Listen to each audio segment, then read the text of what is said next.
Welcome to Storytime Haven. In today's tale, All in the Dark by J.S. Fanu, we delve into a chilling mystery filled with eerie suspense and psychological tension. This gripping story will take you into the dark corners of a haunted house, where the line between the living and the supernatural begins to blur. Prepare yourself for a night of intrigue as strange occurrences unfold and dark secrets are revealed. Chapter 1. Gilroyd Hall and its mistress. Near the ancient and pretty village of Saxton, with its gabled side to the road, stands an old red brick house of moderate dimensions called Gilroyd Hall, with some tall elms of very old date about it, and an ancient brick-walled garden overtopping the road with standard fruit trees that have quite outgrown the common stature of such timber, and have acquired a sylvan and venerable appearance. Here dwelt my aunt, an old maid, Miss Dinah Perfect by name, and here my cousin William Mowbray, the nephew whom she had in effect adopted, used to spend his holidays. I shall have a good deal to say of her by and by, though my story chiefly concerns William Mowbray, who was an orphan, and very nearly absolutely dependent upon the kindness of his aunt. Her love was true, but crossed and ruffled now and then by temper and caprice. Not an ill temper was hers, but whimsical and despotic, and excited oftenest upon the absurdities which she liked letting into her active and perverse little head, which must have been the proper nidus of all odd fancies. They so prospered and multiplied there. On the whole, Gilroyd Hall and the village of Saxton were rather slow quarters for the holidays. Besides his aunt, William had but one companion under that steep and hospitable roof. This was little Violet Darkwell, a child of about 11 years, when he had attained to the matured importance of 17, and was in the first 11 at rugby, had his cap, and was, in fact, a person with a career to look back upon, and who had long left childish things behind him. This little girl was in some roundabout way, which as a lazy man I had rather take for granted than investigate, a kinswoman, and Miss Dinah Perfect had made her in some sort her property, and had her at least 8 months out of the 12 down at Gilroyd Hall. Little Violet was lonely at home, an only daughter, with a father working sternly at the bar, not every day seen by her, and who seemed like a visitor in his own house, hurried, reserved, unobtrusive, and a little awful. To the slim, prettily formed little girl, with the large dark eyes, brown hair, and delicate bright tints, the country was delightful, the air, the flowers, the liberty. And old Aunt Dinah, though with a will and a temper, still so much kindlier and pleasanter than Miss Placey, her governess in town, and good old Winnie Dobbs was so cosy and good-natured. To this little maid, in her pleasant solitude, the arrival of William Mowbray for the holidays was an event full of interest and even of excitement. Shy as he was, and much in awe of all young lady kind, she was far too young to be in his way. Her sparkling fuss and silvery prattle were even pleasant to him. There was life and something of comicality in her interruptions and unreasonableness. She made him visit her kittens and kiss them all round, and learn and recite their names, whistle after tea for her bullfinch, dig in her garden, mend and even nurse her doll, and perform many such tasks, quite beneath his dignity as a swell at rugby, which, however, the gentle fellow did very merrily and industriously for the imperious little woman, with scant thanks, but some liking for his guerdon. So, in his fancy, she grew to be mixed up with the pleasant influences of Gilroyd Hall, with the flowers and the birds, with the freaks of the little dog Pixie, with the stories he read there, and with his kindly welcomes and goodbyes. Sitting, after breakfast, deep in his novel in the study, with his white flannel cricket trousers on, for he was to play against Winderbrook for the town of Saxton that day, he received a smart tweak by the hair, at the back of his head, and, looking round, saw little Vi, perched on the rung of his old-fashioned chair, and dimly recollected, having received several gentler tweaks in succession, without evincing the due attention. "Pert little Vi, what's all this?" said the stalwart rugby boy, turning round with a little shake of his head, and his sweet smile, and leaning on his elbow. The sunny landscape from the window, which was clustered round with roses, and a slanting sunbeam that just touched her hair, helped to make the picture very pretty. "Great big old bear, You never listen to one word I say." "Don't you call names, miss," said Aunt Dinah, who had just glided into the room. "What was little Silverhair saying? What does she want?" he replied, laughing at the child's indignation, and pursuing the nomenclature of Southey's pleasant little nursery tale. "Golden hair I must call you, though," he said, looking on her sunlit head. "And not quite golden either. It is brown, and very pretty brown too. Who called you Violet?" He was holding the tip of her pretty chin between his fingers and looking in her large, deep eyes. "Who called you Violet?" "How should I know, Willie?" she replied, disengaging her chin with a little toss. "Why, your poor mamma called you Violet." "I told you so 50 times, said Aunt Dinah sharply.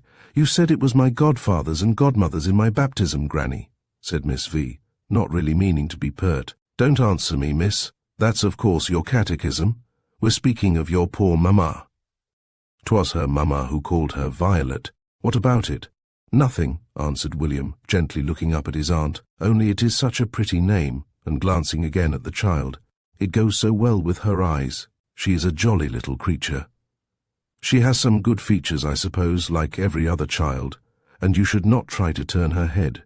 Nothing extraordinary. There's vanity enough in the world, and I insist, William, you don't try to spoil her." "And what do you want of me, little woman?" asked William. "You come out and sow my lupins for me." "Why, foolish little woman, it isn't the season. They would not grow." "Yes, they would, though. You say that just because you don't like." "You story!" exclaimed Aunt Dinah, tapping the table with the seal end of her silver pencil case. "Well, but he is, Granny, very disobliging. You do nothing now but read your tiresome old books and never do anything I bid you." "Really? Well, that's very bad. I really must do better," said William, getting up with a smile. "I will sow the lupins." "What?" murmured Aunt Dinah grimly. "We'll get the hoe and trowel, but what's to be done? I forgot I'm to play for the town today, and I don't think I have time, no. Certainly no time today for the lupins." And William shook his head, smiling disconsolately. "Then I'll never ask you to do anything for me again as long as I live. Never, never," she vowed with a tiny stamp. "Yes, you shall indeed, and I'll do ever so much, and may she come and look at the cricket." So, leave granted, she did, under old Winnie's care. And when she returned, and for days after, she boasted of Willie's long score, and how he caught the ball. When he returned at the end of next half, he found old Miss Dinah perfect with her spectacles on, in her comfortable old drawing-room, in the cheer of a Christmas fire, with her head full of the fancies and terrors of a certain American tome, now laid with its face downwards upon the table, as she jumped up full of glee and affection to greet him at the threshold. It was about this period, as we all remember, that hats began to turn and heads with them, and tables approved themselves the most intelligent of quadrupeds. Chests of drawers and other grave pieces of furniture babbled of family secrets, and houses resounded with those creaks and cracks with which Bacon, Shakespeare, and Lord Byron communicated their several inspirations in detestable grammar to all who pleased to consult them. Aunt Dinah was charmed. Her rapid genius loved a short cut, and here was, by something better than a post office, a direct gossiping intimacy opened between her and the people on t'other side of the Styx. She ran into this as into her other whimsies might and main, with all her heart and soul. She spent money very wildly, for her, upon the gospels of the new religion, with which the transatlantic press was teeming, and in her little green-papered dressing-room was accumulating a library upon her favourite craze, which might have grown to the dimensions of Don Quixote's. She had been practising for a year, however, and all the minor tables in her house had repeatedly prophesied, before she disclosed her conversion to her nephew, or to anyone else except old Winnie. It was no particular business of his if his aunt chose to converse with ghosts and angels by the mediation of her furniture. So, except that he now and then assisted at a séance, the phenomena of which were not very clear to him, though perfectly so to his aunt, and acquiesced in dimly and submissively by good old Winnie, things went on in their old course, and so for some 3 or 4 years more, during which William Mowbray read a great deal of all sorts of lore, and acquired an erudite smattering of old English authors, dramatists, divines, poets and essayists, and time was tracing fine wrinkles about Aunt Dinah's kind eyes and candid forehead, and adding graceful inches to the lithe figure of Violet Darkwell, and the great law of decay and renewal was asserting itself everywhere, and snows shrouding the dead world in winter, and summer fragrance, and glow of many hues in the gardens and fields succeeding, and births and deaths in all the newspapers every morning. Chapter 2. A Letter. The following letter, posted at Saxton, reached a rather solitary student in St. John's College, Cambridge. Dear William, you will be sorry, I know you will, to hear that poor old auntie is not long for this world. I don't know exactly what is wrong, but something I am certain very bad. As for Dr. Drake, I have no faith in him, or indeed in medicine, and don't mean to trouble him except as a friend. I am quite happy in the expectation of the coming change, and have had within the last week, with the assistance of good old Winnie Dobbs, some very delightful communications, you know, I dare say what I mean. Bring with you, for you must come immediately, if you care to see poor Aunt Dinah before she departs, a basket bottle of eau de cologne, like the former, you know the kind I mean, and buy it at the same place. You need not get the cameo ring for Dr. Drake. I shan't make him a present. In fact, we are not now on terms. I'd heard from many people of his incivility and want of temper. God forgive him his ingratitude, however, as I do. The basket bottle holds about a pint, remember. I want to tell you exactly what I can do for you by my will I always told you, dear William. It was very small. Still, as the people used to say, every little makes a muckle, and though little, it will be a help. I cannot rest till you come. I know and am sure you love poor old auntie, and would like to close her eyes when the hour comes, therefore, dear Willie, come without delay. Also bring with you £1/2 pound of the snuff, the same mixture as before. They make it up at Figgs's, get it there, not in paper, observe, in a canister, and rolled in lead, as will be poor auntie before long. Old Dobbs will have your room, and bed comfortable, as usual. Come by the cross coach, at 8 o'clock. Tea and anything else you like will await you. Ever your fond old auntie. P.S. I send you to guard against mistakes, the exact proportions of the mixture, the snuff I mean, of course. I quite forgot a new collar for Psyche, plated. Make them engrave Mrs. Perfect Gilroyd Hall upon it. Heaven bless you. We are all progressing upward. Amen, says your poor old Aunt Dinah, who loves you. It was in his quiet college room by candlelight that William Mowbray read this letter from his kind, wild, preposterous old aunt, who had been to him as a mother from his early days. Aunt Dinah. Was it possible that he was about to lose that familiar friend and face, the only person on earth who cared about him? Read the letter over again. A person who did not know Aunt Dinah so well as he would have argued from the commissions about scents, dog collars, and snuff that the old lady had no honest intention of dying. But he knew that incongruous and volatile soul too well to infer reliable consolation from those levities. Yes, I shall lose her. She's gone, said the young man in great distress, laying the letter, with the gentleness of despair, upon the table and looking down upon it in pain and rumination. It would certainly make a change, possibly a fatal one, in his prospects. A sudden change. He read the letter through again, and then, with a sinking heart, he opened the window and looked out upon the moonlight prospect. There are times when in her sweetest moods nature seems unkind. Why all this smiling light, this cheer and serenity of sky and earth, when he was stricken only 5 minutes since, perhaps undone? By the message of that letter, that sorrow-laden burlesque, this sort of suggestion in such a moment comes despairingly, the vastness of creation, the inflexibility of its laws, and what is man, and what am I among men, that the great projector of all this should look after ephemeral me and my concerns, the human sympathy that I could rely upon, and human power, frail and fleeting, but still enough, is gone. And in this solitary hour, as in the coming one of death, experience fails me, and I must rest all upon that which, according to my light, is faith, or theory, or chance. With a great sigh and a heavy heart, William Mowbray turned away from the window. and a gush of very true affection flooded his heart as he thought of kind old Aunt Dinah. He read the letter once more to make out what gleams of comfort he could. A handsome fellow was William Mowbray, nearly 23 by this time, good at cricket. Great at football 3 years ago in the school days, now so old, tall and lithe. A studious man in his own way, a little pale with a broad forehead, good blue eyes, and delicately formed, but somewhat sad features. He looked round his room. He had grown very fond of that homely apartment. His eyes wandered over his few shelves of beloved old books, in all manner of dingy and decayed bindings, some of them 2 centuries and a half old, very few of later birth than 100 years ago.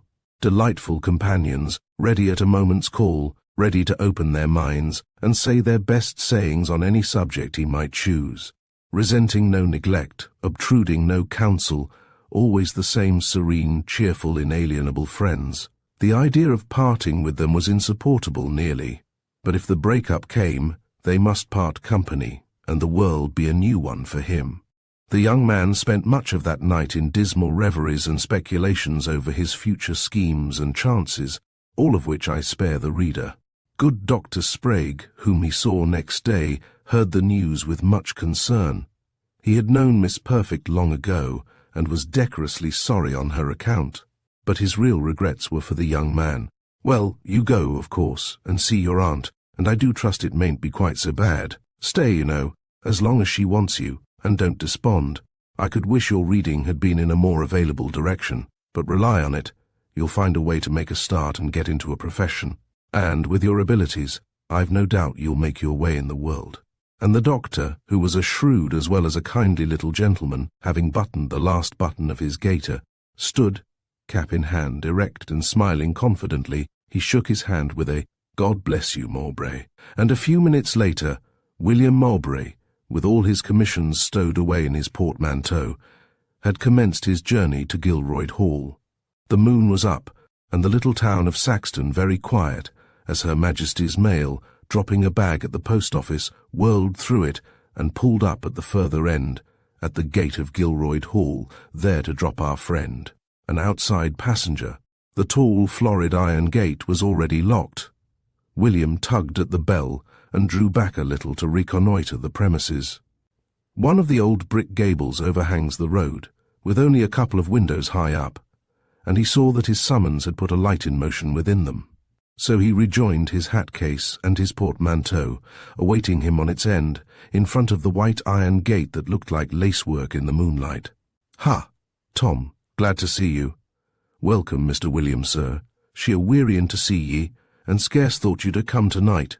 The wicket beside the great gate was now open, and William shook hands with the old retainer, and glancing anxiously up at the stone-faced windows, as it were to read the countenance of the old house, he asked, "And how is she, Tom, tonight?"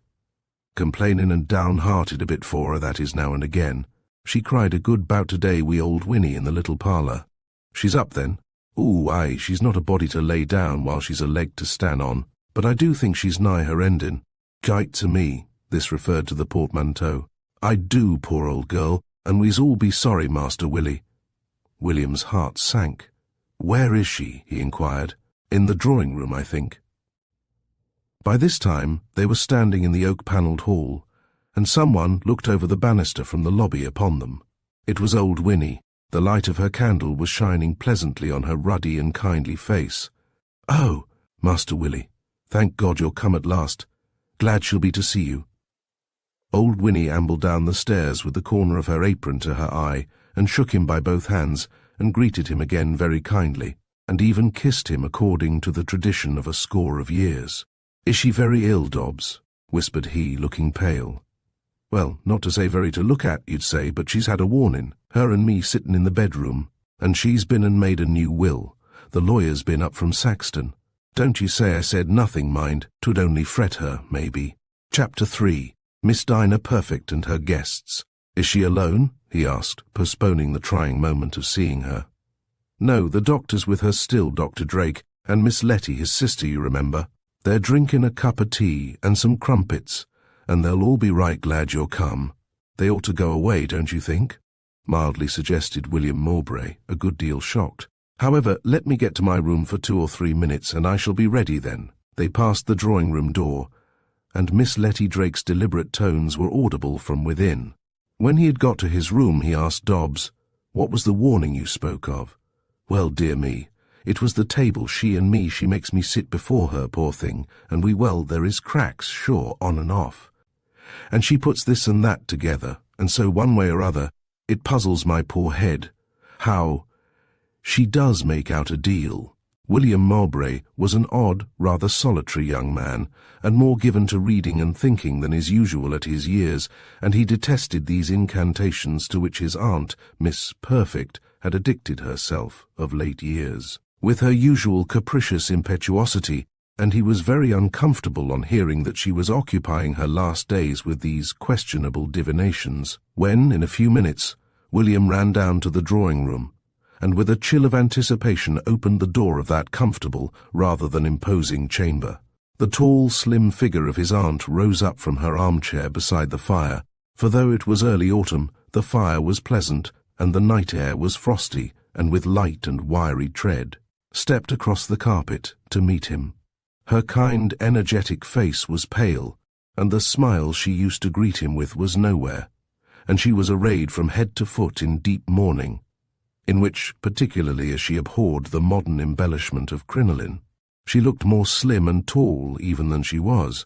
The presence of her guests in no wise affected the greeting of the aunt and nephew, which was very affectionate, and even agitated, though silent. "Good Willie, to come so quickly, I knew you would." Miss Perfect never wept, but she was very near tears at that moment, and there was a little silence, during which she held his hands, and then recollecting herself, dropped them, and continued more like herself. "You did not expect to see me up, and here everything happens oddly with me. Here I am, you see, apparently, I dare say, much as usual. By 12:30 tomorrow night I shall be dead. There, don't mind now, I'll tell you all by and by. This is my friend, Miss Drake, you know her." They shook hands, Miss Drake smiling as brisk a smile as in a scene so awful she could hazard. "And this, my kind friend, Dr. Drake." William had occasionally seen Dr. Drake in the streets of Saxton, and on the surrounding high roads at a distance, but he had never before had the honour of an interview. The doctor was short and fat, a little bald, and rather dusty, and somehow, William thought, resembled a jolly old sexton a good deal more than a physician. He rose up, with his hands in his trousers pockets, and some snuff in the wrinkles of his black cloth waistcoat, and bowed, with raised eyebrows and pursed mouth, gravely to his plate of crumpet.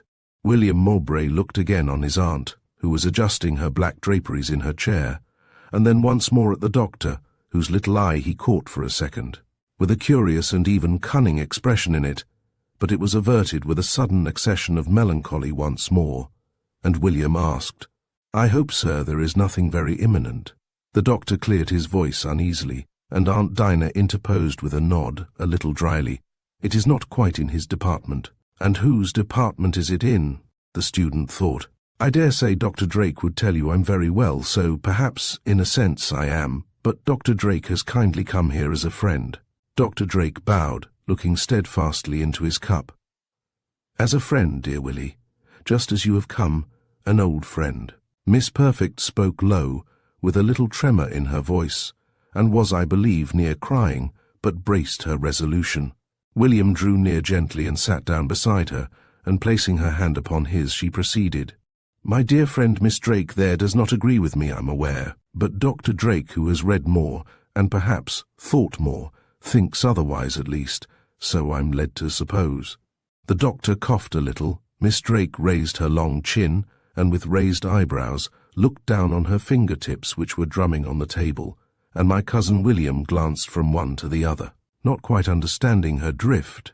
"But," she continued, "I've apprised them already, and I tell you, of course, it is, you'll remember the name, an intimation from Henbane." "Poison," said William, under his breath, with a look of pale inquiry at Dr. Drake, who at the moment was swallowing his tea very fast, and was seized on a sudden with an explosion of coughing, sneezing, and strangling, which compelled him to jump to his feet and stagger about the room with his face in his pocket handkerchief and his back to the tea-table. "When Dr. Henbane," said my aunt with severity. "I mean, Dr. Drake has quite done coughing. I'll go on." There was a little pause. "Confound it," thought William, who was half beside himself. "It's a very odd dying scene." The doctor, blowing his nose, returned very red and solemn, and explained, still coughing at intervals, that it was a little tea in the trachea. It invariably occurred to him when he drank tea in the evening, he must give it up. "You know, Letty," Miss Drake did not deign to assist him. "She does not seem to know so much about it as you do," observed Aunt Dinah with an irony. "Owing to my not thinking so much," replied Miss Letty sarcastically. "Henbane?" murmured William again in a puzzled horror. Yes, henbane." "You seem to have forgotten one of the spirits who have attached themselves to me." And Aunt Dinah shot a quick glance at the doctor, who, though looking again at his crumpet, seemed to cower awfully under it. "Oh, aye, henbane," exclaimed William in a tone of familiarity, which indicated anything but respect for that supernatural acquaintance. "Henbane, to be sure," and he looked on his aunt with a half-amused recognition, which seemed to say, "Well, and what about that humbug?" But Aunt Dinah said decisively, "So much for the present, you shall hear more, everything by and by." And there followed a silence. "Did you remember the snuff, dear William?" inquired the doomed lady, with rather an abrupt transition. "Certainly, shall I fetch it?" said William, half rising. Miss Perfect nodded, and away he went, somehow vastly relieved, and with his bedroom candle in his hand mounted the oak stairs, which were broad and handsome in proportion to the other dimensions of that snug old house. Chapter 4. Violet Darkwell. At the head of the stairs, the topmost step of which had been their bench, there rose to him two female figures. He did not instantly recognize them, for one candle only was burning, and it was on the little table nearly behind them. One was old Winnie Dobbs, the other Violet Darkwell. She stood up slight and girlish still, but looking taller than he had expected, with an old faded silk-quilted shawl of Aunt Dinah's about her shoulders, and hood-wise over her head, for the night was frosty. "Ha, Vi, little Vi, I was going to say, dear me, how you have grown, so glad to see you." He had the girl's slim hand in his, and was speaking as he felt, very kindly. "We've been waiting here, Winnie and I, to hear what you thought of dear Granny." Granny was merely a pet name in this case, defining no relationship. "And what do you think, William?" "I really don't understand it," he answered. I hope it's all nonsense, I really think so. She says she is very well, and the Dr. Drake, I really think he was laughing. And one thing I'm quite certain of, it is connected in her mind with that foolish spirit rapping." "And you don't believe in it?" inquired the young lady. "All bosh and nonsense, not a bit of it," he replied. "Oh, William, I am so delighted to hear you say so," she exclaimed, much relieved by the promulgation of so valuable an opinion. "And you're quite right, I know, about Granny. It is, really, is not it, Winnie? All about that awful spirit rapping. Granny never speaks of it to me. I believe she's afraid of frightening me. But old Winnie, here, you must not tell of her. She tells me all about it, everything, and I am so afraid of it, and it is entirely that. Granny thinks she has got a message. Fancy, how awful!" And Winnie does not know what the words were, for Granny writes down the letters with a pencil, and tells her only what she thinks fit, and I am so delighted. You can't think. You good little Vi, I'm so glad to see you. She laughed a low little laugh, the first for several days, as he shook her hand again, and he said, "Winnie, do, like a dear old thing. Open my portmanteau, here's the key, and fetch me a canister you'll see at the top with a great paper label, blue and red, on it." Away went Winnie Dobbs with his key and candle, and he said to the pretty girl who stood leaning lightly against the banister, "My old friend Vi, when I went into the drawing-room just now, I looked all round for you, and could not think what had become of you, and was really afraid you had gone away to London. I don't think I should ever care to come to Gilroyd Hall again. I should prefer seeing my aunt anywhere else. It would not be like itself if you were gone. So you really miss me, William?" She laughed. "I should think so. And another thing, you are not to call me William. Why don't you call me Willie, or Old Bear, as you used to do? If you change old names, I'll begin and call you Miss Darkwell." "How awful." "Indeed I will. and be as formal as you please and treat you like a young lady, and you'll never be wicked little Vi anymore." She was laughing as she leaned back, and he could see her small teeth, and he bethought him that she was looking really quite lovely, so with 2 fingers he picked up her little hand again, as it lay at her side, and he said, "And we are always to be good friends, you know, great friends, and although you've no more dolls to mend, I'll still be of use. I'm going to the bar, and I'll manage all your lawsuits, if you let me, and when you are going to be married, I'll draw your settlements, and you are to have me always for your counsel." She was still smiling, but said nothing, and looked wonderfully pretty, with the old grey silk hood wrapped all about her, so that sober old William was on the very point of kissing the slender hand he held in his. But a new feeling of shyness prevented, and he only shook her hand gently once more and laid it by her side again, as you replace some precious thing you have been admiring where you found it. "And you really think we may be happy about dear old Granny again?" she said. The sound of Winnie's footsteps was heard approaching. "Yes, certainly. I'll try to get a word with Dr. Drake. I can't imagine anything serious. Won't you come to the drawing-room now?" "No, not tonight, not while those people are there. I was so wretched about dear Granny I could not bear to go in at first, and now it would be odd, I think, going down when tea is over, as if I had brought you down from the nursery, as I often did, Vi, on my back." "Well, Winnie, have you got it?" "Here, I think, Master William," answered Winnie. "Yes, all right. So you won't come, Vi?" "No." "Quite made up your mind?" "Quite, Willie." "That's right," said he, with a smile and a nod of approbation. "I should so like to stay here a little longer, as you won't come, and hear all the news, and tell you mine. But Aunt Dinah would lose patience, I'm afraid she—" "Yes, indeed, you had better go. Good night, Bear." "Good night, wicked little Vi. Remember we meet at breakfast, shan't we?" "Oh, certainly. Good night, good night." And so the grey silk hood vanished, with a smile prettily, round the corner, and William Mowbray descended with his snuff to the drawing-room, with the pretty oval portrait of that young face still hovering before him in the air. Miss Letty Drake, whose countenance was unpleasantly long in proportion to her height, and pallid, and her small figure bony, and who was dressed on this sad occasion in her silk half-mourning, a sad, and it was thought, a dyed garment which had done duty during many periods of affliction, as William entered the room, was concluding a sentence with a low and pointed asperity, thus, which seems to me hardly compatible with St. Paul's description of Christian charity, and a short silence followed these words. "I was going to ring the bell, William," said the doomed lady of the house. "One would have thought you were making that snuff. Let me see it. See, get off this cover. Ho, what is this, a lead wrapper?" "You said, Aunt Dinah, you wished it." "Did I? Well, no matter. Get it open. Thanks. Yes, that's it. Yes, very good. You take snuff, Doctor, don't you?" "Oh, yes, certainly, nothing like it. I do believe, where a man is obliged to work his head, or whore, a stimulus and a sedative. The doctor, it was averred, worked his occasionally with brandy and water, and not a great deal otherwise. No, many thanks. Don't care for perfumes. High toast is my snuff." And Dr. Drake illustrated the fact by a huge pinch, which shed another brown shower over the wrinkles of his waistcoat. "Letty, dear," said Aunt Dinah, turning suddenly to Miss Drake, "we won't quarrel, we can't agree, but I won't quarrel." "Well, dear, I'm glad to hear you say so.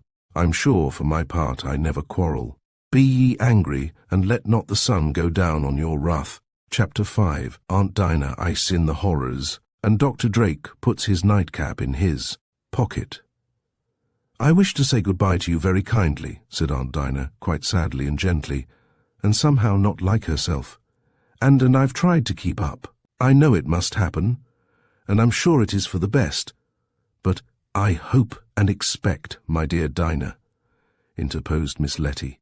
Sharply she was pulling on her worsted wrists, "to see you in the enjoyment of many years of your accustomed health and spirits, and I have no doubt, humanly speaking, that I shall." Miss Letty was quiet and peremptory, but also a little excited, and the doctor, for want of something better to do, cleared his voice in a grand abstraction, and wound up his watch slowly, and held it to his ear. Nobody knew exactly why. "You won't believe me, but I know it, and so will you, too late," Tomorrow night at 12 o'clock I shall be dead. I've tried to keep up, I've tried it, but oh! Ho, ho, hoo, ooh, and poor Aunt Dinah quite broke down and cried and hooted hysterically. Dr. Drake had now before him an intelligible case, and took the command accordingly with decision. Up went the window, cold water was there, and spirit of hartshorn, and when she had a little recovered, the doctor, who was a good-natured fellow, said, "Now, Miss Perfect, ma'am, it won't do, I tell you it's only right, you may want some assistance, and if, as an old friend, you'll allow me to return and remain here for the night, a sofa or an armchair, anything, I'll be most happy, I do assure you." But Aunt Dinah, with many thanks, said, "No," peremptorily, "and wilful man or woman, who will contend with?" So, like the awful banquet in Macbeth, Miss Dinah Perfect's tea party broke down and up, and the guests, somewhat scared, got into their walking wrappers rather silently, and their entertainer remained behind, unstrung and melancholic. But William Mowbray, who came down to assist in the rummage for cloaks and umbrellas, asked leave, in his blunt, modest way, to accompany Miss Letty and her brother, the doctor, to Saxton. Now there seemed something real and grisly in Aunt Dinah's terror, which a little infected William Mowbray, and the little party marched in silence along the frost-hardened road, white in moonlight, with the bare switch-like shadows of the trees across it, on their way to the pretty old town of Saxton. At last the doctor said, "She won't miss you, do you think? She told me she'd like to be quiet for half an hour, and I should be so much obliged if you could tell me whether you really, that is, still think that she ought to have a medical man in attendance tonight. Why, you know what hysteria is. Well, she is in a highly hysterical state. She's a woman who resists. It would be safer, you see, if she gave way and cried a bit now and then, when nature prompts, but she won't, except under awful high pressure, and then it might be serious. Those things sometimes run off into fits." And so the doctor lectured William upon his aunt's nerves, until they had arrived at the door of his snug house in the High Street.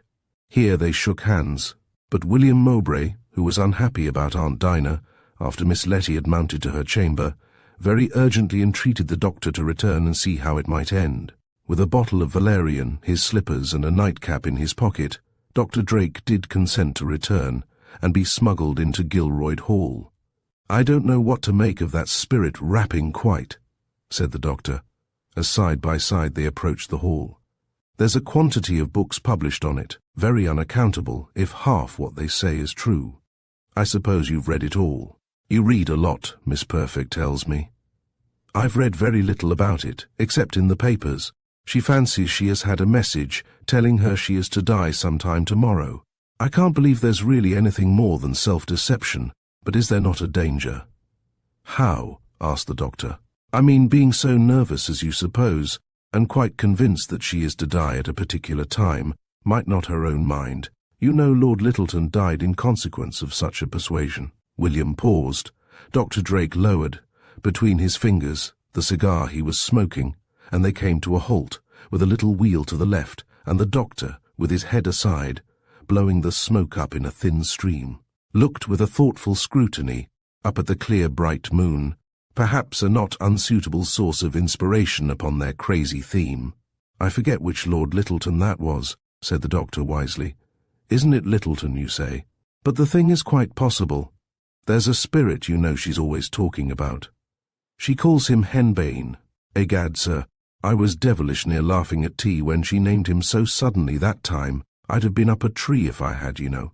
You did not see what she was at, but I did. That Henbane's her gospel, egad. And she thinks it was he who told her, d'ye see? Come along, she'll be wondering where you are."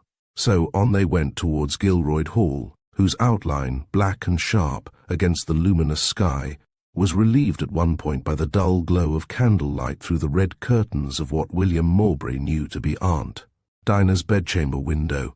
"She is in her room, I think. There's light in her window," said William.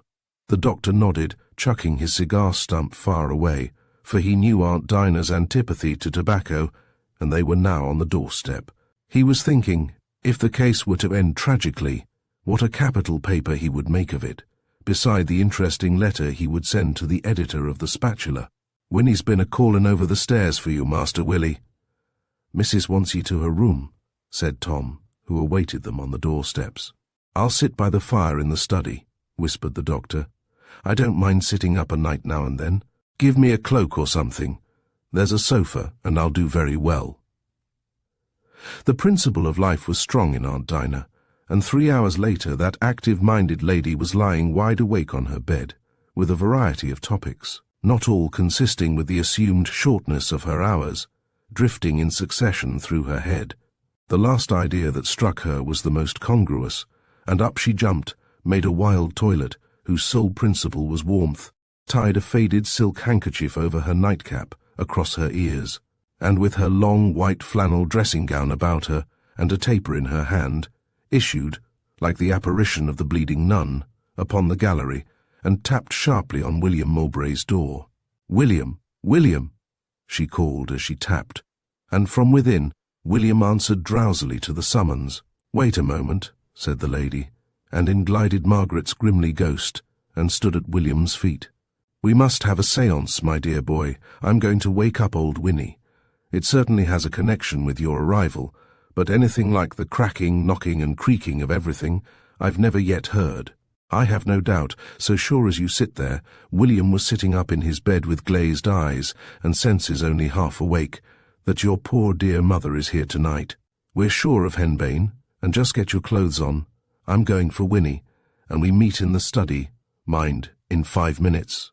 And Aunt Dinah, having lighted William's candle, disappeared, leaving him with a fund of cheerful ideas to make his yawning and bewildered toilet. Chapter 6, in which the witches assemble.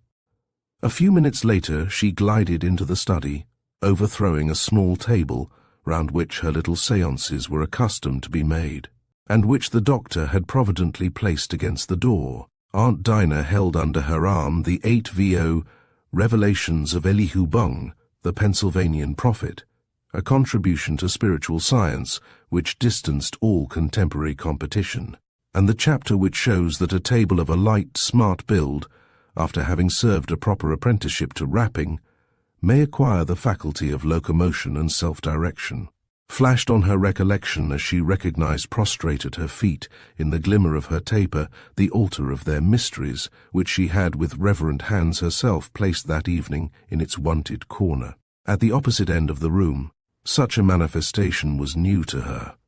She looked on it, a little paler than usual, and bethought her of that other terrible chapter, in which Elihu Bung avers that spirits, grown intimate by a long familiarity, will, in a properly regulated twilight, and her light at the moment was no more, make themselves visible to those whom they habitually favour with their advices. Therefore she was strangely thrilled at sight of the indistinct and shadowy doctor, who, awakened by the noise, rose at the opposite end of the room from the sofa on which he had fallen asleep. Tall and thin, and quite unrecognizable by him, was the white figure at the door, with a taper elevated above its head, and which whispered with a horrid distinctness the word henbane, the first heard on his awakening, the last in his fancy as he dropped asleep, and which sounded to him like the apparition's considerate announcement of its name on entering the room. He echoed henbane in a suppressed diapason, and Aunt Dinah, with an awful ejaculation, repeated the word from the distance and sank into a chair. "Henbane!" cried the doctor briskly, having no other exclamation ready, and reassured by these evidences of timidity in the spectre, he exclaimed, "Hey, by Jove! What the plague!" And for some seconds he did not know distinctly where he was. "Merciful goodness! Dr. Drake, why will you try to frighten people in this manner? Do you want to kill me, sir?" "Ho, ha, ma'am," replied the learned gentleman incoherently. "What are you doing here, sir? I think you're mad," exclaimed Aunt Dinah fiercely. The doctor cleared his voice and addressed himself to explain, and before his first period was reached, William and old Winnie, woefully sleepy, had arrived. Luckily, the person who approaches such oracles as henbane, it is well known, must do so with a peaceful and charitable soul.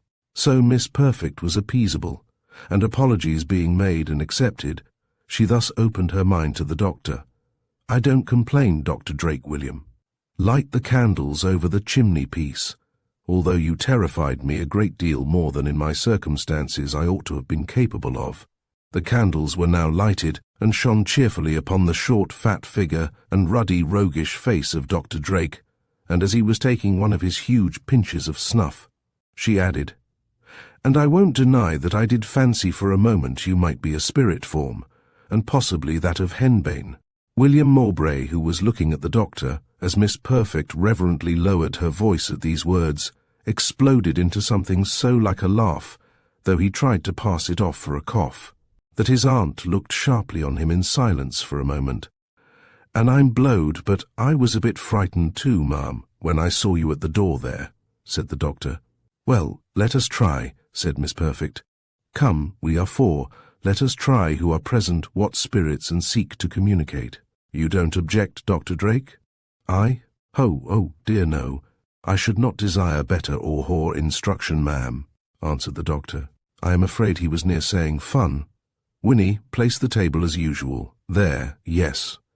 Now let us arrange ourselves." The doctor sat down, still blinking, and with a great yawn inquired, "Do we want any particular information? Let us first try whether they will communicate." "We always want information," said Miss Perfect. "William, sit you there, Winnie, there. I'll take pencil and paper and record." All being prepared, fingers extended, company intent, Aunt Dinah propounded the first question, "Is there any spirit present?"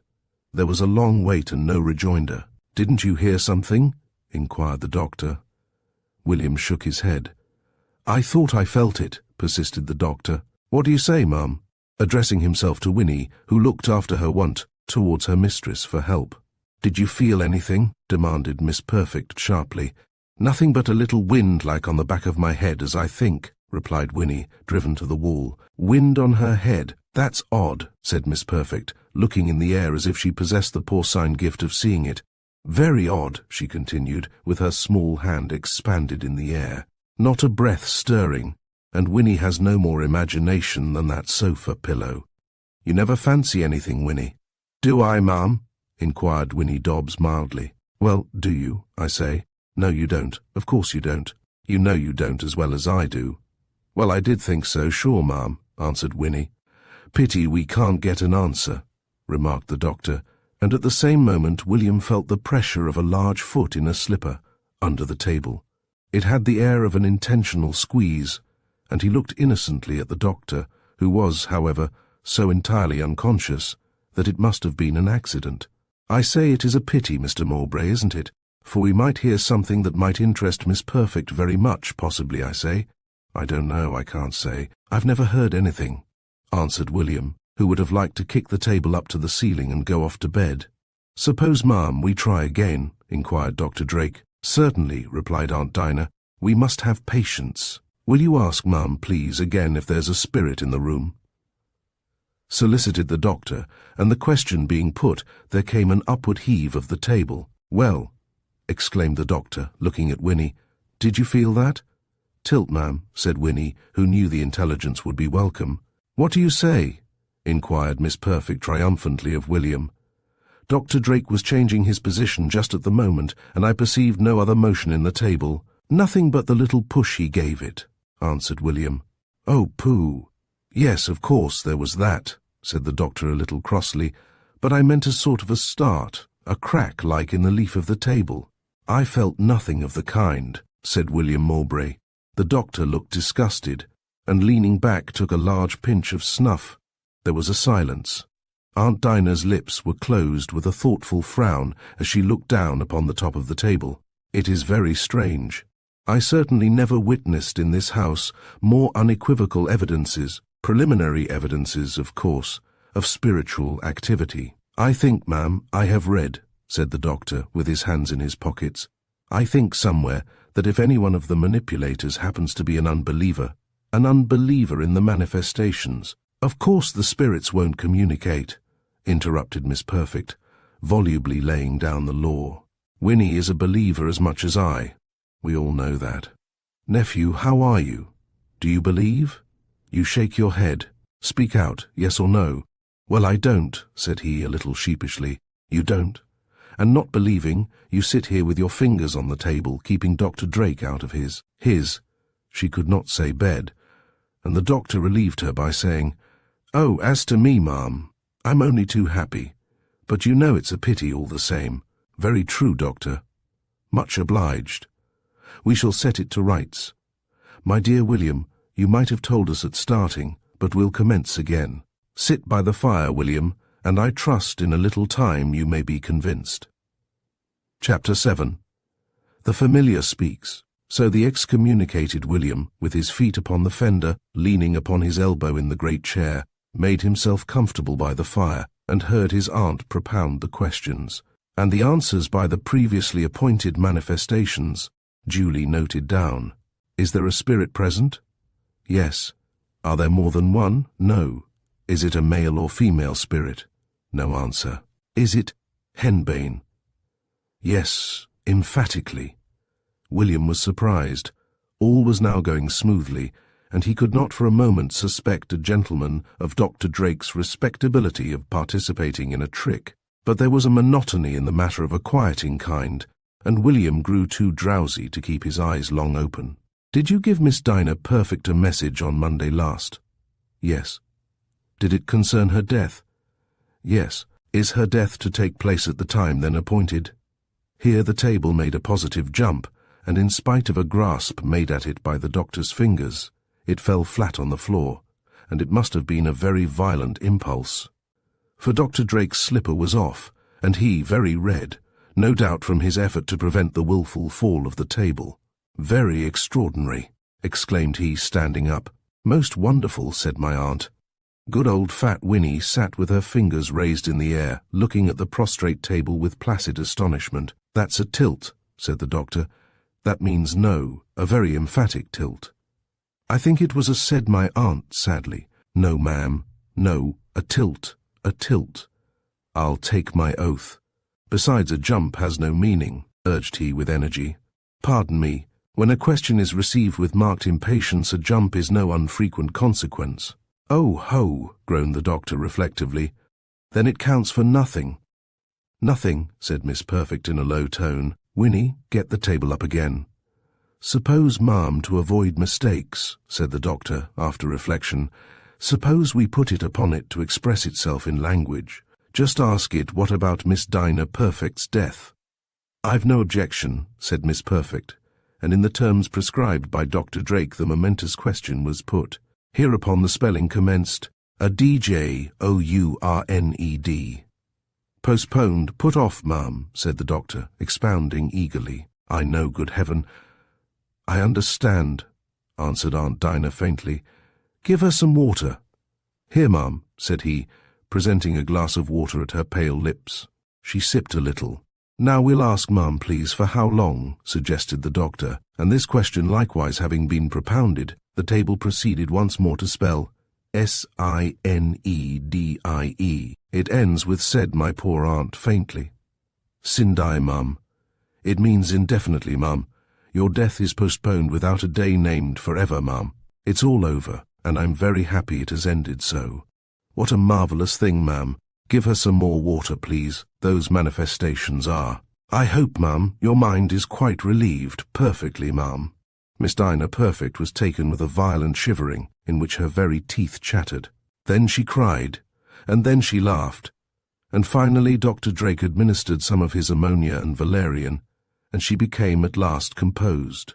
With audible thanksgivings, old Winnie accompanied her mistress upstairs to her room, where Aunt Dinah herself, who, notwithstanding her necromancy, was a well-intending, pious churchwoman, descended to her knees at her bedside and poured forth her gratitude for the reprieve, and then, in a loud and distinct voice, read to old Winnie Dobbs the 20th chapter of the 2nd book of Kings, in which we read how the good King Hezekiah obtained by prayer 10 years more of the light of life. Then old Winnie persuaded her to have a glass of very hot port wine negus, which agreed with her so well that she quickly fell asleep. And never did poor lady need repose more, or drink deeper and more tranquil draughts of that lethe. William Mowbray was now wide awake, and he and the doctor, being a little chilly, sat before the study fire. "It's jolly, isn't it?" exclaimed William for the 7th time. "But isn't it all very odd, sir, and very unaccountable, I think?" "Very, very odd, to be sure," said the doctor, poking the corner of a lump of coal. "Very, no doubt. I wish I had been awake. I should like to see one of those things, those séances. I had no idea there really was anything so coherent." "Very lucky for her," replied the doctor, with a sly little wink to William. William looked inquiringly at the doctor, who smiled on the poker's end, and pushed the embers gently with it. "You don't believe in it, sir, do you?" inquired William, puzzled. Well, I don't know exactly what to say, you know. I put my foot in it on Sunday last, when I told her I did not believe a bit of it, nor more I did. Egad, you never saw a woman so angry, when I called it all bosh. You'd better not vex her that way, my boy, d'ye see? She lent me one of those wonderful queer books from America. Very odd they are, and I read it to please her. So, you see, that's how we stand. Very good friends again." "And you are convinced it's true?" urged William, who, like other young men who sit up late and read wild books and drink strong coffee, was under the rose, addicted to the supernatural. "Why, you see, as Shakespeare says, there are more bubbles between heaven and earth than are dreamt of by the philosophers," observed the doctor with a little paraphrase. "I wish to live at peace with my neighbours, and I'd advise you to think over this subject, old fellow, and not to tease the old lady upstairs about it, that's all. I wish he'd speak out, and tell me what happened tonight, and tell me his real opinion," thought William Mowbray. "I've read in some old medical book," he continued aloud, "that the vital electricity escapes and diffuses itself at the fingertips. Oh, to be sure, all sorts of theories. The hand's a very mysterious organ.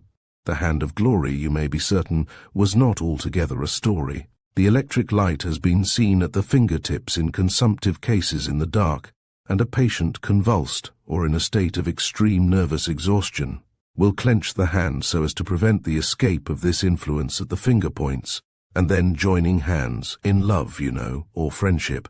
And in fact it is, sir, a very mysterious organ, and I'm prepared to believe a great deal that's curious about its occult powers. Your aunt told you about the toad she saw climb over her coverlet one night and turn into a hand and grasp her wrist." "No," said William. "Egad, she's ready to swear to it. Last winter she was so frightened she was not fit to stand for a week after. She reads too much of those books. Egad, sir, she'll turn her head, and that will be the end of it. However, we've pulled her through this, and I hope she'll give it up, true or false. You see, there's no good in it, and if she goes on, sooner or later she'll frighten herself out of her wits." "But that toad was a very curious idea," said William. "What does she make of it? Does she think it was a fancy only, or a real thing?" "Pooh, a spirit, of course. She calls it the key spirit that unlocks the spirit world, you see, and from the time it touches you, you are in rapport with the invisible world, and subject, as she says she is, to their visitations. You see, ha ha ha." William laughed too. "Last winter," he said. "She never told me." "Pooh, all fancies," observed the doctor. "Better she should not talk of them. Those American people are all going mad. She'll get touched in the upper story if she does not mind." Chapter 8. William Mowbray's Vision. After some more talk of this kind, they parted, and William Mowbray, as he lay down again in his bed, wondered whether the doctor, whom he had heard described as a shrewd man, believed in the revelations at which he had assisted, or, was it possible, could he have been accessory to— Oh, no, it could not be. The student, as I have said, had a sort of liking for the supernatural, and although now and then he had experienced a qualm in his solitary college chamber at dead of night, when, as he read a well-authenticated horror, the old press creaked suddenly, or the door of the inner room swung slowly open of itself, it yet was a pleasing terror that thrilled him. And now, as he lay this night awake, with a patch of moonlight spread askance on the floor, for Aunt Dinah insisted on a curfew, and he, preferring the light that heaven sheds to no lamp at all, left the window shutter a little open, and for a while allowed his eyes to wander over the old-fashioned and faded furniture of the apartment, and his fancy to wander among those dreams of superstition with which he rather liked to try his courage. He conned over his aunt's story of the toad, recounted to him by Dr. Drake, and which he had never heard before, until the nodding shadow of the sprig of jessamine on the floor took the shape of the sprawling reptile, and seemed to swagger clumsily towards his bed, and every noise in the curtain suggested its slimy clamberings. Youth, fatigue, pure country air, in a little while overpowered these whimsies, and William Mowbray fell into a deep sleep. I am now going to relate a very extraordinary incident, but upon my honour the narrative is true. William Mowbray dreamed that he was in the room in which he actually lay, that he was in bed, and that the moonlight entered the room, just as he had seen it before going to sleep. He thought that he heard a heavy tread traverse the room over his head. He heard the same slow and ponderous step descend the narrow back stair that was separated from him only by the wall at the back of his bed. He knew intuitively that the person thus approaching came in quest of him, and he lay expecting, in a state of unaccountable terror.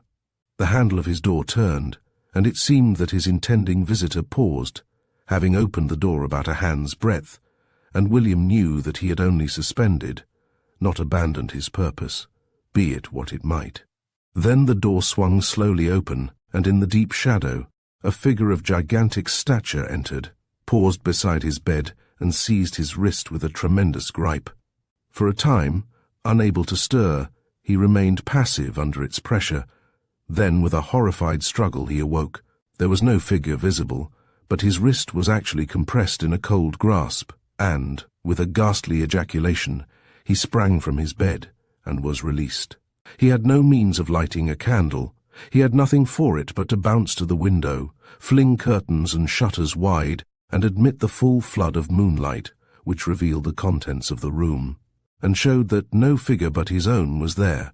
But there were the marks of the grasp that had held him still visible. He secured his door, and made search, in a state of horror, but was convinced. There was no visible intruder in the chamber. Now William got back into his bed.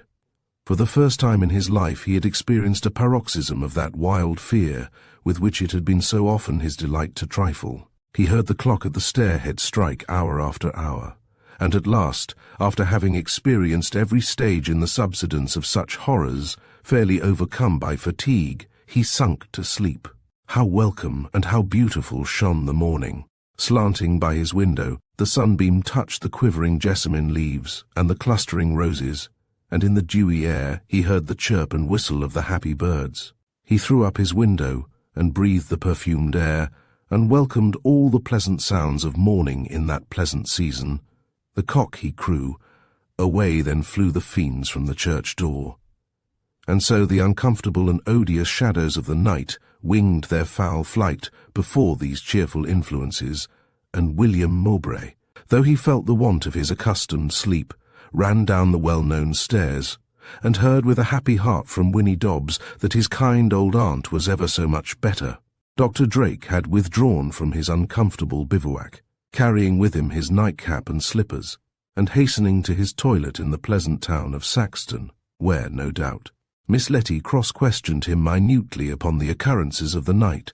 I have said before that the resources of Gilroyd were nothing very remarkable. Still, there was the Saxton Cricket Club, who practised zealously and always welcomed William, whose hit to leg was famous, and even recorded as commendable in the annual volume of the great Mr. Lillywhite, where he was noted, in terms that perplexed Aunt Dinah, as a promising young bat with a good defence. He fished a little, and he played at fives with young Trevor of Revington, whom nobody very much liked. The Squire of Saxton, who assumed territorial and other airs that were oppressive, although Revington was only £2,500 a year. But in that modest neighbourhood he was a very important person, and knew that fact very well. He had of late distinguished Violet with a slight admiration. That ought to have been gratifying. Once or twice he paid old Miss Perfect a little neighbourly, condescending visit, and loitered a good deal about the garden, and that acre and a half of shrubbery, which she called the grounds. He sometimes joined in the walk home from church, and sometimes in other walks, and Aunt Perfect was pleased and favourable, and many of the Saxton mothers and daughters were moved to envy and malice. "I played today," said William, giving an account of his hours at tea to the ladies. "2 rubbers of fives. With whom do you think?" He stopped, smiling slily on Violet, who was steadfastly looking down on Miss Perfect's crest on her teaspoon. "Well, I'm sure you know by that unerring instinct which poets speak of," said William. "But it is hardly fair to ask you to name him." Violet looked up, having blushed very prettily, but not very well pleased. "Of course I mean Trevor, Vane Trevor of Revington. It sounds very well."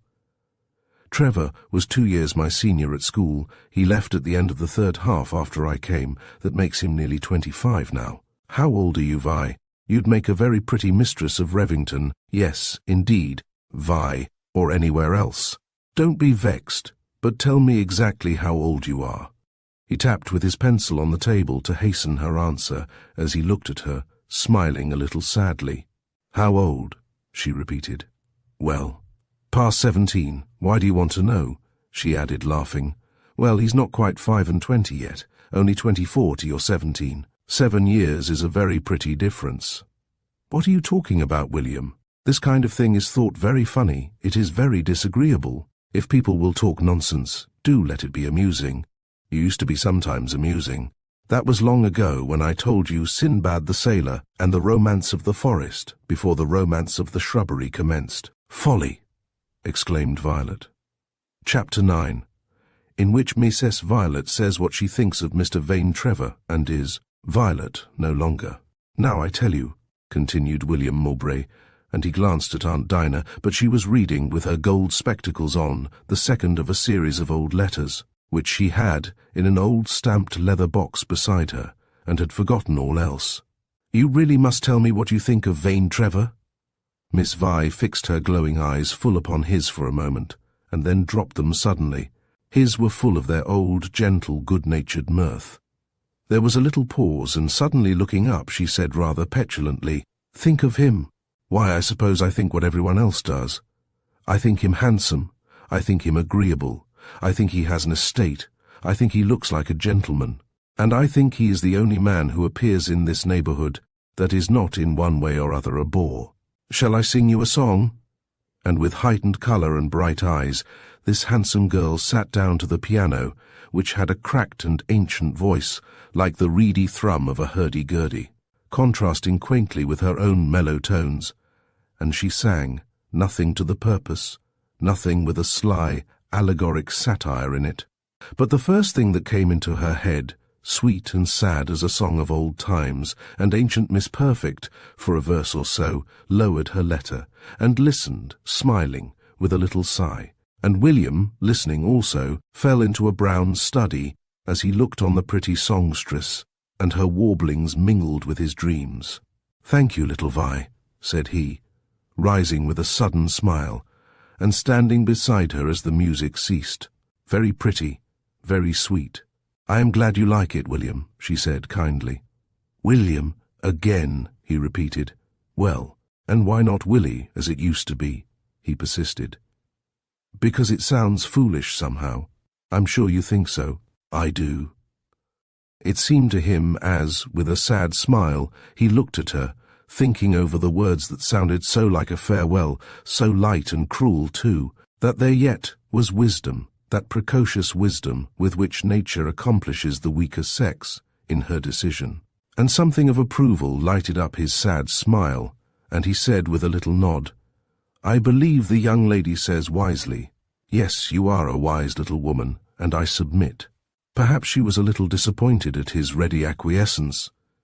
At all events, she wound up with a loud chord on the piano, and, standing up, said, "Yes, it sounds foolish, and so, indeed, I think does William, and people can't go on being children always, and talking nonsense, and you know we are no relations, at least that I know of, and I'll call you. Yes, I will, Mr. Mowbray. People may be just as friendly, and yet call one another by their right names. And now, Mr. Mowbray, will you have some tea?"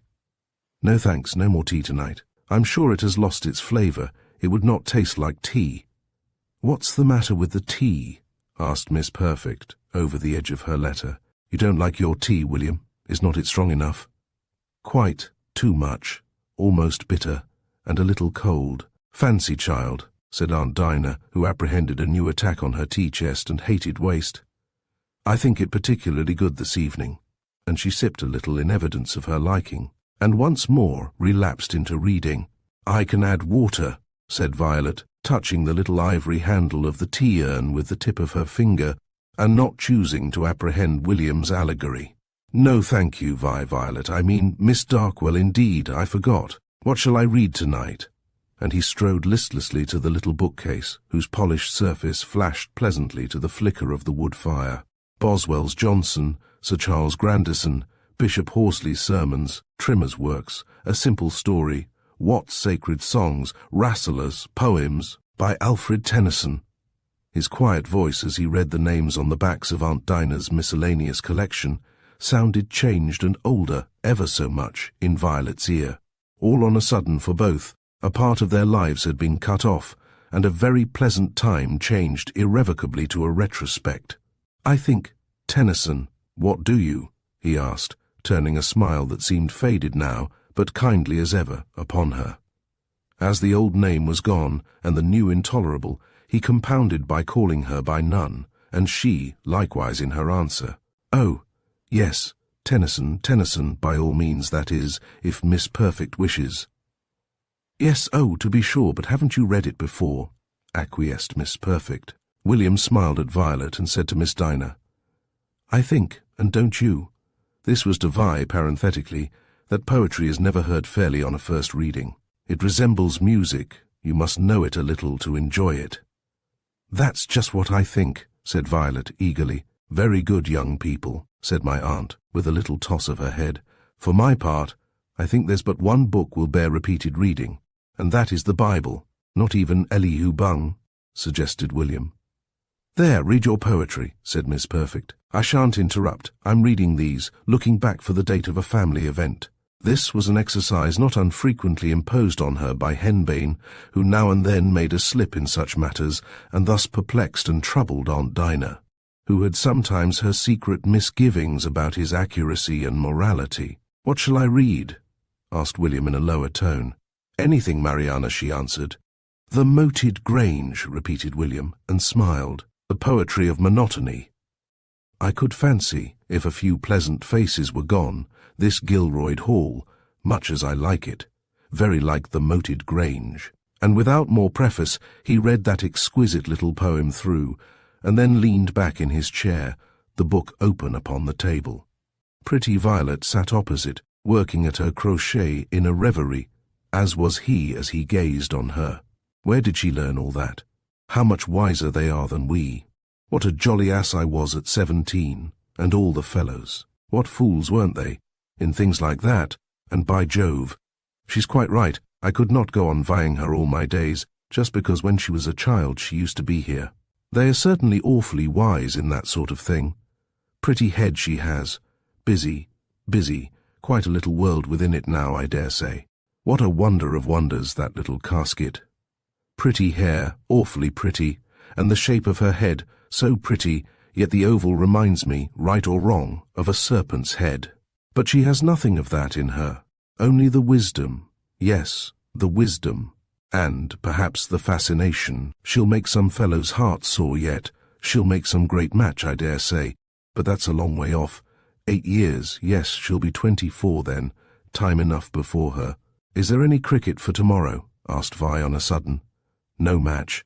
I'm going up to look at Revington. Trevor said he'd call for me early, 11 o'clock, for me, mind. And you know I begin to feel an interest in Revington.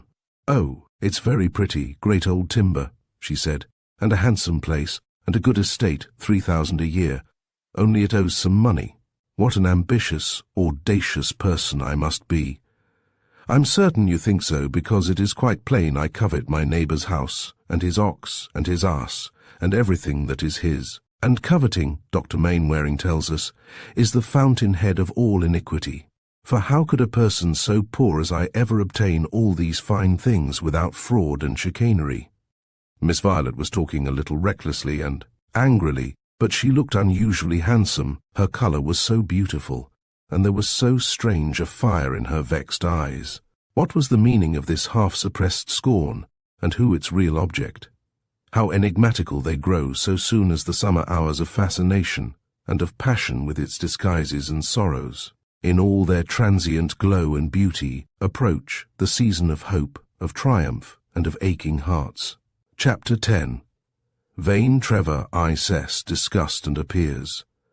It was in this mysterious, turbulent frame of mind that old Winnie Dobbs, bearing the Bible and book of family prayers, surprised Miss Violet Darkwell, and recalled Aunt Dinah from the sound and fury of 40 years ago, now signifying no more than the discoloured paper on which they were recorded. "Dear me, can it be 9:45 already?" exclaimed Miss Perfect, plucking her watch from her side and inspecting it. "So it is. Come in." And fat Mrs. Podgers, the cook, and Tom, with his grimmest countenance, and the little girl with a cap on, looking mild and frightened. So, according to the ancient usage of Gilroyd Hall, to William's lot fell the reading of the Bible, and to Aunt Dinah's that of the prayers, and then the little congregation broke up, and away went Vi to her bedroom, with old Winnie. William was not worse, nor, I dare say, much better than other young Cambridge men of his day and college, but he liked these little services in which he officiated, and they entered into his serene and pleasant recollections of that sequestered habitation. "Well, William dear, I thank God I am spared to be with you a little longer." "Amen," he said. "You dear aunt, dear old Aunt Dinah." And they kissed very lovingly, and there was a silence, which Aunt Dinah in a few minutes broke by mentioning the very subject at that moment in his mind. "You saw Violet a good deal grown. Very pretty figure.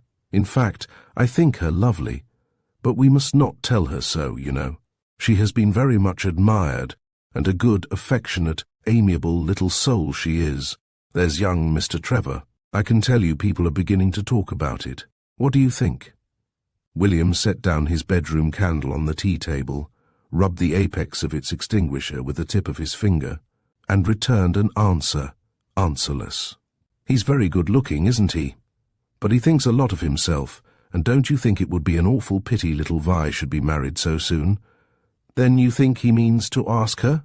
said Miss Perfect, her silver pencil case to her chin, her head a little aside, and looking very curiously into her nephew's eyes. "I don't know. I haven't a notion. He said yesterday he thought her very pretty, but Trevor always talks like no end of a swell, and I really think he fancies a princess, or something of the sort. Would hardly be good enough for him." "It would, of course, be a very good match for Vi," said Miss Perfect, dropping her eyes, perhaps a little disappointed, and running her pencil case back and forward slowly on the edge of William's plated candlestick, from which they both seemed to look for inspiration. "But a girl so pretty, as she may look higher than Mr. Trevor without presumption." "Yes, indeed, and there's no hurry, heaven knows." "I don't think Trevor half good enough for her," said William. "Oh, I don't say that, but more unlikely things have happened." Does he make love to her?" said William, who drew altogether upon the circulating library for his wisdom in those matters. "He certainly admires her very much. He has been very attentive. I'm sure he likes her, and I can't hear that he is anything but a straightforward, honourable young man."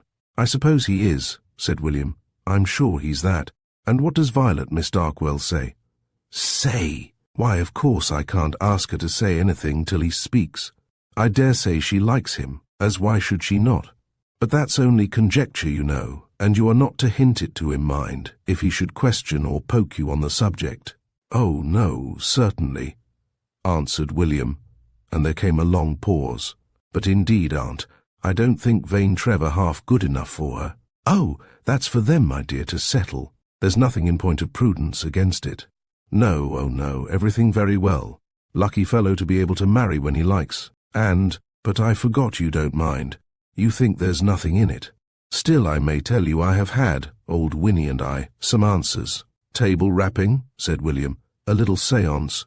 We sit down together, Winnie and I, and some responses in my mind can hardly refer to anything else, and most sweet and comforting they have been. Once on this subject, my aunt was soon deep in it, and told her story of the toad which turned into a hand, whereupon William related his dream, and the evidences afforded by his waking senses of the reality of the visitation. My aunt was at once awe-struck and delighted.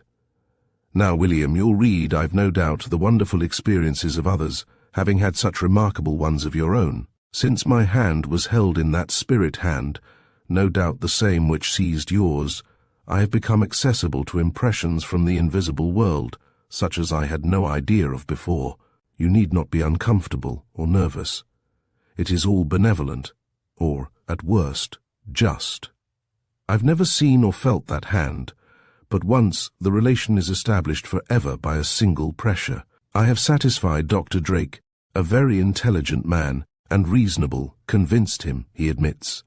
And now, dear William, there is another link between us, and if in the mysterious ways of Providence you should after all be taken first, I shall have the happiness of communion with you. Good night, dear, and God bless you, and be careful to put out your candle.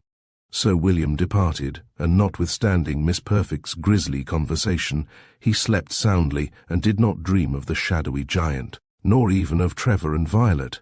Pleasant, listless Gilroyd Hall, thought William, as, after breakfast, he loitered up and down before the rich red brick front of the old gabled house, with its profusion of small windows, with such thick white sashes, and casings of white stone, and the pointed gables, with stone cornice and glittering weather vane on the summit. That house somehow bore a rude resemblance to the old-world dandyism which reigned in its younger days, and reminded William of the crimson coats, the bars of lace and quaint, gable-like cocked hats, which had, no doubt, for many a year passed in and out at its deep porch door, where I could fancy lovers loitering in a charmed murmur, in summer shade, for an enchanted hour, till old Sir Harry's voice and whistle, and the pound of his crutch-handled cane, and the scamper and yelp of the dogs, were heard in the oak hall approaching. Under the old chestnuts, clustered with ivy, Violet joined him. "Well, how are we today? I think we were a little cross last night, weren't we?" said William with his old trick of lecturing little Vi. "We? One of us may have been, but it was not I," she answered. "I think my watch is wrong. Did you happen to look at the clock as you passed?" 11:30. "Ah, so I thought. How many hours long, miss?" Vi, he was going to say. "Darkwell are contained in half an hour's waiting. The spirit of Mariana has come upon me. She only said, 'My life is dreary. He cometh not,' she said, 'I am aweary. I would that I were dead.' Can't you a little understand it too? Not, of course, quite like me, but a little." Vi was not going to answer, but suddenly she changed her mind and said, "I don't know, but I think you were a great deal more agreeable when you were a schoolboy. I assure you I'm serious. I think you've grown so tiresome and conceited. I suppose all young men in the universities are. A little learning is a dangerous thing, you used to tell me, and I think I can now agree with you. At least it seems to make people vain and disagreeable." Mowbray answered, looking on her gently, but speaking as if in a pensive soliloquy, and wondering as he went along whether he had really turned into a coxcomb. For he was one of those sensitive, because diffident souls on whom the lightest reproof tells and induces self-examination. "I don't know," he said, "that I've even got the little learning that qualifies for danger. I don't think I am vain, that is, not a bit vainer than I used to be, but I'm sure I'm more disagreeable, that is, to you.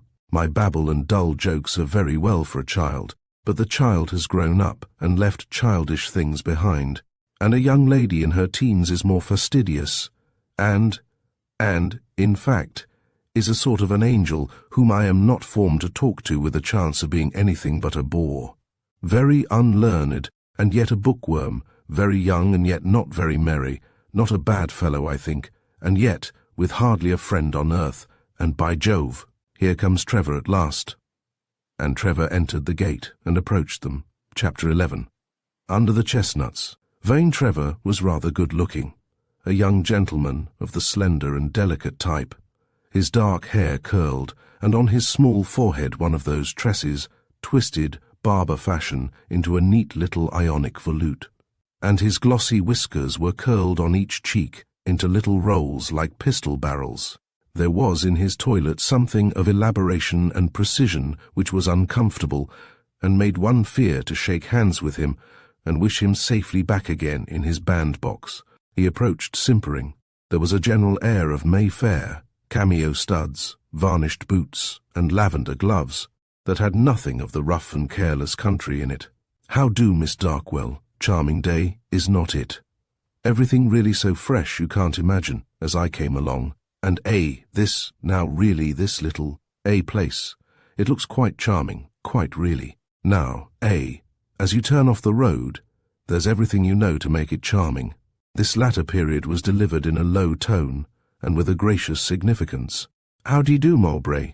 "Quite well, thank you," said William, with a smile that had a flicker of unconscious amusement in it. Perhaps without knowing it, he was envying him at that moment. "He's a worse fool, by Jove, than I thought he was his mental criticism. But he felt more conscious of his clumsy shoes and careless get-up. That's the sort of thing they admire. Why should a fellow be vexed? They can't help it. It's pure instinct. What delicious ground for croquet. Positively, I never saw anything so beautiful in my life. Do you play, Miss Darkwell?" "Sometimes, at the rectory, not here. The Miss Mainwarings play, and once or twice I've joined their party." "But they have no ground there," insisted Mr. Trevor. "It's all on a slope. I happen to know it very well because, in fact, it belongs to me. Old Mainwaring pays me a pretty smart rent for it. At least he thinks so." "Ha, ha!" And vain Trevor cackled gaily over his joke, such as it was. "Do you play?" demanded Violet of William. "Croquet? No, not much, just a little. Once or twice. I'll do to fill a place if you want a very bad player." "Oh, never mind. We'll pull you through, or push you, ha ha ha, we will indeed. You'll learn it, in no time. It's so simple, isn't it, Miss Darkwell? And then if you can get up one of those Miss Mainwarings. Awfully slow girls, I'm told, but they will do to play with you, Mowbray, just by way of ballast. He's such a fast fellow, ha ha ha. You'll want a slow partner, eh?" "Yes, and you'll want a clever one. So I surrender Miss Darkwell, just to balance the game," answered William, who was a little combative that morning. "Egad, I should like uncommonly to be balanced that way, I can tell you. Much better, I assure you, Miss Darkwell, than the sort of balancing I've been at the last 2 days, with my steward's books, ha ha ha. Awful slow work, figures, a regular dose of arithmetic." "Upon my honour, you'd pity me if you knew, you really would." "You really would," echoed William, "if you knew how little he knows of it. Come now, old fellow, none of your chaff, but get the balls and hoops, if Miss Darkwell will allow you, and we will choose the ground. Lots of ground. I'll choose that if you like. Only you'll just run and get the hoops and balls, for we have none here," answered Mowbray. "No croquet," ejaculated Mr. Trevor, expanding his lavender kid fingers and elevating his eyebrows. "I thought everyone had croquet now. I mean, you know, the mallet things and hoops and balls, and those little painted sticks, you know. And what are we to do, Miss Darkwell?" "I really don't know. It's quite true, and besides we have not got Miss Mainwaring, you forget." "Oh, you'll send Mowbray, won't you, to fetch her?" "Yes," said Mowbray, "I'll go with great pleasure." "If Miss Darkwell wishes, but as I never saw the young lady before, I'm not quite sure that she'll come away with me." "Well, no, ha ha ha. I don't think she'd run away with Mowbray at first sight, particularly to come to," replied Mowbray. "There now, let's be serious. There's a little fellow I saw at your gate. Yes, there he is, Miss Darkwell. Suppose you let me send him to Revington. I've no end of those things there, and I'll give him a note to Sparks, and we shall have them in no time." "A long time, I'm afraid," objected Violet. "No, I assure you, a mere nothing, not 20 minutes. Do, pray, allow me." And he wrote with a pencil, on the back of a card, an order to Sparks for the croquet apparatus, and away trotted the messenger. 3 can play, you know, or 2 for that matter, as well as 20, and so we can do quite well without troubling Miss Mainwaring. There was now a knocking at the drawing-room window, where William had seen dimly through the glass the form of Aunt Dinah at her knitting, with Psyche in her new collar, seated by her. All looked towards the signal, and Miss Perfect threw up the window and said, "How do you do, Mr. Trevor? What a sweet morning." "Perfectly charming," responded the master of Revington with a tender emphasis, and smiling toward Miss Perfect with his hat in his hand, and Aunt Dinah smiled and nodded again in return. "William, I want you for a moment here, dear. You need not come in." The instinct which makes old ladies afford a dole now and then of a few minutes to lovers is in harmony with the general rule of mercy and mitigation which alleviates every human situation. As soon as Miss Dinah raised the window, William saw standing in the chiaroscuro of the apartment a tall and rather handsome old clergyman. A little rusty was his black suit, a little dust was on his gaiters. It must have been he whom William had mistaken for the attorney who was to have visited his aunt that morning. He had seen him walk his nag up to the door about an hour ago, and dismount. The old clergyman was looking observantly and kindly on William, and nodding to him, and with her thin hand extended toward her nephew, she said, "This is he," with a proud smile in her old eyes, for she thought William the handsomest fellow alive. "Happy to make your acquaintance, sir," said the cleric, stepping forward and shaking William's hand. "I knew your father and grandfather, and your aunt and I are very old friends, and I've just been telling her how happy I shall be. This is Dr. Waggett, my very good and kind old friend. You may have heard me speak of him often, I dare say," interposed my aunt. "And your reading, sir, has been rather desultory, your aunt tells me. Like my own, sir, ha ha ha. We had rather give our time than pay it, read what is not exacted of us than what is." "But I don't know, Miss Perfect," continued the doctor, turning to that lady, as if they were in consultation upon William's case. "Reading, that is in the case of a man who thinks, and I am sure our young friend here thinks for himself, resembles the browsing of cattle. They choose their own herbage, and the particular flowers and grasses that answer their special conditions best, eh? And so they thrive. Instinct directs us creatures in the one as in the other, and so we read, he and I, ha, ha, what best nourishes, you see, what we can assimilate and enjoy. For plodding fellows, that devour the curriculum set before them, neither more nor less, are, you see, stool-fed, bulkier fellows, higher priced in the market, but they haven't our flavour and texture. Oh no, ha, ha, eh?" The ecclesiastic was cheery and kindly, and in his manner was a curious mixture of energy and simplicity which William Mowbray liked. The conclusion of this little harangue he had addressed to William Mowbray, and I am afraid that Miss Perfect was more interested by the picture on the lawn, for without reference to the doctor's subject, she desired to know, looking with a pleased inquisitiveness at the young people, whether they were going to take a walk, or what, and prolonged her little tete-a-tete with William over the window-stool. When William Mowbray looked up again at Dr. Waggett, that divine had picked up a book, a trick of his, like that of the cattle from whom his illustration was borrowed, and who employ every moment's pause at the wayside, in a pluck at the nearest foliage or turf of grass, and with the intimation, "You may as well join them," Miss Perfect dismissed her nephew. Chapter 12. Croquet. While William Mowbray was thus employed, Mr. Trevor agreeably accosted Miss Violet. "Now we are to choose the ground, you know, Miss Darkwell. You are to choose it, in fact. I think, don't you? It looks particularly smooth just there. By Jove, it does. Really now, just like a billiard table behind those what d'ye call 'ems, the evergreens there." "I think it does, really," said Miss Vi, gliding very contentedly into his ambuscade. "There's a little shade, too." "Yes, lots of shade. I hate the sun. I'm afraid my deeds are darkness, as Dr. Mainwaring says. There's only one sort of light I really like now, upon my honour, the light you know, the light that comes from Miss Darkwell's eyes, ha ha, upon my honour." The idea was not quite original, perhaps, but Miss Darkwell blushed a little, and smiled, as it were, on the leaves, and wondered how soon the messenger with the croquet things would return.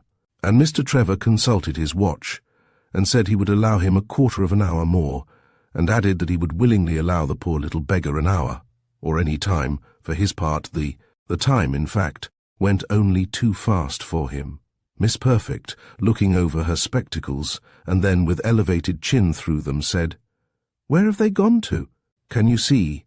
"I don't know. I suppose sauntering about. They can't be very far," answered William, looking a little uneasily.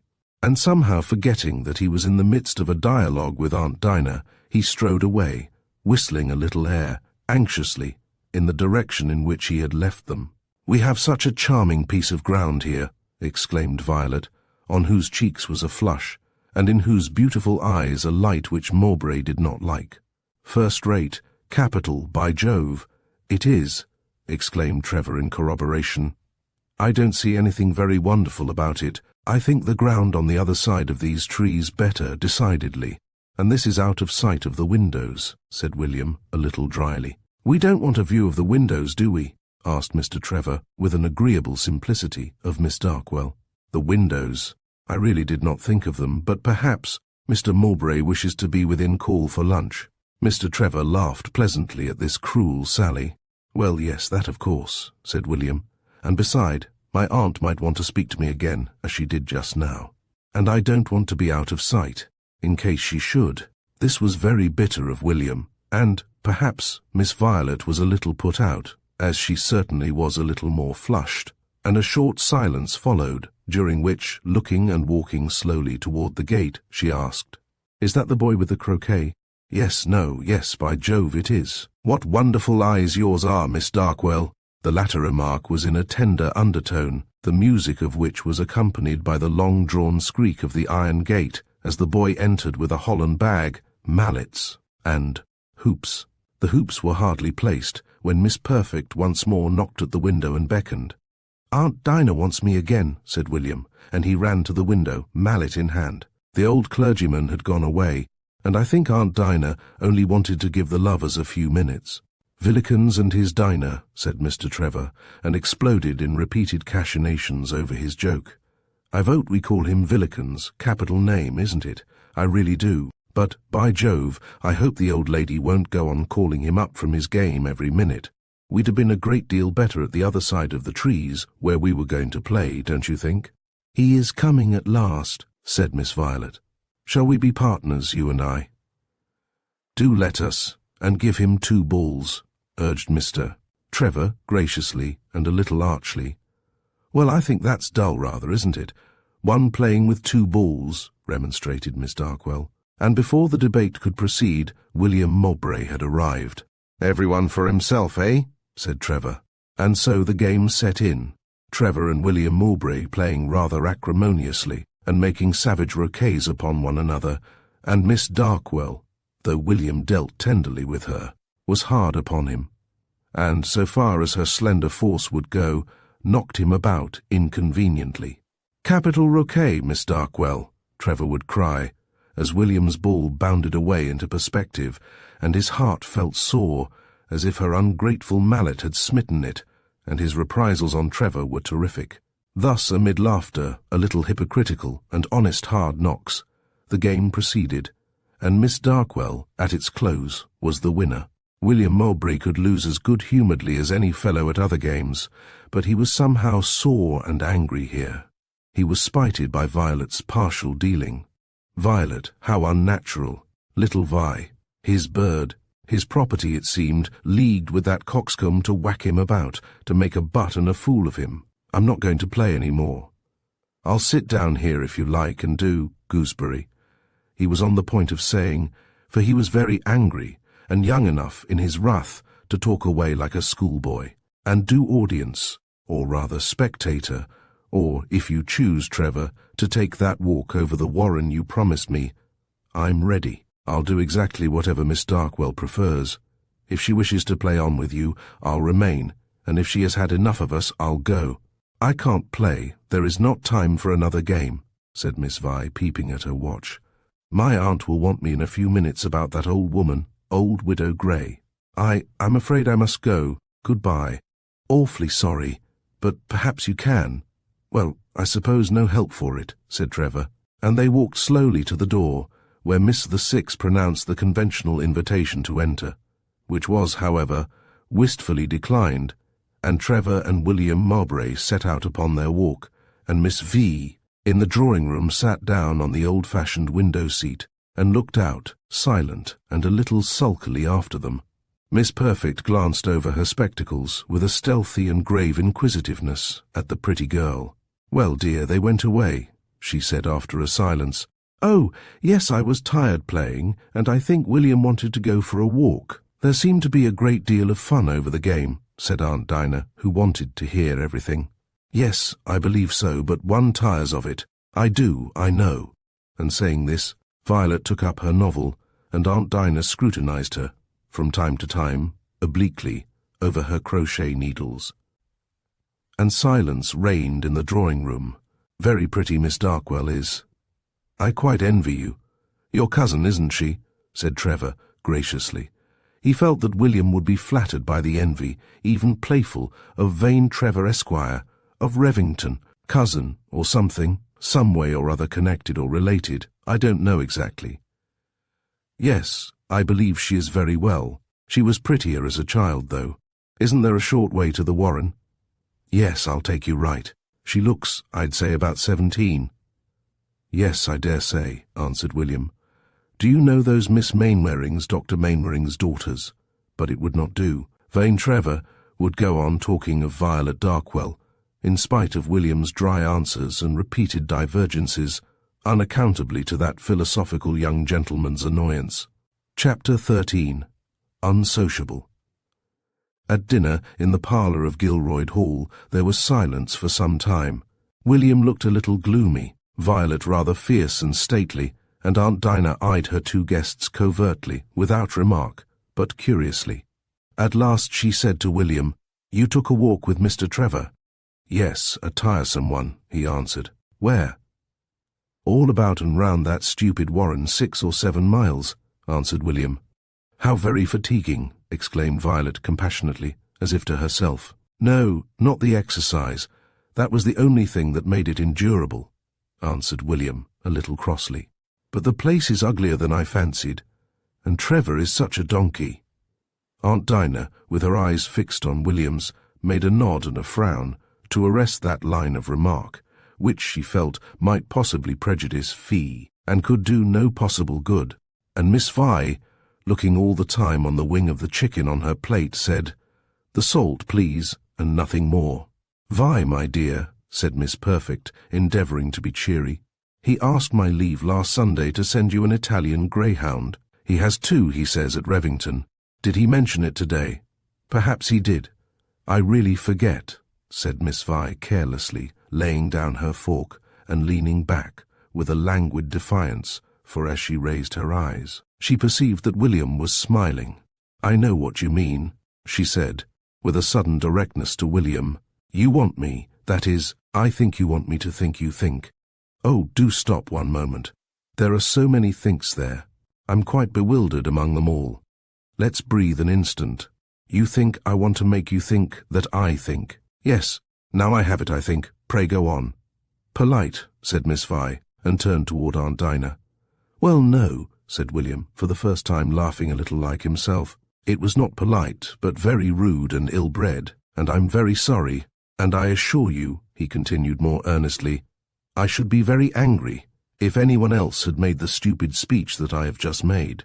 And really, I believe it is just this. You have been too patient with me, and allowed me to go on lecturing you like an old tutor, and really, I'm certain I've been a horrid bore."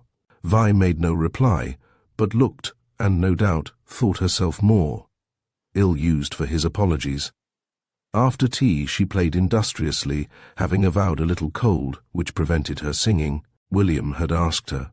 He turned over the leaves of a book as he sat back in an elbow chair, and Aunt Dinah was once more deep in her old box of letters, with her gold spectacles on.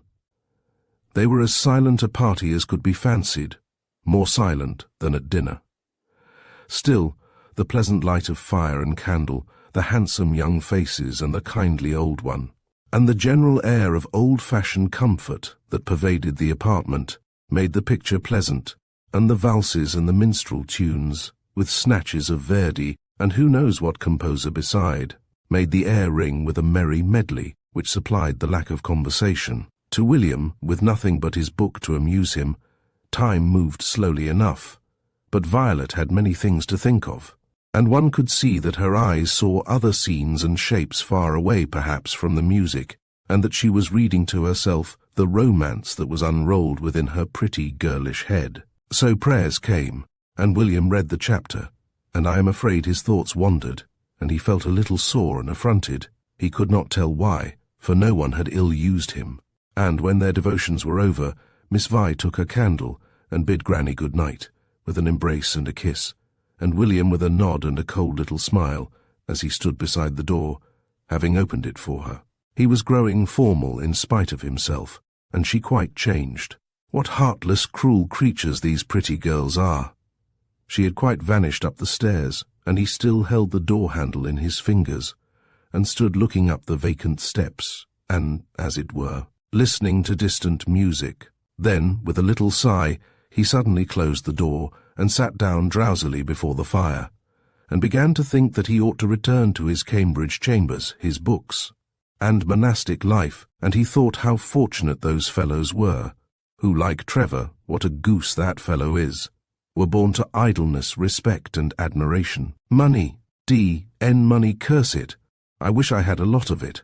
And William clutched the poker, but the fire did not want poking, and he gave it a rather vicious knock upon the bar, which startled Miss Perfect, and recalled his own thoughts from unprofitable speculations upon the preposterous injustice of fate and some ultimate state of poetical compensation in which scholars and men of mind, who played all sorts of games excellently, and noodles, who never did anything decently, in fact, he and Trevor, would be dealt with discriminately and with common fairness. Don't, dear William, pray make such a clatter. I'm so nervous. I beg 1,000 pardons, I'm so stupid. Well, it does not signify an accident, but don't mind touching the fire-irons, said Miss Perfect. And how did your walk with Mr. Trevor proceed? Did he talk of anything? Oh, didn't he? 50 things. He's a wonderful fellow to talk, is Trevor, said William, looking with half-closed eyes into the fire. Oh, yes, persisted Aunt Dinah. But was there anything particular, anything that could interest us?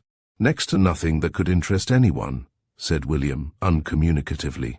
Well, it would interest me if he talked of Violet, said Aunt Dinah, coming directly to the point. Did he?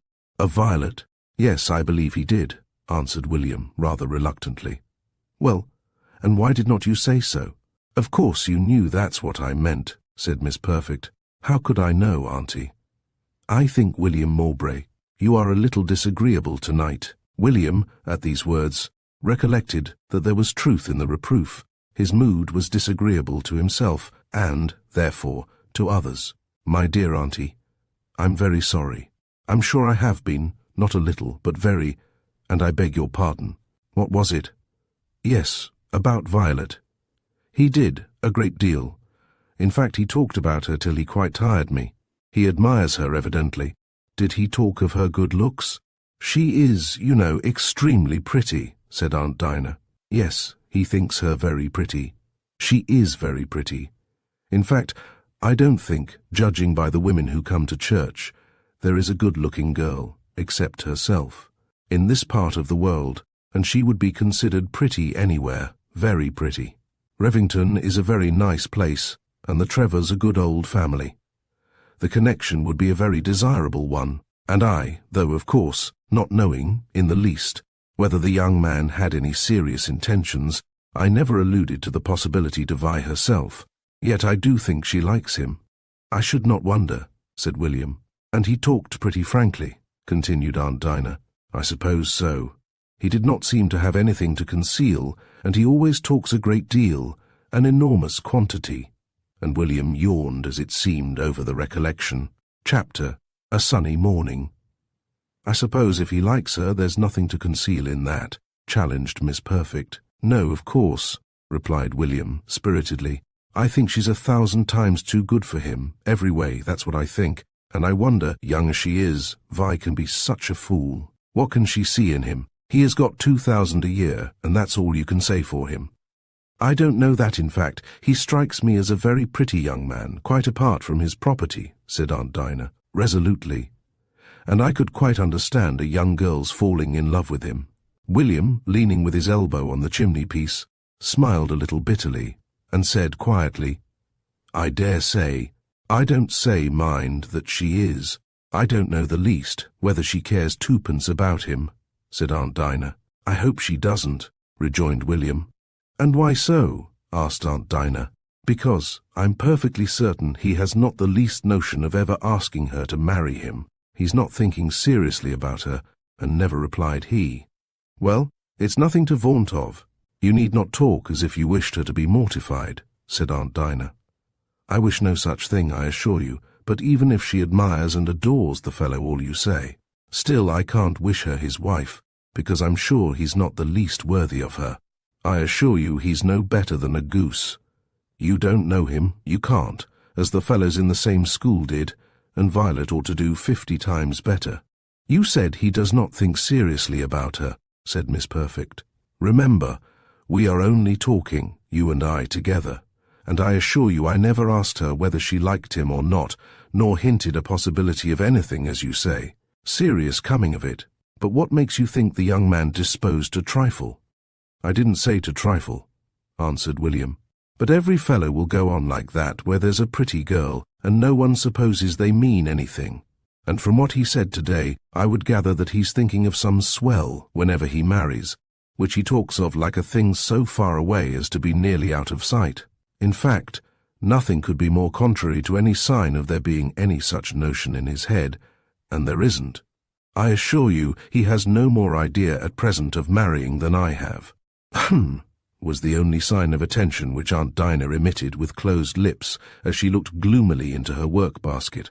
I believe for nothing. William whistled Rule Britannia in a low key to the little oval portrait of the very Reverend Simeon Lewis Perfect, Dean of Crutch Friars, the sainted and ascetic parent of the eccentric old lady, who was poking in her work-basket his own maternal grandfather, and a silence ensued, and the conversation expired. Next morning, William, returning from his early saunter in the fields, saw the graceful head of Violet peeping through the open window of the parlour, through the jessamine and roses that clustered round it.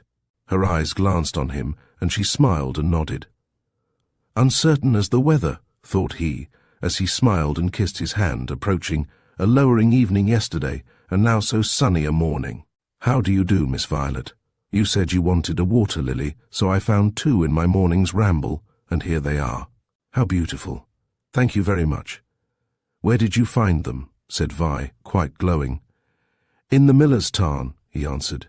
I'm so glad you like them. Quite beautiful. The miller's tarn?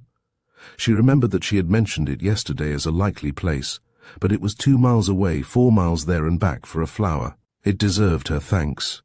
And she did thank him, and reminded him in tone and look of that little Vi of other years, very pleasantly yet somehow sadly.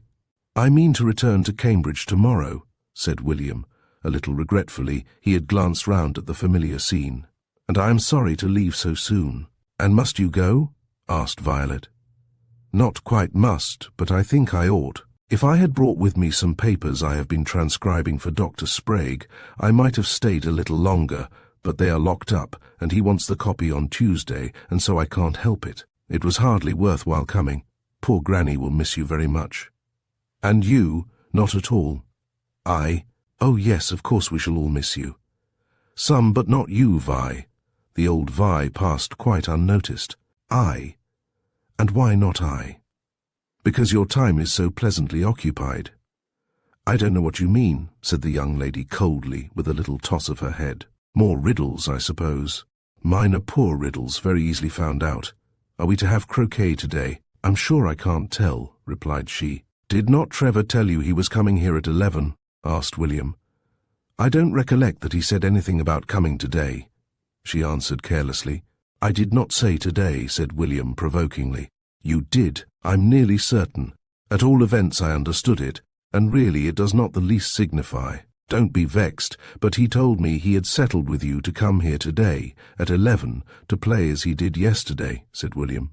Ho, then I suppose I have been telling fibs as usual. I remark I never do anything right when you are here.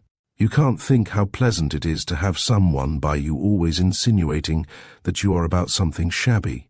You put it in a very inexcusable light, said William, laughing. It may have been a vaunt of Trevor's, for I think he's addicted to boasting a little, or a misapprehension, or an indistinctness. There are fibs logical and fibs ethical, and fibs logical and ethical, but you don't read logic, nor care for metaphysics, nor metaphysicians, she acquiesced. Well, said William, he says he's coming at 11.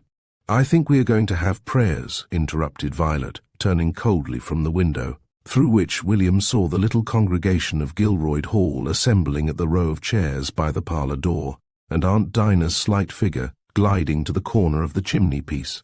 to the right of the very Reverend Simeon Lewis Perfect, sometime Dean of Crutch Friars, where the Bible and prayer book lay, and in the shadow her golden spectacles glimmered like a saintly glory round her chaste head. So William hastened to do his office of deacon, and read the appointed chapter, and their serene devotions over, the little party of 3 with the windows open, and the fragrance and twitterings of that summer-like morning entering through those leafy apertures, sat down to breakfast, and William did his best to entertain the ladies with recollections lively and awful of his college life. "9:30, Miss Violet, don't forget 11, said William, leaning by the window frame, and looking out upon the bright and beautiful landscape. "I'll go out just now and put down the hoops." "Going to play again today?" inquired Miss Perfect briskly. "Charming morning for a game, is he coming, William?" "Yes, at 11. Murmured Aunt Dinah, in satisfactory rumination. And William, not caring to be drawn into another discussion of this interesting situation, jumped from the window upon the sward and strolled away toward the river. Chapter 15. Dinner at Revington. Trevor did appear, and was received smilingly, and Aunt Dinah came out and sat a little apart on the rustic seat, and looked on cheerfully. The day was so very charming. Perhaps she fancied it a case for a chaperone, and being a little more in evidence than a seat in the drawing-room window would make her, and with her work, and with Psyche at her feet, she presided very cheerily. When, after 2 or 3 games, Trevor was taking his leave, Miss Violet Darkwell having, notwithstanding various nods and small frowns from Granny, persisted in announcing that she was tired, and had beside a long letter to write before Tom left for the town, the master of Revington said, "He and Mowbray were knocking the balls about at random. I say, Mowbray, you must come over to Revington and have a mutton chop or something. You really must, an old schoolfellow, you know, and I want to talk to you a bit. Upon my honour, I do. I'm totally alone, you know, at present, and you must come." "But I'm going tomorrow, and this is my last evening here," said William, who felt unaccountably queer and reluctant. What could Trevor want to talk to him about? There was something in Trevor's look and manner a little odd and serious, he fancied even embarrassed. "Perhaps it is some nonsense about Vi.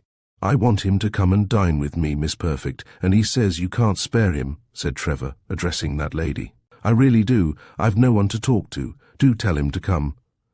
"Certainly," said Aunt Dinah, with an imperious little nod to William Mowbray. "Go, William, my dear. We shall see you tonight, and tomorrow morning." "He'll be very happy, I'm sure," said Aunt Dinah, who, like William Mowbray possibly, anticipated a revelation. So William, having no excuses, did walk over to Revington to dine.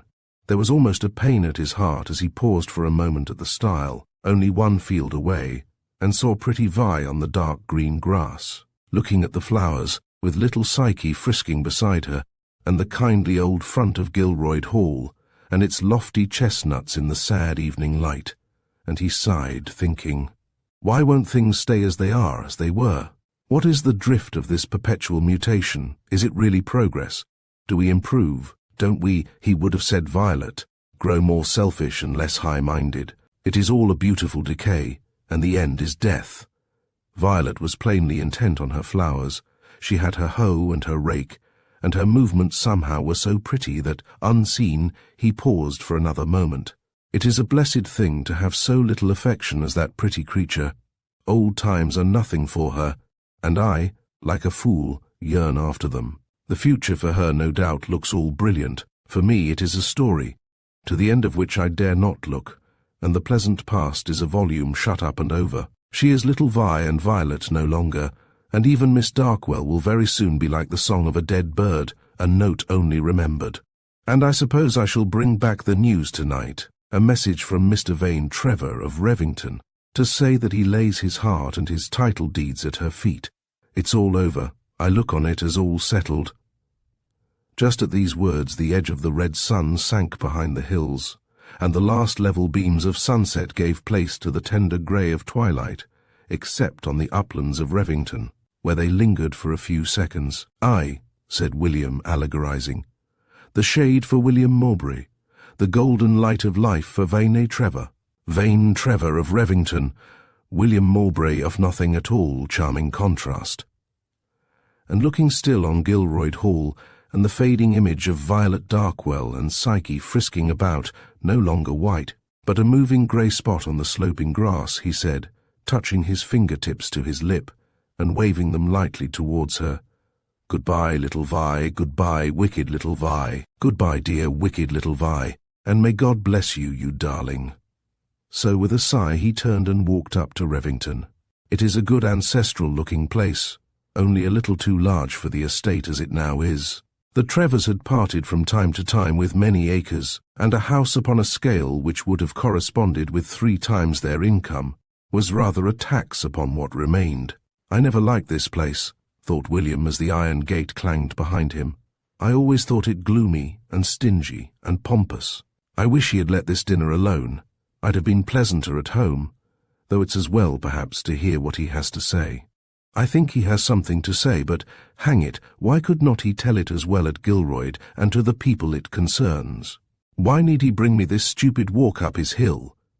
And William, as he talked, was switching the laurel leaves at his side with his cane, and leaving here and there half a leaf or a whole one on the gravel, and sometimes half a dozen, not quite unconsciously. There was something of defiance, I am afraid, in this trespass. William came in. The hall was not lighted. He was received in the dusk by a serious and rather broad gentleman in black, who took his hat and cane with a bow, led him through an anteroom, illuminated dismally by a single lamp, and announced his name at the drawing-room, where Varney Trevor received him, advancing from the hearthrug to the middle of the room in an unexceptionable evening toilet and in French boots, and shook hands with just a little inclination which implied something of state, though smilingly performed. Mr. Trevor was very conscious of the extent of the mansion of Revington, of the scale of the rooms, of the pictures, and in short of everything that was grand about him. William was a little disgusted and rather uncomfortable, and ate his soup and cutlets and kickshaws gloomily, while Trevor, leaning upon his elbow, talked away with a conscious superiority that was at once depressing and irritating. They had a jug of claret, not the best even in Trevor's cellar, I am afraid, after dinner, and sat facing the fire, and sipping that nectar. "Snug little room this," said Trevor, looking along the ceiling with his napkin over his knee, and his claret glass in his fingers. "It isn't the parlour, only a sort of breakfast room. The parlour, you know, it's considered a handsome room. 35 feet by 20. "Yes, I know," said William with a dry carelessness. "Ah, well, yes, I dare say. A good many people, it's an old place rather, do know something about Revington. Especially those who have lived the greater part of their lives within half a mile of it," rejoined William. "Ah, ha! Yes, to be sure. I forgot you have been so constantly at Gilroyd. What a nice little bit of a thing it is. I could fancy growing quite in love with it, isn't it?" "Yes," said William shortly, and filled his glass and drank it in a hurry. He fancied that Trevor was about to come to the point. Chapter 16. Over their claret. "Great fun, croquet, isn't it? Awful fun with pretty girls," exclaimed vain Trevor, rising and standing on the hearthrug, with his back to the fire and his glass in his hand, and simpering agreeably with his chin in the air. "I think it capital fun, I know. There's so much cheating, ha-ha, isn't there? And such lots of whispering and conspiring and all that sort of thing, you know, and the girls like it awfully. At Torhampton we had capital games, and such glorious ground. Do you know the Torhamptons?" "The Marquis? No, of course I don't. How should I?" said William with a little laugh of disgust. "Oh. Well, I thought, but Lady Louisa, she is so sweetly pretty. I was told off pretty often to play with her, and we had such fun knocking the fellows about. Capital player and awfully clever. They're all clever. One of the cleverest families in England, they're thought. The old lady is so witty you can't imagine, and such a pleasant party staying there. I was almost the only fellow not a swell, by Jove, among them." And he ran his eye along his handsome cornices, with a sort of smile that seemed to say something different. "I fancy they wish to be civil, however, from something Lady Fanny said. I rather fancy they have an idea of putting up Lord Edward, you know, for the county, but don't let that go further, and I suppose they thought I might be of use. Won't you have some more claret?" "I don't know them. I don't understand these things. I don't care if all the marquises in England were up the chimney," said William cynically, throwing himself back in his chair. with his hands in his pockets, and looking sulkily into the fire. "Well, ha, that need not prevent your filling your glass, eh?" laughed Trevor graciously and indulgently, as though he belonged himself to that order of marquises of whom Mowbray spoke so slightly, and forgave him. "Thanks, I will." And so he did, and sipped a little, and after a little silence he asked with a surly quietude, "And why don't you marry that lady, what's her name, Louisa, if she liked you? It doesn't follow that she likes me, and you know there are difficulties, and even if she did, it does not follow that I like her, don't you see?" And he cackled in gay self-complacency. "That is, of course, I mean liking in the way you mean." Again this desultory conversation flagged for a little time, and Trevor, leaning on the chimney-piece and looking down on William, remarked profoundly, "It's odd, isn't it? When you come to think of it, how few things follow from one another.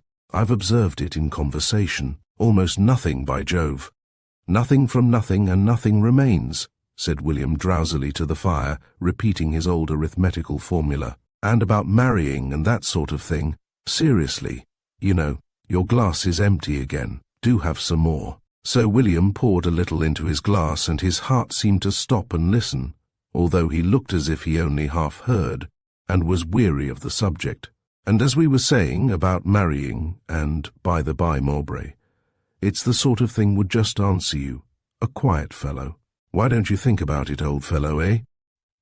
It was a way Trevor had of always forgetting those little differences of circumstance which, in contrast, redounded to his importance, and he asked such questions, of course.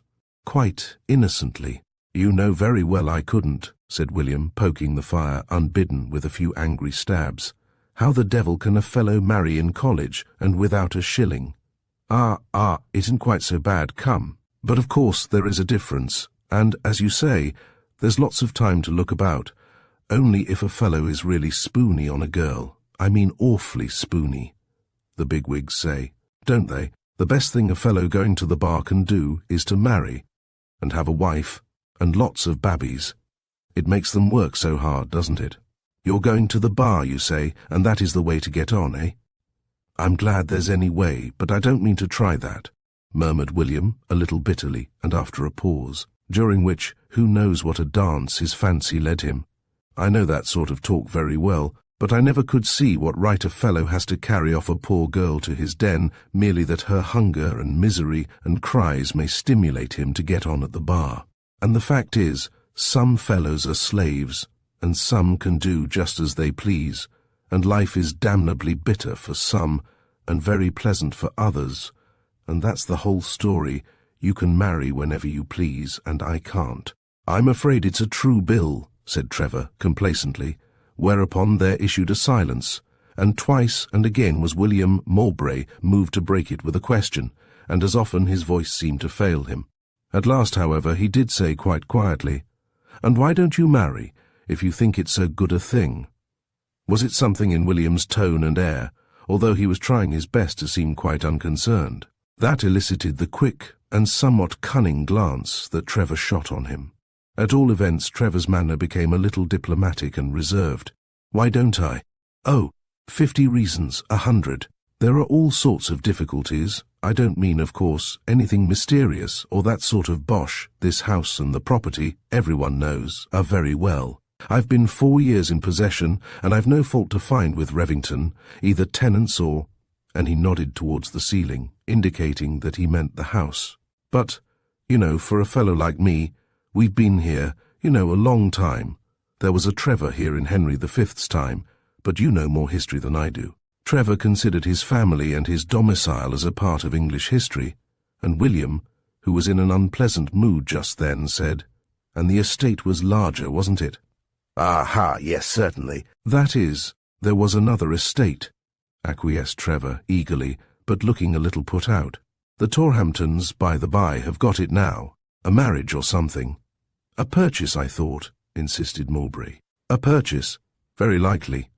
It does not signify sixpence if the thing's gone, and gone it is. But you see, having been here for a longer time, I'm afraid, than you and I are likely to live, and having a sort of place among the people, you understand, a kind of a quite undeserved, only because we have been here so long, that sort of an influence, or whatever it is. A fellow isn't as free as you'd fancy. By Jove! He's tied up, I can tell you, horribly tied up. A poor devil like me. Egad, he's not like a man with an income out of the funds, there's that sort of thing. I suppose it is the shadow, don't you see, of the old feudal thing, but so it is. There's a sort of rural opinion, a kind of loyalty, in a very small way, of course, but it is that sort of feeling. And there's no use, in blinking it. And a fellow has to consider, how his tenants and people would receive it, and ask anyone. You can't conceive how a fellow's hampered, really hampered. Now, do you really think they care a farthing? Asked Mowbray. Care? You've no idea, exclaimed his friend. Well, when I make my fortune, I'll keep it in the funds, said Mowbray. I strongly advise you, said Trevor, with admirable solemnity. Have some coffee. And here's Curacoa. When will he talk about Vi? Thought William, as he set down his coffee cup. He can't have brought me here to dinner merely to hear that pompous lecture. And indeed, it seemed to William that Trevor had something more to say, but did not know how to begin it. Chapter 17. Moonshine. And now, for they kept early hours at Gilroyd, William, with a peep at his watch, declared he must go, and Trevor popped on his fez and produced his cigars, and he set out with Mowbray, in the moonlight, to see his friend out of the grounds. As they walked down the slope, with the thick chestnuts of Gilroyd Hall and two of its chimneys full in view, the misty lights and impenetrable shadows of moonlight, and all the familiar distances translated into such soft and airy outline, the landscape threw them, I dare say, somewhat into musing, and that sort of sympathy with the pensive moods of nature which has, time out of mind, made moonlight the lamp of lovers, and some special associations of the scenery induced them to smoke on in silence for some time, insensibly slackening their pace. The night scene was so well worth lingering over. And your cousin, isn't she? Down there, how awfully pretty she is, said Trevor, at last, lowering his cigar between his fingers. Cousin? I suppose we're all cousins in some roundabout way related, I don't know how. Yes, she is. She's very pretty. Darkwell. Connected, are they, with the Darkwells of Shropshire? Asked Trevor. Perhaps I really don't know. I never knew there were Darkwells in Shropshire, said William. Oh dear, yes. I thought everyone knew that. Darkwell's the name of the place too. A very old family, said Trevor. I did not know, but her father is a barrister, and lives in London, and has some sons, but I never saw them, answered William. Trevor sighed. He was thinking what low fellows these sons might possibly be. A barrister. He remembered young Bowles's father visiting Rugby once, a barrister, making 1,500 a year, a shabby, lean-looking fellow, with a stoop and a seedy black frock coat and grizzled whiskers, who talked in a sharp, dry way, with sometimes a little browbeating tendency, not a bit like a gentleman. On the other hand, to be sure, there were lots of swells among them, but still there was the image of old Bowles's father intruding into the moonlight and poking about the old trees of Gilroyd. They had come to a halt under the mighty clump of beech trees that you can see against the sky from the distant road to Audminton, and after a silence, Trevor said, I remember a thing I saw in a play in London, about a fellow that married a mermaid, or something of the sort, and, egad, they got on capitally till their family began to appear, and the situation began to grow too fishy, in fact, for him. So, by Jove, he cut and run, and I forget how the play ends, but it was awfully funny. Yes, said William, they ought to come to us like Aphrodite from the foam of the sea, and have no kindred, in utter isolation. Who? Asked Trevor. Our beautiful brides, exclaimed Mowbray, a little mockingly. It's a confounded world we live in, resumed Trevor, after a little silence. Look at me now, for instance, how we are, and all this belongs to me, and has been ours for goodness knows how many centuries, and I assure you I sometimes feel I'd rather be a simple fellow with a few hundreds a year, and my way to make in the world, and my liberty along with it, than all this. Suppose we exchange, said William. I'll take the estate off your hands, and allow you 300 a year and your liberty, and wish you joy of the pleasant excitement of making your way in the world, and applaud when you get on a bit, and condole when you're in the mud.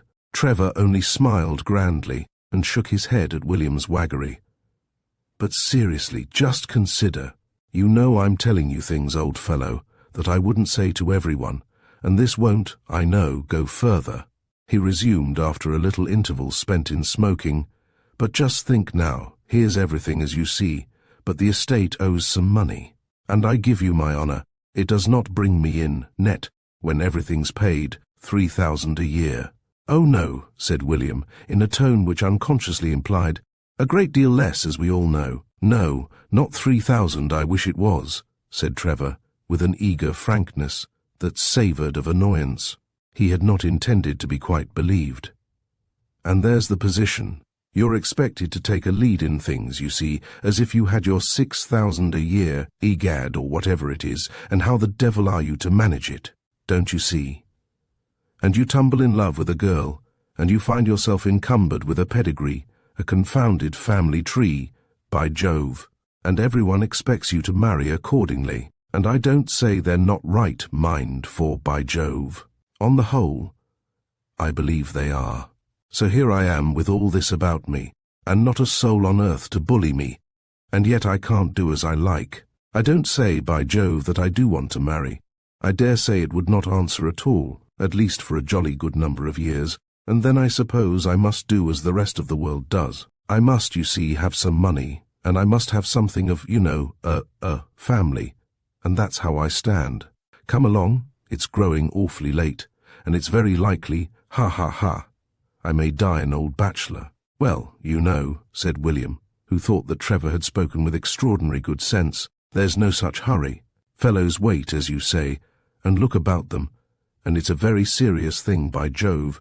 Here we are at the gate, and I've had a very pleasant evening, jolly. I did not think two fellows, by themselves, could be so jolly, and that capital claret.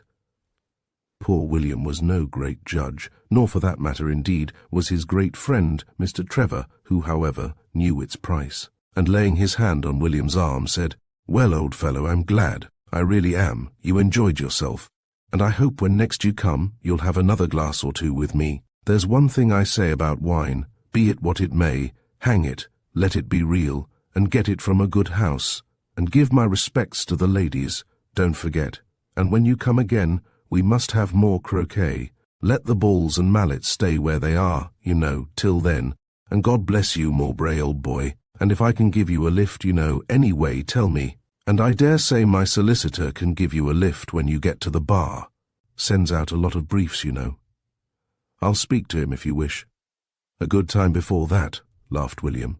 Many thanks, though. I suppose I shall turn up in a few weeks again, and I'm beginning to take to the croquet rather, and we can have lots of play, but, by Jove, I'm keeping you all night. Goodbye. So they shook hands, each thinking more highly of the other. I'm afraid our mutual estimates are seldom metaphysically justifiable. Well, thought Trevor, as he smoked his way uphill to the house, no one can say I have not spoken plain enough.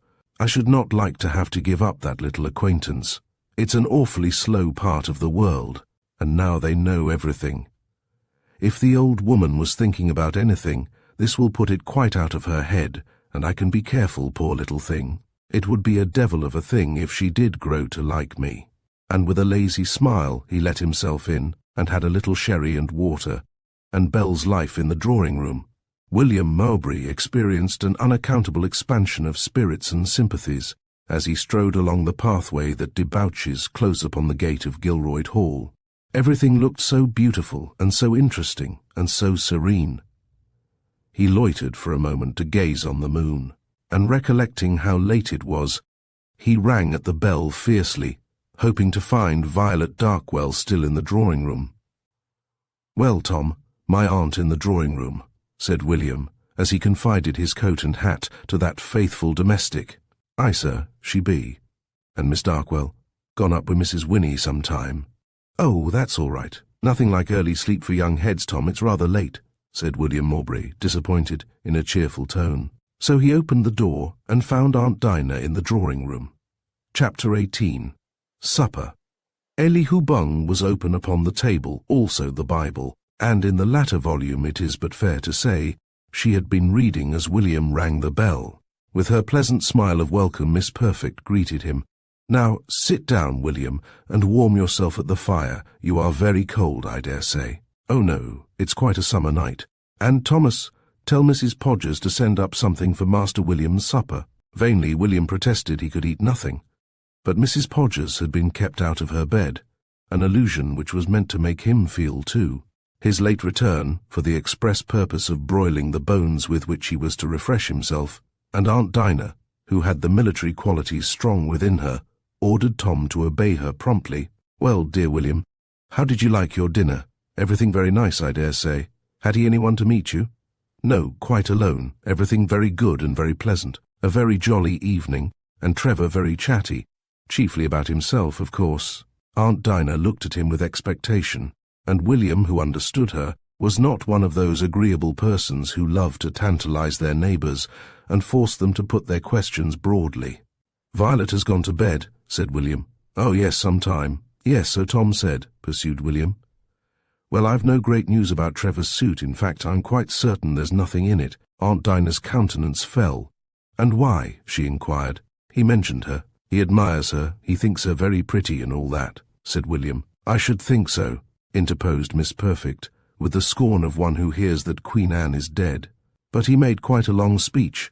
At the same time, I mean in continuation. And there's nothing serious, nothing whatever, nothing on earth in it, concluded he. But what did he say? Come, try and remember. You are young, and don't know how reserved, and how hypocritical, all lovers are. They affect indifference often merely to conceal their feelings. I hope she does not like him, began William. I'm very sure she doesn't, interpolated Aunt Dinah rapidly. No girl likes a man till she first knows that he likes her, because he took care to make it perfectly clear that he could not think of marrying her, added William. Upon my life, exclaimed the old lady briskly. Remarkably civil.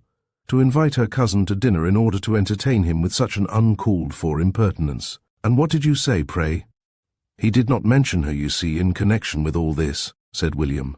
Oh, pooh, then I dare say there's nothing in it, exclaimed Aunt Dinah, vigorously grasping at this straw.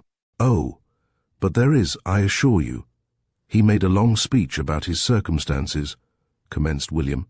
Well, surely he can afford to keep a wife, interrupted Dinah again. And the upshot of it was just this, that he could not afford to marry without money. A lot of money and rank. Money and rank. Pretty well for a young coxcomb like Mr. Vane Trevor, upon my word. This was perhaps a little inconsistent, for Aunt Dinah had of late been in the habit of speaking very highly of the young gentleman. Yes, I assure you, and he said it all in a very pointed way.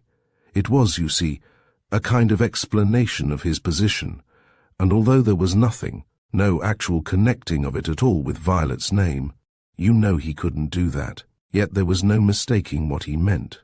Aunt Dinah looked with compressed lips on a verse of the Bible which lay open before her. Well, and what did he mean? She resumed defiantly. That he can't marry Violet, and pray whoever asked him. I, for one, never encouraged him, and I can answer for Violet.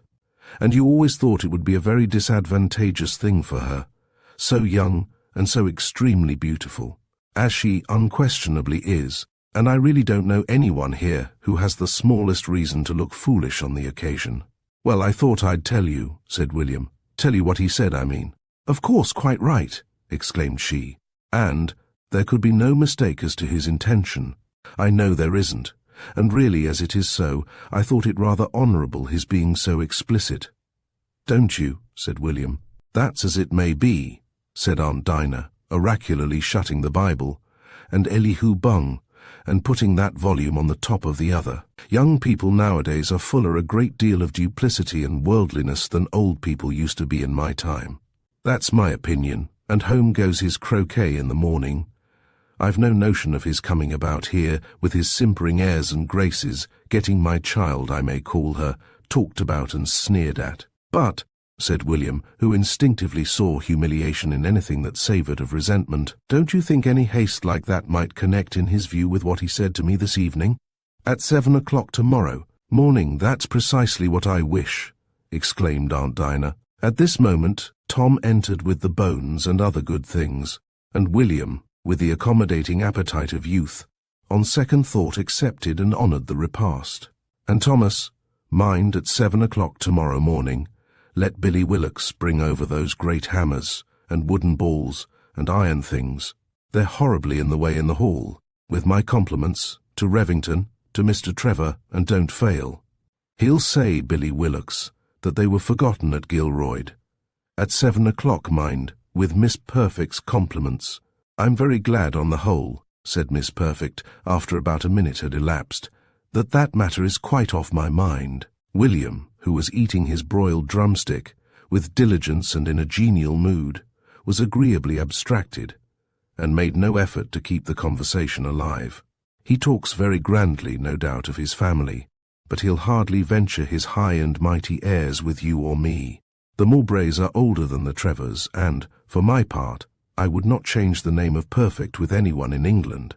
We are Athelstanes, and took the name of Perfect in the Civil Wars, as I've told you. As to family, William, you could not stand higher. You have, thank God, splendid talents, and, as I am satisfied, excellent, indeed, magnificent prospects. Do you see much of your cousin Winston at Cambridge? Nothing, said William, who was, it must be confessed, a little surprised at his aunt's glowing testimony to his genius, and particularly to his prospects, which he knew to be of a dismal character, and he conjectured that a supernatural light had been thrown upon both by Henbane. Do you mean to say that Winston Mowbray has not sought you out or showed you any kindness? I don't need his kindness, thank goodness. He could not be, in fact, of the least use to me, and I think he's ashamed of me rather. Ha! Ejaculated Aunt Dinah with scorn. I spoke to him but once in my life, when Sir Richard came to Cambridge, and he and Winston called on Dr. Sprague, who presented me to my uncle. And William laughed. Well, he gave me 2 fingers to shake and that sort of thing, and he said, Winston, here's your cousin, and just took my hand with a sort of slight bow. A bow, well, a first cousin, and a yes, and he pretended not to know me next day at cricket. I wish he was anywhere else, or that no one knew we were connected. Well, never mind, they'll be of immense use to you. I'll tell you how, said Aunt Dinah, nodding resolutely to William. Chapter 19. Debate. I'd rather work my own way, Auntie. It would be intolerable to owe them anything, said William Mowbray. I don't say Winston, but Sir Richard, he can be of the most immense use to you, and without placing you or me under the slightest obligation. This seemed one of Aunt Dinah's paradoxes, or of her scampish table's promises, and made a commensurate impression on William's mind. You saw Dr. Waggett here yesterday? I know, yes, the old clergyman, isn't he, who paid you a visit? Just so, he's a very old friend, very, and thinks it a most desirable arrangement. What arrangement? You shall see, interrupted Aunt Dinah. 1 moment's patience. I must first show you a paper to read. She walked over to a little japanned cabinet, and as she fumbled at the lock, continued. And when you have read it, that's it. When you have read it, I'll tell you exactly what I mean. So saying, she presented a large official-looking envelope to William, who found that it contained a letter and a paper, headed, Extract from the Will and Testament of the late Sir Nathaniel Mowbray, of Queen's Mowbray, bearing date and proved Anxique on 1831. The letter was simply a courteous attorney's intimation that he enclosed herewith a copy, extract of the will, and see, as requested, together with a note of the expenses. The extract was to the following effect. And I bequeath to my said son Richard the advowson of, and right of perpetual presentation to the living and vicarage of St. Magdalen of Cordley, otherwise Magdalen, in the diocese of Shovel-on-Headley, now absolutely vested in me, and to his heirs for ever, but upon the following conditions, namely, that if there be a kinsman, not being a son or stepson, of my said son, or of his heir, Anc, in possession, then, provided the said kinsman shall bear the name of Mowbray, his father's name having been Mowbray, and provided the said kinsman shall be in holy orders at the time of the said living becoming vacant, and shall be a good and religious man, and a proper person to be the incumbent of the said living, he shall appoint and nominate the said kinsman, and if there be 2 or more kinsmen so qualified, then him that is nearest of kin, and if there be 2 of equal consanguinity, then the elder of them, and if they be of the same age, then either, at the election of the bishop. Then there was a provision that in case there were no such kinsman, the dean and chapter of the Cathedral of Dordle-cum-Drone should elect a cleric, being of the said diocese, but not of the said chapter, or of kin to anyone of the said chapter, and that the said Richard or his heir should nominate the person so elected. And it was also conditioned that his son Richard should procure, if practicable, a private Act of Parliament to make these conditions permanent. "He must have been a precious odd old fellow, my grand-uncle," observed William, as he sheathed the document again in the envelope.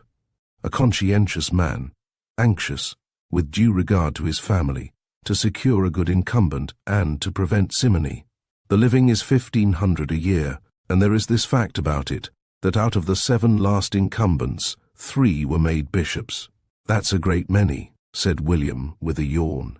"And you'll make the 4th, said Aunt Dinah spiritedly, and took a pinch of her famous snuff. Repeated William, not quite believing his ears. "I am going to the bar." "Into the church, you mean, dear William." "But," remonstrated William, "but I assure you, without a feeling of fitness, in fact, I could not think of it." "Into the church, sir." Aunt Dinah rose up, and as it were, mounted guard over him as she sternly spoke these words. William looked rather puzzled and very much annoyed. "Into thee," she repeated, with a terrible deliberation. "My dear aunt," William began. "Yes, the church. Listen to me. I have reason to know you'll be a bishop. Now mind, William, I'll hear no nonsense on this subject. Henbane, is that what you mutter? Well, speak out. What of henbane? Suppose I have been favoured with a communication. Suppose I have tried to learn by that most beautiful and innocent communion something of the expediency of the course I proposed, and have succeeded. What then?" William did not answer the challenge, and after a brief pause she continued, "Come, come, my dear William, you know your poor old aunt loves you. You have been her first, and very nearly her only object, and you won't begin to vex her now, and after all to break her heart about nothing. But I assure you," William began. "A moment's patience," broke in Aunt Dinah. "You won't let me speak. Of course you may argue till doomsday, if you keep all the talk to yourself. I say, William, there are not 6 peers in England can show as good blood as you, and I'll not hear of your being shut up in a beggarly garret in Westminster Hall, or the Temple, or wherever it is they put the paltry young barristers, when you might and must have a bishopric if you choose it, and marry a peer's daughter. And choose what you will, I choose that. And into the church you go, yes, into the church, sir, the church. And that's enough, I hope."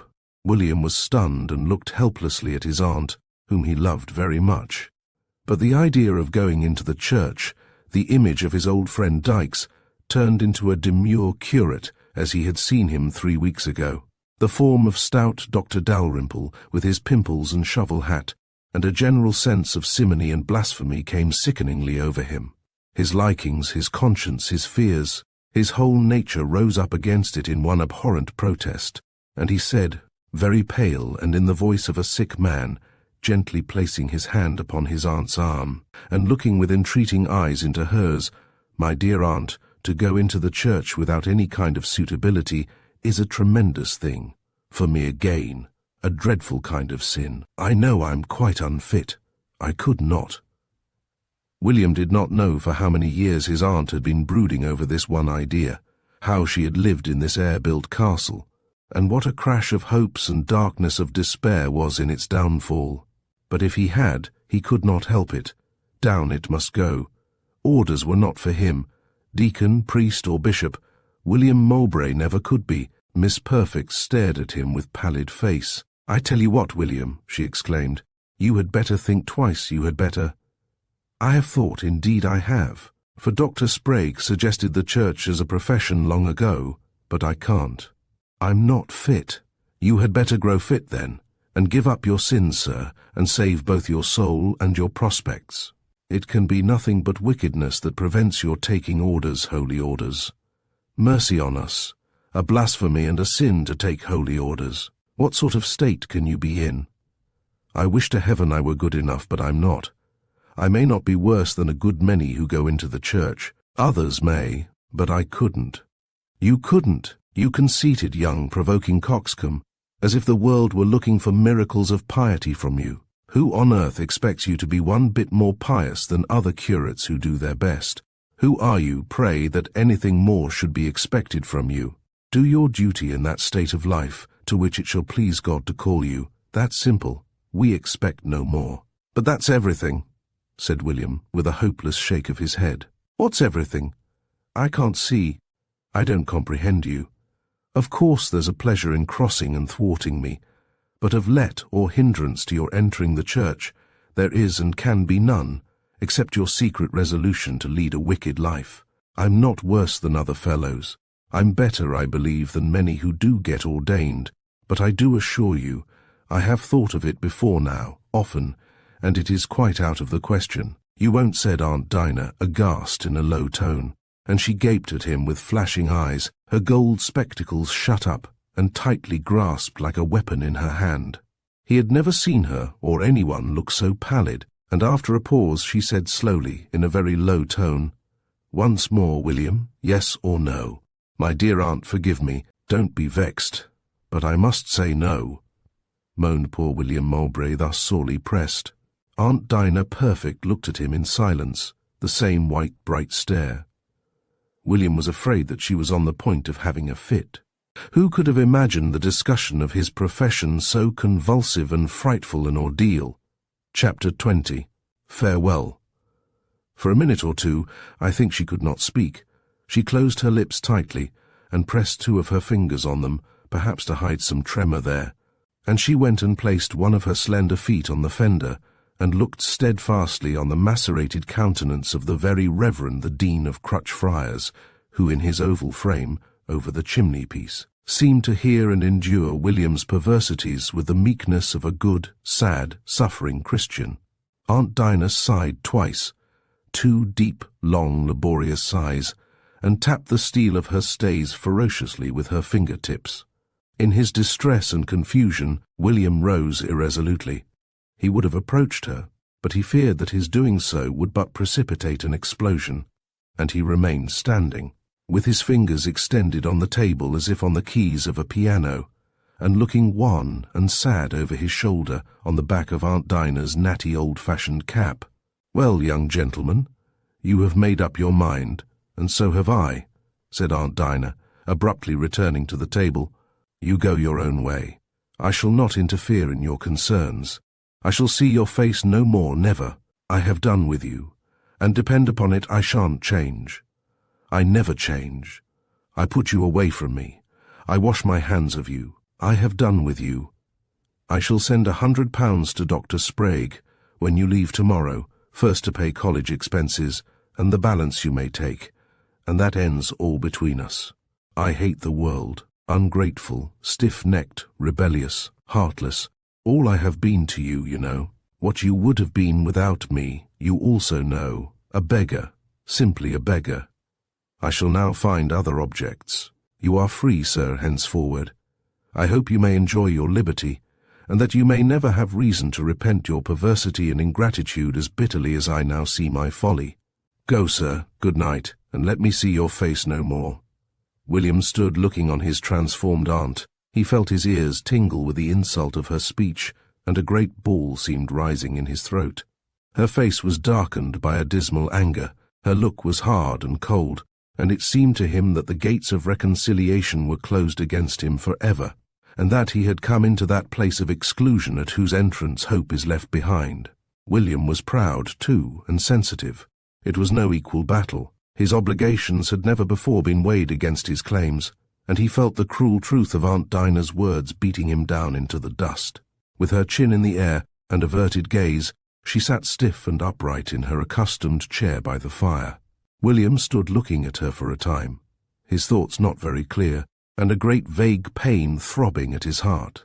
There was that in her countenance which indicated something different from anger, a cold alienation. William Mowbray silently and softly left the room. He thinks it will be all over in the morning, but he does not know. So thought Aunt Dinah, folding her cold hands together, gone to bed, his last night at Gilroyd. holding her mind stiffly in this attitude with a corresponding pose and look she sate, and in a minute more William Mowbray entered the room very pale.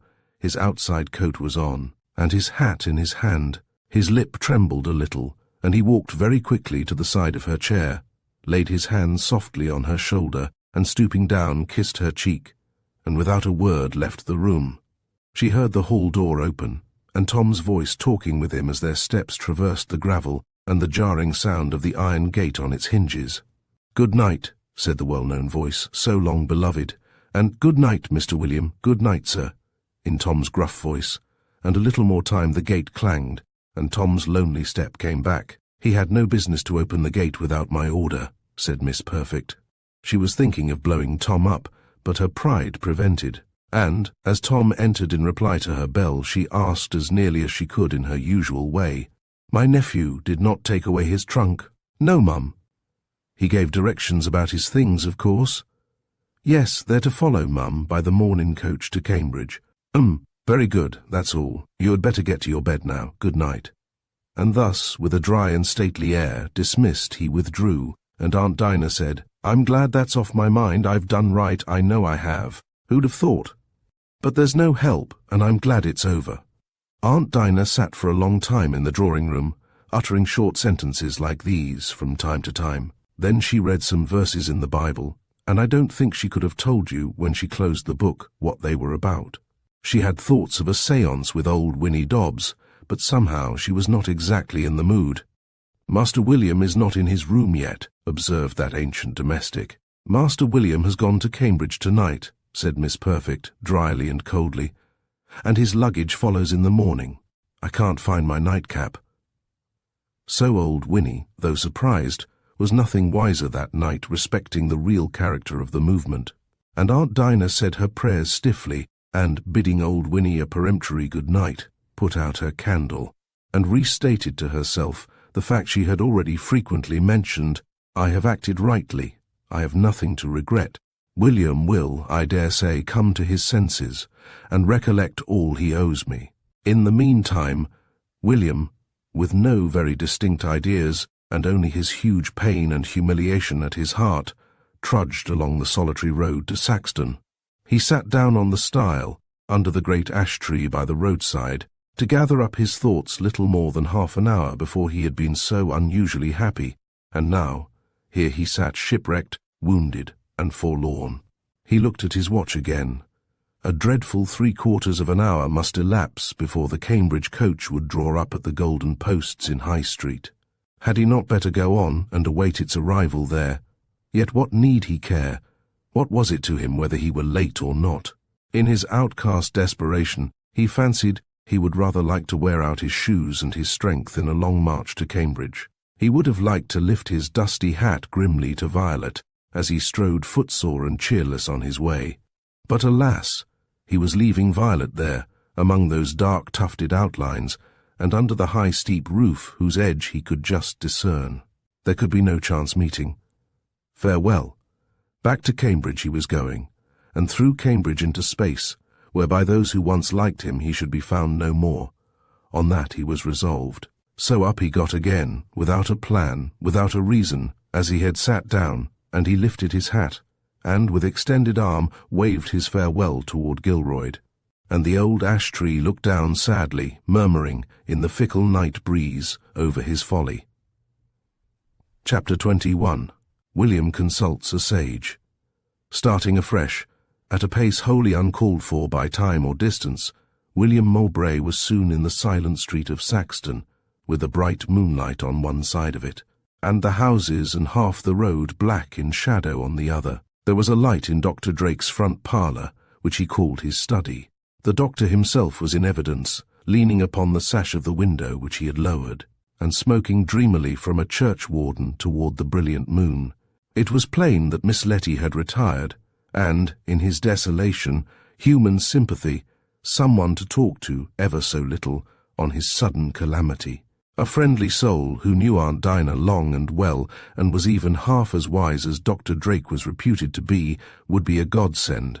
He yearned to shake the honest fellow's hand, and his haste was less, and subsided to a loitering pace, as he approached the window from which he was hailed, but not in a way to make it quite clear what the learned physician exactly wanted. "Aishe shizi shishte shiz shiz shishte, v viator aishe," said the doctor, playfully meaning, "I believe, Sister Viator," and Dr. Drake's long pipe, like a shepherd's crook, was hospitably extended, so that the embers fell out on the highway to arrest the wayfarer. So William stopped and said, "What a sweet night, how beautiful. I'm so glad to find you still up, Dr. Drake." "Always, always up," said the doctor, oracularly, smiling rather at one side of his cheek, and with his eyes pretty nearly closed, and his long pipe swaying gently, horizontally. Over the trottoir, "You'll look, insure pleasure, acquaintance." By this time the doctor, with his disengaged hand, had seized William's, and his pipe had dropped on the pavement and was smashed. Bill bloke," murmured the doctor, smiling celestially, with a little vague wave of his fingers toward the fragments of his churchwarden, from the bowl of which the sparks were flitting lightly along High Street. "Blow boke my PP fife. I shay, old boy, you come in," and he beckoned William grandly through the window. William glanced at the door, and the doctor, comprehending, said with awful solemnity, "All things decently in an inn or orra, I shay. Come, old fellow, one ye, tooth o' the door sure, and you'll nor regresh, no, never." William, though not very sharp on such points, perceived that Dr. Drake had been making merry in his study, and the learned gentleman received him at the hall door, laying his hand lovingly and grandly on his arm. "How's the ladle, admirable woman over there, Miss Perfect?" "My aunt is very well, perfectly well, thanks," answered William. "No thanks, I thank you, sir. I thank Proverall." And the doctor sank with a comfortable sigh, and his back against the wall, shaking William's hand slowly and looking piously up at the cornice. "She's quite well, but I've something to tell you," said William. Come along," said the doctor encouragingly, and led the way unsteadily into his study. There was a jug of cold water, a tumbler, and a large black bottle on the table, to which the doctor waved a gracious introduction. Ole Tom, and W. war his dring the Crishel Brook." The doctor was given to quotation in his cups, and this was his paraphrase of the hermit. "Thanks, no," said William. "I have had my glass long ago. I'm going back to Cambridge, sir. I'm going to make a push in life. I've been too long a burden on my aunt. Admiral Womasher, whirl worry, no worrier ladle." "Worthier lady, I believe he meant," exclaimed the doctor with growing enthusiasm. Contented with these evidences of mental vigour, William, who must have spoken to the roadside trees rather than refrain himself, proceeded to tell his woeful story, to which Dr. Drake listened, clinging rather to the chimney-piece with his right hand, and in his left sustaining a large glass of his favourite Old Tom and water, a little of which occasionally poured upon the hearthrug. "And, Dr. Drake, you won't mention what I'm going to say." The doctor intended to say, "silent as the sepulchre," but broke down and merely nodded, funereally pointing his finger perpendicularly toward the hearthstone, and having let go his hold on the chimney, he made an involuntary wheel backward, and sat down quite unexpectedly, and rather violently, in an elbow chair. "You promise, really and truly, sir?" pressed William. "Real and toral," repeated the doctor as nearly as he could. And upon this assurance, William Mowbray proceeded to state his case, and feeling relieved as he poured forth his wrongs, waxed voluble. And the doctor sat and heard, looking like Solomon, and refreshing his lips now and again, as if William's oration parched them. "And what, sir, do you think I had best do?" said William, not very wisely it must be owned, applying to Philip, certainly not sober for judgment. "Return to my duty," repeated William, interpreting as well as he could the doctor's somewhat vague articulation. "Why, I am certain I never left it. I have done all I could to please her, but this, you know, is what no one on earth could be expected to do, what no one ought to do." "Wrong, sir," exclaimed the doctor with decision. "Thirsh are right, and thirsh wrong are right, and wrong, Moshe Admiral Ladle, Mish Perfect, Moshe Amiable, we all appreciate, Shinurib, Bush Pie, Pie, Oribush, all Latin, you know. I pressy and love Mish Perfy, Senioribus Prioribus, There was a want of clearness, William felt, in the doctor's views. Still it weighed on him that such as they were against him. "The principle on which I have acted, sir, can't be shaken. If I were, at my aunt's desire, now to enter the church, I should do so entirely from worldly motives, which I know would be an impiety such as I could not endure to practice. Conry toop, principle, Conry, murmured the doctor, with an awful shake to his head. The coach was now seen to pass the windows, with a couple of outside passengers and a pile of luggage on top, and pulled up some 60 yards lower down the street, at the Golden Posts. With a hasty shake of the hand, William Mowbray took his leave, and mounted to his elevated seat, as the horses, with their looped traces hanging by them, emerged from the inn-yard gate, like shadows, by the rapid sleight of hand of groom and hostler, to replace the wayworn team, now snorting and shaking their flanks with drooping necks, and emitting a white steam in the moonlight, as they waited to be led off to rest and comfort in the stables of the Golden Posts. Chapter 22. An Advertisement. Chill was the night. The slight motion of the air was against them, and made a cutting breeze as they drove on. The gentleman who sat beside him in a huge cloak and fur cap, with several yards of cashmere swathing his throat and chin and chops, was taciturn, except when he offered William a cigar. The cold, dark, and solitude helped his depression, and longing to see Dr. Sprague, to whom, in his helplessness, he looked for practical counsel. The way seemed more than usually long. There was one conclusion clearly fixed in the chaos of his thoughts. He had done with dependence. No matter to what level it might reduce him, he would earn his own bread. He was leaving Gilroyd Hall behind him, and all its dreams, to be dreamed no more. Perhaps there was in the surrounding gloom that romantic vista, which youth in its irrepressible hopefulness will open for itself, and William Mowbray in the filmy perspective saw a shadow of himself, as he would be a few years hence, wealthy, famous, the outcast restored, with the lawn and the chestnuts about him, and pretty old Gilroyd spreading its faint crimson gables and glittering window frames behind, and old Aunt Dinah, and another form in the foreground, all smiles and tears and welcome. Poor fellow! He knows not how few succeed, how long it takes to make a fortune, how the process transforms, and how seldom that kind of gilding touches any but white heads, and when the sun is near its setting, and all the old things past or passing away.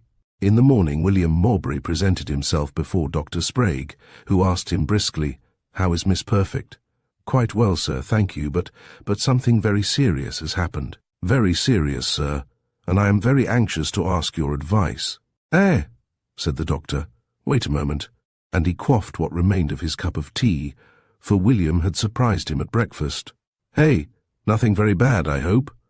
And the doctor put on his spectacles and looked in William's face, as a physician does into that of a patient, to read something of his case in his countenance. So William reported the great debate, and alas, the division on the question of holy orders, to all which the good little man listened, leaning back in his chair, with leg crossed and his chin raised. "You're in the right, sir," he said, so soon as he had heard the young man out. "Perfectly. What do you wish me to do?" "I'll write to Miss Perfect if you wish it." "Very kind of you, sir, but I'd rather not on that subject, at least till I'm quite out of the way. I should not wish her to suppose that I could seek to return to my old position of obligation. I must never cost her a farthing more." So William explained his feelings fully and very candidly, and Dr. Sprague listened, and looked pleased though grave, and, said he, "You haven't been writing for any of the magazines or that sort of thing?" No, he had no resource of that kind. He had a good deal of loose manuscript, he confessed with a blush, but he had no introduction.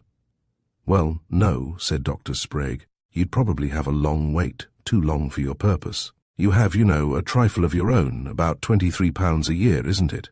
And he looked in the direction of his desk, where the memorandum was, "Something thereabout that I received for you. There's a money order for £11 and something in my desk since yesterday. Don't you think, sir, that I should apply that little annuity to pay back all I can to my aunt, who has been so good to me?" "Tut, tut, your aunt would not accept a guinea, and would mistake your motive. Don't talk of any such thing. Her past affection is a matter of kindly recollection." You could not reduce it to money, no, but on the whole I think you have resolved wisely. You must undertake for a little, something in the way of tuition. I don't mean here. You're hardly well enough up in the business for that. But we'll find out something, and he tapped the Times, which lay open on the table beside him. I dare say to suit you, not a school, that would not do either, a tutor in a country house. You need not stay away more than 6 months, and you'll have something to go on with then. And in the meantime you can send your manuscripts round, and try if you can't get into some of the periodicals. It is very odd, sir, but some months since I spoke of such a plan when I was at Gilroyd, and my aunt was positively horrified. She is full of fancies, you know, and she told me that none of my family had ever done anything of the kind. I don't know about that, but I've done it, I can tell you, and better men than I, said the doctor. I only mean that she made such a point of it. She would think I had done it expressly to vex her, or she might come wherever I was, and try to make me leave it. So she might, said the cleric, and laughed a little to himself, for he knew her, and fancied a scene. But what can you do? I think you must, in fact, and the best way will be to tell her nothing about it. She has cut you, you know, for the present, and you need not. If you think it would vex her, go in your own name, do you see? We'll call you Mr. Herbert. You're descended maternally, you know, from Herberts. Now, not for a moment, now, just hear me out. There shall be no deception, of course. I'll tell them that for certain family reasons I have advised you to take that measure. I'll take it all on myself and say all I think of you and know of you, and I saw just now, in this very paper, something that I think would answer very nicely. Yes, I'll make it all quite straight and easy, but you must do as I say.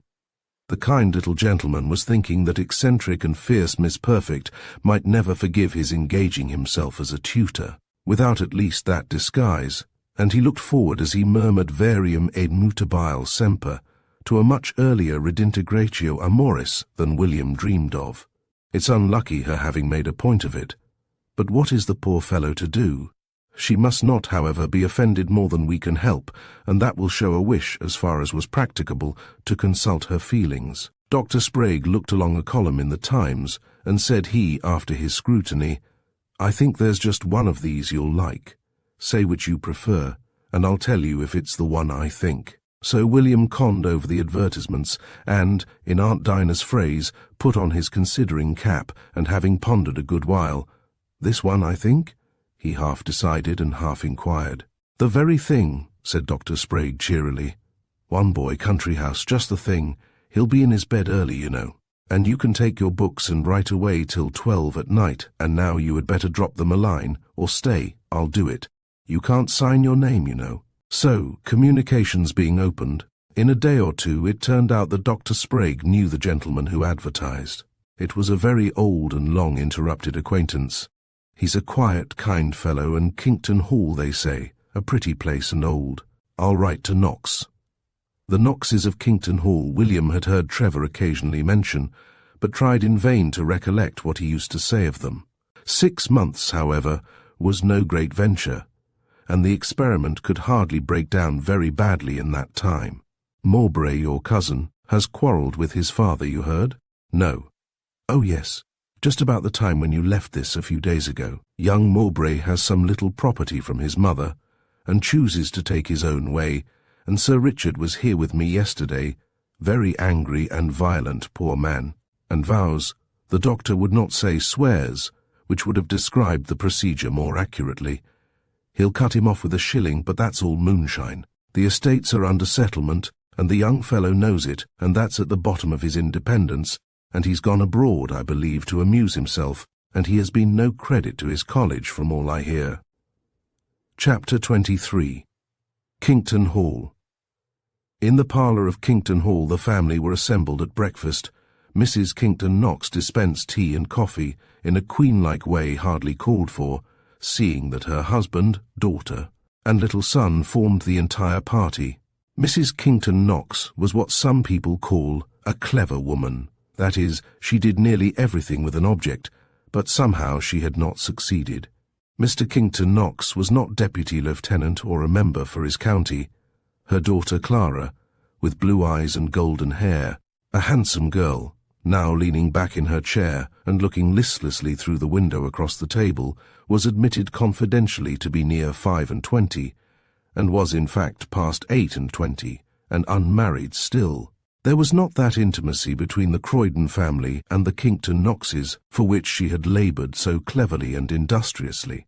She was not among the patronesses, and only one of the committee of the great county ball at which the prince figured, and which, on the plea of illness, she had with proper dignity declined attending. She blamed her daughter, she blamed her husband, she blamed the envy and combination of neighbours for her failures. There was nothing that the wit and industry of women could do she had not done. She was the best-bred and most far-seeing woman in the country round, radiant with a grave sort of fascination, always in supreme command, never for a moment losing sight of her object, yet, great or small, somehow never compassing it, a Vanderdecken, thwarted invisibly, and her crew growing old around her. Was ever admirable woman so persecuted by fortune? Perhaps if the accomplished Mrs. Kington Knox had been some 20 years before bereft of her brilliant intellect and shut up in a remote madhouse, or consigned under an unexceptionable epitaph to the family vault in Smoulderton Church, the afflicted family might have prospered, for Miss Clara was really pretty, and could draw and sing better than most well-married young ladies of her rank in life, and though he was not very bright, no man was more inoffensive and genial than portly old Kington Knox. If only she had permitted his popularity to grow, and had left him and his belongings a little to nature. "Hollo! What are those fellows doing?" exclaimed Kington Knox, attracted by a sound of chopping from without.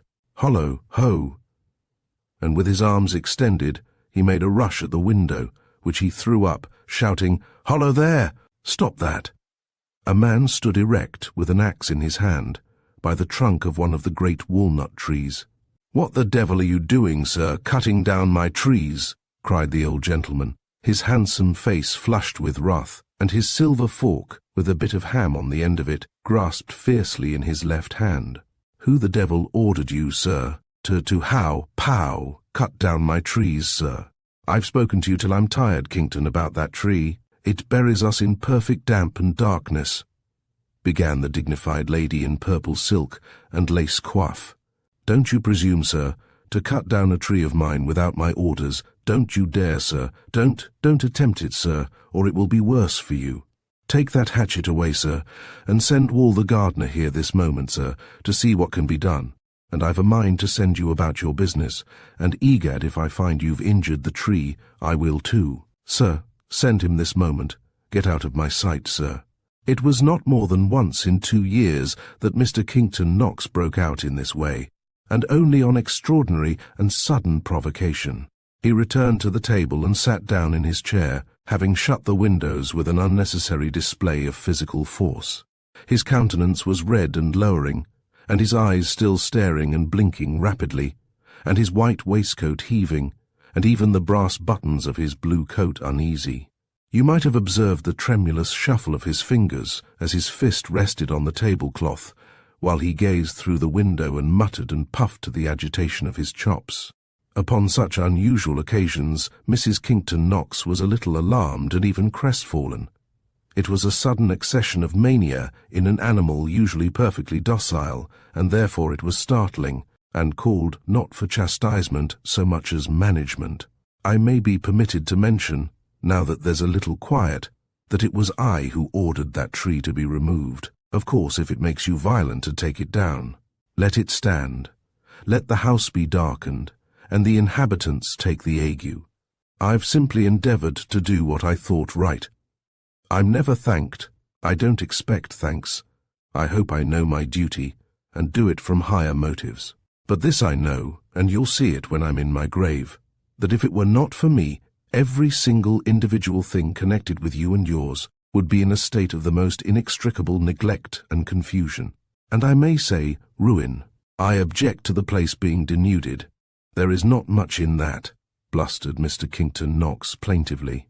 He was now subsiding, and she, availing herself of this frame of mind, proceeded with even more force and dignity, till interrupted by Miss Clara, who observed serenely, "Mamma, That greedy little pig will choke himself with apricot stones if you allow him.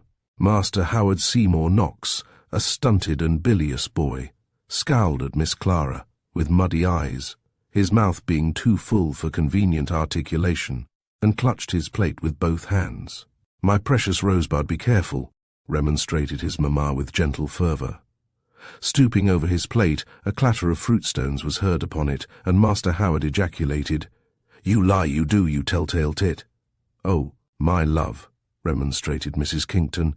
"Briggs shall box your ears for that, my fine fellow," said Miss Clara. "There's another cram. I'd like to see her," retorted the youth. "Greedy little beast," observed Clara. "Clara, my love," suggested her mamma. "Not half so greedy as you. Who took the woodcock pie up to her bedroom?" "Aha!" vociferated the young gentleman.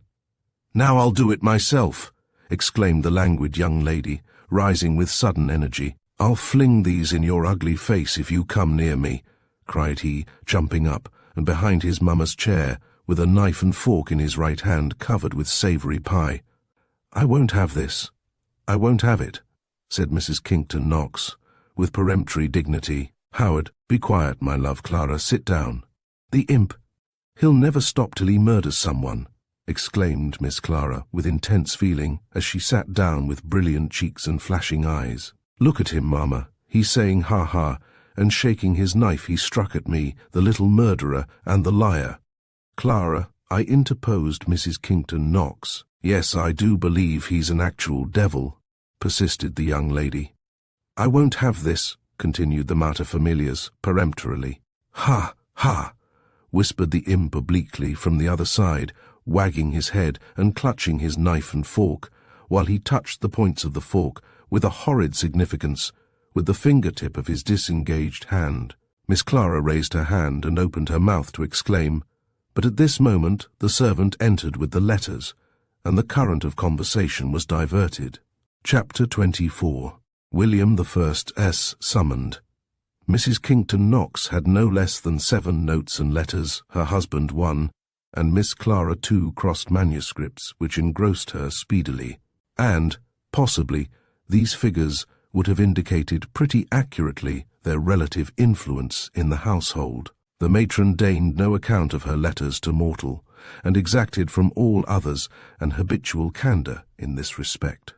And so much had it grown to be a matter of conscience with her husband, that I don't think he could have slept in his bed if he had failed to submit any one such communication to her inspection. Her own were now neatly arranged, one over the other, like the discarded cards in piquet, beside her plate. "Well, my dear, what is it?" she said to her husband, accompanying the inquiry with a little motion like a miniature beckoning of her forefinger. "Something about the Times, the tutor," he began. "Oh," said Mrs. Kington Knox, interrupting, with a warning nod and an awful look, and a glance at Master Howard, who was fortunately so busy in tying bits of paper, in imitation of a kite-tail, on the string of the window blind, that he had heard nothing. "Oh," murmured Mr. Kington Knox, prolonging the interjection softly. He was accustomed, with a guilty and abject submission every now and then, to receive that sort of awful signal. "I did not know," and he whistled a little through his round mouth, and looked a little frightened and ashamed of his clumsiness, though he seldom knew in what exactly the danger consisted. "Howard, my precious Rosebud, I've told Rogers he may fire the pistol for you 3 times this morning. He says he has powder, and you may go now." So away ran Master Howard to plague Rogers the footman, and Mrs. Kington Knox said with a nod, "Here," said he mildly, pushing the letter towards her. "You'll understand it better," and she read aloud, "My dear sir, I venture to renew an old acquaintance at the instance of a young friend of mine who has seen your advertisement in the Times for a tutor, and desires to accept that office. Is capitally qualified, as your advertisement says, to prepare a boy of 12 for school. He is a fair scholar and a gentleman, and for his character I can undertake to answer almost as for my own. I feel pretty certain that you will like him. There is but one condition, to which I am sure you will not object. He shan't smoke or sit up all night, if that's it," said the lady loftily, by way of gloss. "He and I agree," she read on, "that he should be received under the name of William Herbert. This paragraph she read twice over very deliberately. As I have pressed upon him, for reasons which you will readily believe, are not dishonourable, what strikes me as a strong objection to his accepting the position you offer under his own name. That's very odd, it strikes me. Why shouldn't he tell his name? Observed Mrs. Kington Knox, with grim curiosity. I dare say he's a low person and his name is not pretty, sneered Miss Clara carelessly. Who is that, Mr. Edward Sprague? Inquired the matron. Mr. Kington Knox testified to his character.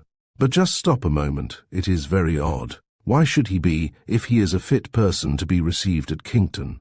Why should he be ashamed of his name? Repeated Mrs. Kington Knox grandly. Perhaps it may be as well to let it drop, suggested Kington Knox, in the hope that he was anticipating his wife's wishes. But that grave lady raised her nose at his remark and turned away, not vouchsafing an answer. Of course, I don't say it is not all quite proper, but say what you may, and take it how you please. It is a very odd condition. There was a pause here. Clara did not care enough to engage in the discussion, and old Kington Knox rumpled his times uneasily, not knowing whether he was called on for a solution, and not caring to hazard one, for he was seldom lucky. Well, and what do you propose to do? Demanded his wife, who thus sometimes cruelly forced the peaceable old gentleman into debate. Why, said he cautiously, whatever you think best, my dear. I'm not likely to receive much assistance from you, Mr. Kington Knox. However, provided I'm not blamed for doing my best, and my servants stormed at for obeying me. Mr. Kington Knox glanced unconsciously and penitently at the walnut tree. I suppose, as something must be done, and nothing will be done otherwise, I may as well take this trouble and responsibility upon myself. And what am I to say to Sprague? Murmured Mr. Kington Knox. I suppose the young man had better come. Mr. Sprague, you say, is a proper person, and I suppose we may rely upon what he says. I hope so, I'm sure, and, if he does not answer, why he can go about his business. In due course, therefore. Mr. Kington Knox's reply, which he had previously read aloud to his wife, was dispatched. So fate had resolved that William Mowbray should visit Kington Hall, while Aunt Dinah was daily expecting the return of her prodigal to Gilroyd. If I don't hear from William Mowbray before Sunday, I shall write on Monday morning to Dr. Sprague, said she, after a long silence at breakfast. She looked at Violet, but the young lady was looking on the cloth, and with her fingertips stirring hither and thither some flowers that lay there. Not her eyes. Only her long eyelashes were visible, and the invitation to say something conveyed in Aunt Dinah's glance miscarried. And I think it very strange, not what I should have expected from William, that he has not written. I don't mean an apology, that's a matter between his own conscience and his Maker. I mean some little inquiry. Affection, of course, we cannot command, but respect and courtesy we may. I had thought better of William. I think Dr. Sprague will be surprised, she resumed. I did not think he could have parted on the terms he did, and never written a line after for nearly a week. He seems to me quite a changed person.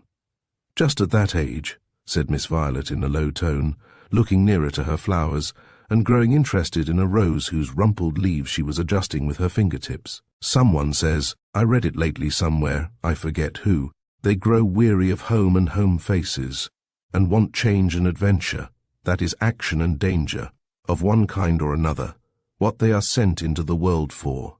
I suppose that and liberty. She spoke very low as if to her flowers, and when she ceased Miss Perfect, finding she had no more to say, added, and a wise business they make of it, 50 blunders in as many days, and begin looking out for wives before they know how to earn a guinea. Violet looked up and smiled, and popped her rose gently into the water-glass beside her, and went on adjusting her flowers. Wives indeed. Yes, just what his poor father did before him, and his grandfather, old Sir Everard. He was married, privately, at 20. It runs in the blood, my dear, like gaming or drinking, and the next I shall hear of William, I dare say, will be a note to ask my blessing on his marriage. Again Miss Violet laughed softly, and smiling for a moment. With a pretty slip of verbena in her fingers, she added it to the growing bouquet in the glass. You may laugh, my dear, but it is what I'm afraid of. I assure you I am serious. But it may turn out very happy or very splendid, you know. He may meet with a young lady more foolish than himself, and with a great dot. No, my dear, he's a soft, romantic goose, and I really think if it were not imprudent, the romance would lose all its attraction. I tell you, it runs in the family, and he's not a bit wiser than his father, or his grandfather before him. This will never do without a bit of blue. May I run out to the flowers? Certainly, dear. And Aunt Dinah peered through her spectacles at the half-made-up bouquet in the glass. Yes, it does. It wants blue. Isn't there blue verbena? And away ran Violet, and her pretty figure and gay face flitted before the windows in the early sun among the flowers. And Aunt Dinah looked for a moment with a smile and a sigh. Perhaps she was thinking of the time when it was morning sun and opening flowers for her and young fellows, one of whom, long dead in India, was still a dream for her, used to talk their foolish flatteries that sounded like muffled music in the distant air. And she looked down dreamily on the back of her slim, wrinkled hand that lay on the table. Chapter 25. W. Mowbray arrives. When, a few days later, Mowbray, who was a shy man, stepped down from his fly, as the vehicle which conveyed him from the neighbouring railway station, though it more resembled a snail, was called, and found himself under the cold, grey, Ionic colonnade which received people at Kington, with a dismal and exclusive hospitality, his heart sank, a chilly shadow descended upon him, and in the silent panic of the moment he felt tempted to re-enter the vehicle, return to Dr. Sprague, and confess that he wanted nerve to fulfill his engagement. William was conducted through the hall, up the great stairs, over a sombre lobby and up a second and narrower stair, to a gallery cold and dim, from which his room door opened. Upon this floor the quietude of desertion reigned. He looked from his low window into a small courtyard, formed on 3 sides by the house itself, and on the 4th by a rear of the offices, behind which a thick mass of autumnal foliage showed itself in the distance. The circumscribed view was dreary and formal.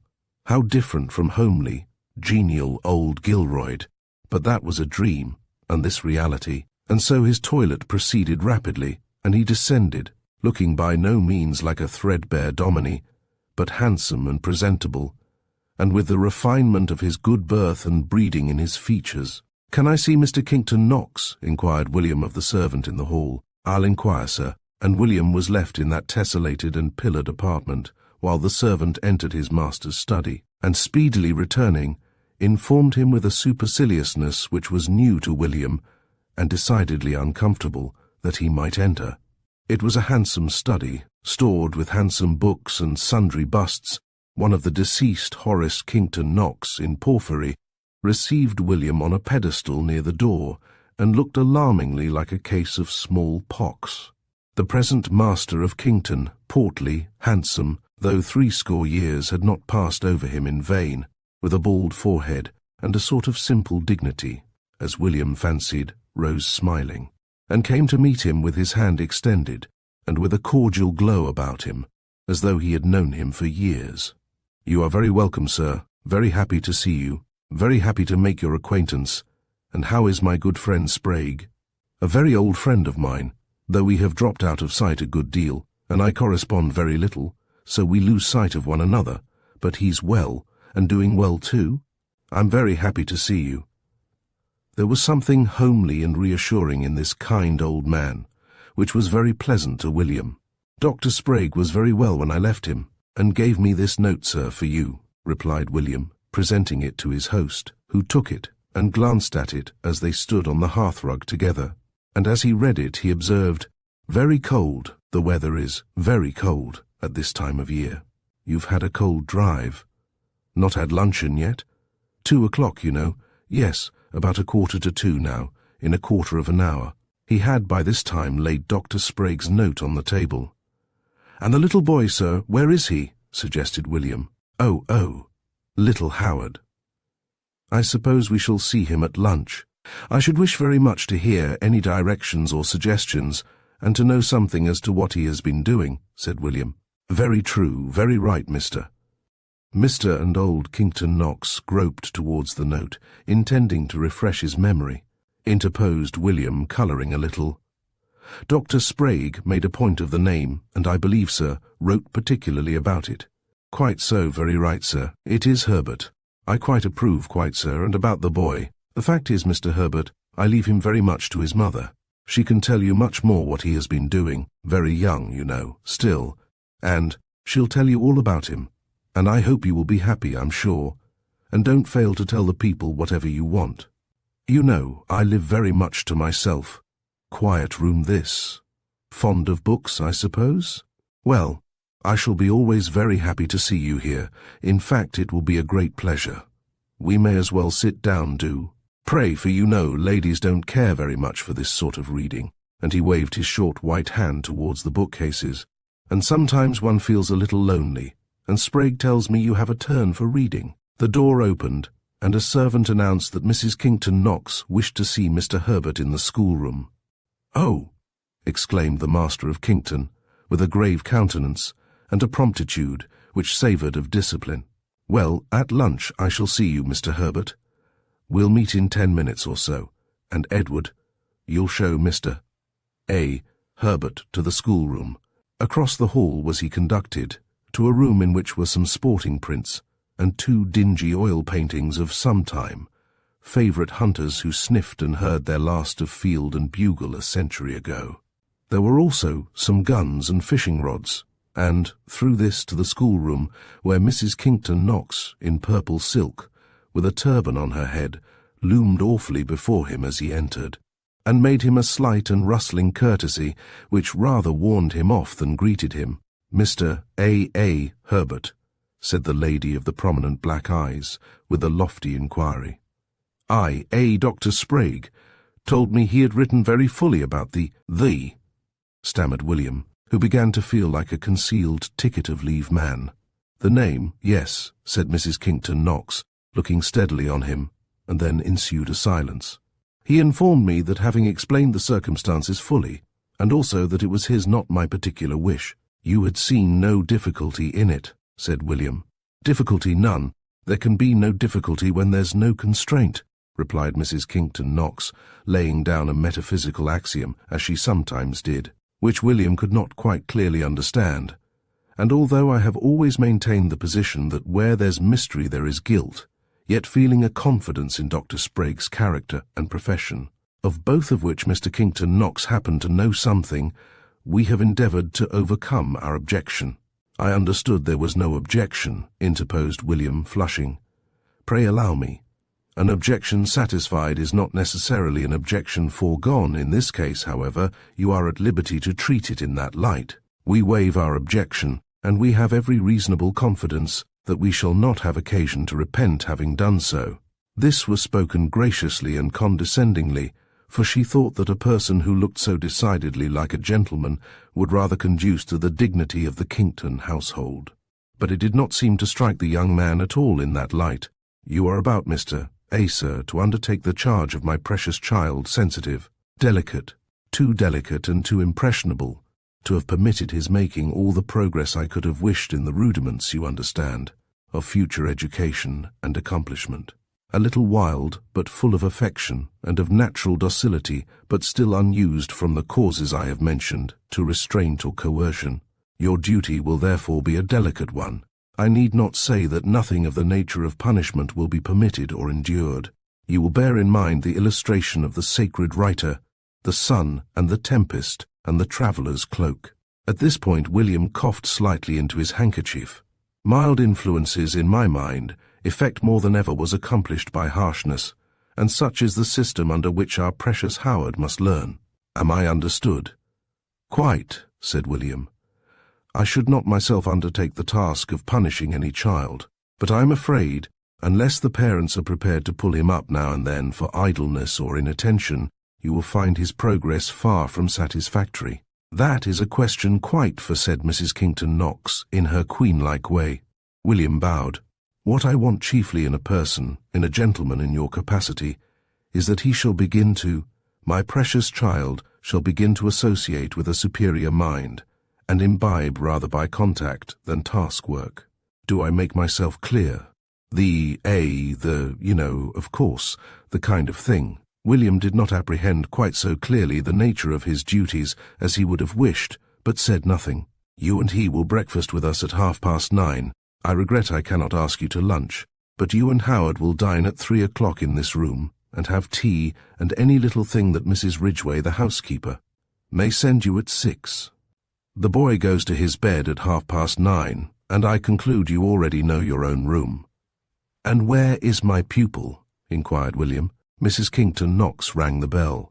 He shall be with you presently, Mr. Herbert, and you will please to bear in mind that the dear boy's health is just at present our first object, and that he must not be pressed to study more than he wishes. Master Howard Seymour Knox entered, eyeing the tutor suspiciously and loweringly. He had perhaps heard confidentially of possible canings, and viewed William Mowbray with a sheepish kind of malevolence. Chapter 26. William Mowbray begins to excite an interest. There was positively nothing to interest William Mowbray in his pupil, and a great deal to irritate and disgust him. What can be more sterile than the nature of a selfish child, spoiled by indulgence? It was one comfort, however, that he was not expected to accomplish a miracle, that is, to teach a boy who had the option of learning nothing. And often for 2 hours or more at a time, he was relieved altogether of his company. When he went out to drive with Mrs. Kington Knox, or to have a ride on his pony with the groom. But the monotony and solitude grew dreadful. At breakfast he sat with, but not of, the party, except indeed the kindly old gentleman who lived in a monastic seclusion among his books and trees and flowers, and to whom William's occasional company was a cheer and a happiness. No one at the breakfast table seemed, after the first slight and silent salutation was over, conscious of his presence. Miss Clara and her mamma talked of matters that interested them, their neighbours, and the fashions and the peerage, and even the furniture, as if William were a picture, or nothing at all. He could not fail, notwithstanding his exclusion, to perceive that Clara was handsome, very handsome, indeed, quite a brilliant blonde, and with that confident and haughty air of, was it fashion, was it blood, was it the habit of being adored with incense and all sorts of worship, he could not tell. He only knew that it became her, and helped to overpower him.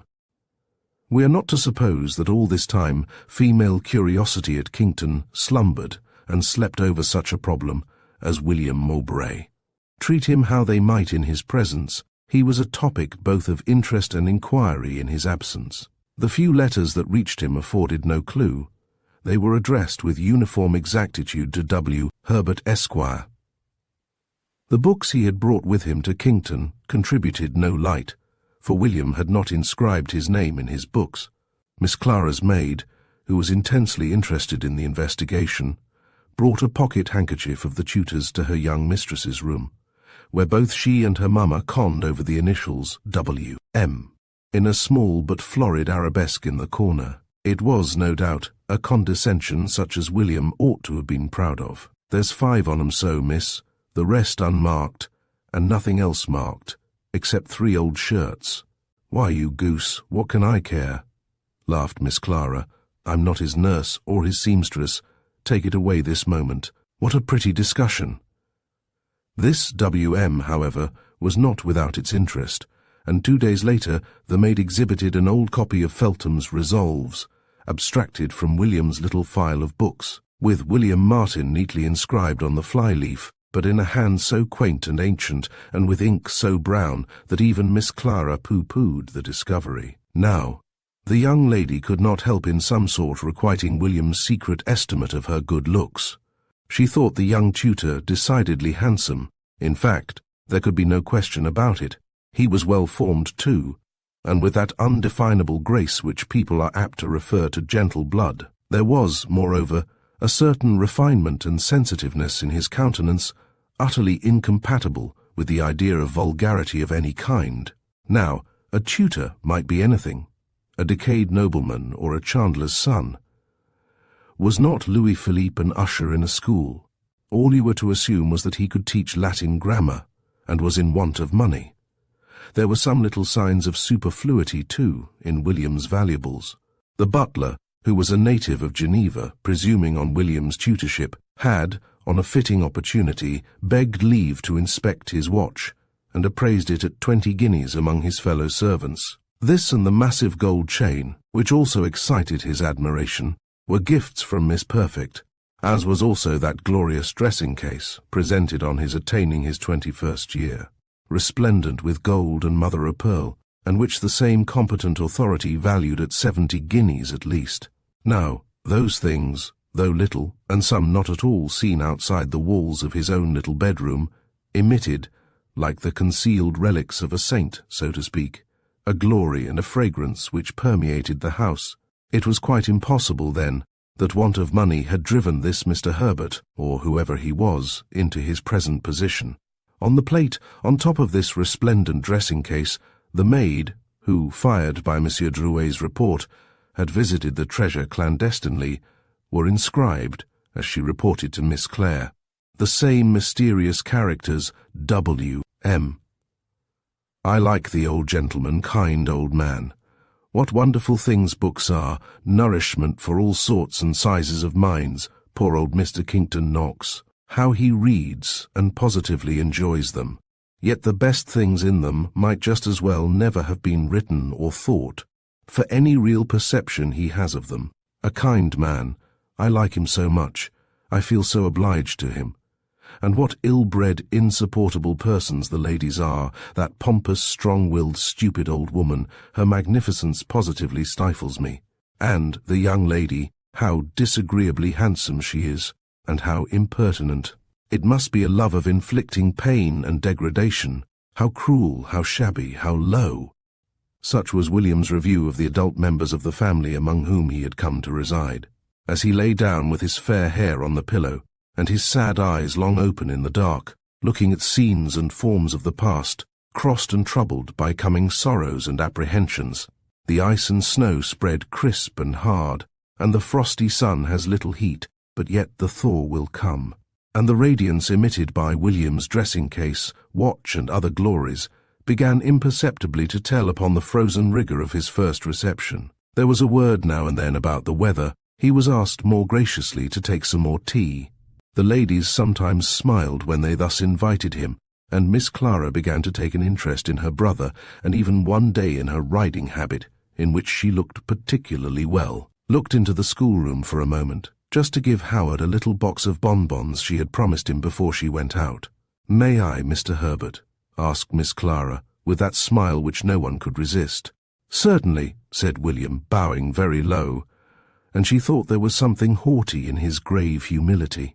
So she thanked him, smiling more, and made her present to Howard, who broke out with, "This ain't the one you said. You've been and eat it, you greedy," pleaded Miss Clara, whose fingers tingled to box his ears, though she prolonged the word in her most coaxing tone. "Howard, Howard, could you?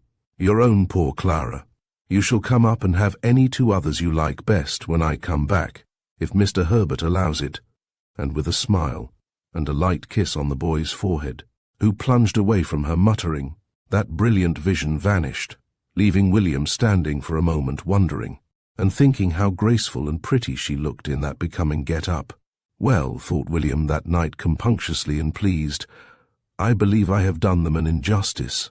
I forgot that I was a total stranger, and expected a reception different perhaps from what I was entitled to.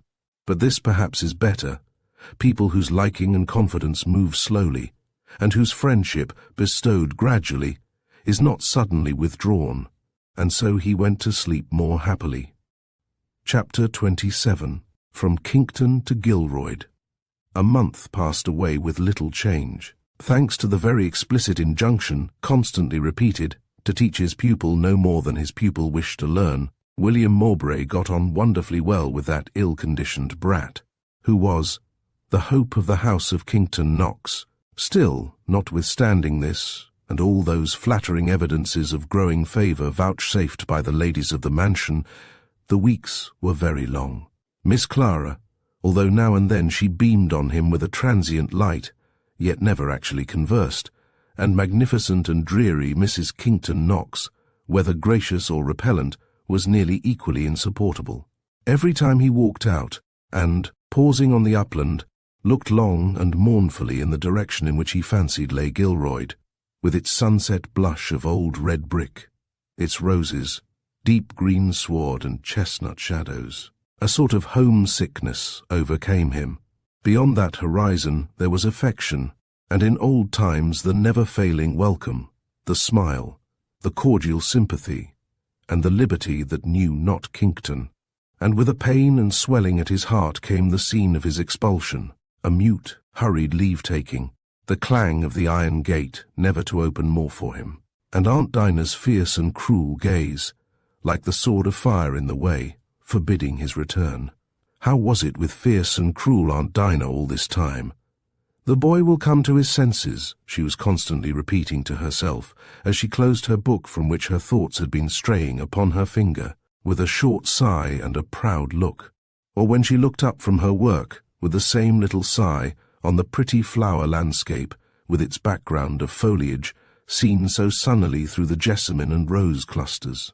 Time will bring him to reason, a little time, a very little time. But when a little time passed away, and no signs came with the next week of returning reason, Aunt Dinah grew fiercer and more warlike. Sulky and obstinate, ungrateful young man, well, so be it. We'll see who can maintain silence longest. Let him cool, let him take his own time. I won't hurry him, I promise him, and so forth. But another week passed, still in silence, and Miss Perfect presented her compliments to Dr. Sprague, and begged to inquire whether her nephew, William Mowbray, had returned to Cambridge a little more than a fortnight since. Not that she had the least right or wish to inquire minutely henceforward into his plans, place of residence, pursuits, or associates, but simply that having for so long a time taken an interest in him, and, as she hoped, been of some little use to him, if supporting and educating him entirely might so be deemed, she thought she had a claim to be informed how he was, whether well or ill. Beyond that she begged to be excused from asking, and requested that Dr. Sprague would be so good as to confine himself to answering that simple inquiry, and abstain from mentioning anything further about William Mowbray. In reply to this, Dr. Sprague begged to inform Miss Perfect that when he last saw him, about 10 days since when he left Cambridge, her nephew William Mowbray was very well. On his return from his recent visit to Gilroyd, he had remained but a week in his rooms, and had then left to prosecute a plan by which he hoped to succeed in laying a foundation for future efforts and success. Dr. Sprague was not very well, and had been ordered to take a little exceptional holiday abroad, and Miss Perfect's letter had reached him just on the eve of his departure for the continent. Unobserved, almost to herself, there had been before Aunt Dinah's eyes, as she read her book, or worked at her crochet, or looked out wearied on the lawn, a little vignette representing a college tutor's chamber, Gothic in character, and a high-backed oaken chair, antiquated and carved, in which, like Faust philosophizing to the respectful Wagner, sat Dr. Sprague, with his finger on the open letter she had sent him, exhorting and reproving the contumacious William Mowbray, and in the act of dispatching him, in a suit of sackcloth, with peas in his shoes, on a penitential pilgrimage to Gilroyd. This pleasing shadow, like an illusion of the magic lantern, vanished in pitch darkness, as Miss Perfect read the good doctor's answer. With a pallid, patient smile, and feeling suddenly cold from her head to her feet, she continued to gaze in sore distress upon the letter. Had William enlisted, or had he embarked as steward on board an American steamer? Was he about working his passage to New Zealand, or had he turned billiard marker? Neighbours dropped in now and then to pay a visit, and Violet had such conversation as the vicinity afforded, and chatted and laughed all she could. But Miss Perfect was very silent for some days after the arrival of Dr. Sprague's letter. She was more gentle, and smiled a good deal, but was wan, and sighed from time to time, and her dinner was a mere make-believe. And looking out of her bedroom window in the evening toward Saxton, she did not hear old Winnie Dobbs, who had thrice accosted her. But after a little, she turned to the patient old handmaid and said, "Pretty the old church looks in the sun. I sometimes wish I were there." Old Winnie followed the direction of her eyes, and gazed also, saying mildly, "Good sermons indeed, ma'am, and a good parson, kind to the poor, and very comfortable it is, sure, if they did not raise the stove so high." I think 'twas warmer before they raised it. For 150 years the Gilroyd people have been all buried there, continued Aunt Dinah, talking more to the old church than to Winnie. Well, I should not wonder, said Winnie. There is a deal of them lies there. My grandmother minded the time old Lady Mowbray was buried yonder, with that fine marble thing outside of the church. The rails is gone very rusty now, and that coat of arms, and the writing it's wearing out, it is worn, the rain or something. And indeed I sometimes do think, where is the good of grandeur? When we die it's all equal, the time being so short as it is. Master Willie asked me to show it him last Sunday, 3 weeks coming out of church, and even his young eyes. Don't name him, don't mention him, said Aunt Dinah suddenly in a tone of cold decision. Winnie's guileless light blue eyes looked up in helpless wonder in her mistress's face.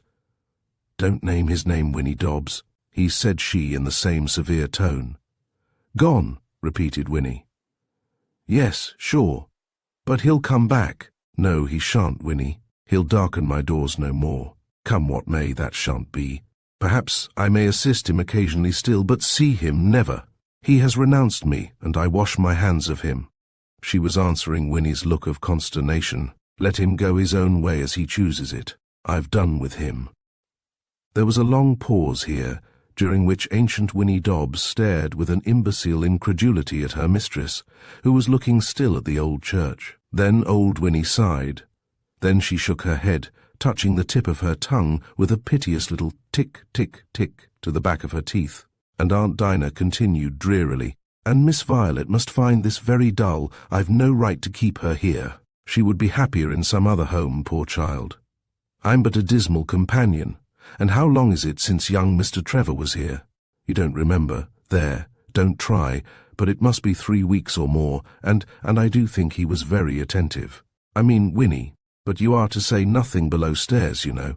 I really think he was in love with Miss Vi. Well, indeed, they did talk about it, the neighbours. There was talk, a deal of talk, and I don't know, but I often thought she liked him. Well, that's off too, quite. I think, you know, it is very rude, impertinent. In fact, his never having called here once, or done more than just raise his hat to us in the church door on Sundays, ever since William Mowbray went away. I look upon his conduct as altogether outrageous, and being the kind of person he is, I'm very glad he disclosed himself so early, and certainly it would have been 1,000 pities the girl should have ever thought of him. So that's over too, and all the better it is, and I begin to grow tired of the whole thing. Very tired, Winnie. And I believe the people over there, and she nodded toward the churchyard, are best provided for, and it's time, Winnie. I should be thinking of joining them where the wicked cease from troubling, and the weary are at rest. God forbid, ma'am, remonstrated old Winnie mildly, and they turned together from the window to accomplish Aunt Dinah's toilet. Chapter 28. The Piping Bullfinch. Next Sunday, Mr. Vane Trevor, after church, happened to be carried in one of the converging currents of decently dressed Christianity into the main channel through the porch, almost side by side with the 2 Gilroyd ladies then emerging. Mr. Vane Trevor, in pursuance of his prudent resolve, would have avoided this meeting. But so it was. In the crowded church porch, out of which the congregation emerges so slowly, with a sort of decent crush, almost pressed inconveniently against good Miss Perfect, the young gentleman found himself, and in a becoming manner, with a chastened simper, inquiring after their health, and making the proper remarks about the weather. Aunt Dinah received these attentions very dryly, but Miss Vick, in such an arch, becoming little shell-like bonnet, looked perfectly lovely, and to do her justice, was just as friendly as usual. It was no contrivance of his, the meeting with this bewitching little bonnet where he did. How could he help the strange little thrill with which he found himself so near? And was it in human nature, or even in good manners, to deny himself a very little walk, perhaps only to the churchyard gate, beside Miss Violet Darkwell? How is my friend Mowbray? Inquired Trevor of Miss Perfect, whom he found himself next. I really don't know, I have not heard. I suppose he is very well, she answered, with an icy severity that rather surprised the young man, who had heard nothing of the quarrel. I must write. I ought to have asked him when he meant to return. I am so anxious for an excuse to renew our croquet on the lawn at Gilroyd." This little speech was accompanied with a look which Violet could hardly mistake. "I don't think it likely," said Miss Perfect in the same dry tone. "Any time within the next 3 weeks, the weather will answer charmingly," continued Trevor, addressing Miss Darkwell. "But I rather think Miss Darkwell will have to make her papa a little visit. He's to return on the 18th, you remember, my dear, and he says, you are to meet him at Richmond." So said Aunt Dinah, who had no notion of this kind of trifling. Trevor again saw the vision of a lean, vulgar, hard-voiced barrister trudging beside him with a stoop and a seedy black frock-coat, and for a minute was silent. But he looked across at pretty Miss Six, so naturally elegant, and in another moment the barrister had melted into air, and he saw only that beautiful nymph. "I want to look at old Lady Mowbray's monument round the East End, here, of the church. You would not dislike, dear, to come, only a step. I must have any repairs done that may be needed. Good morning, Mr. Trevor." But Mr. Trevor begged leave to be of the party, knowing exactly where the monument stood. There is a vein of love-making with which a country churchyard somehow harmonizes very tenderly. Among the grass-grown graves the pretty small feet, stepping lightly and reverently, the hues and outlines of beauty and young life, the gay faces shadowed with a passing sadness, nothing ghastly, nothing desolate, only a sentiment of the solemn and the melancholy, and underlying that tender sadness, the trembling fountains of life and gladness, the pulses of youth and hope. "Yes, very, very much neglected," said Miss Perfect. "We can do nothing with that marble, of course," she observed, nodding toward the arched cornice at top, which time and weather had sadly worn and furrowed. "It was her wish, my dear father often told me. She would have it outside, not in the church, but the rails, and this masonry, we must have that set to rights." And so, stepping lightly among weeds and long grass, and by humble headstones and time-worn tombs, they came forth under the shadow of the tall elms by the churchyard gate. And again Miss Perfect intimated a farewell to Trevor, who, however, said he would go home by the stile, a path which would lead him by the gate of Gilroyd. And before he had quite reached that, he had begun to make quite a favourable impression once more on the old lady, insomuch that, in her forgetfulness, she asked him at the gate of Gilroyd to come in, which very readily he did. And the little party sat down together in the drawing-room of Gilroyd, and chatted in a very kindly and agreeable way. And Van Trevor, who, like Aunt Dinah, was a connoisseur in birds, persuaded her to accept a bullfinch, which he would send her next morning in a new sort of cage, which had just come out. He waited in vain, however, for one of those little momentary absences which, at other times, had left him and Violet alone. Miss Perfect, though mollified, sat him out very determinedly. So at last, having paid a very long visit, Mr. Van Trevor could decently prolong it no further, and he went away with an unsatisfactory and disappointed feeling, not quite reasonable, considering the inflexible rule he had imposed upon himself in the matter of Gilroyd Hall and its inhabitants. "Mowbray has told her all I said," thought vain Trevor, as he pursued the solitary path along the uplands of Revington. "The old woman, what a bore she is, was quite plainly vexed at first, but that jolly little creature, Violet, it is a pretty name, she was exactly as usual. By Jove, I thought she'd have been a bit vexed, but she's an angel," he dreamed on, disappointed. "I don't think she can have even begun to care for me the least bit in the world, I really don't." He was looking down on the path, his hands in his pockets, and his cane under his arm, and he kicked a little stone out of his way at the emphatic word, rather fiercely. "And so much the better. There's no need of all that caution. Stuff! They know quite well I've no idea of marrying, and what more, and there's no danger of her, for she is plainly quite content with those terms, and does not care for me now. That's all right. It is not always easy to analyze one's own motives, but, beneath that satisfaction, there was very considerable soreness and something like a resolution to make her like him, in spite of her coldness. The pretty, little, impertinent, cold, bewitching gypsy. It was so absurd. She did not seem the least flattered by the distinction of his admiration. Next morning, after breakfast, he drove down in his dog-cart, instead of sending the bird as he had proposed. There were some ingenious contrivances in this model cage which required explanation. The oddest thing about the present was that the piping bullfinch sang two of Violet's favourite airs.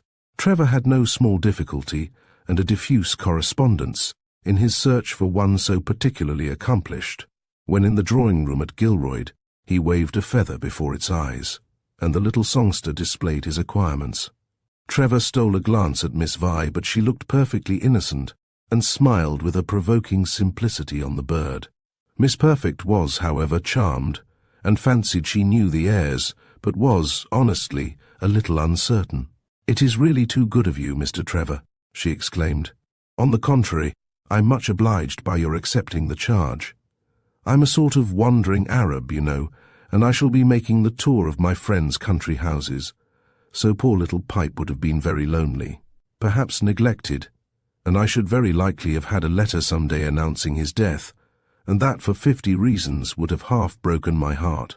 Whereat he laughed a little, for Aunt Dinah, and glanced one very meaning and tender ogle on Miss Violet. "Well, Mr. Trevor, disguise it how you may, you are very good-natured," said Miss Perfect, much pleased with her new pet, "and I'm very much obliged." Chapter 29. A Message in the Times. With this little speech, Aunt Dinah, thinking for the moment of nothing but her bird, and very much pleased with Mr. Trevor, carried the little songster away to her room, leaving the young people together at the open parlour window. "I hope you like him," Trevor said, in a low tone. "Oh," replied Miss Vi, "I should not for all the world. You'll never know the reason why, perhaps, have let him go to any place else, but here." "Upon my honour," said Mr. Vane Trevor, speaking very much in earnest. "Miss Perfect, I can see, is charmed," said Violet. "Ah, yes, you think so. Very happy, I'm sure, but I shall miss him very much. You've no idea what company he has been to me, and what a lot of trouble I had in finding one to, in fact, the sort of one I wanted. They are very pretty, very sweet, but after all, don't you think the natural song the best?"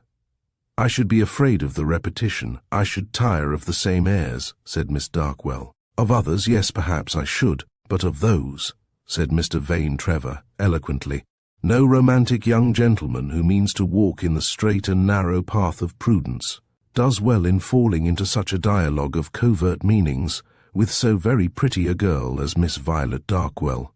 It is like going up in a balloon, among invisible and irresistible currents, and the prince of the powers of the air alone can tell how long a voyage you are in for, and in what direction you may come down.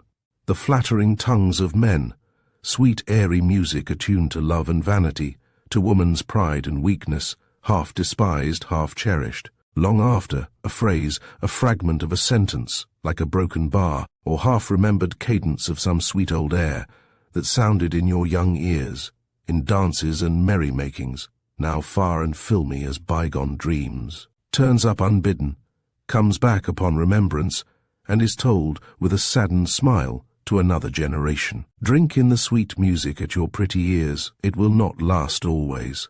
There is a day for enjoyment, and a day for remembrance, and then the days of darkness. A little blush, the glory, too, of ever so faint a smile.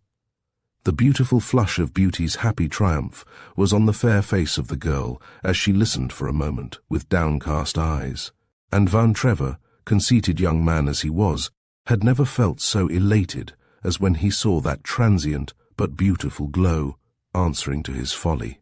I may look on her with different eyes, like the choragus of an old play, and wonder and speculate which it is she likes, the flattery or the lover, or each for the sake of the other, or the flattery only, caring not that bullfinches feather on the carpet for him. There is not much in her face to guide me. I can only see for certain that she is pleased. I shall never forget those airs you sang them the first time I heard you sing, and I'm afraid I have been awfully unreasonable about them, asking you to sing them for me every time nearly I had an opportunity, and I assure you, I don't know what I shall do without my poor bird." And exactly at this point Aunt Dinah returned, and Mr. Vane Trevor, with admirable presence of mind, said, "I was just saying to Miss Darkwell, I am sure I have heard her sing those little songs, the bird whistles." "So she does," interrupted Miss Perfect. "I could not think where I heard them. You know those airs, Vi?" "Yes, I think they are among my songs," answered Violet carelessly. It would be very good of you, Miss Perfect, now that I've parted with my musician, you know, if you would allow me, just perhaps once before I leave Revington. I shall be away probably some months. To look in some evening, when Miss Darkwell is at her music. It is very impertinent, I'm afraid, to ask. But knowing those airs so well, I should like so much to hear them sung, if you happen to be able to find them. The concluding words were to Violet. Oh dear, yes, won't you, Vi? Certainly any evening. We shall be very happy, but you know we are very early people, and our tea hour 7 o'clock. Oh, quite delightful, exclaimed the accommodating vain Trevor. I have no hours at all at Revington. When I'm alone there, I just eat when I'm hungry and sleep when I'm sleepy. The certain way to lose your health, exclaimed Miss Perfect. Very much obliged. I'll certainly turn up, 7 o'clock some evening. And so he took his leave, and was haunted day and night by Violet Darkwell's beautiful downcast face, as he had seen it that morning. I knew I'd make her like me, by Jove. I knew I should. She does. I'm quite sure of it. She's beginning to like me, and if I choose I'll make her like me awfully. Now, all the rest of that day, Trevor thought a great deal less than he had ever done before, of the pomps and vanities of Revington, and the vain glories of the Trevors of that ilk. Wrestling with love is sometimes like wrestling with an angel, and when the struggle seems well nigh over, and the athlete sure of his victory, one unexpected touch of the angelic hand sets him limping again for many a day. Little did he fancy that the chance meeting in the shadowy porch of Saxton Church would rivet again the sightless chains which it had taken some time and trouble to unclasp, and send him maundering and spiritless in his fetters among the woods and lonely paths of Revington, not yet, indeed, bewailing in vain his captivity, but still conscious of the invisible influence in which he was again entangled, and with no very clear analysis of the present or thoughts for the future. Time had brought no tidings of William Mowbray, and except on occasions, Aunt Dinah's fits of silence were growing longer, and her old face more wan and sad. "Ungrateful creature," said she, unconsciously aloud. "Who, ma'am?" asked old Winnie mildly. Her mistress was disrobing for bed. Who?" repeated Miss Perfect. "My nephew, William Mowbray. To think of his never once sending me a line, or a message.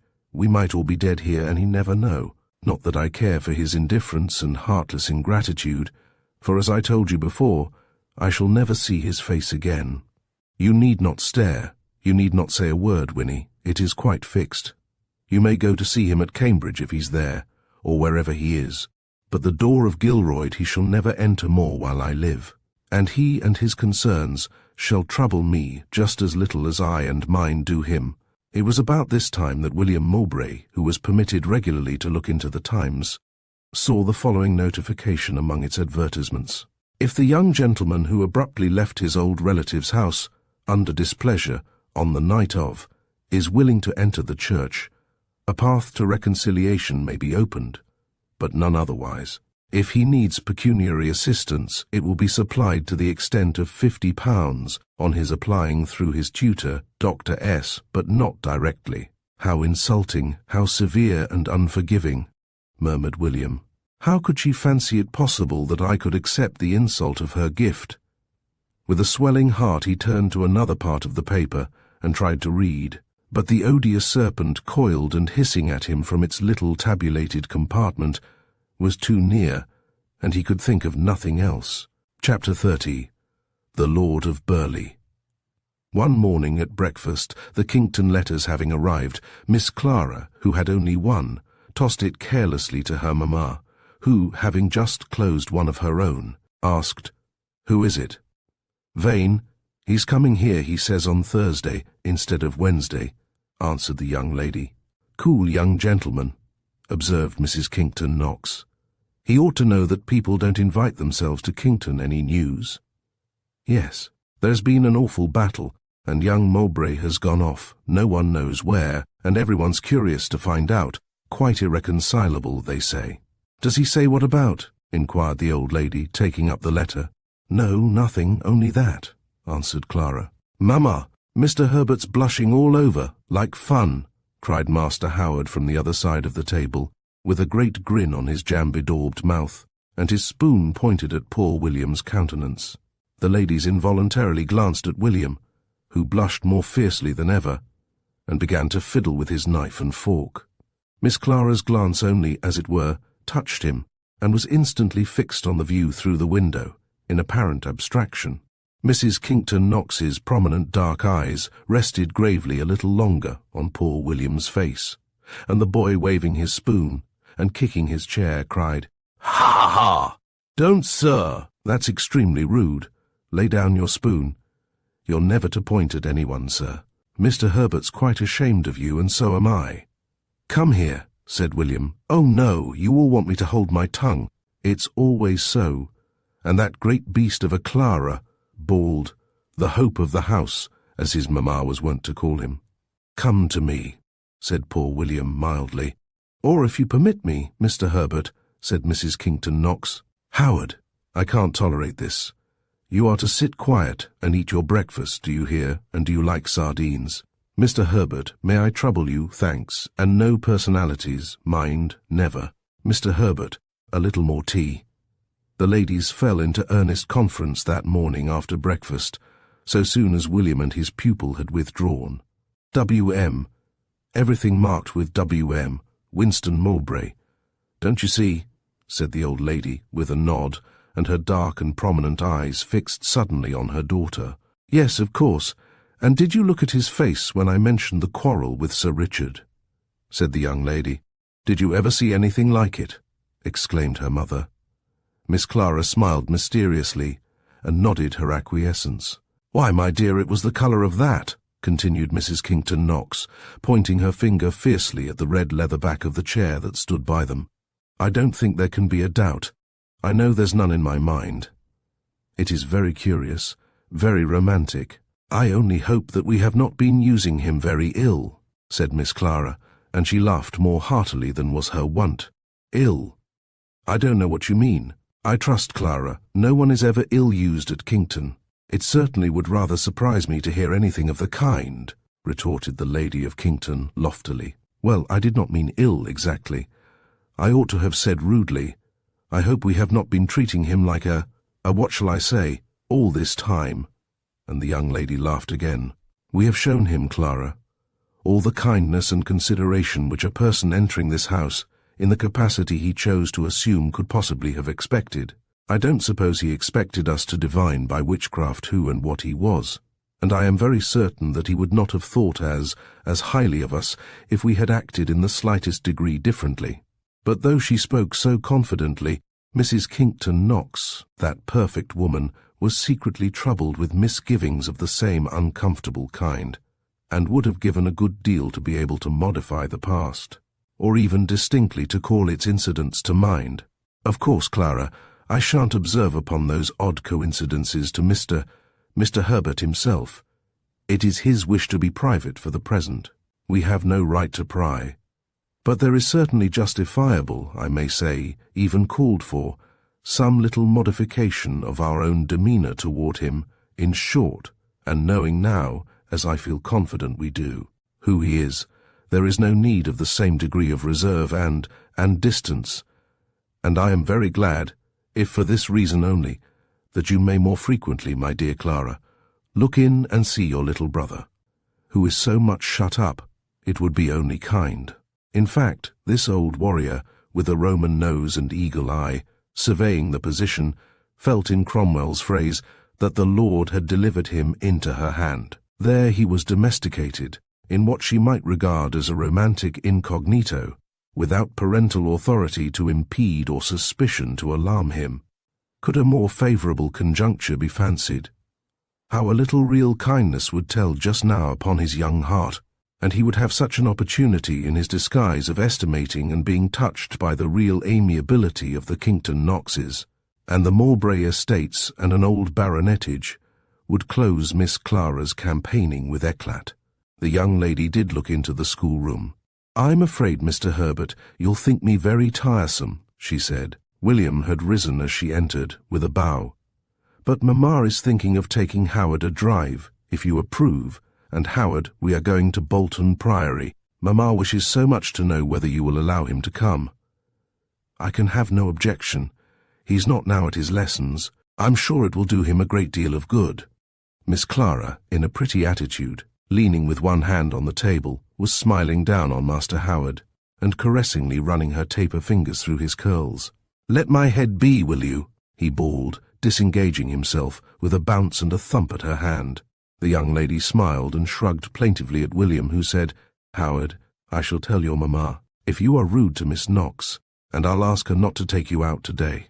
"That's just it," retorted Master Howard. "That's the way you men always take her part against me, because you think she's young and pretty. Aha!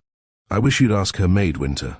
"Be quiet, sir," said William, in so stern a tone, and with so angry a flash of his blue eyes, that the young gentleman was actually overawed, and returned lowering and muttering to the ship he had been rigging, only making an ugly grimace over his shoulder, and uttering the word crocodile, though Miss Clara smiled plaintively down upon the copy of Tennyson which lay open on the table, and turned over a page or two with her fingertip serenely. She inwardly quaked while Howard declaimed, and in her soul wished him the fate of Cicero, and when she got to her room planted her chair before the cheval-glass with a crash, and exclaimed, "I do believe that the fiendish imp is raised up expressly to torture me. Other parents would beat such a brat into a mummy, and knock his head off rather than their daughter should be degraded by him, but mine seem to like it positively. I wish, oh, don't I just?" And the aposiopesis and the look were eloquent, but she had not yet left the schoolroom, and as she looked down on the open pages, she murmured sadly, "The Lord of Burleigh." And looking up, she said to William, "I see you read my poet, and my favourite poem too, only I think it too heart-rending. I can't read it.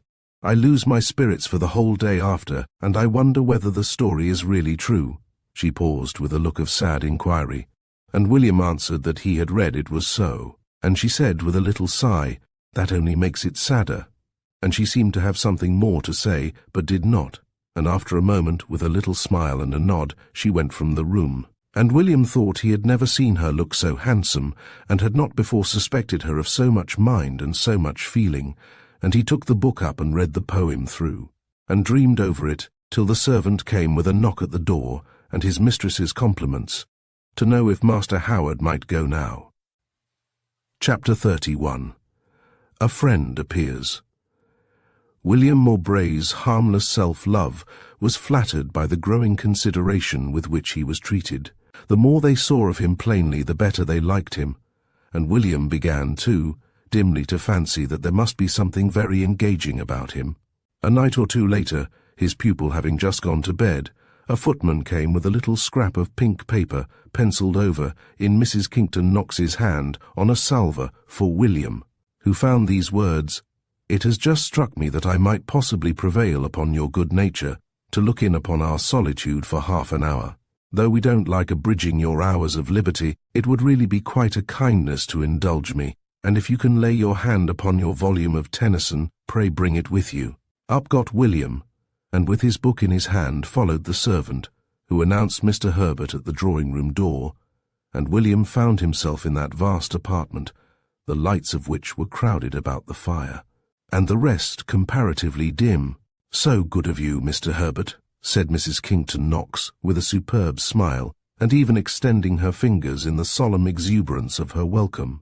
"It is so very kind of you to come, so unreasonable, I fear. We had a debate, I assure you," and she smiled with awful archness toward Miss Clara.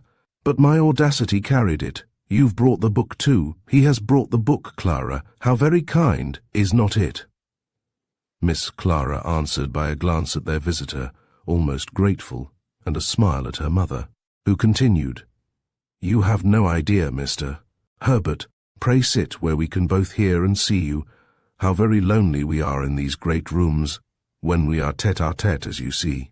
William's remarks in reply were not very original or very many, but such as they were, nothing could be more successful, and the ladies exchanged smiles of approbation over the timid little joke, which had all but broken down.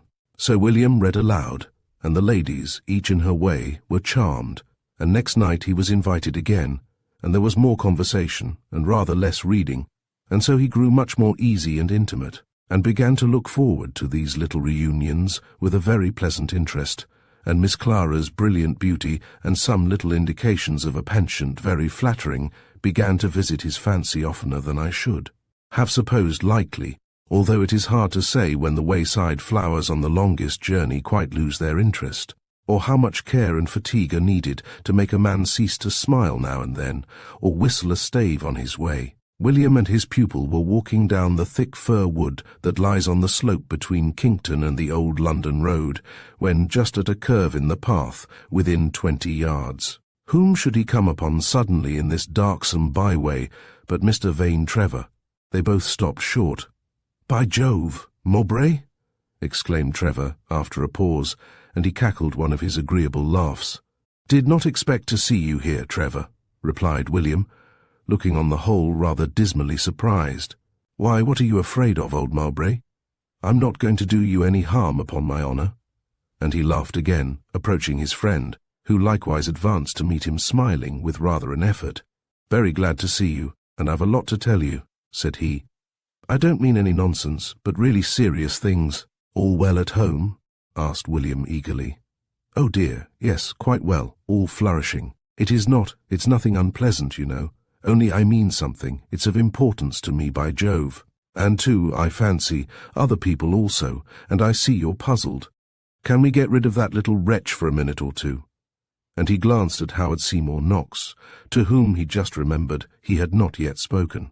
"And how do you do, Howard, my boy? Flourishing, I see. Would you like to have a shot with my revolver? I left it at the gamekeeper's down there. Well, give them this card, and they'll give it to you, and we'll try and shoot a rabbit, eh?" Away went Master Howard, and Trevor said, "And do tell me, what are you doing here, of all places in the world?" "I'm a resident tutor, neither more nor less," said William Mowbray with a bitter gaiety.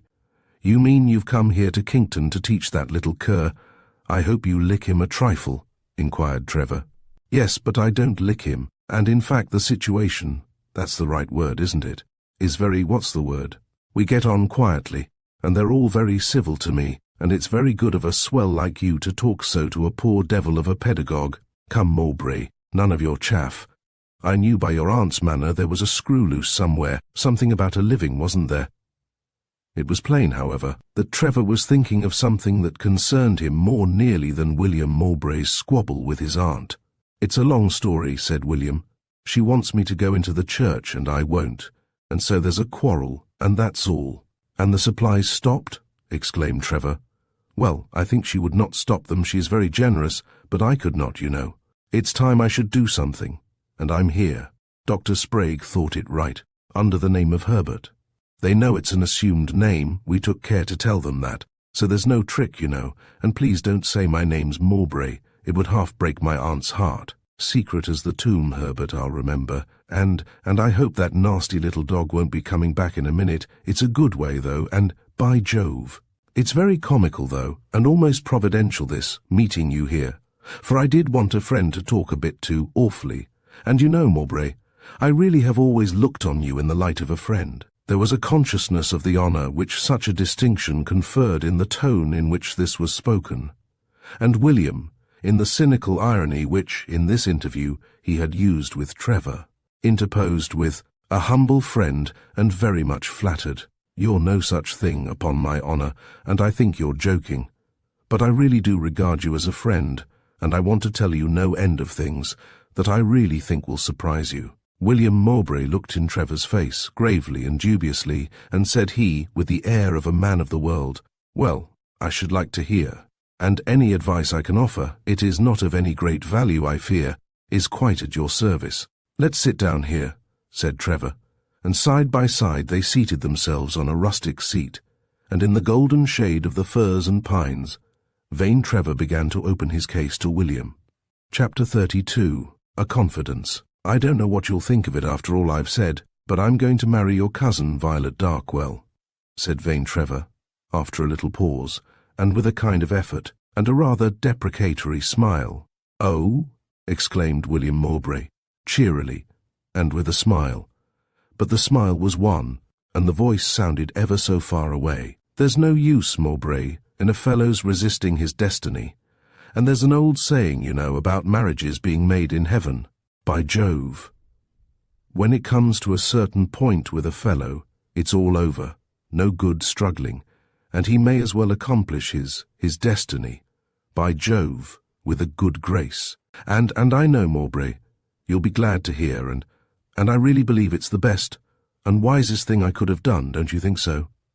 I'm sure of that, said William in the same tone, with the same smile. Everyone says it's better to marry when a fellow can afford it, but I did not think you had a notion that is for ever so long, and then some great lady. No more I had, answered Trevor. By Jove, a month ago you weren't a more unlikely man, but how can I help it? You never were spoony on a girl in all your life, and of course you can't tell, but you've no idea how impossible it is for a fellow, when once he comes to be really in love, to make himself happy and be content to lose her. I can't, I know. No, of course, answered William, with the same smile and an involuntary sigh. And then, money and that sort of thing, it's all very fine, all very good in a wife, but by Jove, there's more than you think in fascination and beauty and manner and that sort of thing. There's Sir John Sludgley, old family, capital fellow. He chose to marry a woman from some of those cotton mill places, with no end of money, and by Jove, I think he has been ashamed to show ever since. You never saw such a brute. He's ashamed of her, and they say he'd give his right hand had he never set eyes on her. I can quite understand, of course, a fellow that has not a guinea left. But, by Jove, if you saw her, you could not conceive such a thing. And there's old Lord Ricketts. He married quite a nobody. Sweetly pretty, to be sure, but out of a boarding school, and so clever, but no money, and no family, and he's so awfully dipped. And she set herself to work, and looked after everything, awfully clever. And at this moment the estate does not owe a guinea, and she found it with £120,000 mortgage over it. And when he married her, everyone said it was all up, and his ruin certain. And by Jove, it was that marriage that saved him. Very curious, said William, dismally. To be sure it is, there's no subject, I tell you. There's so much nonsense talked about as marriage. If a woman brings you a fortune or connection, by Jove, she'll make you pay for it. I could tell you half a dozen who have been simply ruined by making what all the world thought wonderfully good marriages. I dare say, said William in a dream. And then about family and connection, really the thing, when you examine it, there's wonderfully little in it. The good blood of England isn't in the peerage at all. It is really, as a rule, all in the landed gentry. Now, look at us, for example. I give you leave to search the peerage through, and you'll not find 4 houses, I don't speak of titles, but families, older than we. Except 4, there is not one as old. And really, if people are nice and quite well bred, what more do you want? Oh, nothing, sighed William. And do you know, I've rather a prejudice against barristers, I mean as being generally an awfully low, vulgar set, and I assure you, I know I may say whatever I think to you, but when I was thinking about all this thing, I could not get the idea out of my head. I knew her father was a barrister, and he was always turning up in my mind, the sort of thing, as a sort of fellow one could not like. But he's a particularly gentlemanlike man, broke in William, to whom Sergeant Darkwell had always been very kind. Oh, you need not tell me, for I walked with him home to Gilroyd last Sunday from church. I did not know who he was. Stupid of me not to guess, and you can't think what an agreeable, really nice fellow. I know him. He has been always very kind to me, and very encouraging about the bar, said Mowbray. Yes, interrupted Trevor, and they say certain to rise and very high too. Chancery, and that, and such a really gentlemanlike fellow might be anything, and so clever, I'm sure. Come down to draw the settlements, thought William, with a pang, but he could not somehow say it. There are events to which you can submit, but the details of which you shrink from. Here was for William, in some sort, a death, a familiar face gone. The rest was the undertaker's business. The stretching and shrouding and screwing down he had rather not hear of. You are going to tell the people here, said William Mowbray, not knowing well what to say. Tell them here at Kington, not if I know it. Why, I know pretty well, for 50 reasons, how they'll receive it. Oh, No, I'll just send them the prettiest little bit of a note in a week or two, when everything is quite settled, and I'll not mind seeing them again for some time, I can tell you. Here's this little wretch coming again. Well, Howard, have you got the revolver? Master Howard's face was swollen with tears and fury. No, they wouldn't give it me. You knew right well they would not, without Mamma told 'em. I wish Mamma was hanged, I do. She's always a-plaguing every one, her and that great brute Clara. This explosion seemed to divert Mr. Trevor extremely, but William was of course obliged to rebuke his pupil. If you say that again, Master Howard, I'll tell your Mamma. I don't care. Very well, sir. I say, come with me, said Trevor. We'll ask Mamma about the pistol, and I shall be here again in half an hour. Very well, do so, and just remember, though I don't much care, said Mowbray in an undertone. They don't know my name here. All right, said Trevor. I shan't forget. And he and his interesting companion took their departure, leaving William to his meditations. So, going to be married? Little Vi, pretty little Vi, that used to climb up at the back of my chair. I'll try and remember her always the same little wayward, beautiful darling. I've seen my last of her, at least for a long time, a very long time, and Gilroyd, I'll never see it again. And thoughts, vague and sad, came swelling up the stormy channels of his heart, breaking wildly and mournfully one over the other, and poor William Mowbray, in his solitude, wept some bitter tears. Chapter 33. The Ladies Make Inquisition. On the steps vain Trevor was encountered by Mr. Kington Knox, in his drab gaiters and portly white waistcoat and white hat, and smiling in guileless hospitality, with both hands extended. Very good, Vane, my dear boy, very happy. Now we've got you, we'll keep you 3 weeks at least. You must not be running away as usual. We'll not let you off this time, mind. Vane knew that the hospitable exuberances of the worthy gentleman were liable to be overruled by another power, and did not combat the hospitable seizure, as vigorously as if there had been no appeal. But he chatted a while with the old gentleman, and promised to walk down and see the plantations, and the new road with him. By a sort of silent compromise, this outdoor department was abandoned to Mr. Kington Knox, who seldom invaded the interior administration of the empire, and in justice. It must be alleged that the Empress seldom interfered directly with the woods and forests, and contented herself with now and then lifting up her fine eyes and mittened hands, as she surveyed his operations from the window in a resigned horror, and wondered how Mr. Kington Knox could satisfy his conscience in wasting money the way he did. She had learned, however, that his walks, trees, and roads were points on which he might be raised to battle. And as she knew there was little harm in the pursuit, and really little, if anything done, more than was needed, and as someone must look after it, she conceded the point without any systematic resistance, and confined herself to the sort of silent protest I have mentioned. While vain Trevor lingered for a few minutes with the old gentleman, Master Howard Seymour Knox, who was as little accustomed to wait as Louis XIV, stumped into the drawing-room, to demand an order upon the gamekeeper's wife for vain Trevor's revolver. "Vain Trevor come?" exclaimed Clara. "I want a note," cried Howard. "We shall hear all about the quarrel," observed the old lady emphatically, and with a mysterious nod to her daughter. "I won't be kept here all day," cried Master Howard with a stamp. "Well, wait a moment," cried Clara, "and you shall have the other box of bonbons. I'll ring and send Brooks, but you've to tell me where Varney Trevor is." "No, I won't, till I get the bonbons." Miss Clara was on the point of bursting forth into invective, but being curious, she did not choose a rupture, and only said, "And why not, pray?" "Because you cheated me of the shilling you promised me the same way, and I told all the servants, and they all said you were a beast." "I don't know what you mean, sir." "You do right well," he replied. "You asked me to tell you all about the tutor, and when I did you said it was not worth a farthing, and you would not give the shilling you promised. That was cheating, you cheat." "Do you hear him, Mamma? Howard, my dear, what's all this?"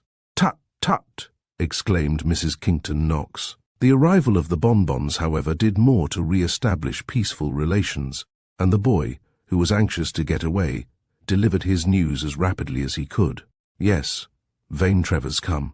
When I and Herbert were in the long larch walk he met us, and they seemed very glad to meet." "Ah, Like people who knew one another before? Asked Miss Clara eagerly, in tones little above a whisper. Yes, and Vane called Herbert Mowbray. Yes, he did. Mowbray. Are you quite sure of that? Demanded the elder lady, peering into his face and forgetting her dignity in the intensity of her curiosity. Yes, that I am, quite sure, replied the boy, wagging his head, and then spinning himself round on his heel. Be quiet, sir, hissed Miss Clara, clutching him by the arm. Answer me. Now do be a good boy, and we'll let you away in a minute. How do you remember the name was Mowbray, and not some other name like Mowbray? Because I remember Sir Richard Mowbray that you and Mamma's always talking about. We're not always talking about him, said Clara. No, sir, repeated the matron severely. I'll tell you no more, if you're both so cross. I won't, retorted Master Howard, as distinctly as the bonbons would allow him. Well, well, will you have done, and answer my question? Did he call him Mowbray often? Repeated Clara. Yes, no. He did, though. He called him Mowbray twice. I'm sure of that. Mother and daughter exchanged glances at this point, and Mrs. Kington made a very slow little bow with compressed lips, and her dark eyes steadily fixed on her daughter, and then there was a little hum, and they seemed to know one another before, said Mrs. Kington Knox. Yes, I told you that before. And glad to meet, she continued. Yes, that is Vane. I don't think Herbert was. Again the ladies interchanged a meaning glance. Where is Vane Trevor now? Inquired the elder lady, gathering up her majestic manner again. He was talking to the governor at the hall door. Oh, then we shall see him in a moment, said Mrs. Kington Knox. Mind now, Howard, you're not to say one word to Mr. Herbert or to Vane Trevor about your telling us anything, added Miss Clara. Ain't I, though? I just will, both of them, my man, unless you pay me my shilling, replied Master Howard. Mamma, do you hear him? Exclaimed Miss Clara in a piteous fury. What do you mean, sir?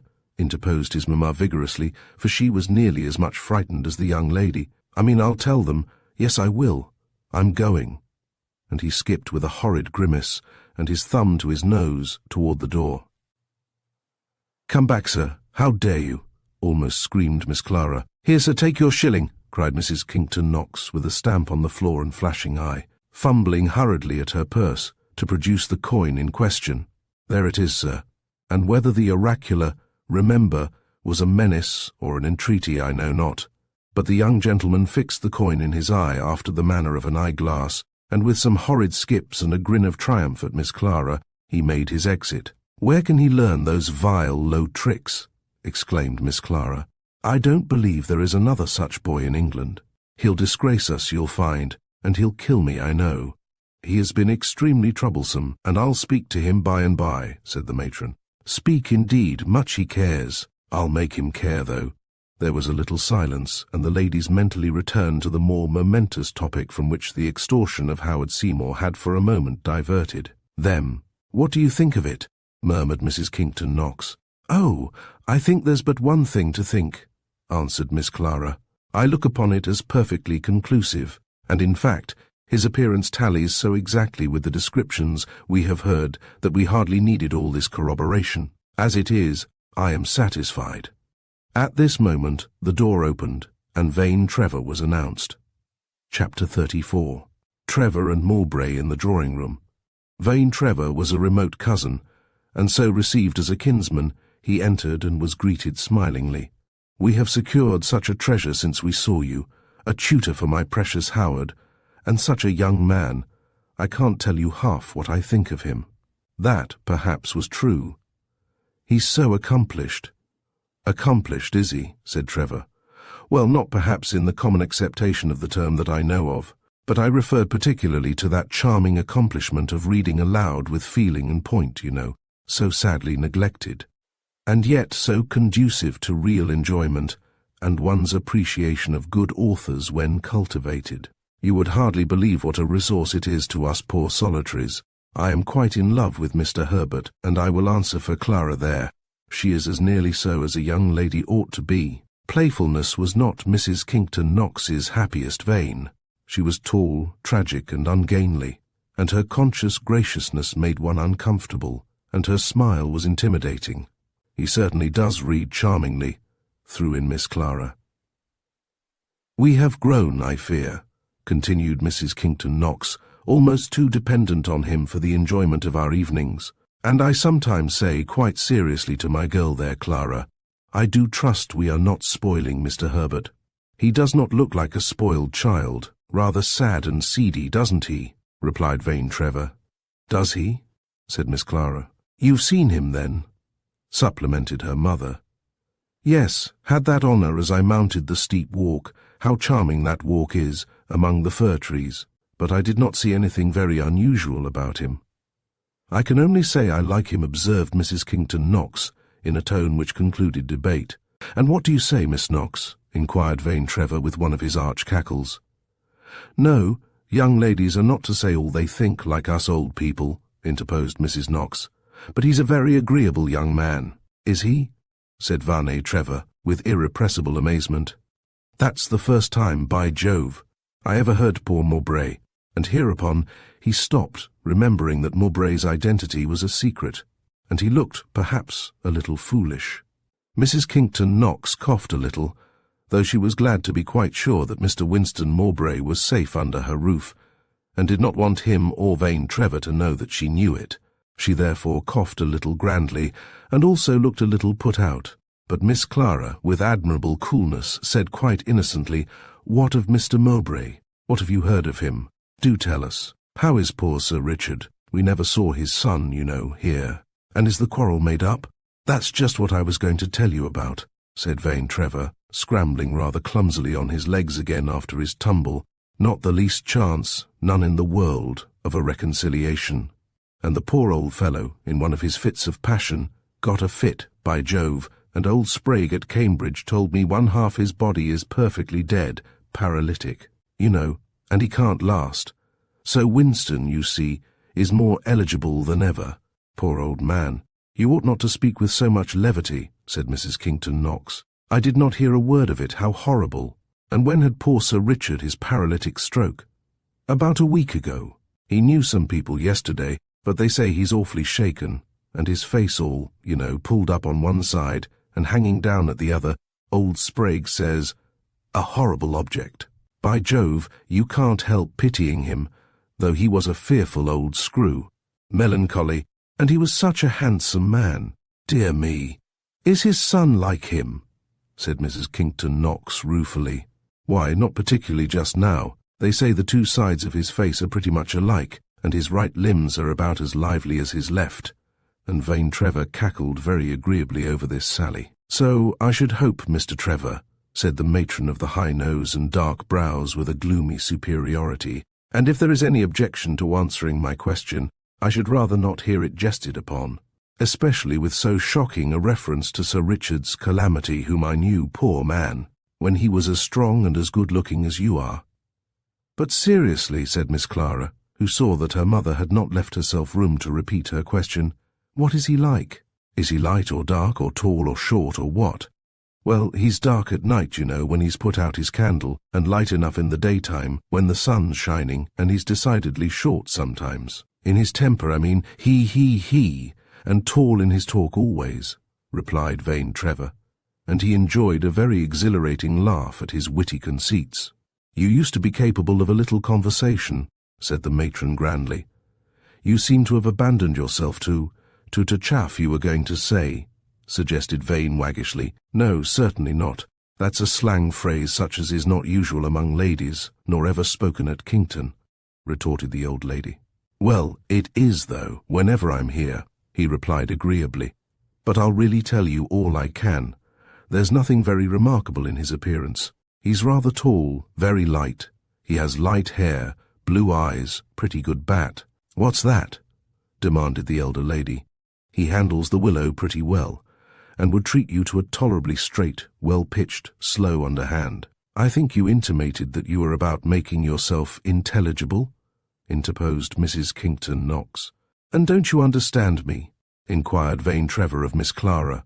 "Yes, I think it's cricket, ain't it?" she replied. "Well, you see, I was intelligible. Yes, cricket, of course," replied Vane.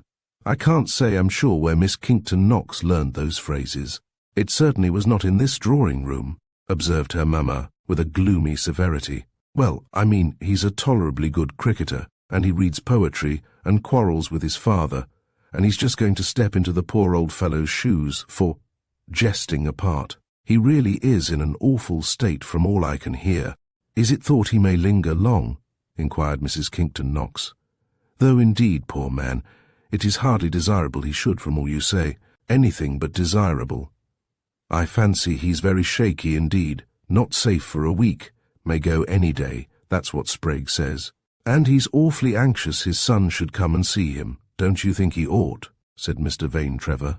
That depends, said the old lady thoughtfully, for the idea of her bird in the hand flitting suddenly away at old Sprague's whistle to the bush of uncertainty was uncomfortable and alarming. I have always understood that in a case like poor Sir Richard's nothing can be more unwise, and humanly speaking, more certain to precipitate a fatal catastrophe than adopting any step likely to be attended with agitation. Nothing of the kind, at least, ought to be hazarded for at least 6 weeks or so, I should say, and not even then, unless the patient has rallied very decidedly, and in such a state as the miserable man now is. A reconciliation would be a mere delusion. I should certainly say no to any such proposition, and I can't think how Dr. Sprague could contemplate such an experiment in any other light than as a possible. At this moment, the drawing-room door opened, and William Mowbray's pale and sad face appeared at it. "Howard says you wish to see me," said he. "We are very happy indeed to see you," replied the old lady graciously. "Pray come in and join us, Mr. Herbert. Mr. Herbert, allow me to introduce my cousin, Mr. Trevor. You have heard us speak of Mr. Vane Trevor, of Revington?" "I had the pleasure. I met him on his way here." "And we talked, and I know him quite well," said William, blushing, but coming out with his concluding sentence quite stoutly, for before Vane Trevor's sly gaze he would have felt like a trickster if he had not. But the ladies were determined to suspect nothing, and Mrs. Knox observed, "We make acquaintance very quickly in the country, a 10 minutes' walk together. Mr. Herbert, would you object to poor Howard's having a holiday? And pray, join us at lunch, and you really must not leave us now." Very happy, yes, a holiday, certainly," replied he, like a man whose thoughts were a little scattered, and he stood leaning on the back of a chair, and showing, as both ladies agreed, by his absent manner and pale and saddened countenance, that Vane Trevor had been delivering Dr. Sprague's message, desiring his presence at the deathbed of the departing baronet. Chapter 35. They converse. "We were discussing a knotty point, Mr. Herbert, when you arrived," said Mrs. Kinkton Knox. "I say that nothing can warrant an agitating intrusion upon a sick bed. Mr. Trevor here was mentioning a case, a patient in a most critical state, who had an unhappy quarrel with his son. The old gentleman, a baronet, is now in a most precarious state."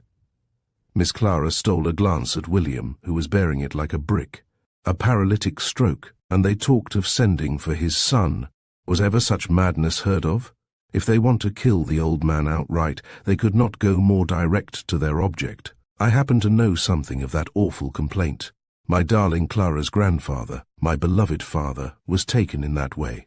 A severe paralytic attack, from which he was slowly recovering, and a servant stupidly dropped a china cup containing my dear father's gruel, and broke it, a kind of thing which always a little excited him, and not being able to articulate distinctly or in any way adequately to express his irritation, he had, in about 20 minutes after the occurrence, a second seizure which quite prostrated him, and in fact he never spoke intelligibly after, nor were we certain that he recognized one of his immediate family. So trifling are the ways, so mysterious, and apparently inadequate the causes, which of course, under divine regulation, in paralytic affections, invariably overpower the patient. Now, what I say is this: don't you think a son, in such a case, instead of obtruding himself at the sick man's bedside, ought to wait quietly for a month or two? Quietly, I would say, in France, or wherever he is, and to allow his father just to rally. William had been looking rather dreamily on the carpet during this long statement, and I am afraid he had hardly listened to it as closely as he ought, and on being appealed to on the subject, he did the best he could, and answered, "It's an awful pity, these quarrels." "He knows something of the case, too," interposed vain Trevor. The ladies looked, one upon the flowers in the vase, and the other out of the window, in painful expectation of an immediate éclaircissement. But William only nodded a little frown at Trevor, to warn him off the dangerous ground he was treading, and he went on. The blame is always thrown on the young fellows. It isn't fair. William spoke a little warmly. It's the fault of the old ones a great deal oftener. They are so dictatorial and unreasonable, and expect you to have no will or conscience, or body or soul, except as they please. They forget that they were young themselves once, and would not have submitted to it, and then they talk of you as a rebel, by Jove, and a parricide almost, for presuming to have either a thought or a scruple, or, on a sudden, William perceived that, fired with his subject, he was declaiming a little more vehemently than was usual in drawing-rooms, and his inspiration failed him. "Hear, hear, hear," cried Trevor, with a tiny clapping of his hands and a laugh. Miss Clara looked all aglow with his eloquence, and her mamma said grandly, "There's truth, I'm sorry to say, in your remarks. Heaven knows I've suffered enough from unreasonableness, if ever mortal has.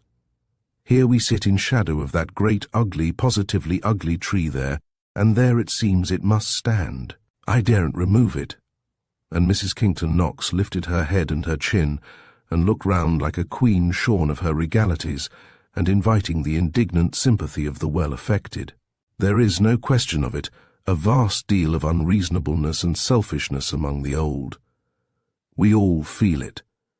And she happened to glance upon Miss Clara, who was smiling a little cynically on the snowy ringlets of her little white dog, Bijou. She continued fiercely, "And to return to the subject, I should think no son who did not wish to kill his father, and to have the world believe so, would think of such a thing." "Killing's a serious business," observed Trevor. "A man killed," observed Mrs. Kington Knox, "is a man lost to society. His place knows him no more. All his thoughts perish." "And they're not often any great loss," moralized Trevor. "Very true," acquiesced Mrs. Kington Knox, with alacrity, recollecting how little rational matter her spouse ever contributed to the council board of Kington. "Still, I maintain, a son would not like to be supposed to have caused the death of his father. That is, unless my views of human nature are much too favourable. What do you think, Mr. Herbert?" And the lady turned her prominent dark eyes with their whites so curiously veined, encouragingly upon the young man. "I think if I were that fellow," he replied, and Mrs. Kington Knox admired his diplomacy, "I should not run the risk." "Quite right," approved the lady radiantly. Trevor looked at his watch and stood up. "Your trunk and things gone up to your room, Vane?" inquired Mrs. Kington Knox. "I've no trunk, ha-ha, and no things, he. No, upon my honour. I can't stay, really, I'm awfully sorry, but my plans were all upset, and I'm going back to the station, and must walk at an awful pace too, only half an hour. A very short visit. Well, yes, but I could not deny myself, short as it is, and I hope to look in upon you again soon." "It's very ill-natured, I think," said Miss Clara. "Very," said Mrs. Kington Knox, yet both ladies were very well pleased to be relieved of Vane Trevor's agreeable society. He would have been in the way, unutterably de trop. His eye upon their operations would have been disconcerting. He would have been taking the tutor long walks, or trying, perhaps, to flirt with Clara, as he did 2 years ago, and never leaving her to herself. So the regrets and upbraidings with which they followed Van Trevor, who had unconsciously been helping to mystify them, were mild and a little hypocritical. Chapter 36. The Evening. William Mowbray was bidden to luncheon, and was sad and abstemious at that pleasant refection, and when it was over, Mrs. Kington Knox said, "My dear Clara, it's quite out of the question my going with you today. I'm suffering so, that horrid neuralgia." "Oh, darling, how sorry I am," exclaimed Miss Clara, with a look of such beautiful pity and affection as must have moved William Mowbray if he had the slightest liking for ministering angels. "What can I do for you? You must, try something." "No, love, no, nature and rest. I shall lie down for a little, but you must have your ride all the same to Coverdale, and I am certain Mr. Herbert will be so kind as to accompany you." William Mowbray would have given a great deal for a solitary ramble, but of course he was only too happy, and the happy pair scampered off on their ponies side by side. And 2 hours after Miss Clara walked into her mamma's room, looking cross and tired, and sat down silently in a chair before the cheval glass. "Well, dear?" inquired her mother inquisitively. "Nothing, mamma. I hope your head's better." "My head? Oh, yes, better, thanks. But how did you like your ride?" "Very stupid," answered the young lady. "I suppose you've been in one of your tempers and never spoke a word, and you know he's so shy." "Will you ever learn, Miss Kington Knox, to command your miserable temper?" exclaimed her mother very grimly. But the young lady only flapped the folds of her skirt lazily with her whip. "You quite mistake, mamma. I'm not cross. I'm only tired. I'm sorry you did not let him go off to the sick old man. He's plainly pining to go and give him his gruel and his medicine." "Did he speak of him?" asked the old lady. "No, nor of anything else, but he's plainly thinking of him, and thinks he has murdered him. At least he looks as if he was going to be hanged, and I don't care if he was," answered Miss Clara. "You must make allowances, my dear Clara," said she. "You forget that the circumstances are very distressing, very cheerful, I should say. Why, he hates his father, I dare say. Did not you hear the picture he drew of him? And it's all hypocrisy, and I don't believe his father has really anything to do with his moping." "And what do you suppose is the cause of it?" inquired Mrs. Kington Knox. "I really can't tell. Perhaps he's privately married, or in love with a milliner, perhaps. And that has been the cause of this quarrel," she said with an indolent mockery that might be serious and, at all events, puzzled the elder lady. "Ho, stuff, my dear child," exclaimed her mother with an uneasy scorn. "You had better call Brooks and get your habit off. And where did you leave him?" "At the hall door," replied Miss Clara, as she walked out of the room. Stuff," repeated Mrs. Kington Knox, still more uneasily, for she knew that Clara had her wits about her. "Married, indeed. It's probably just this. Vane Trevor has come here with a long foolish exhortation from Dr. what's-his-name, Sprague, and upset the young man a little, and perhaps agitated him. He'll be quite a different person tomorrow." And so indeed it proved. Whatever his secret feelings, William Mowbray was externally a great deal more like himself. In the state which follows such a shock as William had experienced before the monotony of sadness sets in, there is sometimes an oscillation of spirits from extreme depression to an equally morbid hilarity, the symbol of excitement only. So in a long ride, which William took with the young lady today, accompanied by his pupil, who, on his pony, entertained himself by pursuing the sheep on the hillside, Miss Clara found him very agreeable, and also ready at times to philosophize, eloquently and sadly, in the sort of Byronic vein into which bitter young lovers will break. So the sky was brightening, and William, who suspected nothing of the peculiar interest with which his varying moods were observed, was yet flattered by the gradual but striking improvement of his relations, accepted the interest displayed by the ladies as a feminine indication of compassion and appreciation, and expressed a growing confidence and gratitude, the indirect expressions of which they, perhaps, a little misapprehended. In the evening Mrs. Kington Knox called again for the Lord of Burleigh, not being fertile in resource. Miss Clara turned her chair toward the fire, and with her feet on a boss near the fender, leaned back, with a hand-screen in her fingers, and listened. "That is what I call poetry," exclaimed the matron with the decision of a brigadier, and a nod of intimidating approbation toward William, "and so charmingly read." "I'm afraid Miss Knox must have grown a little tired of it," suggested William. "One can never tire of poetry so true to nature," answered Miss Clara. "She's all romance, that creature," confidentially murmured her mamma with a compassionating smile. "What is it?" inquired Miss Clara. "You're not to hear, but we were saying, weren't we, Mr. Herbert, that she has not a particle of romance in her nature," replied her mamma with her gloomy pleasantry. "No romance, certainly, and I'm afraid no common sense either," replied the young lady naively. "Do you write poetry?" asked the old lady of William. "You need not ask him. He could not read as he did if he did not write," said Miss Clara, turning round in an eager glow, which momentary enthusiasm some other feeling overpowered, and she turned away again a little bashfully. "You do write, I see it confessed in your eyes," exclaimed Mrs. Kington Knox. "He does, Clara, you're right. I really think sometimes she's a fairy." "Ask him, Mamma, to read us some of his verses," pleaded Clara, just a little timidly. "You really must, Mr. Herbert." "No, no, I'll hear of no excuses. Our sex has its privileges, you know, and where we say must, opposition vanishes." "Really," urged William, "any little attempts of mine are so unworthy." "We must, and we'll have them tomorrow evening, dear me. How the hours do fly. You have no idea, Clara dear, how late it is, quite dreadful. I'm really angry with you, Mr. Herbert, for beguiling us into such late hours."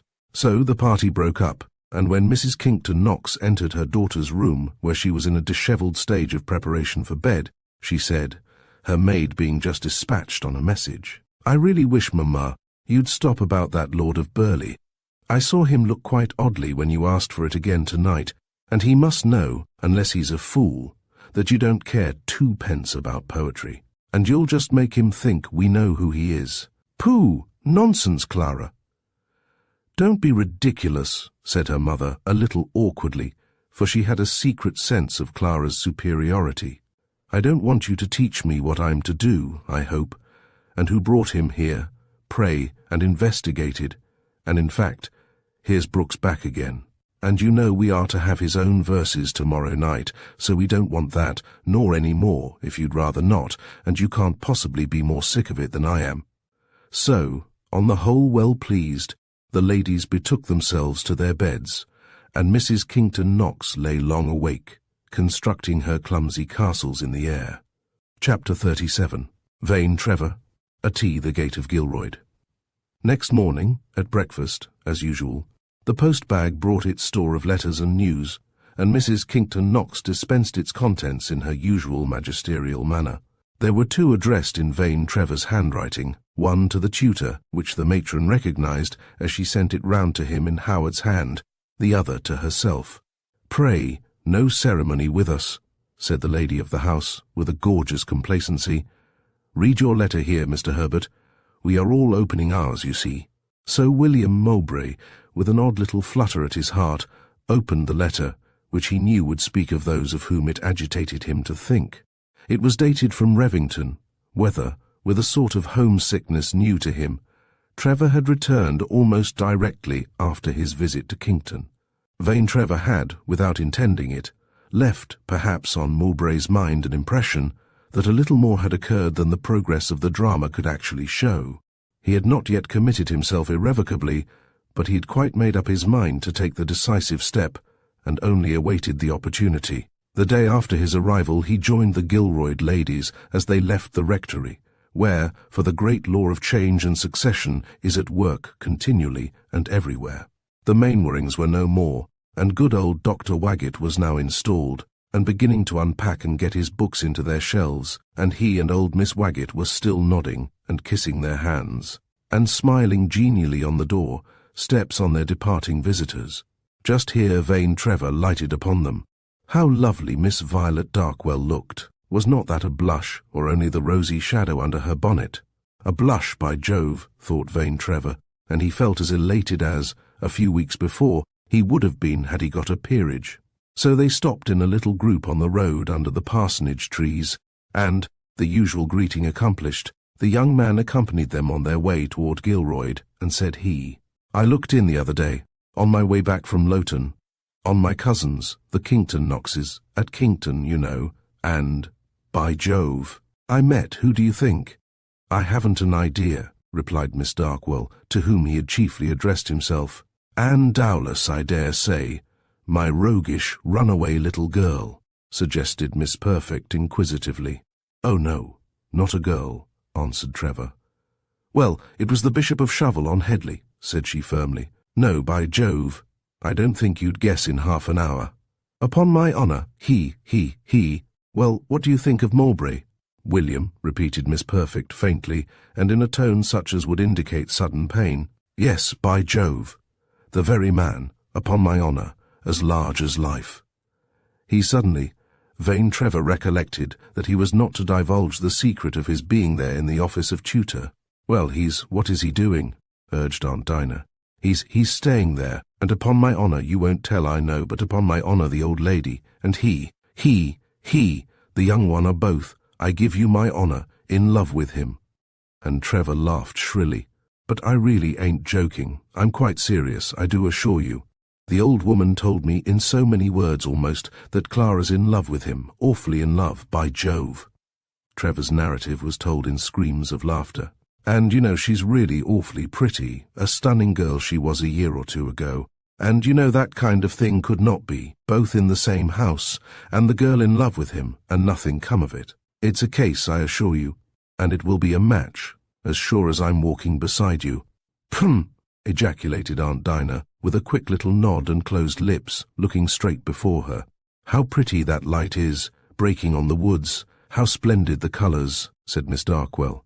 "Yes, well, it really is now," responded vain Trevor, and he would have made a pretty little speech on that text, but the presence of Miss Perfect, of course, put that out of the question. Miss Perfect was silent during nearly all the rest of the walk, and the conversation remained to the young people, and vain Trevor was as tenderly outspoken as a lunatic in his case dare be under restraint and observation. They had reached the poplars, only a stone's throw from the gate of Gilroyd, when Miss Perfect asked abruptly, "How was the young man looking?" Vain Trevor had just ended a description of old Puttles, the keeper of the Garter, whom he had seen removed in a drunken apoplexy to the hospital yesterday, and Aunt Dinah's question for a moment puzzled him, but he quickly recovered the thread of the bygone allusion. "Oh, Mowbray, I beg pardon. Mowbray was looking very well, I think. A little like a hero in love, of course, you know, but very well. He was just going to lunch with the ladies when I left, and looked precious hungry, I can tell you. I don't think you need trouble yourself about Mowbray, Miss Perfect. I assure you you needn't, for he's taking very good care of himself every way, by Jove." "I don't trouble myself," said Aunt Dinah, rather sternly, interrupting Trevor's agreeable cackle. "He has quite broken with me, as I already informed you, quite, and I don't care who knows it. I shall never interfere with him or his concerns more.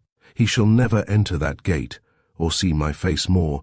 That's no great privation, of course, but I don't wish his death or destruction, little as he deserves of me, and that's the reason I asked how he looked.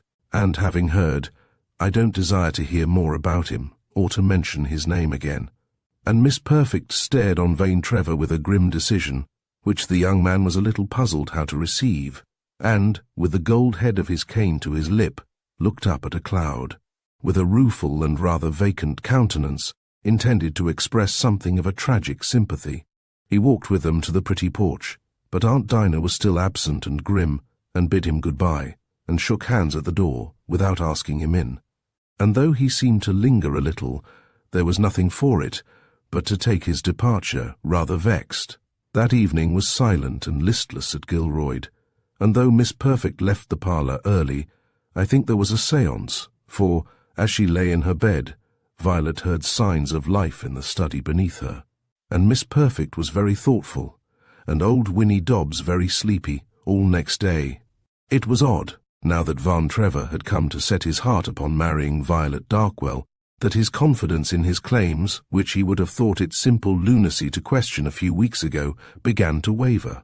He began to think how that gentleman like Mr. Sergeant Darkwell, with the bright and thoughtful face, who was, no doubt, ambitious, would regard the rental and estate of Revington with those onerous charges upon it, how Miss Perfect, with her whims and fancies and positive temper, might view the whole thing, and lastly, whether he was quite so certain of the young lady's inclinations, as the old novels have it, as he felt a little time before, and so he lay awake in an agitation of modesty, quite new to him. Chapter 38. Vain Trevor walks down to see Miss Violet. Looking at himself in his glass next morning, vain Trevor pronounced the coup d'oeil awfully seedy. This sort of thing, by Jove, it will never do. It would wear out any fellow. Where's the good in putting off? There's no screw loose, there's nothing against me, I hope I stand pretty well here, hang it, I'll walk down today. And he looked over the slopes to sunny Gilroyd. And if a good opportunity turns up, I'll speak to Miss Darkwell.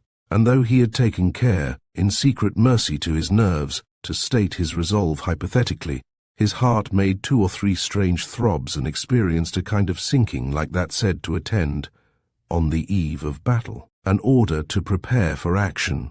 Accordingly, before 12 o'clock, Vane Trevor walked into the porch of Gilroyd and rang the bell beside the open door and stood with the gold head of his cane to his chin, looking on the woodlands toward Revington, and feeling as he might have felt in an ominous dream. "Miss Perfect at home?" he inquired of the maid with a haggard simper. She was in the drawing-room, into which room, forgetting the preliminary of announcement, he pushed his way. She was not there, but he heard her talking to Winnie Dobbs in the gallery. "Just passing by, afraid I'm very troublesome, but I could not resist," pleaded Vane Trevor, as he glanced over Miss Perfect's grey silk shoulder and somewhat old-fashioned collar toward the door, expecting, perhaps, another apparition. "I'm very glad you've come, Mr. Trevor. Shall we sit down? For I want to ask you to satisfy me upon a point."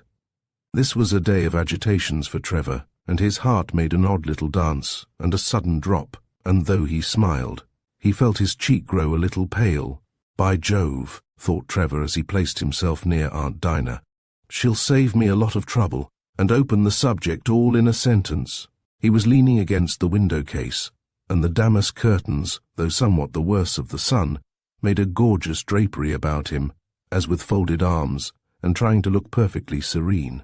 He looked down on Miss Perfect's face. The lady seemed to have some little difficulty about speaking, and cleared her voice, and looked out of the window for help, and all the time the young man felt very oddly.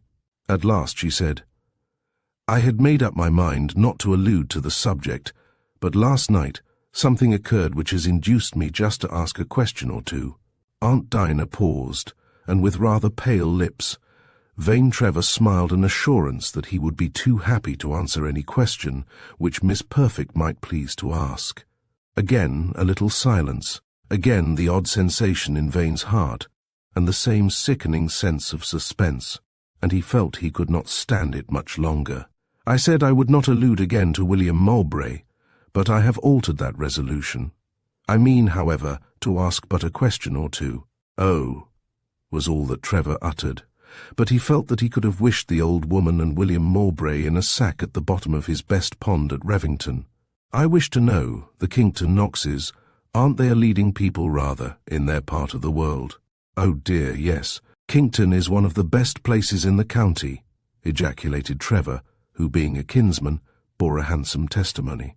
And the young lady, Miss Clara Knox, she, I suppose, is admired." "So she is, by Jove, I know. I admired her awfully. So admired that the fellows won't let one another marry her, by Jove. He. Very fine girl, though, and I believe her father, or rather her mother, will give her a lot of money." Miss Perfect looked on the table, not pleased, very thoughtfully, and Vane Trevor looked down at her foreshortened countenance listlessly. "And you spoke, you remember, of an idea that in fact it would end in a resumed Miss Perfect. Did I really say?" "Well, but you won't mention what I say. Upon my honour, and quite seriously, I should not wonder a bit. It is not altogether what she said, you know, Mrs. Kington Knox, I mean, though that was as strong as you could well imagine, but her manner, I know her perfectly, and when she wishes you to understand a thing, and I assure you that's what she wished me to suppose, and I can't understand it. It seems to me perfectly incomprehensible, like a sort of infatuation, for she's one of the sharpest women alive, Mrs. Kington Knox. But, by Jove, both she and Clara, they seem to have quite lost their heads about Mowbray. I never heard anything like it, upon my honour." And Trevor, who had by this time quite shaken off the chill of his suspense, laughed very hilariously, till Aunt Dinah said, with some displeasure, "For the life of me, I can't see anything ridiculous in it. William Mowbray is better connected than they, and he's the handsomest young man I ever beheld in my life, and if she has money enough of her own for both, I can't see what objection or difficulty there can be. Oh, certainly not on those grounds. Only what amused me was, there's a disparity, you know. She's, by Jove, she's 5 years older, and that's something. And if it is to be, how soon do you suppose it likely?" asked Miss Perfect, fixing her eyes anxiously on him. "Well, you know, I know no more than the man in the moon, but if they really mean it, I don't see what's to delay it, answered Trevor. Because, hesitated Aunt Dinah, I have reason to know that if that unfortunate young man, not that I have any reason to care more than anyone else, should marry before the lapse of 5 years, he will be utterly ruined, and undone by so doing. Vain Trevor stood expecting an astounding revelation, but Aunt Dinah proceeded, and therefore, as you are his friend, of course it's nothing to me. I thought you might as well hear it, and if you chose to take that trouble, let him know, said Miss Perfect. He looked a little hard at Miss Perfect, and she as steadily on him. I will certainly, that is, if you think I ought, but I hope it won't get me into a scrape with the people there. I do think you ought, said Miss Perfect. I suppose he'll understand the reason, suggested Vain Trevor, half interrogatively. If you say that I said I had reason to, and Aunt Dinah paused. Vain Trevor, looking a little amazed, repeated, I'm to say you said you had reason to know. Yes, and I think he'll understand, and if he should not, you may say A. Yes, you may. It has reached me through Henbane. I beg pardon, said Vain Trevor, inclining his ear. Henbane, said Miss Perfect very sharply. Henbane. By Jove, exclaimed Trevor. A considerable silence ensued, during which a variety of uncomfortable misgivings respecting the state of Miss Perfect's mind floated through his own. He concluded, however, that there was some language of symbols established between Miss Perfect and her nephew, in which Henbane stood for some refractory trustee, or rich old uncle. So he said, more like himself, Well, I shan't forget. I'll take care to let him know, and you may depend upon me. Chapter 39. Vain Trevor opens his mind. After a silence, Mr. Vain Trevor, whose thoughts were not quite abandoned to Henbane and his friend William Mowbray, but had begun to flow in a more selfish channel, said, Miss Darkwell, I suppose, in the garden. Violet's gone for a few days to our friends, the Mainwarings, at their new rectory. They seem to like it extremely. Oh, do they? That's delightful, said Trevor, who looked very dismal. And so Miss Darkwell is there? Miss Perfect nodded. I'm very unlucky. I thought such a fine day. I might have induced you both to there's such a pretty drive to Wilton. Yes, I know. I'm sure she'd have liked it of all things. Do you really think so? Exclaimed the young man inquiringly. I wish very much I could. I could flatter myself. Aunt Dinah looked up and at him earnestly but kindly, and said nothing, and so looked down again. There was encouragement in that look, and Trevor waxed eloquent. I wish I could, I wish I dare, I think her so beautiful. I can't express all I think, and there's nothing I would not do to make her friends approve. In fact, I should be so much obliged if I thought you would wish me well, and be my friend, and Van Trevor, for want of anything distinct to add to all this, came to a pause, and Miss Perfect, with a very honest surprise in her face, said, Am I to understand, Mr. Vain Trevor? And she too came to a stop. But with those magical words the floodgates of his eloquence were opened once more. Yes, I do indeed. I mean to propose for Miss Darkwell, if I were sure that her friends liked the idea, and that I could think she really liked me. I came today with the intention of speaking to her. He was now standing erect, no longer leaning against the window shutter, and holding his walking cane very hard in both hands, and impressing Miss Perfect with a conviction of his being thoroughly in earnest. I tell you frankly, Mr. Trevor, said Aunt Dinah, a little flushed with a sympathetic excitement, and evidently much pleased, I did not expect this.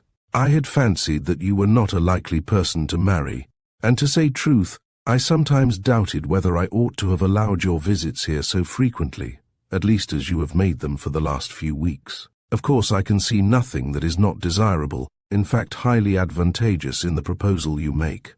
Am I at liberty to write to Sergeant Darkwell on the subject? Oh, certainly.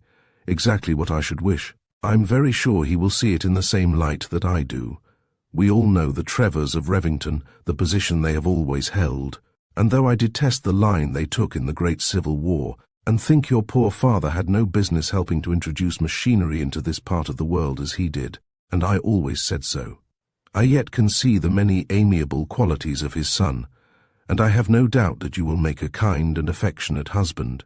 I must, however, tell you candidly that I have never spoken of you to Violet Darkwell in fact, in any other light than that of an acquaintance, and I cannot throw any light upon her feelings.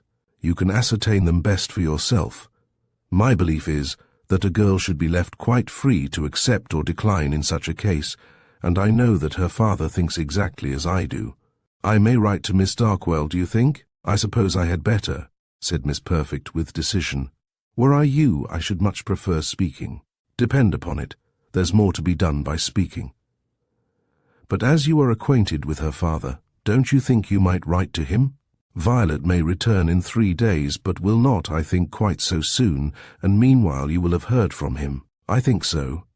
I'll do it certainly, and I feel that you're my friend, Miss Perfect. And he took her hand, and she took his very kindly.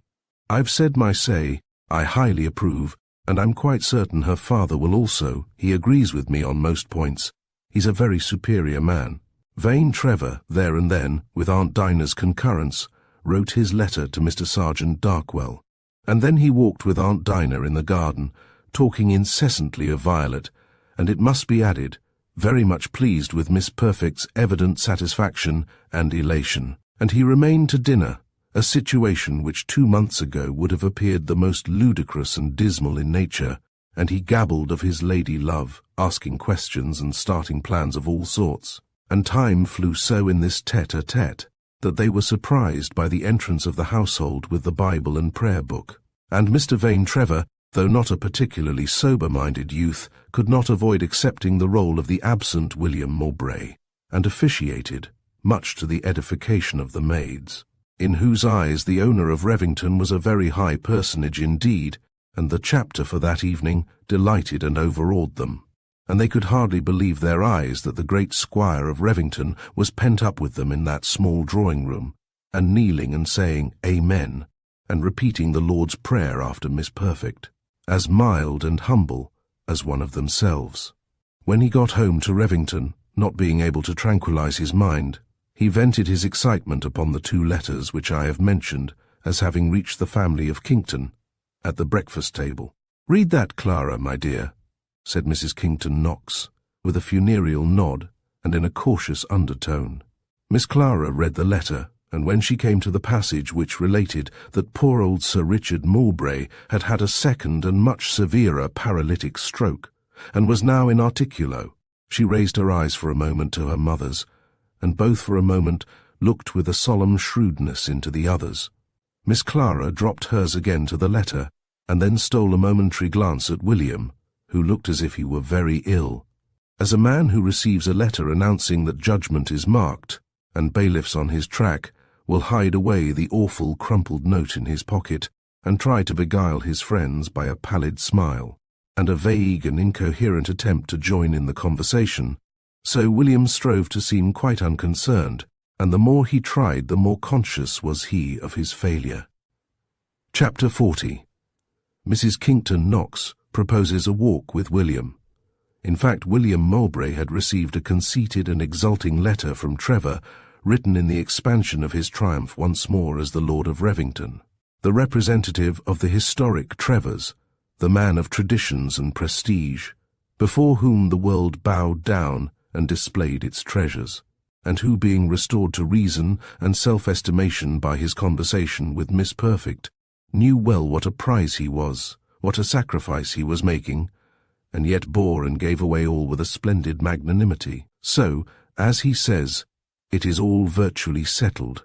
I have talked fully with Miss Perfect, a very intelligent and superior woman who looks upon the situation just as I could wish, and I have written announcing my intentions to her father, and under such auspices, and with the evidence I hope I have, of not being quite indifferent where I most wished to please. I almost venture to ask for your congratulations, and see, he is quite right. It is all over. She likes him. I saw that long ago. I fancied she would have been a little harder to please. They fall in love with any fellow that's tall and pink and white and dresses absurdly and talks like a fool, provided he has money, money. Such were the mutterings of William Mowbray as he leaned dismally on the window of the schoolroom and looked out upon the sere and thinning foliage of the late autumn. "This is very important, this about unfortunate Sir Richard. His son will succeed immediately, but he seems a good deal. Indeed very much agitated, however. It's a great point in his favour otherwise." So said Mrs. Kington Knox to her daughter, so soon as being alone together they could safely talk over the missives of the breakfast table. "I rather think he has been summoned to the dying man, and he'll go, he must, and we shall never see more of him," said Miss Clara, with superb indifference. "Yes, of course, it may have been. I was going to say so," said her mother, who, however, had not seen that view. "I'll make him come out and walk up and down the terrace with me a little, poor young man." "You'll do him no good by that," said the young lady with a sneer. "We'll see that, Miss Kington Knox, at all events. It will do no good sitting here and sneering into the fire. Please sit a little away and raise the hand screen, unless you really wish to ruin your complexion. It can't be of the least importance to anyone whether I do or not." "Certainly not," said the young lady, who, however, took her advice peevishly. "You are one of those conceited young persons. Pray allow me to speak. I'm your mother, and have a right, I hope, to speak in this house, who fancy that no one can see anything but they. I'm not disposed to flatter you. I never did flatter you, but I think the young man," her voice was lowered here, "likes you, I do. I'm sure he does. It can't possibly be for my sake that he likes coming every evening to read all that stuff for us. You make no allowance for the position he is in, his father dying, in the very crisis of a painful domestic quarrel. It must be most uncomfortable. And then he's here in a position which precludes his uttering any sentiments except such as should be found on the lips of a resident teacher. I've frequently observed him on the point of speaking in his real character, and chilled in a moment by the recollection of the apparent distance between us. But I think I know something of countenance and tones and those indications of feeling which are more and more significant than words." Miss Clara made no sign by look, word, or motion, and after a little pause her mamma went on sturdily. "Yes, I ought, at my time of life, and having been, I may say, a good deal admired in my day, and married, and not quite as I might have been perhaps, but still pretty well. I ought to know something more of such matters than my daughter, I think, and I can't be mistaken. I don't say passion, I say a liking, a fancy, and that there is, I'll stake my life. If you only take the trouble to think, you'll see. I hold it quite impossible that a young man should be as he is, alone for several weeks in a country house with a person, I will say, of your advantages and attractions, without some such feeling. Impossible." Miss Kington Knox looked indolently on her fair image in the mirror at the further end of the room. "In those rides he and Howard have taken with you, I venture to say he has said things which I should have understood had I been by. I told you he never said anything particular, anything he might not have said to anyone else," said the young lady wearily. "He is evidently very shy, I allow." "Very, extremely shy," acquiesced her mamma eagerly.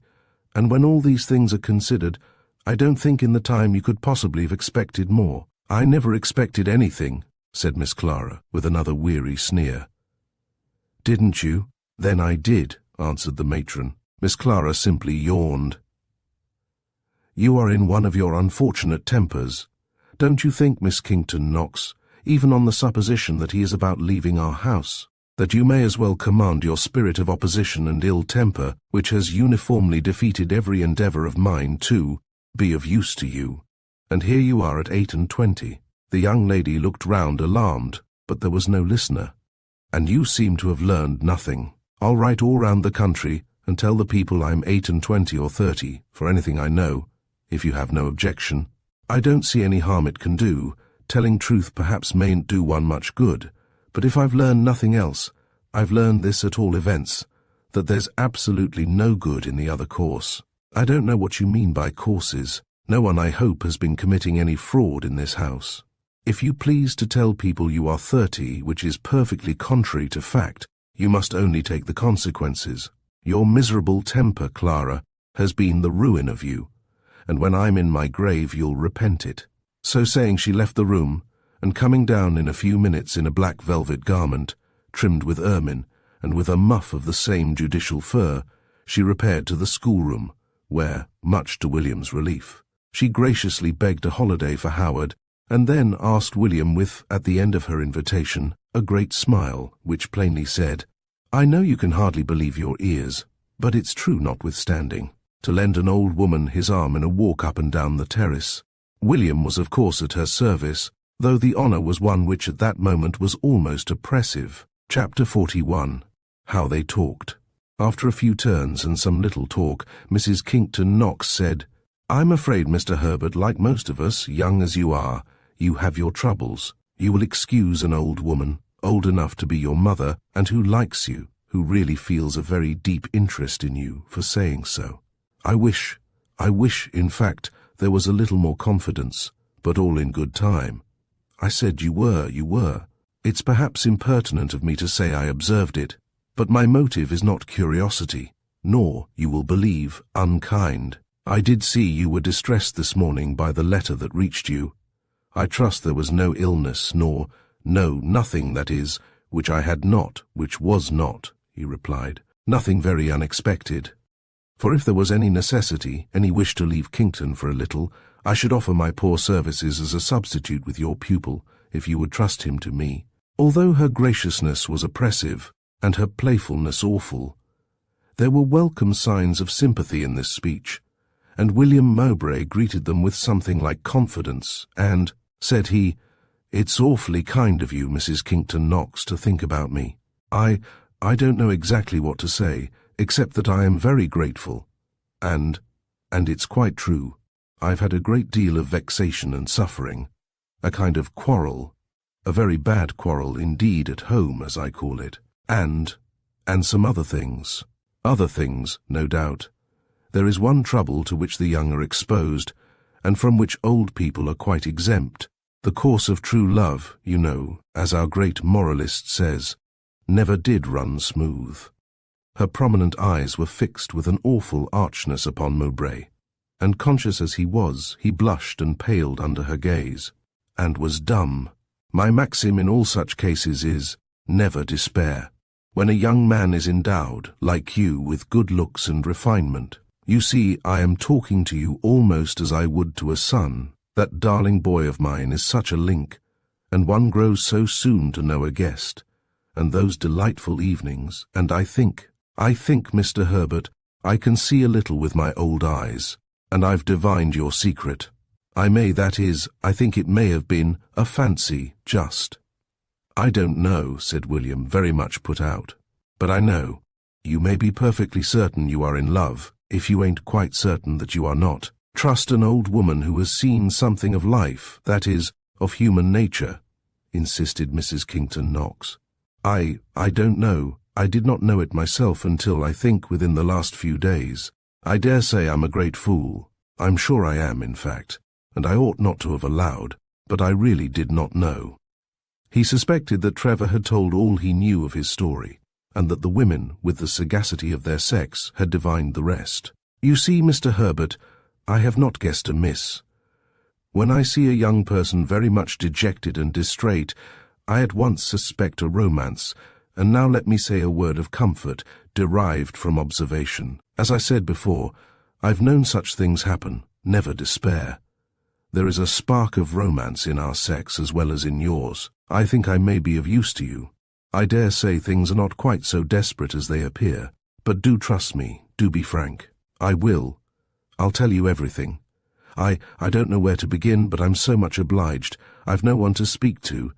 And at this moment the darling boy Howard bounced from behind a thick shrub, with a shriek which was echoed by his fond mother, who, if anything so dignified could jump, did jump, and even William's manly heart made an uncomfortable bounce in his breast. At the same time Master Howard Seymour turned his ankle, and tumbled with a second horrid roar on the walk, from which his mother and his instructor lifted him, not much hurt, but bellowing in a fury, and requiring to be conducted for comfort to the house.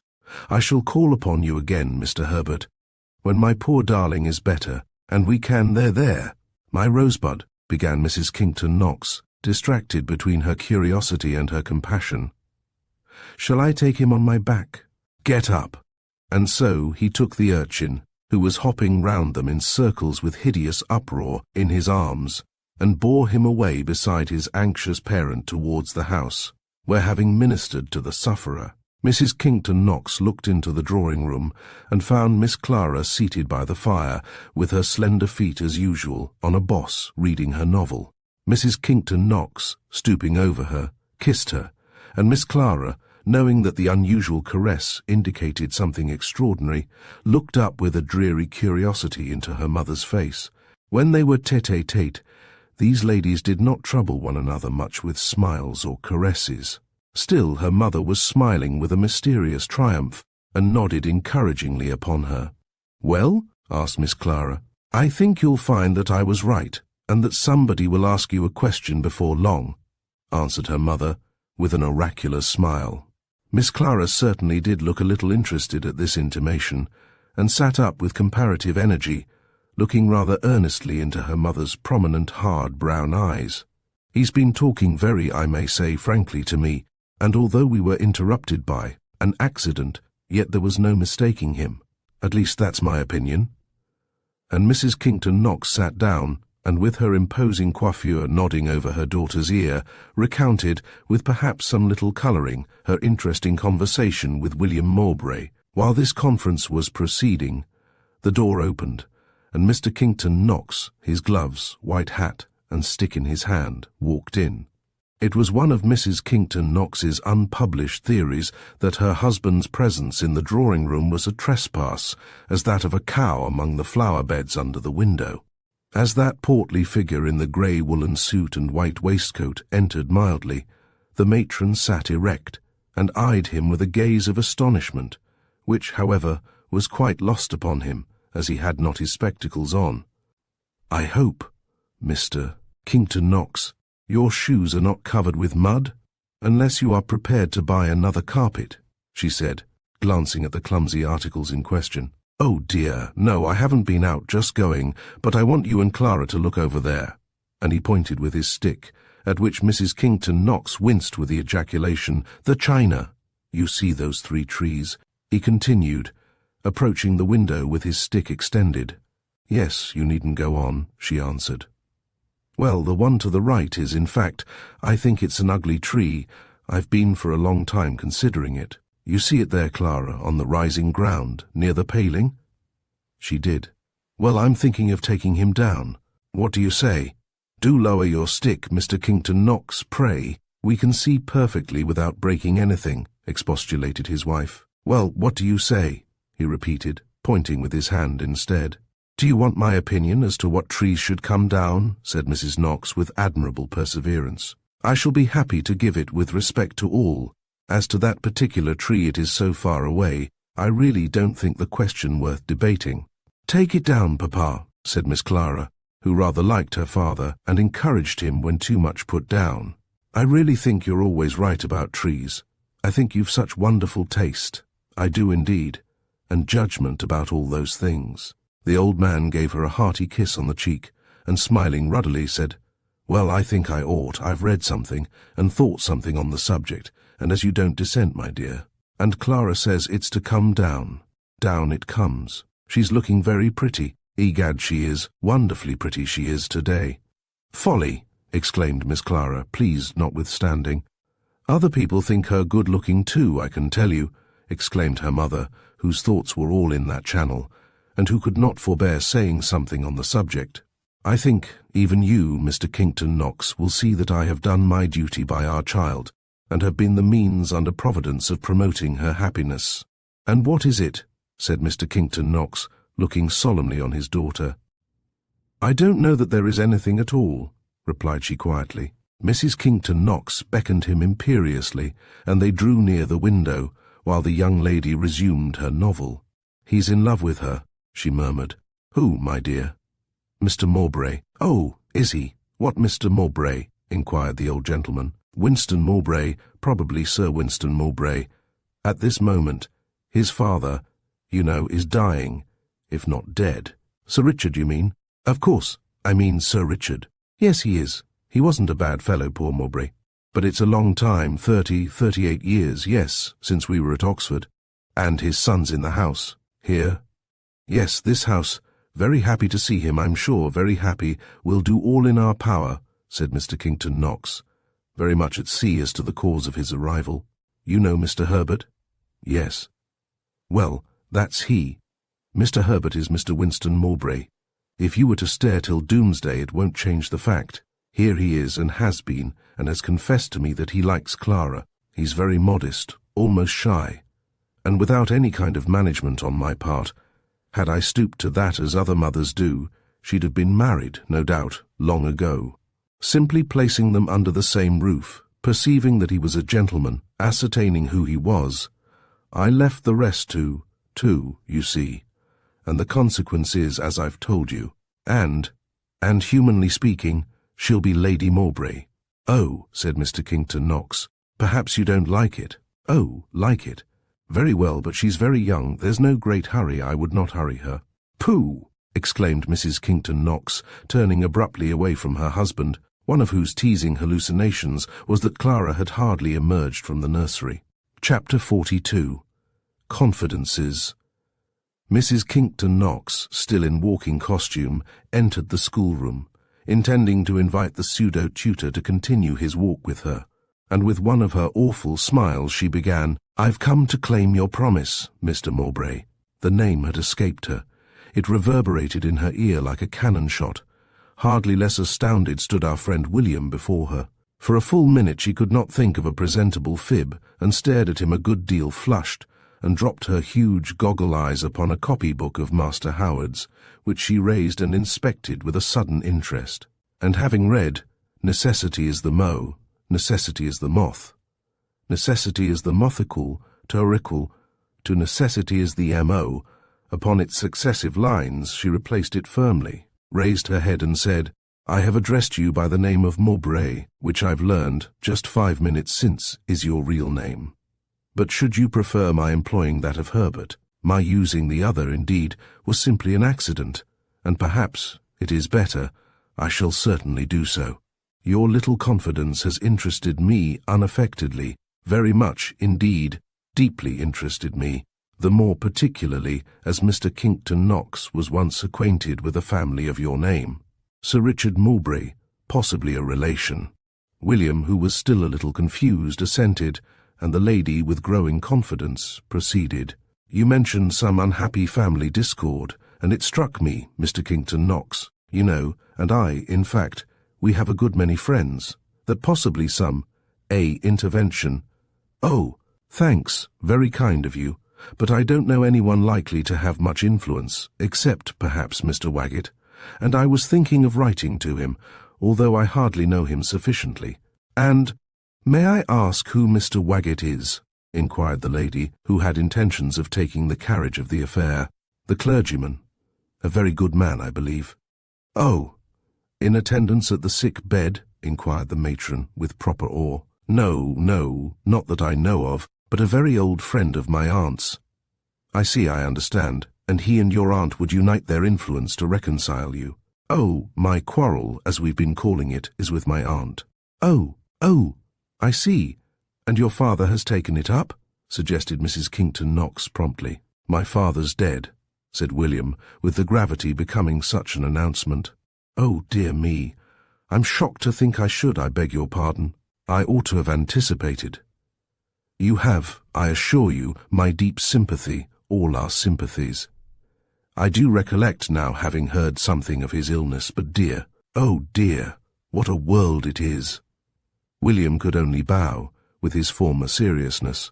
It was more than 20 years since his excellent father had deceased, and though he could not remember, Mrs. Kington Knox very well might, an event of that date. Still, the fervour of her surprise and her sympathy were, considering all things, a little uncalled for. "The rupture, then, is with your aunt, dear me. You must have wonderful self-command, admirable, in so young a person." A brief pause followed this oracular speech. "And your aunt is married?" inquired Mrs. Kington Knox. "No, unmarried, in fact an old maid," he replied. "Oh, yes, quite so.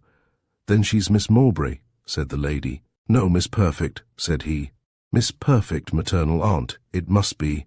And Mrs. Kington Knox paused a little perplexed, for she did not recollect that name in that interesting page in the peerage, which she had looked into more than once.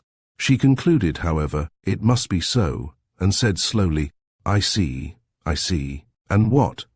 You'll do me the justice to believe it ain't curiosity, but a higher motive that actuates me. What is the ground of this unhappy dispute? She has set her heart on my going into the church, said William sadly, and I'm not fit for it, exclaimed Mrs. Kington Knox. Nothing, begging the old lady's pardon, could be more absurd. You're not fit, of course, nor is it fit for you. There is no fitness whatever. There's the very Reverend the Earl of Epsom, and the Reverend Sir James St. Leger, and many others I could name. Can anything be more ridiculous? They both have their estates and position to look after, and their ordination vow pledges them to give their entire thoughts to their holy calling.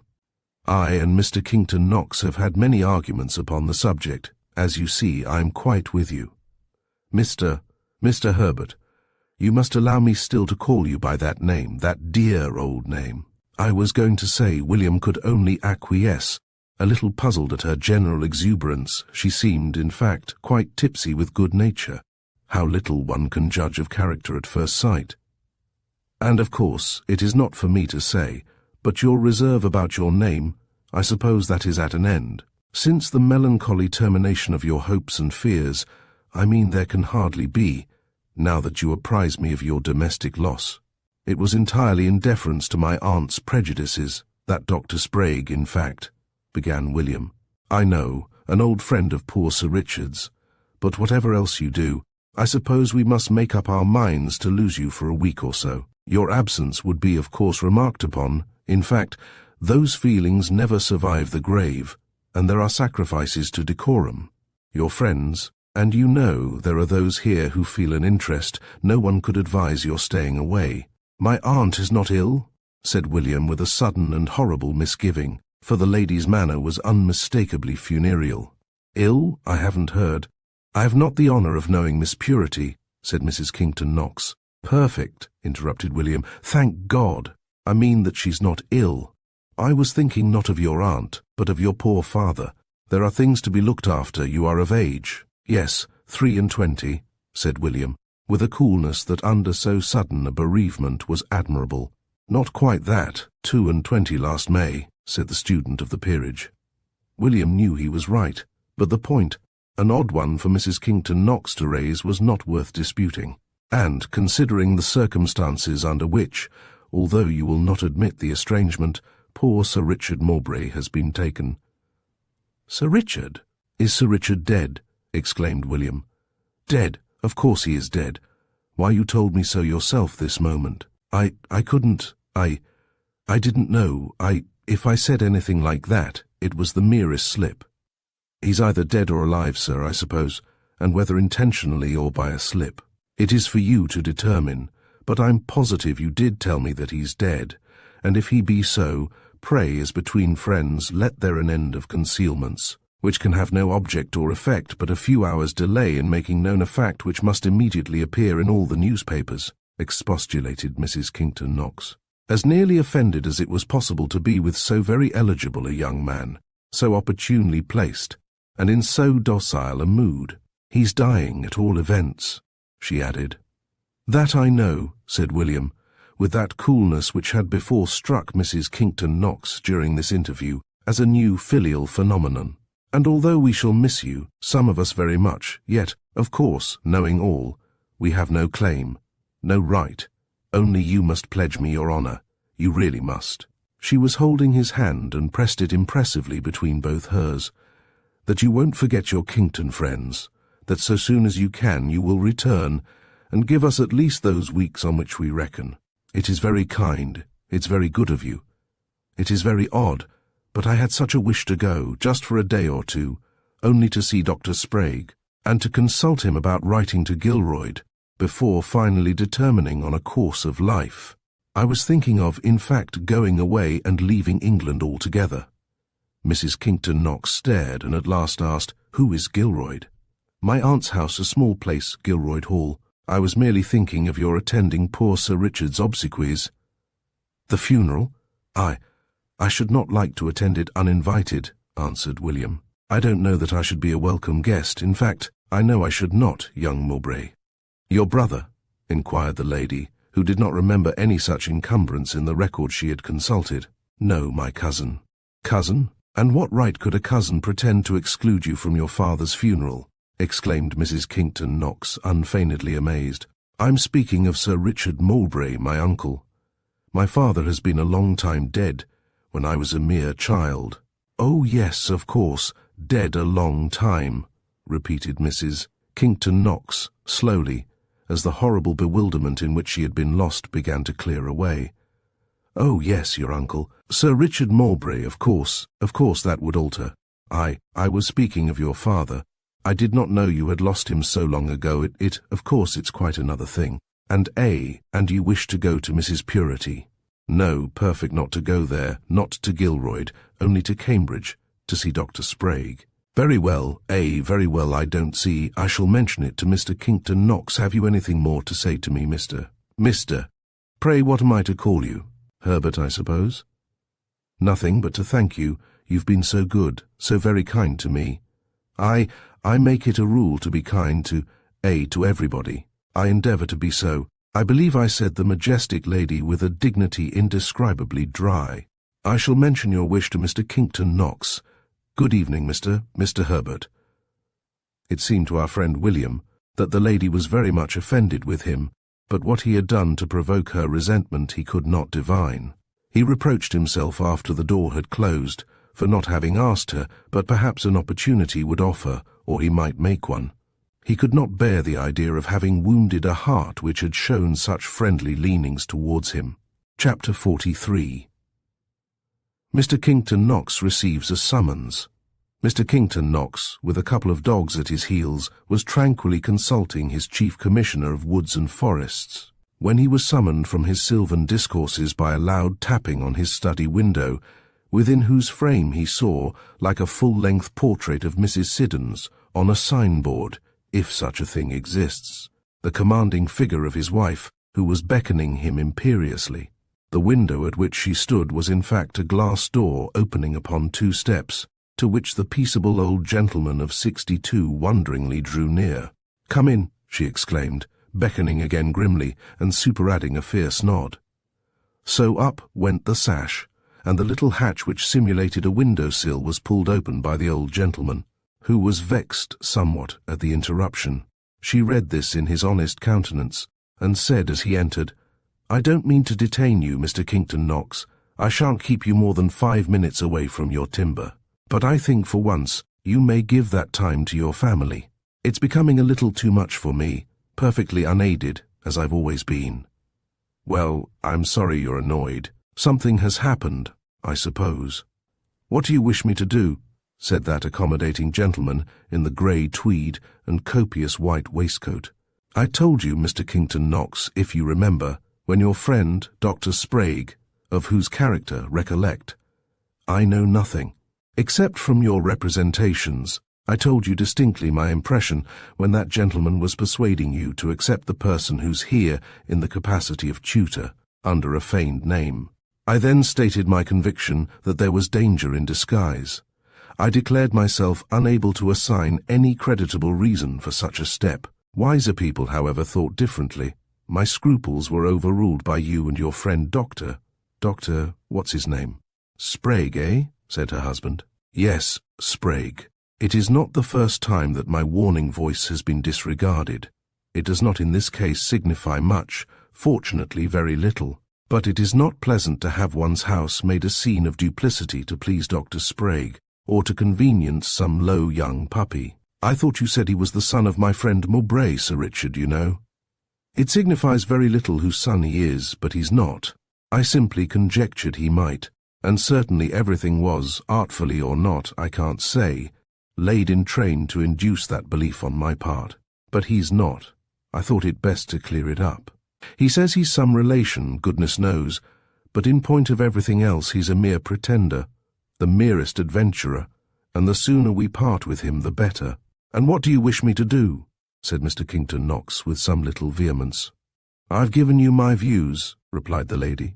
"Yes, but you like to do everything yourself, "And you always say I'm wrong, whatever I say or said," the old gentleman, sonorously, flushing a little and prodding the point of his stick on the floor. "See the young man and dismiss him," said his wife peremptorily. "Well, that's easily done, of course. But what has he done? There ought to be a rear son." "The reason is that I'm tired of disguises. We can't go on in that absurd manner. It never was known at Kington, and I—" Suddenly Mrs. Kington Knox paused in her sentence, and with a great rustling hurried to the study window, where she began to knock with a vehemence which alarmed her husband for the safety of his pains. The object of the summons was Miss Clara in that exquisitely becoming black velvet cloak and little bonnet which was so nearly irresistible, all grace and radiance, and smiling. Upon whom? Why, upon that odious tutor, to whom she was pointing out some of those flowers which she claimed to have planted and tended with her own fingers. Her mother beckoned fiercely. "Assist me, if you please, Mr. Kington Knox. Open this horrid window. No one else can." So it was opened, and she called rather huskily to Clara to come in. "I want to say a word to you, please."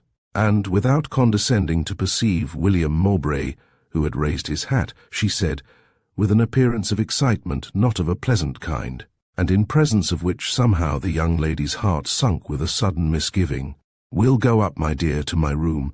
I've a word to say, and I think Mr. Kington Knox, as you ask me what you shall do, you may as well. In this instance, as usual, do nothing.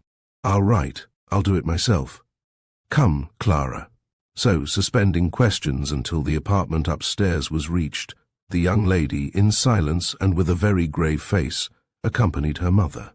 "Charming day, sweet day. We shall soon have the storms, though. They must come. We had them 10 days earlier last year. Will you come with me to the Farm Road plantation and give me your ideas about what I'm going to do?" And the old gentleman came down the 2 steps from the glass door upon the closely shorn grass, looking a little red, but smiling kindly, for he saw no reason for what his wife intended, and thought the young man was about to be treated unfairly, and felt a liking for him. "No, she can't come down again. I know her mother wants her, so you may as well come with me."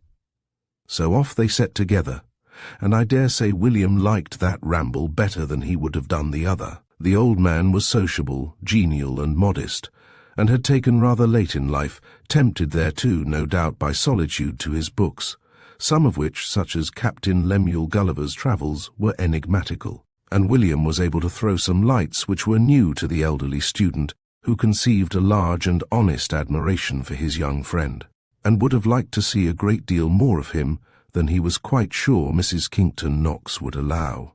In the course of their walk, William Mowbray observed that he seemed even more than usually kindly, and once or twice talked a little mysteriously of women's caprices, and told him not to mind them, and told him also when he was at Oxford he had got once or twice a little dipped.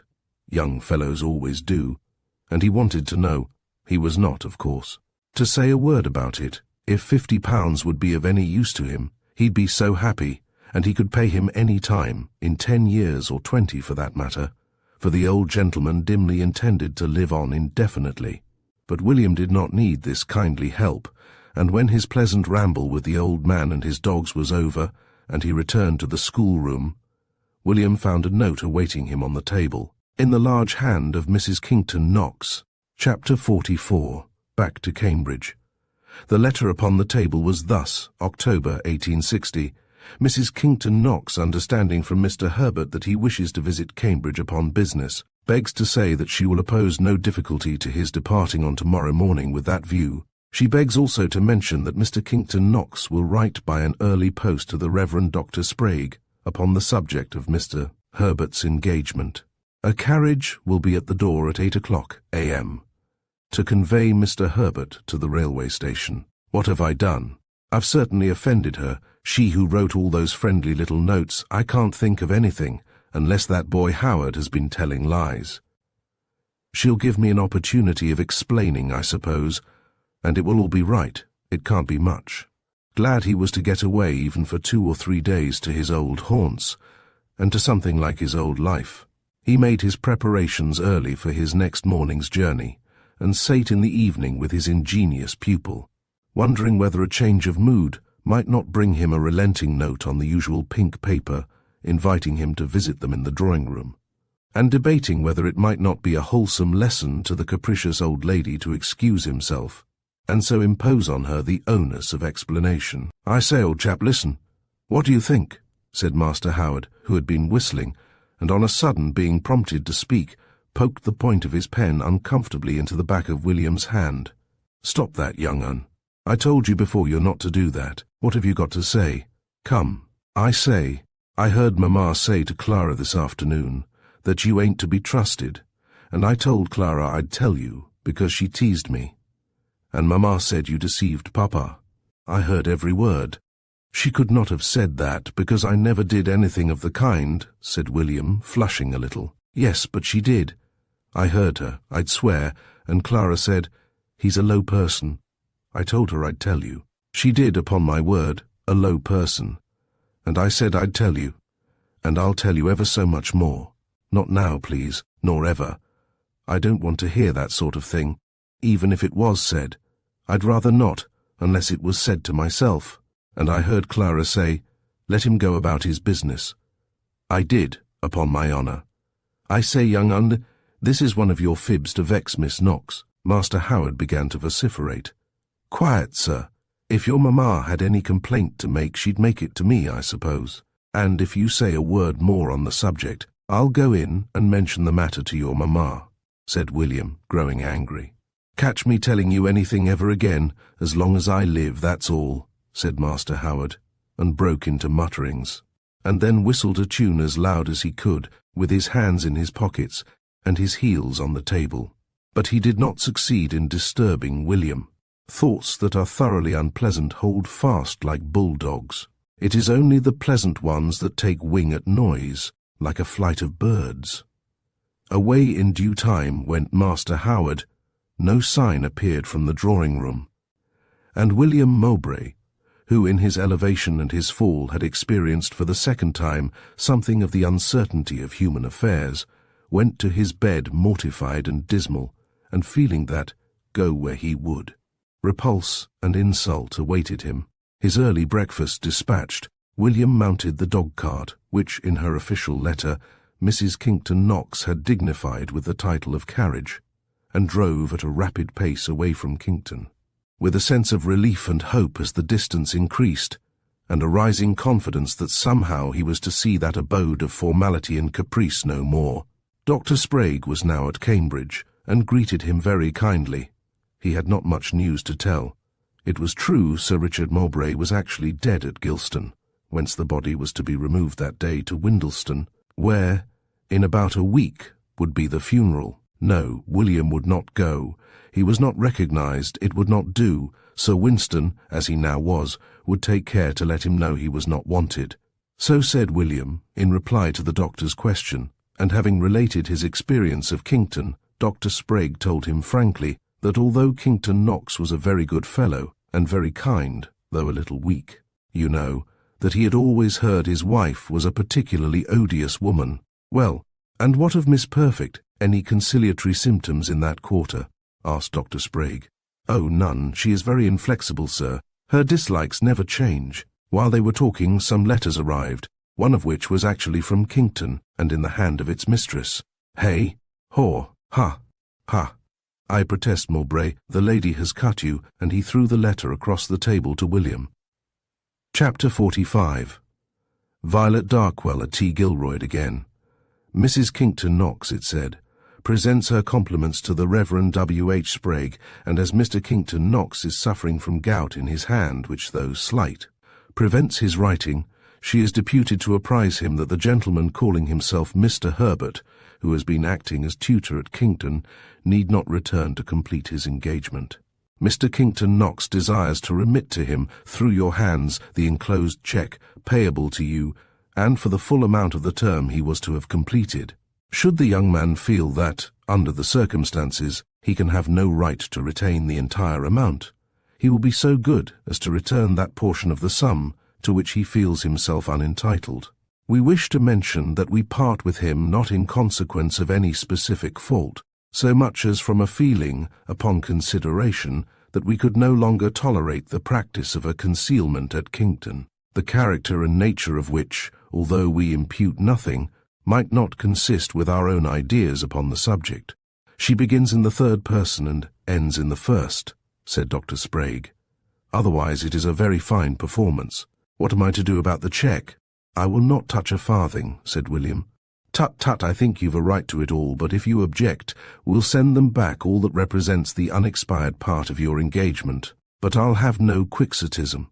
I'm half sorry, Mowbray. We ever thought of tuitions. We must think of some other way. You're quite right in resolving not to vex Miss Perfect more than you can help.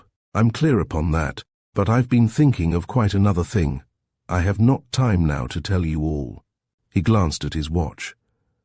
But you can speak French, and you would have to reside in Paris. I think it would answer you very nicely, and I think you ought to let Miss Perfect know something of your plans, considering all she has done. I'll see you here again in an hour. And William took his leave. That evening, Miss Violet Darkwell arrived at Gilroyd.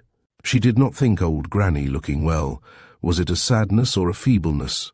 There was something unusual in her look that troubled her. She thought her Violet looking quite beautiful, more so than ever, so perhaps she was.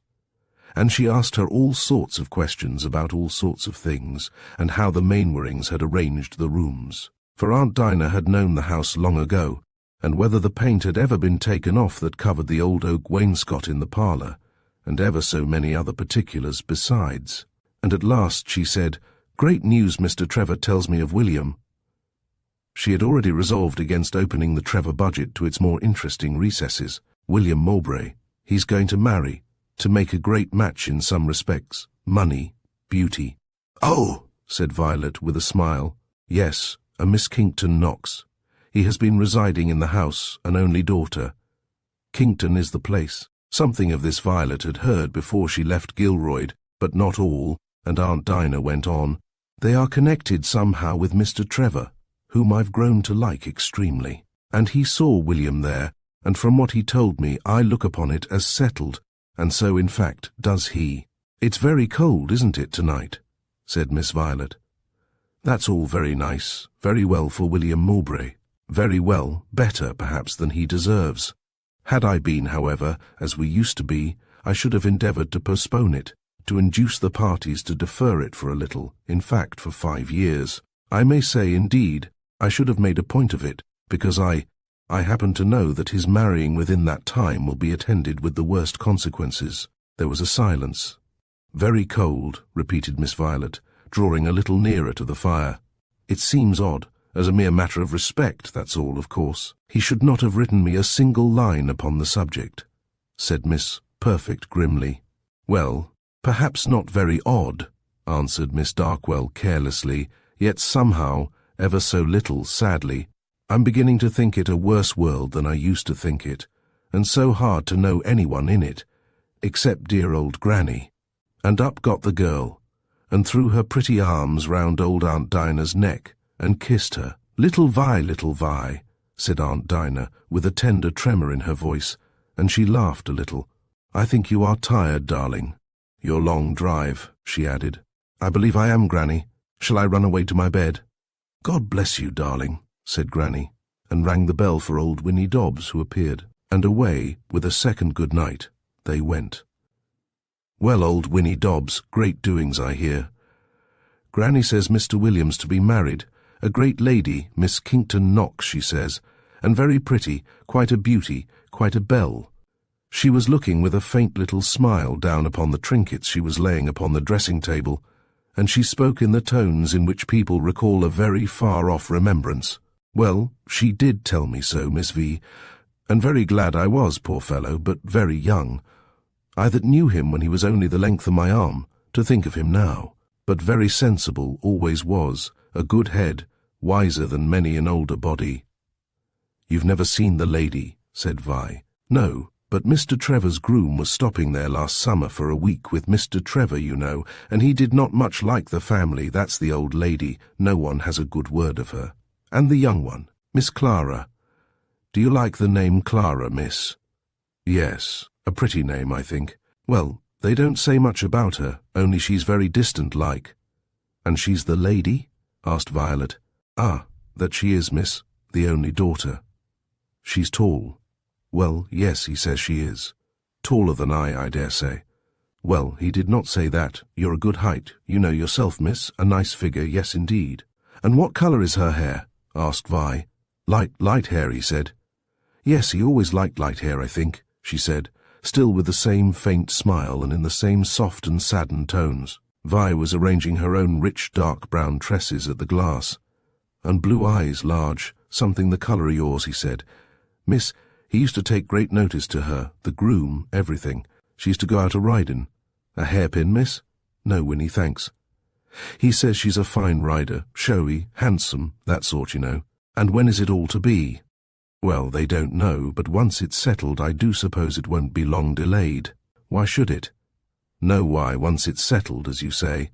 And is it not well for him, poor fellow? He should have someone to love him and look after him. What's the good of life without kindness?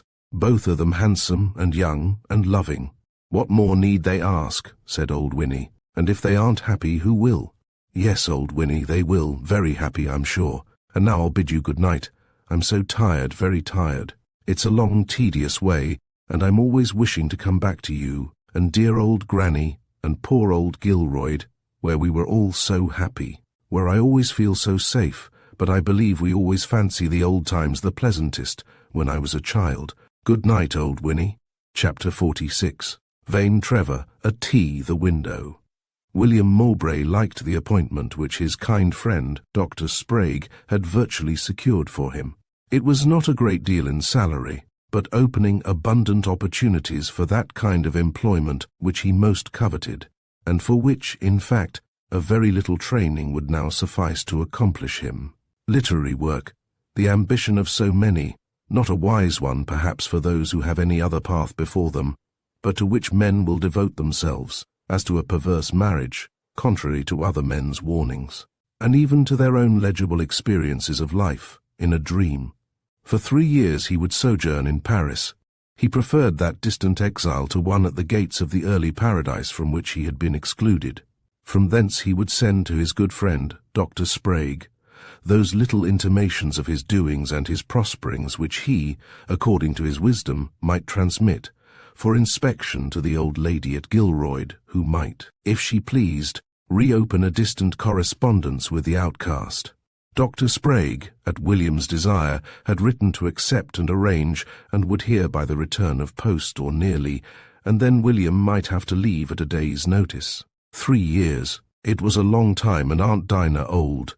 He might never see her or Gilroyd more, and a kind of homesickness fell upon him. At Gilroyd that morning, Aunt Dinah and Vi sat at breakfast tete-a-tete. The spirits of the old lady were not altogether so bright, the alacrity was gone, and though she smiled, there was a sadness and a subsidence. William was banished. The pang of that sharp decision was over. Some little help he should have circuitously through Dr. Sprague, but meet again on earth they never should. So that care was over. And now her other tie, pretty Violet Darkwell, she too was going, and although she sat beside her at the little breakfast table, prattling pleasantly, and telling her all the news of her friends, the Mainwarings and their new neighbours, yet her voice sounded already faint in distance, and the old lady's cares were pretty well over. Our business here is work of some sort, and not for ourselves, and when that is ended, it is time, as Fuller says, to put out the candle and go to bed. I'm going to see old Mrs. Waggett today. I promised her the day before I went to the Mainwarings, said Vi, recalling this engagement. But, my dear, someone may call here. Your friends and mine will be looking in, said Aunt Dinah, who knew that Trevor would arrive at about 12 o'clock. Well, I can return their visits all the same, and see them in their own houses, said Vi, just as well. And what need to go to Mrs. Waggett today? Tomorrow, I fancy, would answer, said Miss Perfect. But I promised, you know, and she wrote to remind me. Promised to leave your old granny alone again the day after your return, she exclaimed, a little huffed. Why, darling, it was you who made me promise, don't you recollect? Pleaded Miss Violet.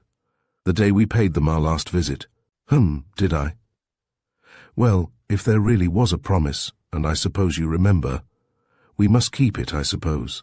Aunt Dinah had made that kind of scrupulousness an emphatic point in Violet's simple education, and of course it could not now be trifled with. And now she did recollect the appointment, and something about walking to the schoolhouse together at 12 o'clock. Could anything be more unlucky? Aunt Dinah looked up at the sky, but no, it was not threatening, clear blue, with a pleasant white cloud or two, and a sea of sunshine. "I'm so sorry, Granny, we settled. It would have been so much pleasanter to have stayed with you today, and I'm afraid it's very wicked. But that school, except to very good people, it is really insupportable," said Miss the Sixth, whose inflexible estimate of such appointments rather vexed Aunt Dinah, and not the less that she could not deny that it was her own work. "It's right in the main," thought she, "but there are distinctions. There's danger, however, in casuistry, and so let it be." There was an odd little sense of relief, too, in the postponement of the crisis. At about 11:30, Vane Trevor arrived. He came by the path, and from the drawing-room window Miss Perfect, sitting there at her work, saw him and knocked and beckoned with her slender mittened hand. "He looks pale, poor young man," he was smiling as he approached. "And haggard too," she pronounced, notwithstanding. "He's anxious, I dare say." And she pushed up the window as he approached. "What a sweet morning," she said, taking off her gold spectacles, and smiling with that soft look of sympathy which in such cases makes even old women's faces so pretty again. "Charming morning, really quite charming." She saw him peeping into the shadow of the room for a second figure. Aunt Dinah's hand was now within reach, and they exchanged a friendly greeting.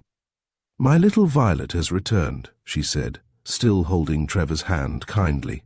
"Quite well, looking so well, and most unluckily I quite forgot. But I had made an appointment for her this morning with Mrs. Waggett, and I have always made the keeping of appointments so much a moral duty with her, that unless I had opened the subject on which you talked with me, and told her plainly that I expected your call, and that she must wait, which would have been not a favourable way of proceeding, and in fact I should have been obliged to say very badly what you would say, probably. Very well. And indeed it is a thing that makes me nervous, always did. When my dear sister was proposed for, I refused to take the message, in fact I could not, and he spoke for himself, poor Charles Mowbray, like a man, and a very happy suddenly she stopped, and Trevor saw that tears were trickling slowly down her cheeks, and her lips were resolutely closed, and she fumbled for a minute or two among her silks and worsteds, and the young man felt that he liked her better than ever he did before, and he sat on the window-stone outside, and they chatted kindly for a long time.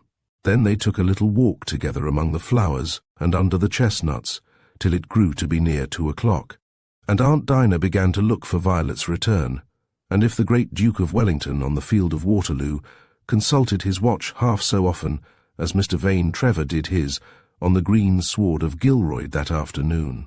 I'm not surprised at it having excited all the observation it did, and being noted in the history of that great day of thunder and suspense. Not the Iron Duke, however, but his imperial rival on the field, when lowering his glass, he muttered, "C'est le Pouchon," is the fitter representative of our friend Van Trevor, when, not Miss Violet Darkwell, but old Mrs. Waggett's page, a thick and stunted buttons in rifle green regimentals, moved down upon his flank, with a note in his hand for Miss Perfect, who was entreated by the writer to allow Miss Violet to stay dinner, with a promise that she should arrive safe at Gilroyd in the brougham that evening at 9.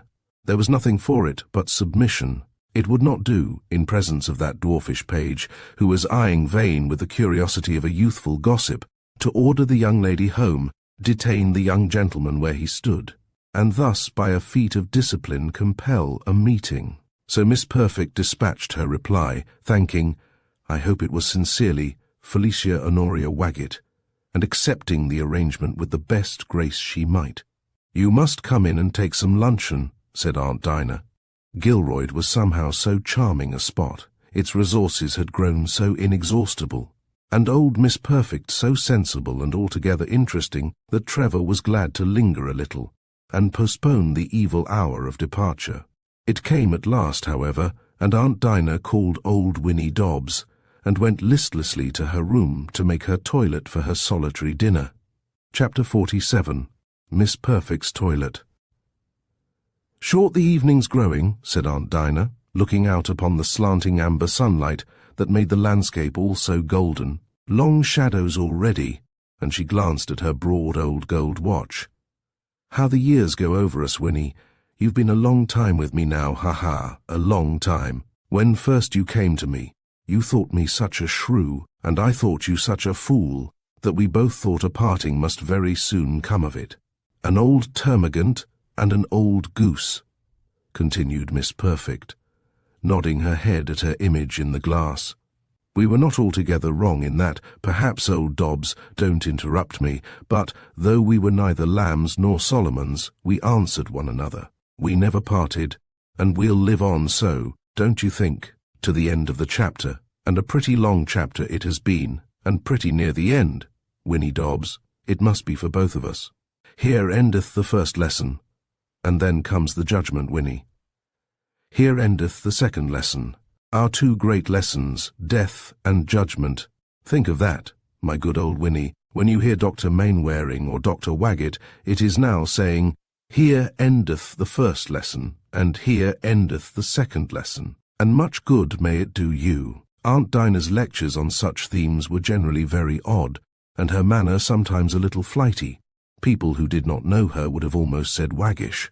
But her handmaiden received them always with a reverent acquiescence, having as full a faith in her mistress as honest Sancho, in his most trusting moods, ever reposed in the wisdom of the Knight of La Mancha. "Death and judgment, sure enough." "Death, at any rate, that's certain," maundered old Dobbs. "And judgment, too, I hope," said Aunt Dinah sharply. "And judgment, too," supplemented Winnie. "What do you mean, old Dobbs, as if one was more certain than the other?" "Aye, indeed. What is there certain?" "Nothing, nothing," she continued, not exactly apprehending her mistress. "Tut, tut, Dobbs. Give me a pin you don't intend, but you sometimes say things that make my flesh creep. Yes, you don't know it, but you do." "Dear me, ma'am," ejaculated old Winnie, who was never very much startled by Aunt Dinah's violent remarks. "So, I think, old Dobbs, we shall soon have a wedding here," said Miss Perfect, after a silence, changing the subject. "Well, well, I should not wonder, ma'am," answered she. "But you're not to say one word about it to Miss Violet until she speaks to you, do you mind? Not a word. And that will be, I think, tomorrow." "Tomorrow!" exclaimed Winnie. "Not the wedding, old goose, but the talk of it. I think it will be all settled tomorrow, and I'm glad, and I'm sorry. Give me my snuff-box, thanks." "She has never spoken to you on the subject?" said Aunt Dinah. "No, no, ma'am, never," answered Winnie. "Nor to me. But I know all about it from another quarter, and I hope she'll not be a fool. She'll never have so good an offer again. I like him extremely. I have the best opinion of him, and the sergeant is very much pleased indeed. It's quite unexceptionable. And I do expect, Winnie Dobbs, if she should talk to you, you'll not try to frighten her. You and I are old maids, and I believe we chose wisely, but we are not to frighten nervous girls by drawing terrific pictures of matrimony and maundering about bad husbands and unprovided children. Young girls are so easily frightened away from anything that's prudent. And, though we are old maids, there's a good deal to be said on the other side of the question, so do you mind?" "Dear me, ma'am, I'd be sorry she wasn't to get a good husband, I would. And you remember the last evening, Friday last, when we were in the study, at the table, you know, where the word eminently came. Do you remember?" "Well, I ought to, I'm sure, but my old head is not as good at bringing a thing to mind as it used to be," hesitated Winnie. "No more it is, but the word eminently was all we got that night. And you didn't know what the question was. Well, I'll tell you. I asked simply, will Violet Darkwell's marriage, hook my body, please, will Violet Darkwell's marriage prove happy? And the answer was eminently. So it was. I'll be bound, though I can't bring it to mind, but it's a hard word for the like o' me to come round." "You are provoking, Winnie Dobbs," exclaimed her mistress, looking at herself defiantly in the glass. "Well, dear me, I often think I am," acquiesced Winnie. "Well, Winnie, we are too old to change much now, the leopard his spots and the Ethiopian his skin. There's no good in trying to teach an old dog tricks. They must make the best of us now, Winnie, such as we are. And if this wedding does happen, I'll trick you out in a new dress, silk every inch for the occasion, and the handsomest cap I can find in Saxton. I'll make you such a dandy you'll not know yourself in the looking-glass. You'll come to the church as her own maid, you know, but you're not to go away with her. You'll stay with me, Winnie. I don't think you'd like to leave Gilroyd." Old Winnie hereupon witnessed a good and kindly confession. Chapter 48. The Prodigal. Then came one of those little silences during which thoughts glide on with the stroke, as it were, of the last sentence or two, and old Winnie Dobbs said at last, "But I don't think it would be like a wedding if Master Willie wasn't here." "Stop that," said Miss Perfect grimly, and placing the end of the comb, with which she had been adjusting her grey locks, that lay smoothly over her resolute forehead, on a sudden upon old Winnie's wrist. "I never change my mind when once I've made it up. You don't know, and you can't know, for your wits are always wool-gathering. All I've done for that boy, young man, indeed, I ought to call him, nor the measure of his perversity and ingratitude. I've supported him, I've educated him, I've been everything to him, and at the first opportunity he has turned on me. If I were a total stranger, a Cambridge doctor, or anything else that had never cared or thought about him, he'd have listened to what I had to say, and been influenced by it. He has refused me for his friend, renounced me, chosen other advisers. He'll soon be married." "Dearie me," interpolated old Winnie, in honest sympathy. "And although Mr. Trevor wrote to him yesterday to mention my view and conviction that his marriage ought to be postponed for some little time, I know perfectly it won't have the slightest effect. No more than those birds twittering. The sparrows in the glittering ivy were gossiping merrily in the beams of the setting sun. I simply told his friend, Mr. Trevor, and left it to him to acquaint him, not as having any claim whatever on my particular regard any longer, but as a human being, just that, you know, Winnie Dobbs. When I make a resolution I can keep it. You remember." Miss Perfect had reached this point in her oration when old Winnie, who had been looking out of the window with unusual scrutiny, on a sudden exclaimed, "I'm blessed if here bain't Master William a-comin', Aunt Dinah," uttered a little exclamation, with her shut hand pressing on her breast, as she looked over her old servant's shoulder. I don't know how it was, but as William Mowbray entered the old iron gate, he heard the swift tread of a light foot, and Aunt Dinah, hurrying from the red brick porch, ran towards him with a little cry, and, "My darling," and threw her thin arms round his neck, and they both stood still. "Oh, Willie, you've come back." William did not answer. He was looking down in her face, pale, with his hands very gently on her shoulders. "Come in, darling," she said at last. "Am I to come in?" said William, wistfully and softly, and she looked at him pleadingly with tears in her eyes and said, "Poor old Aunt Dinah," and he leant down and kissed her. "Come in, my boy, my Willie man, my only precious boy that I was so proud of," and William kissed her again, and cried over her thin shoulder, and she, close laid to his breast, sobbed also. Each felt the tremble in the other's kindly arms. Thank God it was made up now, the two loving hearts so near again, sweet and bitter the angelic love and mortal sadness, the sense of uncertainty and parting mingling with the great affection that welled up from the eternal fountain of love. Improve the hours of light. The time is near when the poor heart will tremble no more, and all the world of loving thoughts lie in dust and silence. I am going to give you the silver tobacco box that was on Marston Moor. It is the most valuable thing I have. It has the inscription on the inside of the cover. It was in my foolish old head to send it to Dr. Sprague for you. It was your ancestors. The Warwickshire Knight, we called him Sir Edwin. He joined the Parliament, you know, and took the name of Perfect. I always intended the tobacco box for you, Willie, even when I was offended. Come in, come, my darling. And she drew in the prodigal with her arm in his, and her hand on his fingers, liking to feel as well as to see and to hear him, to be quite sure of him. "Dinner, Tom, this minute," said she to old Tom, who, grinning, spoke his hearty word of welcome in the hall. "Master William is very hungry. He has come ever so far. Tell Mrs. Podgers, come, Willie, are you cold?"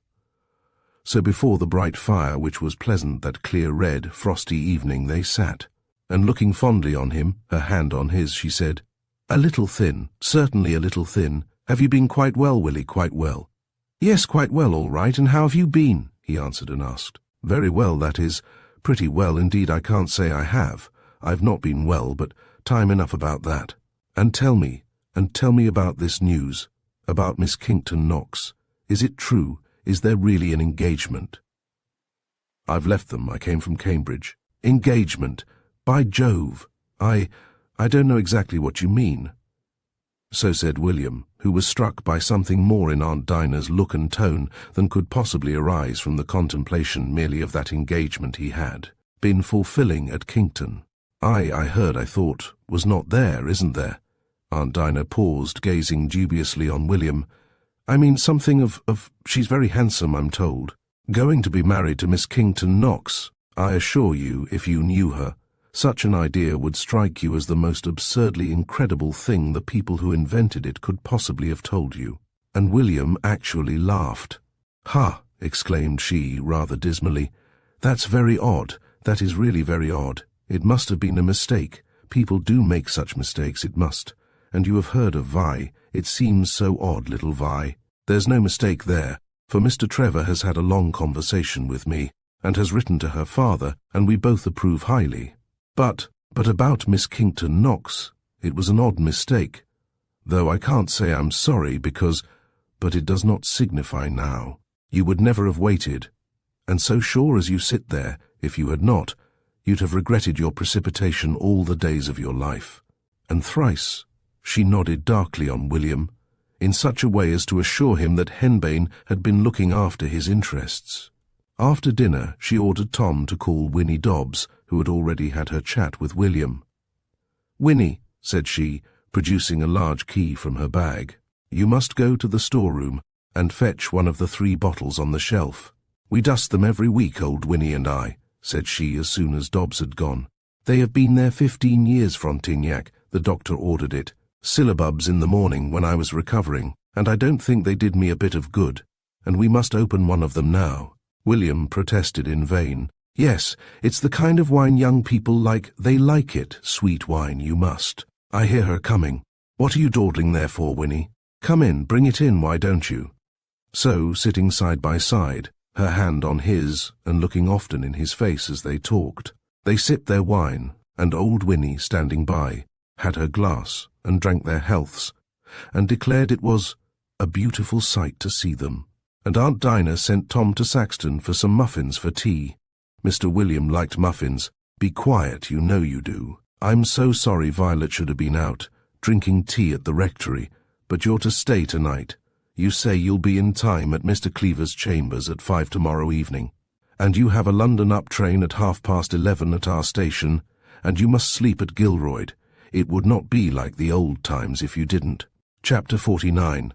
After death my ghost shall haunt you. It was a clear, frosty moonlight night, and the stars blinking and staring fiercely in the dark sky as William Mowbray peeped between the drawing-room shutters, and listened in vain for the ring of the wheels of the promised brougham. And Aunt Dinah returned just as he let the curtains fall together, having in her hand a little cardboard box tied round with a little blue ribbon. Blue, you see, for loyalty, not to princes, but to right. I tied it with blue ribbon, said Aunt Dinah, sitting down beside him and untying the knot and taking out the silver box, with embossed windmills, trees, dogs, and Dutchmen upon it. Here it is. The tobacco box. It is yours, mind, and your eldest boy's to have it. An heirloom, said she, with a gentle smile, looking into that dim but sunny vista, and among the golden-haired and blue-eyed group, painted in fancy where she would have no place. And it's never to go out of the family, and who knows what it may inspire. It was a brave man's tobacco box, my hero. The courtiers, I believe, did not smoke, and he did not like tobacco. Indeed, I can't abide the smell, except in snuff, the kind you know you bring me sometimes. But he would not be different from the other officers about him, and so he did smoke, though, my dear father told me, always sparingly. And so, dear William, here it is, and I have had your name placed underneath, and you can take it with you. Hereupon the tea and muffins entered, and after a time the conversation took another turn. And I'm not sorry, William, about that Kington Knox business. Indeed, I'm very glad. I never knew before. I never knew intimations. And you know I implicitly believe in them. so peremptory upon any point as on that, and you're not to marry. Mind, you shall promise me you will not, till after the expiration of 5 years. I think I might promise you safely enough I'll never marry, said William with a little laugh. Don't be rash, no, don't promise more than I ask, but that you replied the old lady. You'll not ask me to make promises, I'm sure, said William. I hate them so. For 5 years, said Miss Perfect, holding up her head a little sternly. For 5 years, dear aunt, replied William with a smile and shaking his head. It is not much, said Aunt Dinah, looking sadly down on her muffin and chopping it lightly with the edge of her knife, as if she cut off the head of a miniature argument at every stroke. I don't think it's very much for a person, that is, who says he'll never marry. I'll never marry. I'm sure I shall never marry, and yet I can't promise anything. I hate vows. They are sure to make you do the very thing you promise not to do, said William, half provoked, half laughing. And if I were to promise, I really can't tell what the consequence might be. Ha, said Miss Perfect. Well, it is odd. And up she got and stood very erect and grim on the hearthrug. Now don't, dear aunt, don't be vexed with me, but I assure you I could not. I can't make vows about the future, but I really and honestly think I shall never be a married man. It's all. Well, said she with an effort, I won't quarrel. It was not much, 5 years. A little pause here she allowed for William to reflect upon its reasonableness, but he made no sign. Not a great deal, but I won't quarrel there, I won't. And she extended her hand to him in amity, and he clasped it very affectionately. But I'll speak to you seriously. I'm not fanciful, I think. I don't believe things without evidence, and I don't much care what very young or very prejudiced people may think about me. That which I know I declare, and I don't shrink an atom. No, not at the stake. William looked at her with respectful amazement. No, truth first, truth always, in the face of ridicule and bigotry. Never abandon the truth. I say I know perfectly well we are surrounded by spirits. Disprove it if you can. And unequivocally have they declared themselves to me, and from that one among them, who is always near me, who is present at this moment, a friendly spirit, Henbane. Why should I hesitate to name him? I have learned the condition, I may say, of your fate, and I won't hide it, nor suffer you, if I can help it, to disregard it. Marry for 5 years you shan't. If I be alive, I'll leave no stone unturned to prevent it, and if I'm dead, there's nothing that spirit can do, if you so much as harbour the thought, I'll not do to prevent it. I'll be about you, be I good or evil or mocking. I'll trouble you, I'll torment you, I'll pick her eyes out, but I won't suffer you to ruin yourself. Preposterous as was this harangue, Aunt Dinah delivered it like a pythoness, with a vehemence that half awed her nephew. I'll speak of this no more, she said, more like herself, after 2 or 3 minutes' silence. I'll not mention it. I'll let it rest in your mind. It's nothing to me, but for your sake, my mind's made up, though. And if I've power in this world or the next, you'll hear of me. Remember that. William Mowbray. William was bound to listen to this flighty rigmarole with respect as coming from his aunt, but her spiritual thunders rather amused than alarmed him, and of Henbane he entertained, I must confess, the meanest possible opinion. Connected with all this diablerie, indeed, there was but one phenomenon which had unpleasantly fastened upon his imagination, and that was the mysterious adventure which had befallen him in this old house of Gilroyd, when in his bed his wrist was seized and held fast in the grasp of an unseen hand, and the intensely disagreeable sensations of that night recurred to his memory oftener than he would have cared to admit. I wonder you have so little curiosity sometimes, said Aunt Dinah, speaking now, though gravely, much more in her usual way. You young people think you are so far away from the world of spirits, material and sceptical. You've never once cared to ask me for Elihu Bung. I'll lend it to you with pleasure while you are here, but that portion of the Almighty's empire has no interest, is dead for you. There was abundant truth in this reproach, for William indeed could not without great offence have told his aunt what rubbish he thought it all. But said he, I dare say it is very curious. Not a bit curious, that's not the word. It is serious, and it's certain. Bread and butter is not very curious, your foot is not very curious, nor your hat. But there they are, facts. That's all. I'm glad you say you have no present intention of marrying. In fact, dear William, the idea has caused me the most extreme anxiety, having the warning I have. As for me, however, my course is taken. I expect to be what we call a mocking spirit. Yes, a mocking spirit. And I'll play you such tricks as will make you think twice, if such an idea should be in your head. Mind, I told you, though I be dead, you shan't escape me. And she smiled oddly, and nodded her head, and then frowned a little bit. But I dare say it won't happen, now that this Kington Knox business has turned out a mistake. Thank God, a canard. There's no hurry, you are too young. Remember, it was on the 28th of September. The warning came 5 years, and you count from that. But goodness knows you have time enough. I think I hear the brougham. William was already at the window and the gate bell ringing. And William, remember, not a word to Violet about Mr. Trevor, not a hint. Oh, certainly, cried he, and he was at the hall door in time to open the carriage door and take little Violet's hand. Oh, you come? Said she, smiling, and descending lightly with a bouquet of old Miss Wagget's best flowers in her fingers. I had not an idea. Only just come, I suppose. Yes, this evening. And you quite well, Violet?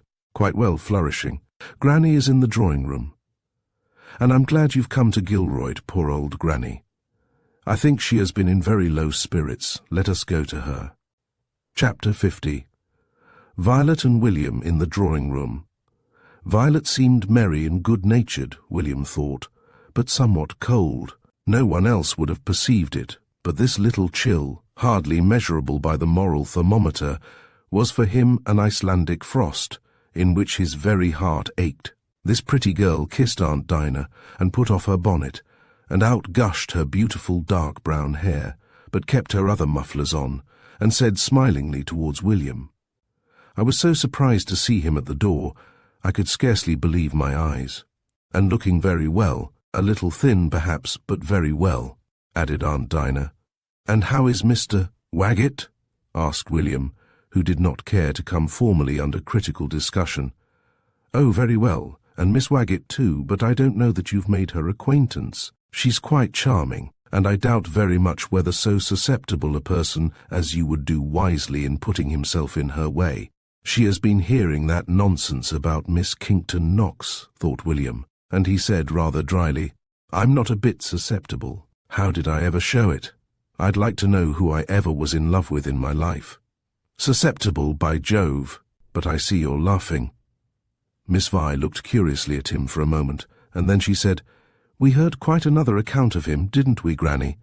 It was all a mistake, though, it seems, said Aunt Dinah. I should like to know who the kind person is who cares enough about me to invent all these lies. The ladies there liked you extremely. We have the best authority for believing that, said Miss Perfect. I don't know.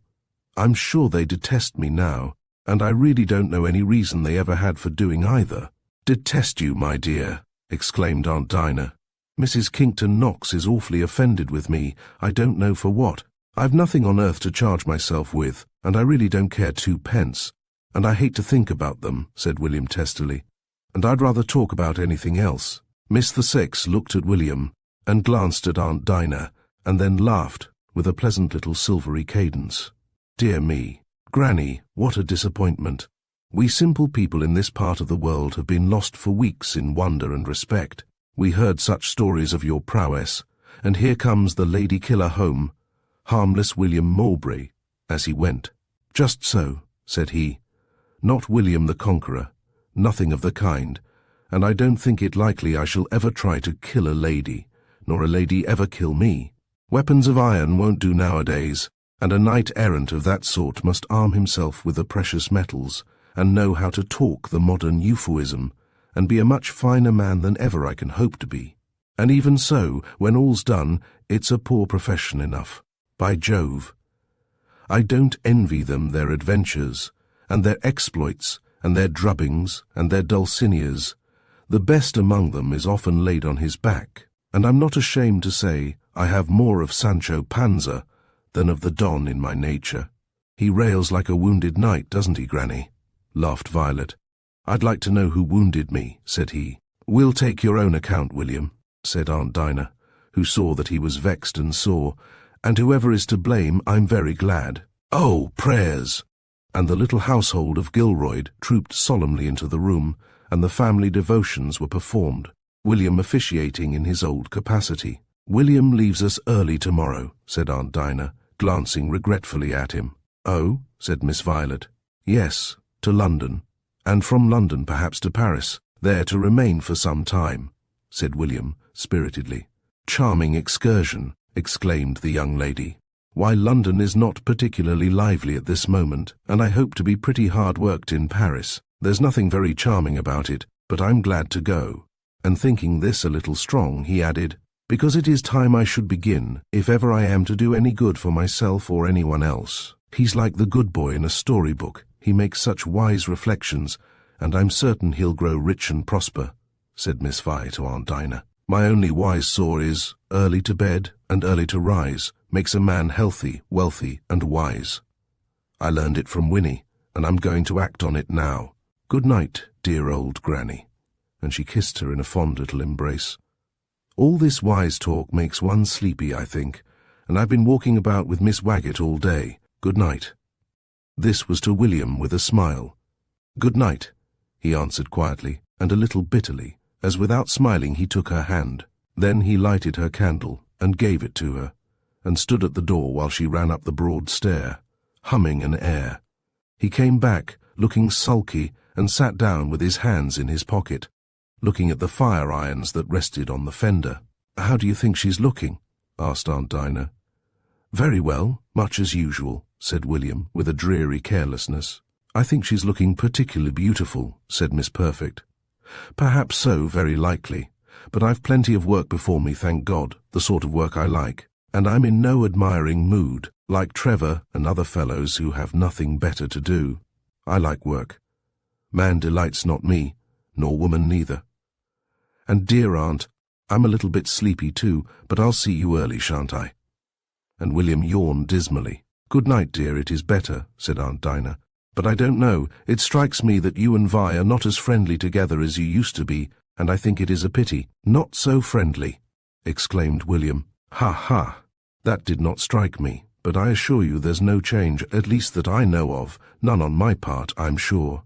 I suppose it's just that our heads are full of other things. We have each got our business to think of, don't you see? And hers, you know, is very serious." And William Mowbray laughed again a little bitterly. "Well, she is a dear little creature, an affectionate little soul. I've always found her quite the same," said Aunt Dinah. "I'm sure she is. I dare say, I don't see why she shouldn't. That is, as affectionate as other young ladies. You know it isn't I who say she's changed." "I did not say she's changed more than you. I think you don't seem so kindly as you used, and more disposed to be disagreeable. And I think, considering you have been so long together, and are so soon to part, and life is so uncertain, I think it a pity. And you can't see even how pretty she is looking. I must have been thinking of something else, for she is in particularly good looks." And he added, quite like himself, "Yes, indeed, I think she improves every time I see her, but that may be the old partiality, you know. Good night, Aunt Dinah." Aunt Dinah took both his hands to hers and kissed him. "Good night, my dear William, my dear boy. You will never know, dear William, all the pain you have cost me. Pray, my dear child, for a reasonable spirit, and that you may have power to conquer the demon of pride, the besetting sin of youth. And, my dear William, you must reconsider the question of ordination, and pray for light. God bless you, and don't forget to put out your candle. Another kiss. Good night." Chapter 51. A Dream. "Affectionate indeed," said William. "I do believe they have no other idea but to mortify and wound everyone that seems to like them, cats and monkeys." William had closed the door. He poked his fire and sat before it, eyeing it scornfully. "I can't think why anyone likes them, why we go on liking them. They are so odious. I suppose they used not to be so. There's Aunt Dinah, kind, true old Aunt Dinah. She never could have been a heartless, insolent creature like that, never. We are all growing worse. The world will soon be ripe for judgment." And William pulled off his coat as savagely as if he was going to fight old Crump again behind the chapel at Rugby. "I hate myself for liking her. No, I don't like her, for admiring her, but she is pretty. She is, There's no good in denying it, she's awfully pretty, lovely.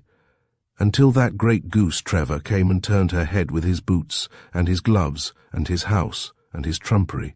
She was the nicest little creature in the world.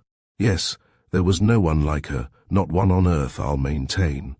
And he knocked his hand so hard on the back of the chair beside him that he thought his knuckles were bleeding. I wish they were, by Jove, he said. I don't care what happens. I don't care if I was knocked to smash to think of that great gawky goose. What on earth can she see in him? Such rot. Yes, she is, there's no use in disputing it. She's the prettiest girl I ever saw, in all my— he went on, putting himself down and overbearing his affected indifference with honest vehemence. Aunt Dinah has promised me her carte de visite. I'll have it copied in large the first money I have, in Paris, at that great fellow's there, and tinted, and I'll make old Winnie get me a lock of her hair. I have the one safe when she was 9 years old, so bright. Who would have thought it would ever have grown so dark? Winnie will get it for me. If I asked her, she'd only refuse, or put me off some way. I'll hang up her picture and the little drawing of Gilroyd in my garret in Paris, and I'll be a jolly old bachelor. Marry in 5 years, indeed. My poor aunt might easily find something more likely to fret about. Yes, I'll be the most tremendous dry old quiz of a bachelor, and when she and her precious husband come to Paris, as they will some day, I'll get a peep at her, perhaps, in the theatres and places, from some dark corner, and I'll wonder what she will be like then. Always handsome, those eyes, and her lips so scarlet, and her beautiful hair, and I'll compare her with little Vi of Gilroyd. She may be handsomer and more showy, but the little Vi of Gilroyd will always be the brightest and best. In this mood, William rambled over many old recollections of the place and people he was leaving, and he laid his waistcoat on the chair much more gently than his coat, and he thought how Aunt Dinah had taught him to say his prayers long ago, under that friendly roof, and so down he kneeled and said them with a sadder heart, and rose up with a great sigh, and a sense of leave-taking that made his heart ache. And now his candle was out, and he soon fast asleep, and again he had a dream so strange that I must relate it. The scenery of his dream, as before, presented simply the room in which he lay, with the flickering firelight in which he had gone to sleep. He lay, in his vision, in his bed, just as he really did, with his back to the fire and looking towards the curtains, which were closed on the side between him and the door, when he heard a sound of naked feet running up to his chamber door, which was flung open with a precipitation which made the windows rattle, and his bed curtain was drawn aside, and Miss Perfect, with only a sheet, as it seemed, wrapped over her nightdress, and with a face white and fixed with horror, said, "Oh, my God! William, I'm dead. Don't let me go." And under the clothes she clasped his wrist with a hand that felt like cold metal. The figure crouched, with its features advanced towards his, and William Mowbray could neither speak nor move, and lay so for some time, till with a hoe, he suddenly recovered the power of motion, and sprang out of bed at the side farthest from the visionary Aunt Dinah, and as he did so, he distinctly felt the grasp of a cold hand upon his wrist, which, just as before, vanished as he recovered the full possession of his waking faculties, leaving, however, its impression there. William lighted his candle at the fire, and listened for a long time before he could find courage to look to the other side of the bed. When he did, however, no sign of Aunt Dinah, sane or mad, was there. The door was shut, and the old-fashioned furniture stood there prim and faded as usual, and everything maintained its old serenity. On his wrist, however, were the marks of a recent violent pressure, and William was seized with an uncontrollable anxiety about Aunt Dinah, which quite overcame his panic, and getting on his clothes, and making a preliminary survey of the gallery, which was still and empty, he hurried to Aunt Dinah's door and knocked. "It's I, William. How are you, Aunt? Are you quite well?" asked he in reply to her. "Who's there? What's all that?" "I, William. Come in, child, you may. I'm in my bed. What takes you out of yours?" "I had a dream, and fancied you were in my room, and ill." "Pooh, pooh, my dear William. Get back to your room. It is all a fancy. I've been here in bed for an hour or more, reading my dear father's sermon on the woman of Endor. There she was, sitting up in a flannel dressing-gown, with the sometime Dean's large and legible manuscript before her, and no doubt investigating, with the lights thrown by Elihu Bung, the phenomena in which the witch of those remote times dealt. "I heard you talk a little time ago," said Aunt Dinah, after a short and curious stare at William's pallid countenance. "No," said William. "I didn't. I heard it too. It was that, in fact, that partly alarmed me." "It is very odd. Were there knockings?" inquired she. "No, no knocking," said William. "It opened with a push." "What, my dear?" demanded Aunt Dinah, sitting very erect as she gazed with a dark curiosity in William's face, and abandoned the Dean's manuscript on the coverlet.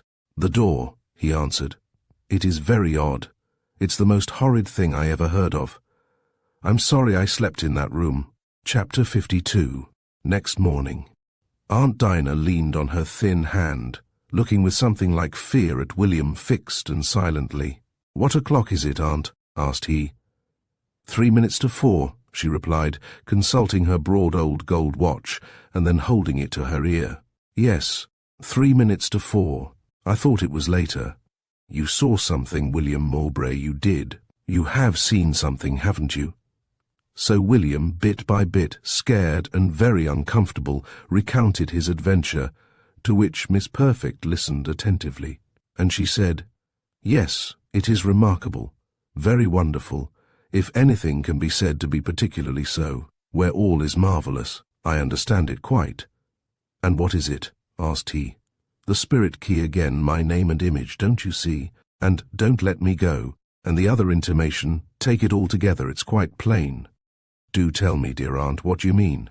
"It all connects, dear William. With what I told you, the grasp of that hand links you with the spirit world. The image was mine, my double, I do suppose. Hand me that snuff-box. It spoke as if after my death it urged upon you to maintain your correspondence with me. Don't let me go. And it plainly intimates that I shall have the power of doing as I promised, and certainly shall, in case you should meditate, disregarding my solemn warning about your marriage, and think of uniting yourself, William dear. To anyone, before the expiration of 5 years, there's the whole thing in a nutshell." "May I sit here for a little?" asked William, who from childish years had been accustomed to visit his aunt's room often, and when she was ill used to sit there and read for her. "Certainly, my dear, but don't go to sleep and fall into the fire." Aunt Dinah resumed her sermon, with now and then a furtive reference to Elihu Bung, concealed under her pillow, and William Mowbray sat near the bed with his feet on the fender, and thus for nearly 5 minutes, he looking on the bars, and she on her sermon and her volume of reference. At the end of that time she laid it again on the coverlet, and looked for some time thoughtfully on the back of William's head, and she said so suddenly as to make him start. 5 years is nothing. It's quite ridiculous making a fuss about it. I've known girls engaged that time, and longer too, for 10 and even 12 years. Pretty girls they must have been by that time, thought William, who was recovering from the panic of his vision. And I think they made fonder couples than people that are married 3 weeks after their engagement, added Aunt Dinah. Therefore do have a little patience. "But I'm in no hurry about anything," said William, "least of all about marriage. I have not an idea, and if I had I couldn't, and my honest belief is I shall die an old bachelor." "I never mind what people say on that subject," said Miss Perfect, "but I hope what you've experienced tonight will be a warning." "Yes, dear William. I'm very glad it has happened.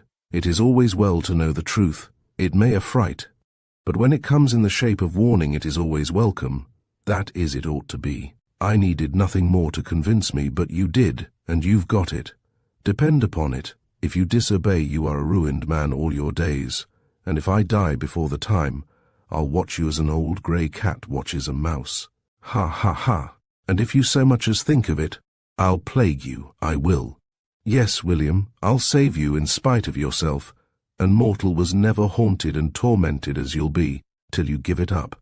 William could not have forborne a joke, though a kindly one, upon such a speech at another time, but somehow now he could not. The spectre of Aunt Dinah cowering at his bedside was present with him, and when she bid him good night, although he was ashamed to confess his trepidation, he hated a return to that old-fashioned room where he had twice experienced the same kind of visitation. When he returned he made up his fire, drew his window curtains wide open to admit the earliest streak of sunrise, pulled his bed curtains back to the posts, and placed his candle on the table in the center of the room, resolved that Aunt Dinah's double should not at all events steal on him unawares. At last the pleasant October morning came. The wind that had blown wildly in the night was quiet now, having left its spoil of yellow leaves strewn upon the lawn or rustling over the gravel walks. The cheerful yellow light cleared the room of all unearthly shadows, and the song of birds refreshed his ears as he made his early toilet.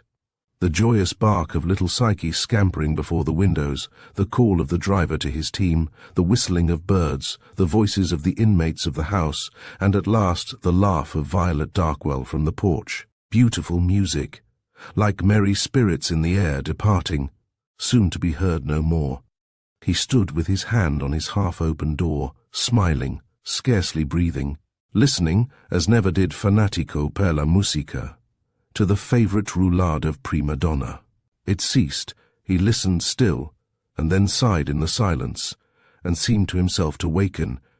In his ear that music sounded sadly, and his heart was full as he ran down the stairs, smiling, and pretty Violet's slender figure was leaning at the side of the porch, and she looked up, knowing his step, with a smile, the old kindly smile, for a moment, and then its character a little changed. Something of the inscrutable but beautiful reserves of girlhood, which baffled and interested and pained William so. He would have liked to have called her Vi. The name was at his lips, but there was something of pride, which even thus, while his boat is on the shore and his bark is on the sea, restrained him. "Miss, mind I'm calling you rightly Miss Violet Darkwell. I'm so glad I found you so early," he said, smiling. "My hours, I ought to say minutes, are so precious. I go at 10:30, and I hardly saw or heard you last night, you were so anxious to be off. You forget how wise we all were, and wisdom, though it's a very good thing, is not lively, and its chief use, I suppose, is that, a sort of lullaby, for I'm sure nobody ever minds it. You don't, nor I, nor darling Granny, and I think if you wanted to be put to sleep, there would be nothing like having a tranquil old sage, like Winnie Dobbs, at your bedside to repeat a string of her sayings, like, "Early to bed and early to rise makes a man healthy, wealthy, and wise. And besides being very wise, I think you were just, if it is not very disrespectful to say so, ever so little cross. So that altogether I thought it best to go to bed and to sleep as fast as I could. I quite forget. Was I cross? I dare say I was. I think ill temper is one expression of suffering, and I have not been very happy lately," said William. "You have been strangely misrepresented, then," said the young lady slily. "So I have, and I do so wish you'd stop about that nonsense. You can't conceive unless you knew the people." "I thought she was very pretty," interrupted Miss Darkwell innocently. "So she is, perhaps, I dare say, but pretty or plain, as I said before, I'm not in love with her." "I'm not in love, thank heaven, with anyone, and I come in to prayers, William dear," Aunt Dinah called aloud from the parlour door. "I've had breakfast early expressly for you, and you must not delay it." Chapter 53. The Flower.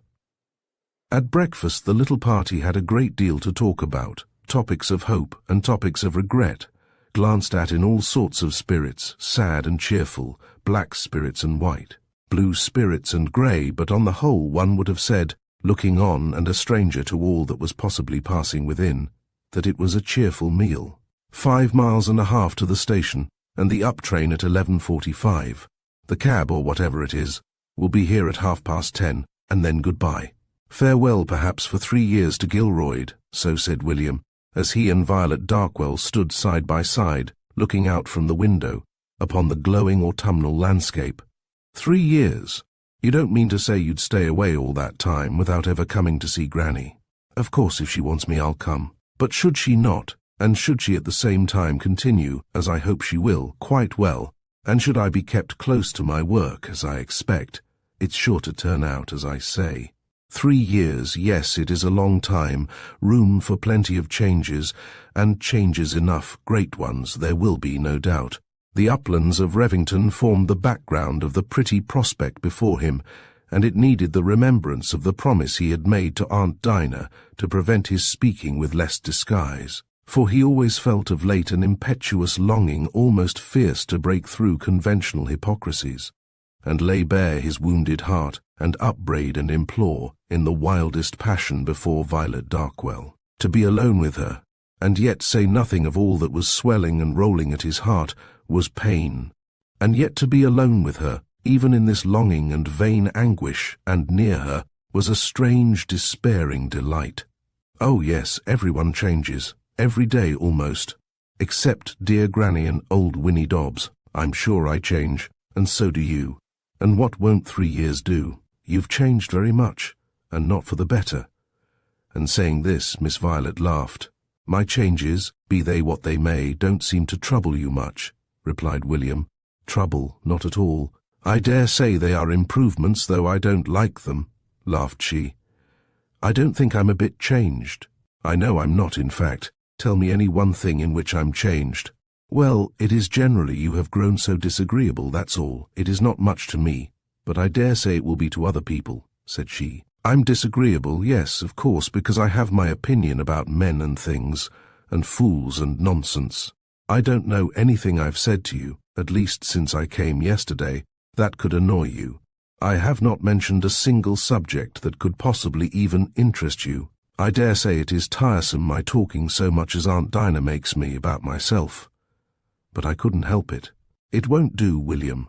You know very well how cross you always are now, at least with me. Not that I mind it much, but there's no denying. You accused me of that before, and I said I was sorry. Perhaps I am. I'm going away, and everything breaking up, you know, and you must make allowances. I used not to be cross long ago, and I'm not changed. No, I'm the same. I never said an unkind word to you, Vi, all the time when you were a little thing. And if ever I speak differently now, it is not from unkindness. Only that things have gone wrong with me, and I've seen something of the world, and things happen to sour one, and I don't know, but I'm not changed. You mustn't think it now that I'm going away. I'm such a fool, I'm such a beast. I can't help talking bitterly sometimes, and sometimes I think I am a fiend almost, but I hope I am not as bad as I seem. So spoke this Penruddock, who fancied himself soured for life, and soliloquized at times in the vein of Elshender of Mucklestane Muir, but still cherished at the age of 23 some sparks of his original humanity. There goes Tom with my things to the gate. Yes, it ought to be here now, said William, looking at his watch. I'll send you something pretty from Paris if you let me. Nothing very splendid, you know, only a little reminder such as a poor beggar like me can offer. And he laughed, not very merrily. And I shall hear all the news from Aunt Dinah, and send her all mine. And I like flowers. I always remember the Gilroyd flowers along with you. You were always among them, you know. And will you give me that little violet, a namesake? No one ever refuses a flower. It is the keepsake everyone gets for the asking. Here it is, said Violet, with a little laugh, but looking not mockingly, but a little downward and oddly, and William placed it very carefully in a recess of his complicated purse. That was a card case also, and I know not what else beside. He was on the point of saying something very romantic and foolish, but suddenly recollected himself, and pulled up at the verge just before he went over. This is a souvenir of very old days, you know, said William, remembering Trevor, and how humiliating, because vain any love-making of his own must prove. Of a very early friend, one of your earliest, wasn't I? Yes, so you were, a very good-natured friend, and very useful. Sometimes a little bit prosy, you know, always giving me excellent advice, and I think I always, often at least, listened to your lectures with respect. But why is it, will you tell me who know everything, that gentlemen always ask for a rose or a violet, or a flower of some sort as a keepsake? Nothing so perishable. Would not a thimble or even a slipper be better? I suppose you have us all in what you used to call a hortus siccus, brown roses and yellow violets and venerable polyanthuses, thoroughly dried up and stiff as chips, and now and then with a sort of triumph review your prisoners, and please yourselves with these awful images of old maidhood.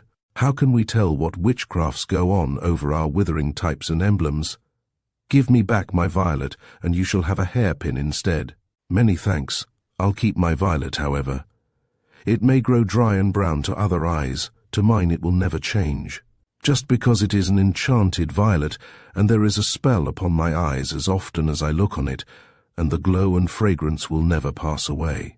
Very good song, and very well sung, only I suspect that's the usual speech, and you asked for the violet for an opportunity of making it. At this moment, Aunt Dinah entered the room, accompanied by old Winnie Dobbs, supporting a small hamper tray fashion. William recognized the old commissariat of Gilroyd in this nutritious encumbrance, against which he had often and vainly protested, as he now did more faintly by a smile and lifting his hands. Now there's really very little in this, just a fowl cut up, half a ham, one of the Saxton plum cakes, and a pint bottle with a little sherry. You'll find bread by itself, and some salt in white paper, and a few Ripston pippins. And it is really no weight at all, is it, Winnie? No, nothing to them porter fellows. What else be they paid for, if it bain't to carry loads? What's a hamper like this here to one of them? And he'll want something on the way. You'll be hungry, you will, Master William. And whatever's left will be of use to you when you reach your destination, said Aunt Dinah, repeating her ancient formula on similar occasions. Now, William, you promise me you'll not leave this behind. Surely you can't be such a fool as to be ashamed to take a little refreshment before the passengers. Well-bred people won't stare at you, and I know you won't vex me by refusing the little provision. So William laughed and promised, and Miss Vi looked as if she could have quizzed him, but at this moment the Saxton vehicle from the Golden Posts pulled up at the iron gate of Gilroyd, and William glanced at his watch, and though he smiled, it was with the pale smile of a man going to execution, and trying to cheer his friends rather than being of good comfort himself. Chapter 54. Dr. Drake goes to Gilroyd. And now I must say farewell, and if I can, or if you want me, I'll come soon and see you again. And God bless you, Violet, and goodbye, my darling aunt. I'll write from London this evening, and let you know what my Paris address will be.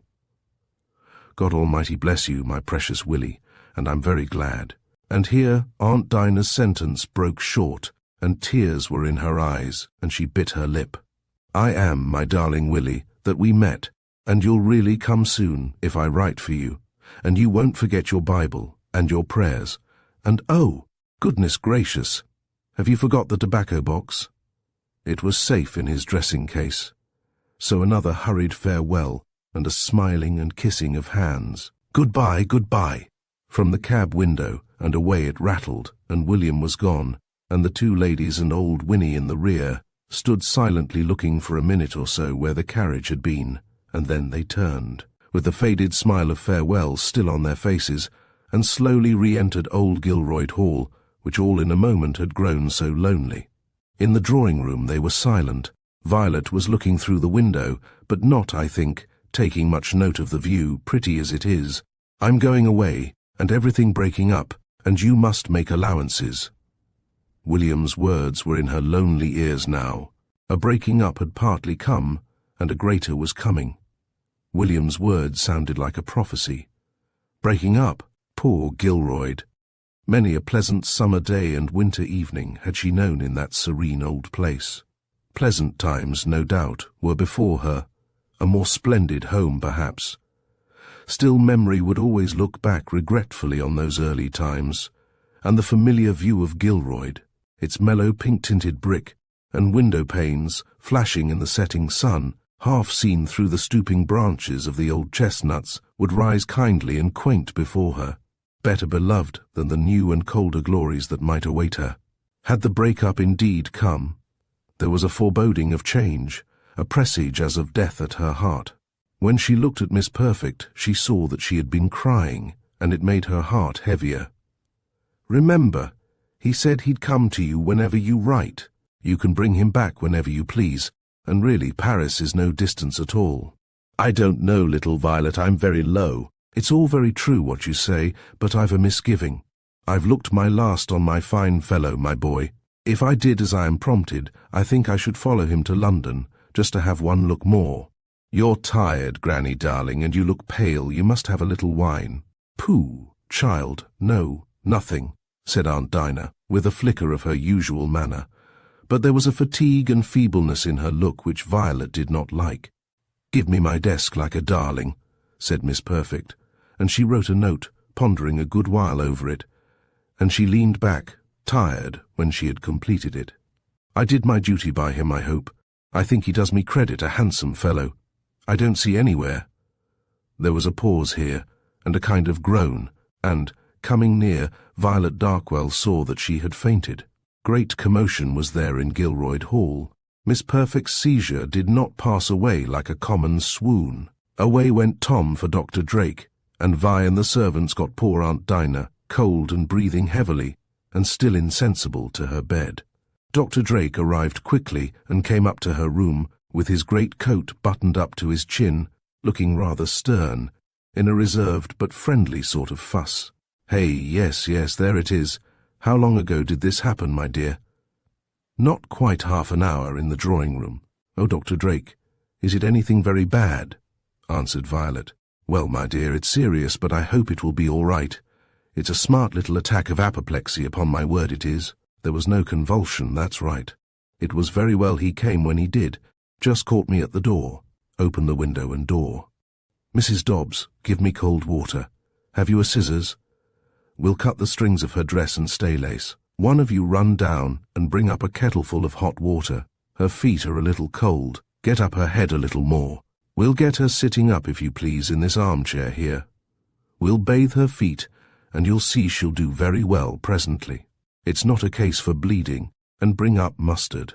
I think you'll see she'll come round in a little time." And so on the doctor talked and directed, and actively treated his patient, and in a little time consciousness returned, and there was time at last to think of William Mowbray. "Shall we telegraph a message to London?" asked Violet. "Not a bit. She's going on as nicely as possible. He'd only be in the way here, and it would frighten her. She's doing capitally, and she may never have a return, if she just takes care. She must take care, you know, and I'll give you full directions how to treat her." And so he did, Miss the Six being accurate and intelligent, and rising with the occasion, so that Dr. Drake that evening celebrated Miss Darkwell to his friend Dignam of the Golden Posts as a trump and a brick, and the nicest little creature he ever saw. Mr. Vane Trevor, who had called at Gilroyd that morning, but found all things in confusion and panic, called again in the evening, and had the pleasure of an interview with Winnie Dobbs, but he could not see Miss Darkwell. The young lady had given peremptory directions respecting all visitors, and would not leave Miss Perfect's room. Dr. Drake was honoured that evening by a call from the proprietor of Revington, and gave him a history of the case, and Trevor accompanied him back again to Gilroyd, where he was about to make his evening visit, and awaited his report in the little gravel courtyard, stealing now and then a wistful glance up to the old-fashioned stone-faced windows. But Violet did not appear. It might have been different, I can't say, had she known all that had passed between Miss Perfect and Vane Trevor respecting her. As it was, the young gentleman's long wait was rewarded only by the return of Dr. Drake, and a saunter with him back again to Saxton. Pretty nearly the same was the routine of several subsequent days. Fruits and vegetables, too, with messages came down from Revington, and in his interviews with old Winnie Dobbs, he betrayed a great solicitude that the young lady should not wear herself out with watching and attendance. On Sunday he was in the churchyard almost as early as the doors opened, and loitered there till the bell ceased ringing, and sat in his pew so as to command an easy view of the church door, and not a late arrival escaped his observation. But Violet Darkwell did not appear, and Vane Trevor walked home with little comfort from the Reverend Dr. Waggett's learned sermon, and made his usual calls at Gilroyd and at Dr. Drake's, and began to think seriously of writing to Violet, and begging an interview, or even penning the promptings of his ardent passion in the most intelligible terms. And I have little doubt that had he had a friend by him, to counsel him ever so little in that direction, he would have done so. Chapter 55. Suspense. One day Trevor actually made up his mind to bring about the crisis, and pale as a man about to be hanged, and with the phantom of a smile upon his lips, after his accustomed inquiries. He told Mrs. Podgers, the cook, who, in the absence of Winnie Dobbs, officiated as hall porter, to ask Miss Violet Darkwell if she would be so good as to give him just a moment. And on getting through his message, his heart made 2 or 3 such odd jumps and rolls that he was almost relieved when she told him that old Dr. Waggett had come by appointment, and that Miss Violet and Winnie were receiving the sacrament with the mistress, who, thank God, was getting on better every day. "It's wiser for me to wait," thought Trevor, as he walked away, determined to take a long ride through the Warren and over Colston Moor, and to tire himself effectually. They never think what they're doing. Girls are so hand over head, by Jove. If she had not Miss Perfect to talk to, she might refuse me, and be awfully sorry for it in a day or two. I must only have patience, and wait till the old woman is better. I forget how the woman said she is today. No matter, old Drake will tell me. It's hanged unlucky, I know. I suppose she eat too much dinner with that great fellow Mowbray, or some nonsense. However, I'll think it over in my ride. Or, by Jove, I'll take my gun and have a shot at the rabbits. Miss Perfect was indeed better, and Dr. Drake, though a little reserved, spoke, on the whole, cheerily about her. And she saw a good deal of her kind old friend, Parson Waggett, and also was pronounced well enough to see her lawyer, Mr. Jones. Not that Dr. Drake quite approved of business yet, but he thought that so eager a patient as Miss Perfect might suffer more from delay and disappointment. So there were a few quiet interviews on temporal matters. William was a little disquieted at receiving no letter from Gilroyd for some days after his arrival. But there came at last a short one from Dr. Drake, which mentioned that he had seen the ladies at Gilroyd that morning, both as well as he could desire, and that Miss Perfect had got into a troublesome dispute with some tenants, which might delay her letter a little longer, and then it passed to shooting anecdotes and village news. Such as it was, he welcomed it fondly, enclosing as it did the air of Gilroyd, passing, as it must have done, in its townward flight from Saxton.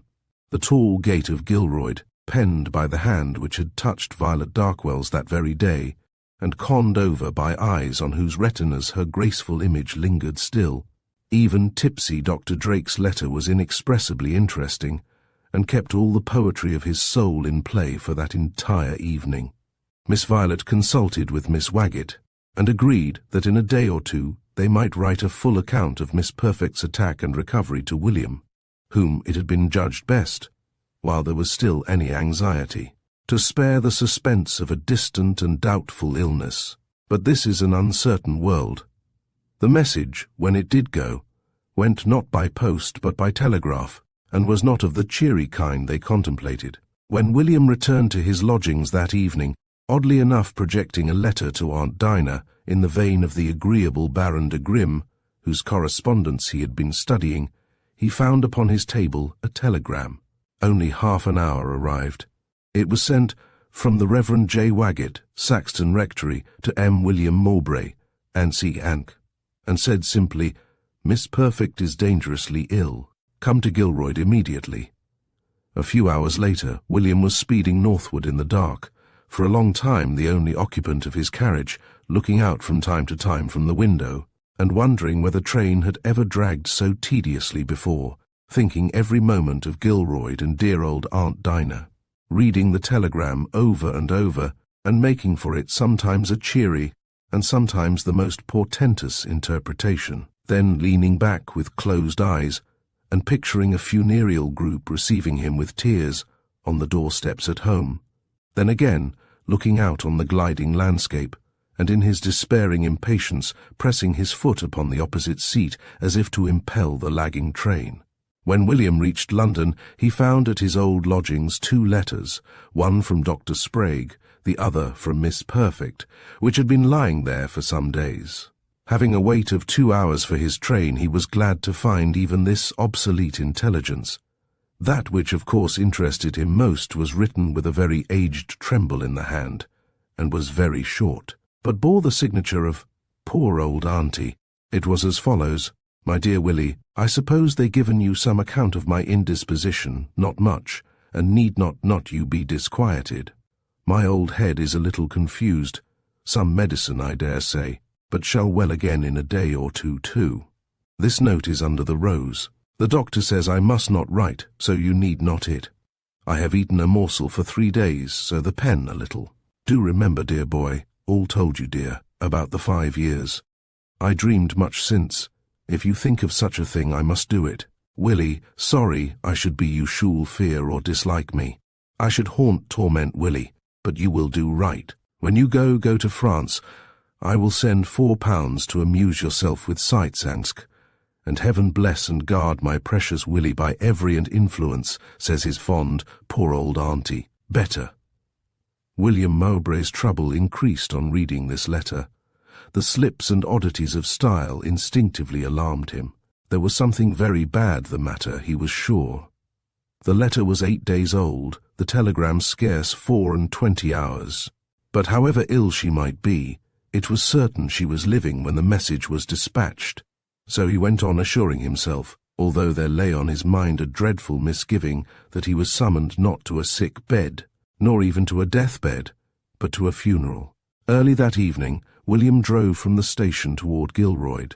The people at Dulworth had heard nothing of Miss Perfect's illness. How should they, living so far away, and hardly ever seeing a Saxton face, and not caring enough about her to be very likely to inquire? At last, at the sudden turn in the road, as it crosses the brow of Drindle Hill, the pretty little place, the ruddy brick and tall chestnuts, touched with the golden smile of sunset, and throwing long grey shadows over the undulating grass, revealed themselves. The small birds were singing their pleasant vespers, and the crows sailing home to the woods of Windleford mottled the faint green sky and filled the upper air with their mellowed cawings. The very spirit of peace seemed dreaming there. Pretty Gilroyd, now he was looking on the lawn, and could see the hall door. Were the blinds down? He was gazing at Aunt Dinah's windows, but a cross shadow prevented his seeing distinctly. There was no one on the steps, no one at the drawing-room window, not a living thing on the lawn. And now that view of Gilroyd was hidden from his eyes, and they were driving round the slope of the pretty road to the old iron gate, where, under the long shadow of the giant ash tree opposite, they pulled up. The driver had already rung at the gateway. Pushing his way through the wicket, William Mowbray had reached the porch before any sign of life encountered him. There he was met by honest Tom. He looked awfully dismal and changed, as if he had not eaten or slept or spoken for ever so long. Aunt Dinah was dead. Yes, she was dead, and 3 or 4 dark shadows, deeper and deeper, seemed to fall on all around him, and William Mowbray went into the parlour, and leaning on the chimney-piece, wept bitterly, with his face to the wall. Chapter 56. Some particulars. The air is forlorn, the house is vocal no more, love is gone. When was it, Tom? At what hour? Asked he. Late cock-crow, just the grey of the morning. She was always early, poor little thing, somewhere betwixt 5 and 6 it must have been. Will you please have something to your ride? Nothing, Tom, nothing, thanks, but I'd like very much to see Winnie. Call her, Tom, and I'll wait here, or no, I'll be in the drawing-room, tell her. And to that room he went, standing for a while at the threshold, and making his desolate survey, and then to the window, and then from place to place. The small table at which she used to sit in the evenings stood in its old place by the sofa. Her little basket of coloured worsted balls, the unfinished work with the ivory crochet needles stuck through it, were there awaiting the return that was not to be. There lay the old piano open. How well he knew that little oval landscape over the notes mellow by time, the lake and ruined tower, and solitary fishermen, poor enough, I dare say, as a work of art, but to William's mind, always the sweetest and saddest little painting the world contained.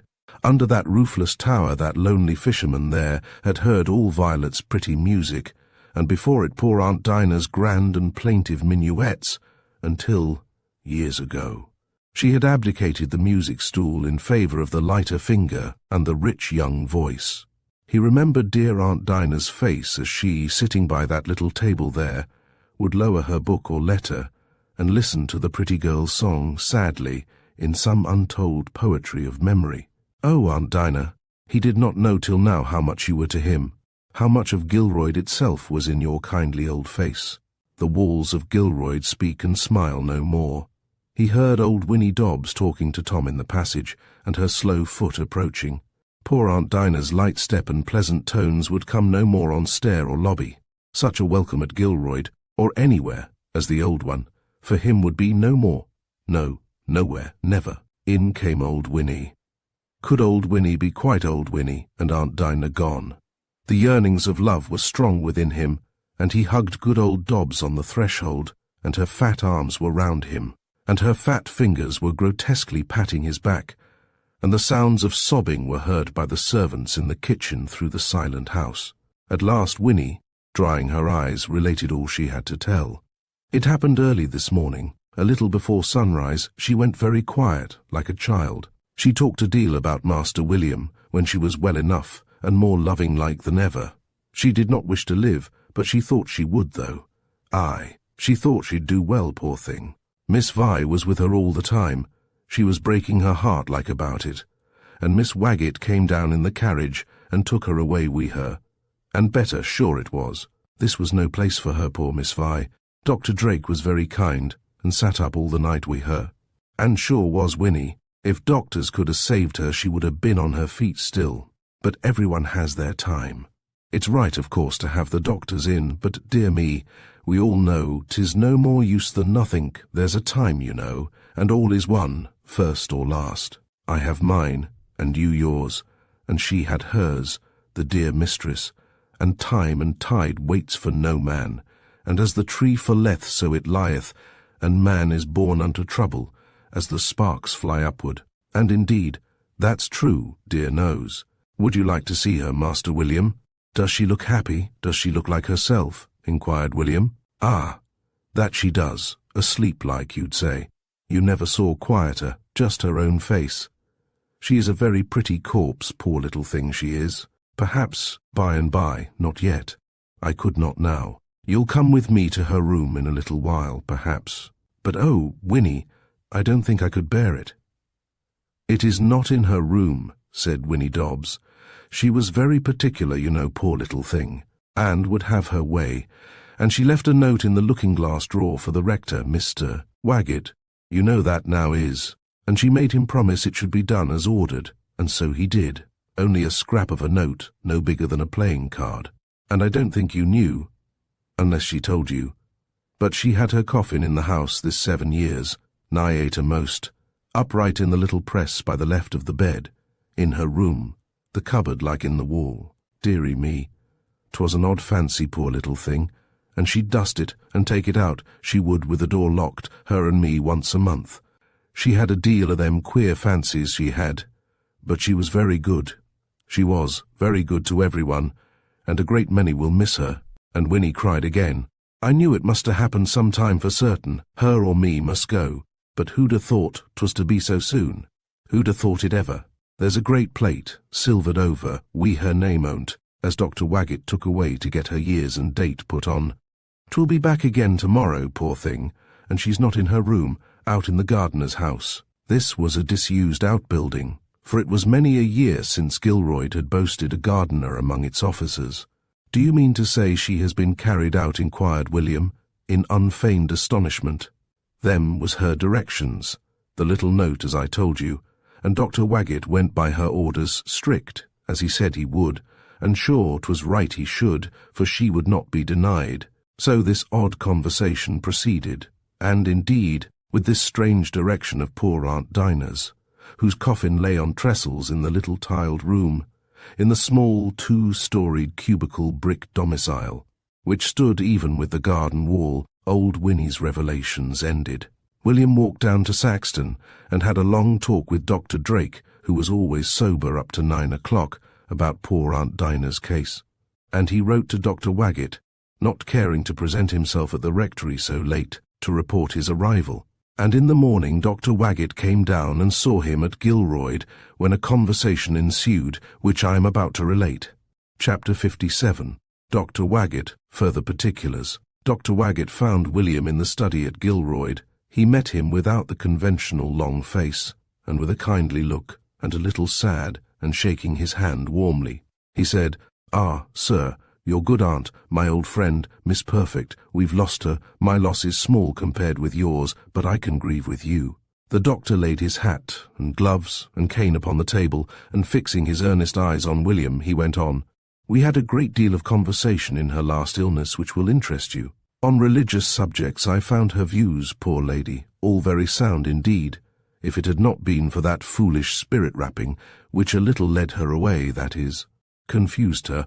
I don't think there was anything in her opinions to which exception could have been taken.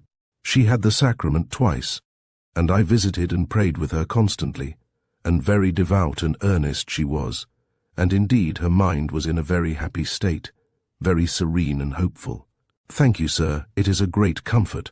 And about that spiritualism, mind you, I don't say there's nothing in it, continued the rector. There may be a great deal, in fact, a great deal too much, but take it what way we may, to my mind, it is too like what Scripture deals with as witchcraft to be tampered with. If there be no familiar spirit, it's nothing. And if there be, what is it? I talked very fully with the poor lady the last day but one I saw her on this subject, to which indeed she led me. I hope you don't practice it. No, that's right. Nothing would induce me to sit at a séance. I should as soon think of praying to the devil. I don't say, of course, that everyone who does is as bad as I should be. It depends in some measure on the view you take. The spirit world is veiled from us, no doubt in mercy, sir. And we have no right to lift that veil.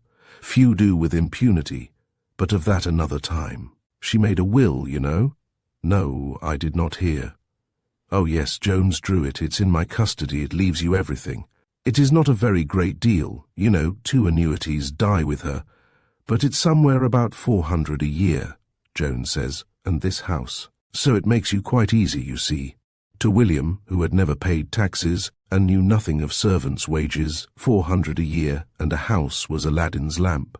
The pale image of poor Aunt Dinah came with a plaintive smile, making him this splendid gift, and he burst into tears.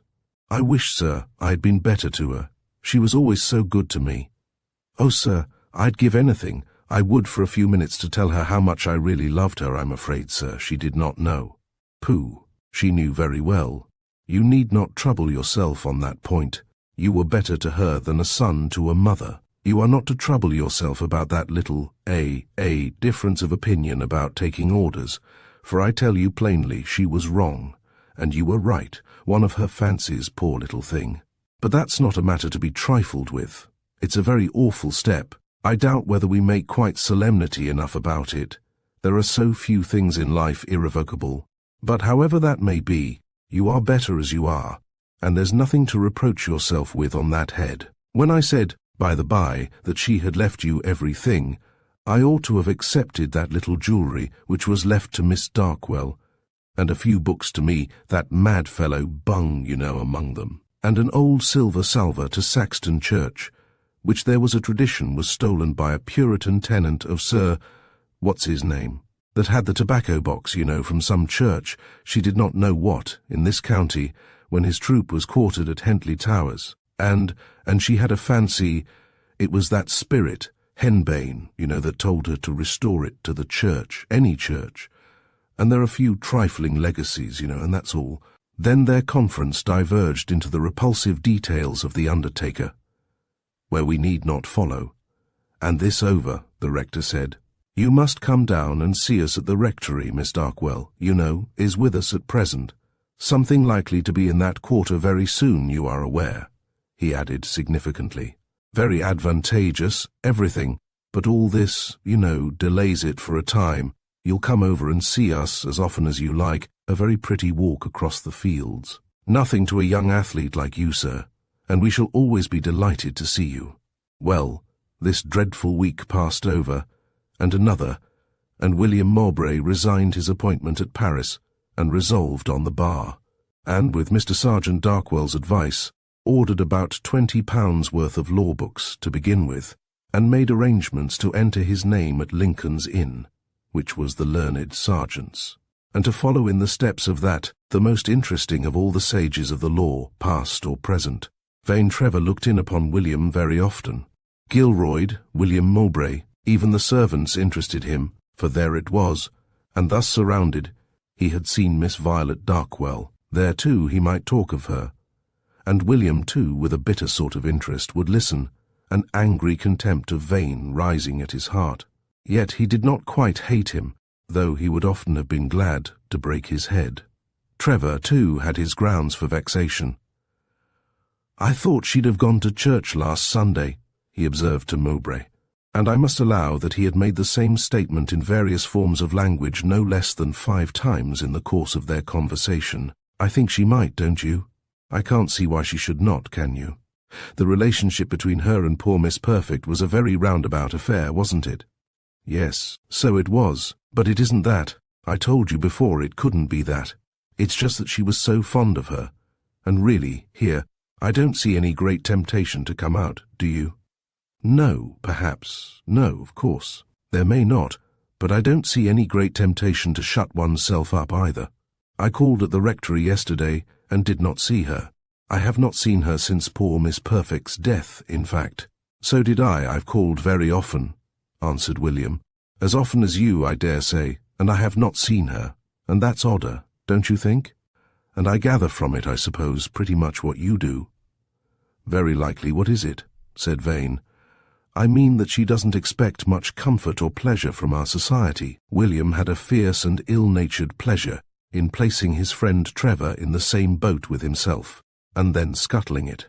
Vane remarked that the rain was awfully tiresome, and then looking from the window, whistled an air from I Puritani abstractedly, and he said suddenly, There's a lot of affectation, I think, about grief, particularly among women. They like making a fuss about it.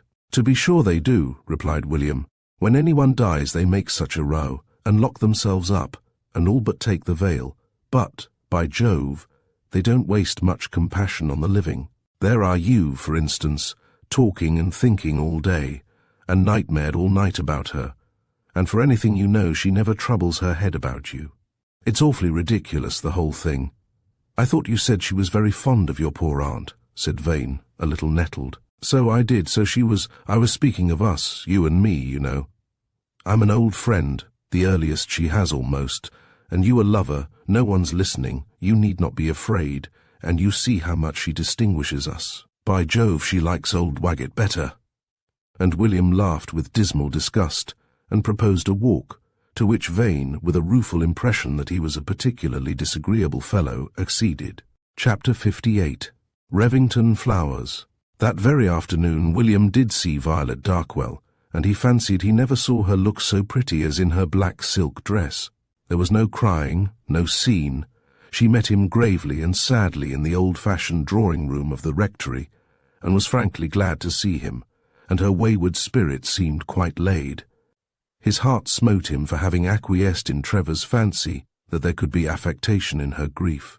Good Miss Waggett being in a fuss with the schoolmistress of the Saxton Ragged School, why will benevolent people go on leavening the bread of knowledge which they offer with the bitterness of that insulting epithet, counting out copy-books and primers and slate pencils, and rustling to and fro from the press to the hall table, where they were getting those treasures into order, was little in the way of their conversation, except for an interjectional word now and then, or a smile or a nod, as she bustled in and out of the room, talking still to the matron in the hall.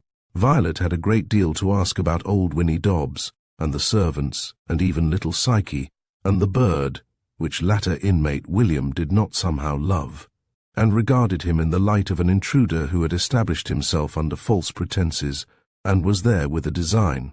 I think Papa means to take me with him to London, said Violet, in reply to William's question. Mr. and Mrs. Waggett, they are so kind, I think they would make me stay here a long time, if he would let me, but he says he will have a day in about 3 weeks, and will run down and see us, and I think he intends taking me away. What can the meaning of that be? Thought William.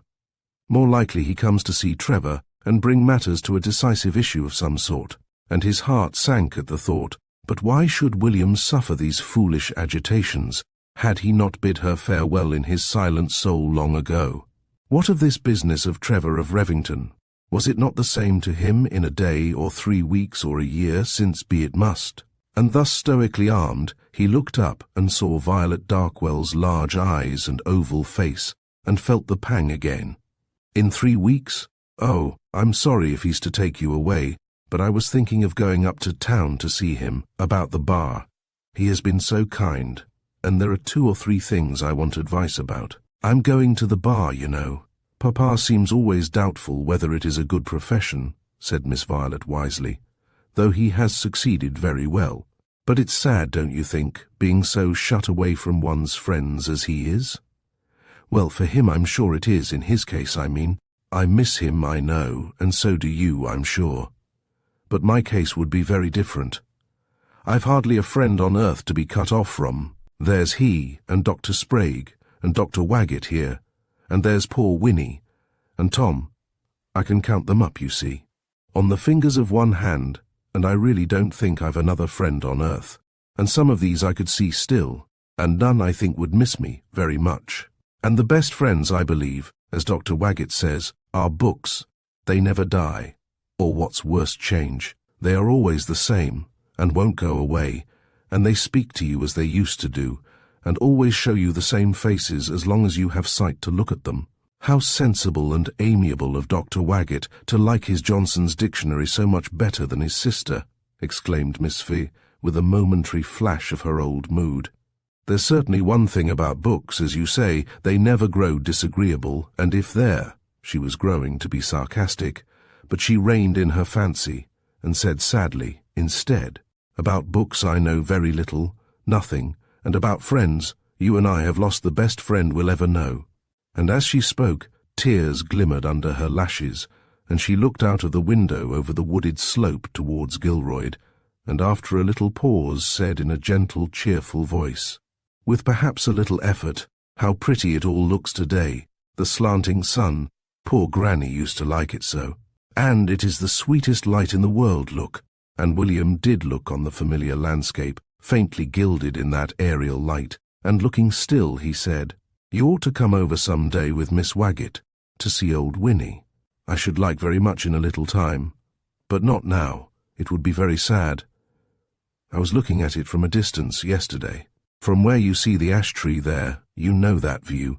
Gilroyd looks so pretty from it. But I could not go in yet. I feel as if I never could go into the house again. And about friends, she resumed. I sometimes think one has more than one suspects. Of course you like them differently in degree and differently even in the kind of liking. I reckon little Psyche among my friends. And the bird, said William. Yes, the bullfinch, said Miss Fye firmly. And at this moment Miss Waggett entered the room with a great bouquet in her hand, and exclaimed, Isn't this perfectly beautiful? It's positively wonderful for this time of year.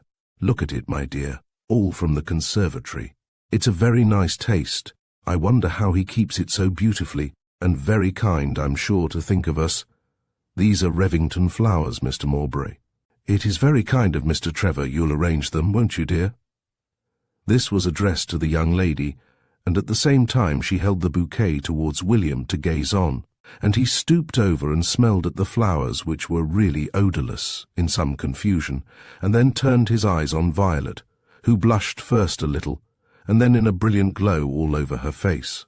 And William looked down and smelled at the flowers again, and then he recollected it was time for him to go, so he bid Miss Waggett good-bye, and took his leave of Violet, whose large eyes, he thought, looked vexed, and on whose cheeks the fading scarlet still hovered. Had he ever beheld her so handsome before, or with a sadder gaze? And he took her hand extended to him rather coldly, he fancied, and with a pale smile left the room, feeling as if he had just heard his sentence read.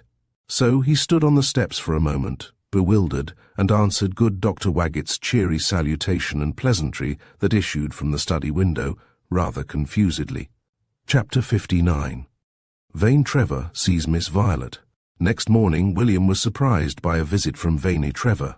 Just dropped in to see how you are, old fellow, this morning. Very good of you, rejoined William with ironical gravity. Well, but are you well? Is there anything wrong? Inquired Vane, who was struck by his friend's savage and distracted looks. Nothing, I'm quite well. What could go wrong with a fellow so magnificently provided for? The Lord of Gilroyd, with such lots of small talk, and fine friends, and lavender gloves, and clothes cut so exquisitely in the fashion. And William laughed rather horribly. Well, I admit you might get better traps, and if you like decent clothes, why the devil don't you? Trevor could perceive that the whole of William's ironical sally was inspired by envy of him, and was gratified accordingly, and thought within himself, Your shy, gawky, ill-dressed men Always hate a jolly fellow with a good coat to his back, just because the women know the difference. And I wonder where poor Mowbray has been trying his arts and fascinations. He has been awfully shut up, that's clear. So thought vain Trevor, as he added aloud, "If you're going to London, as you say, I'll give you a note with pleasure to my man, if you like the sort of things he makes," said Trevor. "But I give you notice he won't do his best, unless you seem to take an interest, you know." "Thanks, no," laughed William, a little fiercely. "The tailor might do his office, but I should still want too many essentials. Where would be the good of that sort of thing without the rest? And I never could go the whole animal, the whole brute, and if I could, I would not. You may smile, I am not smiling, but I swear to you I wouldn't." "Oh, you're very well," said Trevor, encouragingly. "Quiet, man. What good could that sort of thing do you at the bar, for instance? And when you're Lord Chancellor with your peerage and your fortune up in London, I shall be still plain Trevor of Revington down here, vegetating, by Jove. I'll never be that, but I may do some good, a little perhaps, enough to interest me in life, and that's all I want," said William, who was fiercely resolved on celibacy. "I am going over to see the people at the rectory. Jolly old fellow old Waggett is, and I thought I'd just look in on you. You're not for a walk, are you?" "No, thanks," said William very shortly, and added, "I'm sorry I can't, but I've letters this morning, and must be ready for the post." "Well, goodbye then," said Trevor, and shook hands like a man going a long journey, and William glanced in his eyes and saw what he was about, and thought, "He'll be sure to see her this morning." So William took leave of him, and stood for a while in a troubled brown study on the steps, with a great weight at his heart, and after a while recollecting himself, he said, "Pish! Pshaw!" And lifting his head defiantly, he strode into the parlour, and sat himself down grimly to write, but could not get on, and took a walk instead in the direction of the London Railway, with his back to the rectory and to Revington. Our friend vain Trevor had made up his mind to see Miss Darkwell this day, and speak, and in fact arrange everything.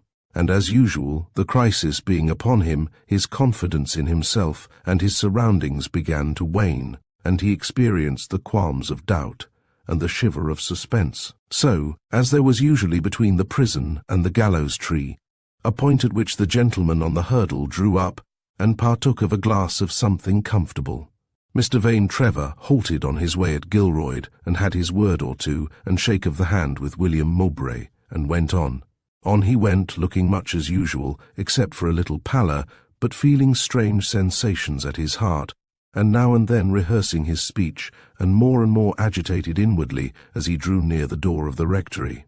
It was early, but Miss Waggett and Miss Darkwell were at home, and vain Trevor, wondering whether an opportunity would occur, crossed the hall and was announced. Miss Darkwell was sitting near a window copying music, and he went over and shook hands, and felt very oddly, and after a word or two she looked down again and resumed her work. Old Miss Waggett led the conversation, and begun with a speech on her flowers, and was eloquent in admiration and acknowledgments. Now poor Miss Perfect had told Miss Waggett the whole story of the Revington courtship, and the rector's sister had quite taken Aunt Dinah's view of the case, and agreed that it was better the subject should be opened by the suitor himself, and willing to make the opportunity desired at once, and dreaded, she recollected, on a sudden, that she had a word to say to her brother before he went out, and, with apologies, left the room and shut the door. Miss Violet raised her eyes and looked after her a little anxiously, as if she would have liked to stop her. I think the young lady guessed pretty well what was in vain Trevor's mind, but there was no averting the scene now, and she went on writing in a bar of crotchets in the treble, but placed the minim wrong in the bass. There was a silence, during which the little French clock over the chimney-piece ticked very loud, and Miss Waggett's lapdog yawned and chose a new place on the hearthrug, and the young lady was looking more closely at her music, and, though with a little blush, very gravely industrious. Trevor looked through the window, and down at the dog, and round the room, and up at the clock, but for the life of him he could not think of anything to say. The silence was growing insupportable, and at last he stood up smiling the best he could, and drew near the window where Violet was sitting, and tapped his chin with his cane, and said, "Music, aha, copying music, I, I used to copy music pretty well. They said I did it uncommonly well, but I used to make those pops round like the copper plate. You know, you make them oval. They have a book full of my copying at Kington. They said, Clara did.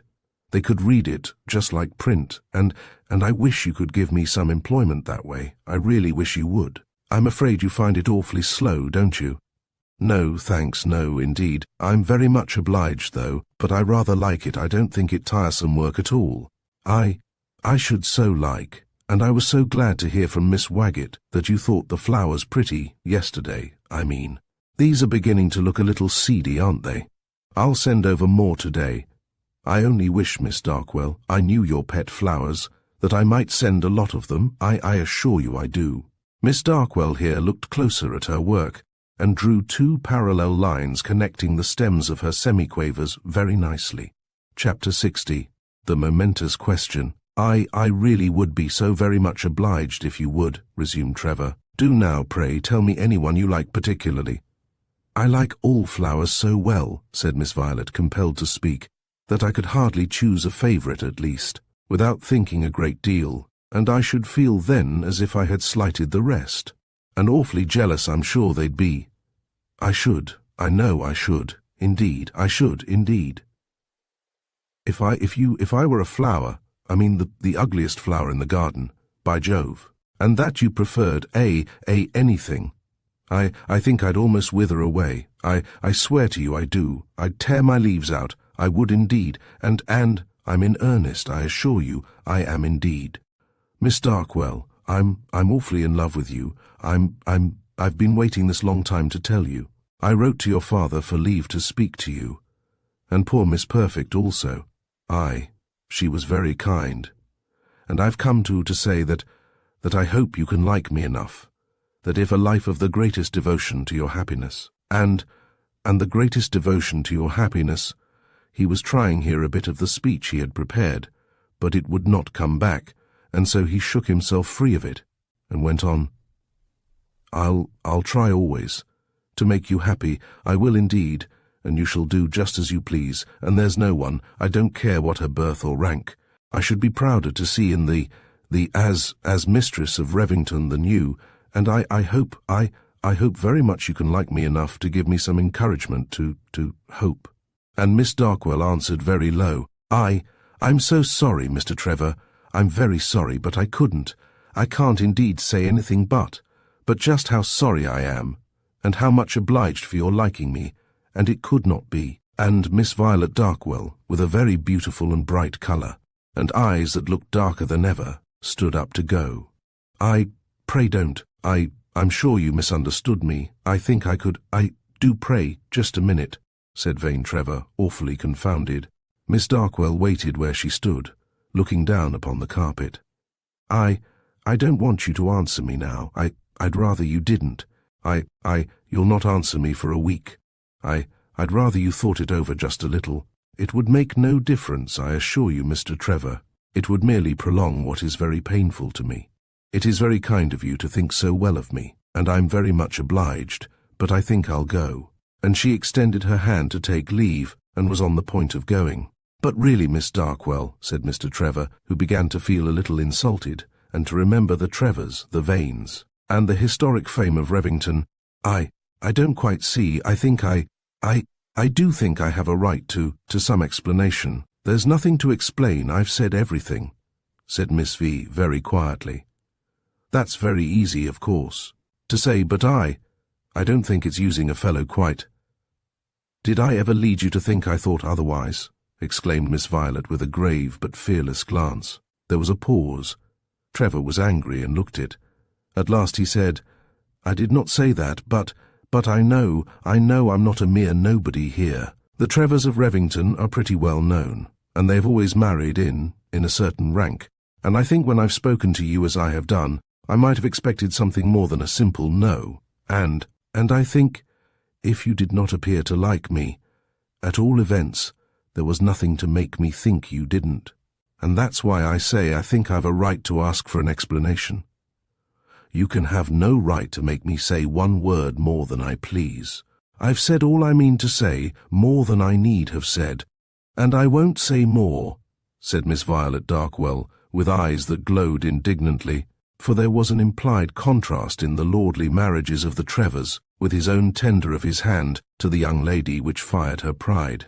Before he recovered she had reached the door, and with her fingers upon the handle she paused and returned just a step or two, and said, extending her hand, "And I think we might part a little more kindly, for you have no cause to blame me, and when you think a little you'll say so yourself. Goodbye." Trevor did not well know how he shook hands with her. But she was gone. It was all over. Grief, rage, disappointment, something like insult. He could not say that he had been insulted. But Revington was. The Trevors were. What a resource in such states of mind, denied to us men, are tears. Good furious weeping, the thunder and the rain, and then the air refreshed and the sky serene. Mr. Vane Trevor felt as if he had been drinking too much brandy and water, and had been beaten heavily about the head. He was confounded and heated, and half blind. He walked very fast, and did not think where he was going until he stopped close to the gate of Gilroyd.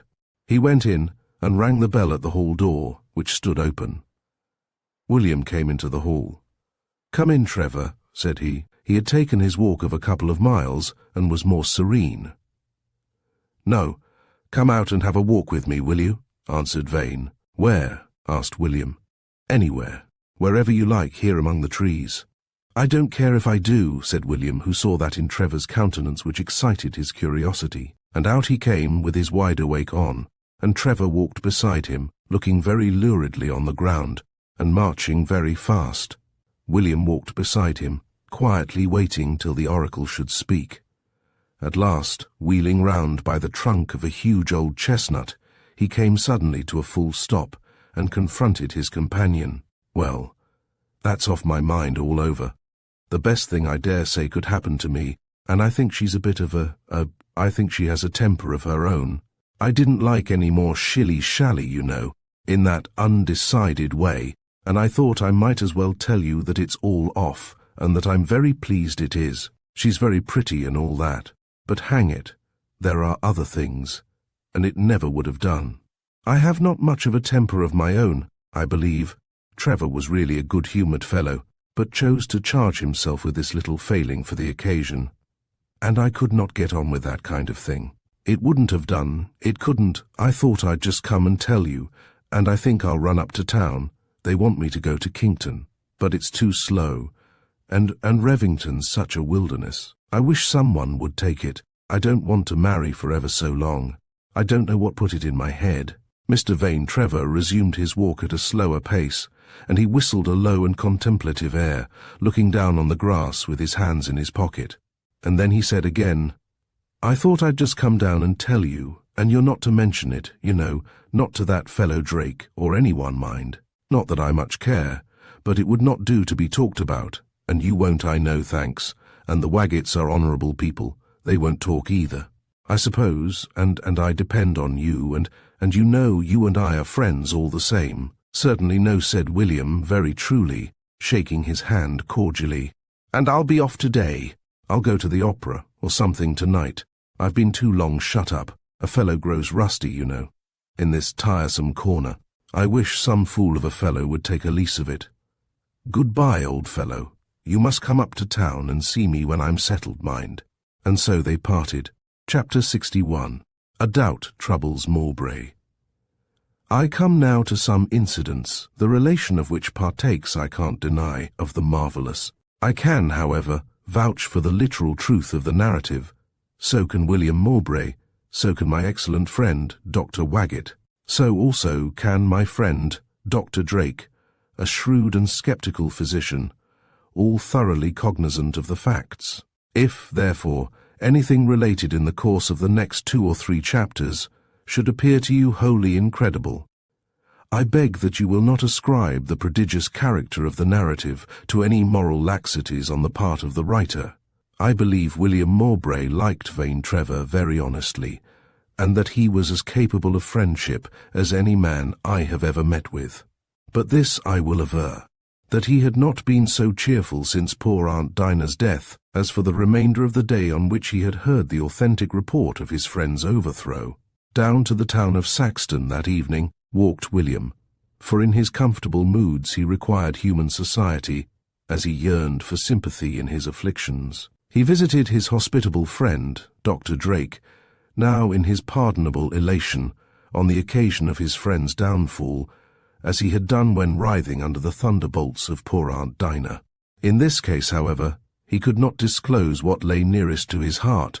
It would not have done to commit poor Trevor's little secret to Dr. Drake, nor yet to tell him how wildly in love he was, and how the events of this day had lighted up his hopes.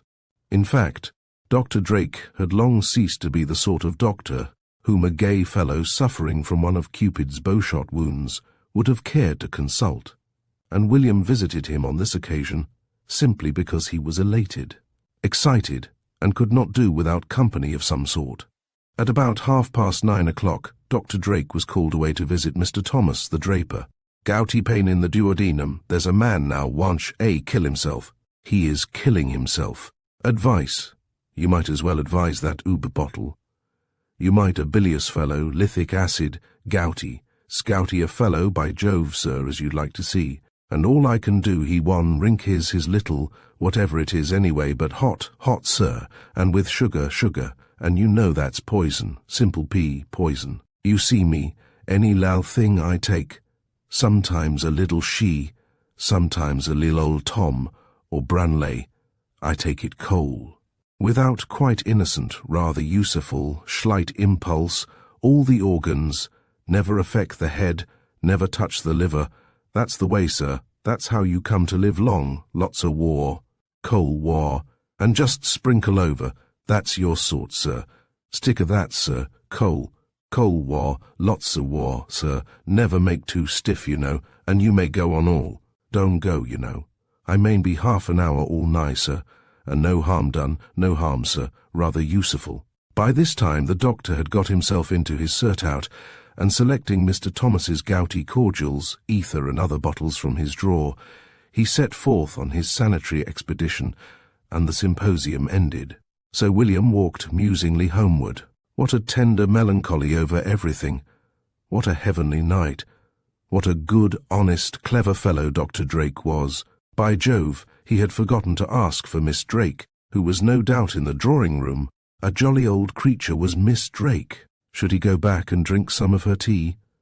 He halted and turned, not right about, but right face, and hesitated in the moonlight. No, it was too late. He forgot how late it was. But he'd go down specially to drink tea with Miss Drake another evening, and so he resumed that delicious walk homewards. There was no use in denying it any longer to himself. None. He knew it. He felt it. He was in love with Violet Darkwell, awfully in love. And as every lover is an egotist, and is disposed on the whole to think pretty well of himself, the hypothesis did cross his fancy frequently that the downfall of his friend Trevor was somehow connected with the fortunes of William Mowbray. Was there? Might there not be? Did he not remember signs and tokens, such as none but lovers' eyes can read or see, that seemed to indicate a preference? Might there not be a preoccupation? What a charm in the enigmatic conditions of a lover's happiness!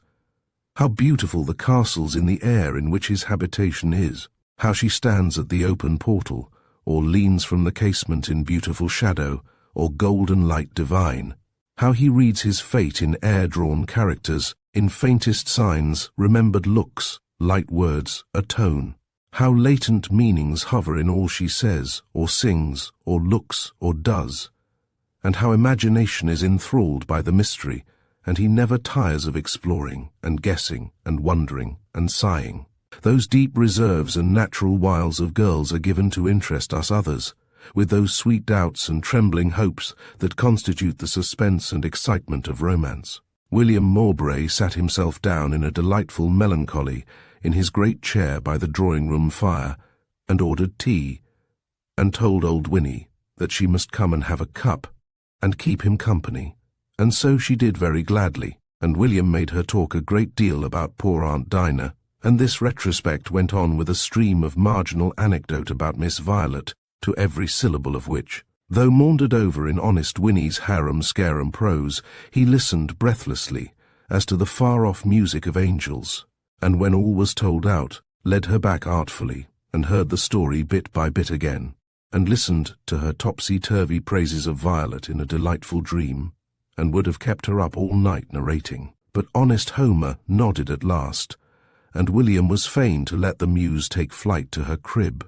Then, leaning back in his chair, he mused alone, revolving sweet and bitter fancies, thinking how well Sergeant Darkwell thought of him, how near Violet still was, what easy access to the rectory, how sure he was of the old people's good word, how miserable he should be, what a failure his life without her, how she had refused Varney Trevor, refused Revington. Was that a mere motiveless freak? Was there no special augury in his favour discernible in it? He had the bar before him now. Could not Sergeant Darkwell bring him forward, put him in the way of business? He was not afraid of his work. He liked it. Anything, everything for sake of her. Besides, he was no longer penniless. He could make a settlement now. Thanks to poor dear Aunt Dinah, Gilroyd was his. Aunt Dinah! And here the thought of her odd threatenings and prohibition crossed his brain. 5 years. Nonsense. Madness. That would never do. 5 years before so young a man looks like 50. In a lover's chronicle it is an age, quite impracticable. He would lay the case before Sergeant Darkwell and Dr. Waggett. He well knew how they, conscientious, good, clear-headed men, would treat it. But alas, it troubled him, it vexed him. The menace was in his ear. A shadow stood by him. There were memoranda in his desk, and poor Aunt Dinah's last letter. He would read them over. He had fancied very likely that she meant more, and more seriously, than a perusal would support. So eagerly he opened his desk and got out these momentous papers. Chapter 62. The furniture begins to talk. He read Aunt Dinah's letters over again, and marked the passage with his pencil, and read again. Do remember, dear boy, all told you, dear, about the 5 years. I dreamed much since. If you think of such a thing, I must do it. This last sentence he underlined. If you think of such a thing, I must do it. Sorry I she means should fear or dislike me. I should torment Willie, but you will do right. Do right. She meant wait for 5 years, of course. My poor darling aunt. I wish you had never seen one of those odious books of American bosh, Elihu Bung. I wish Elihu Bung was sunk in a barrel at the bottom of the sea. Then William looked to his diary. For about that period of his life he kept one for 2 years and 7 months. And he read these entries.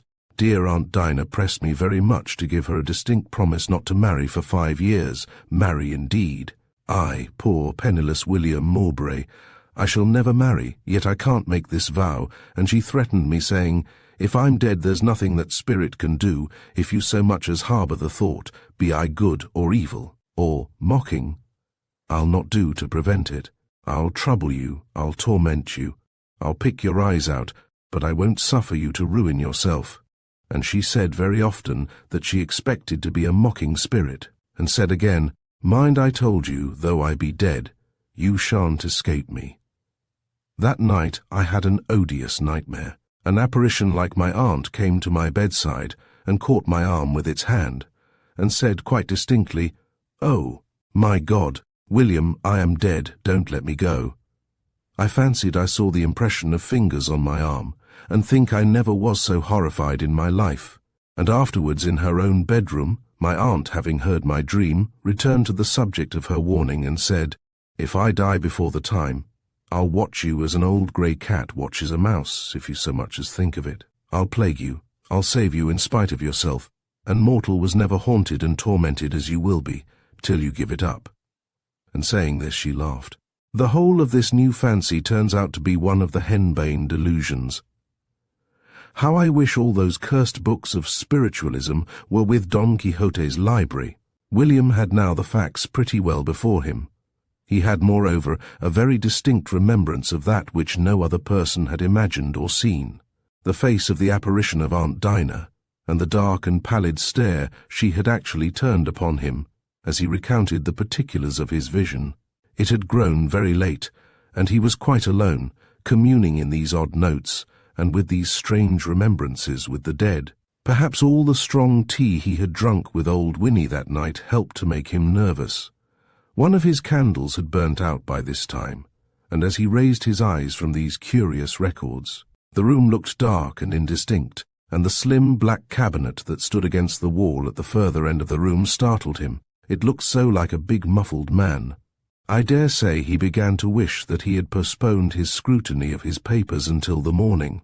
At all events, he began to experience those sensations, which in morbid moods of this kind dispose us to change of scene.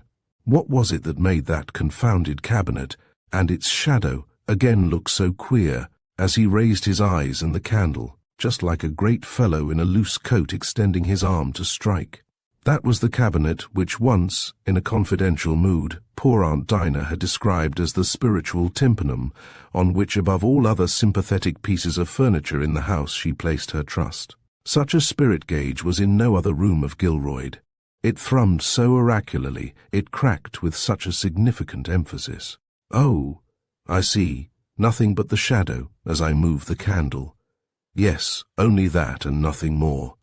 I wish it was out of that. It is such an ugly black beast of a box." Now William put poor Aunt Dinah's letter carefully back in its place, as also his diary, and locked his desk.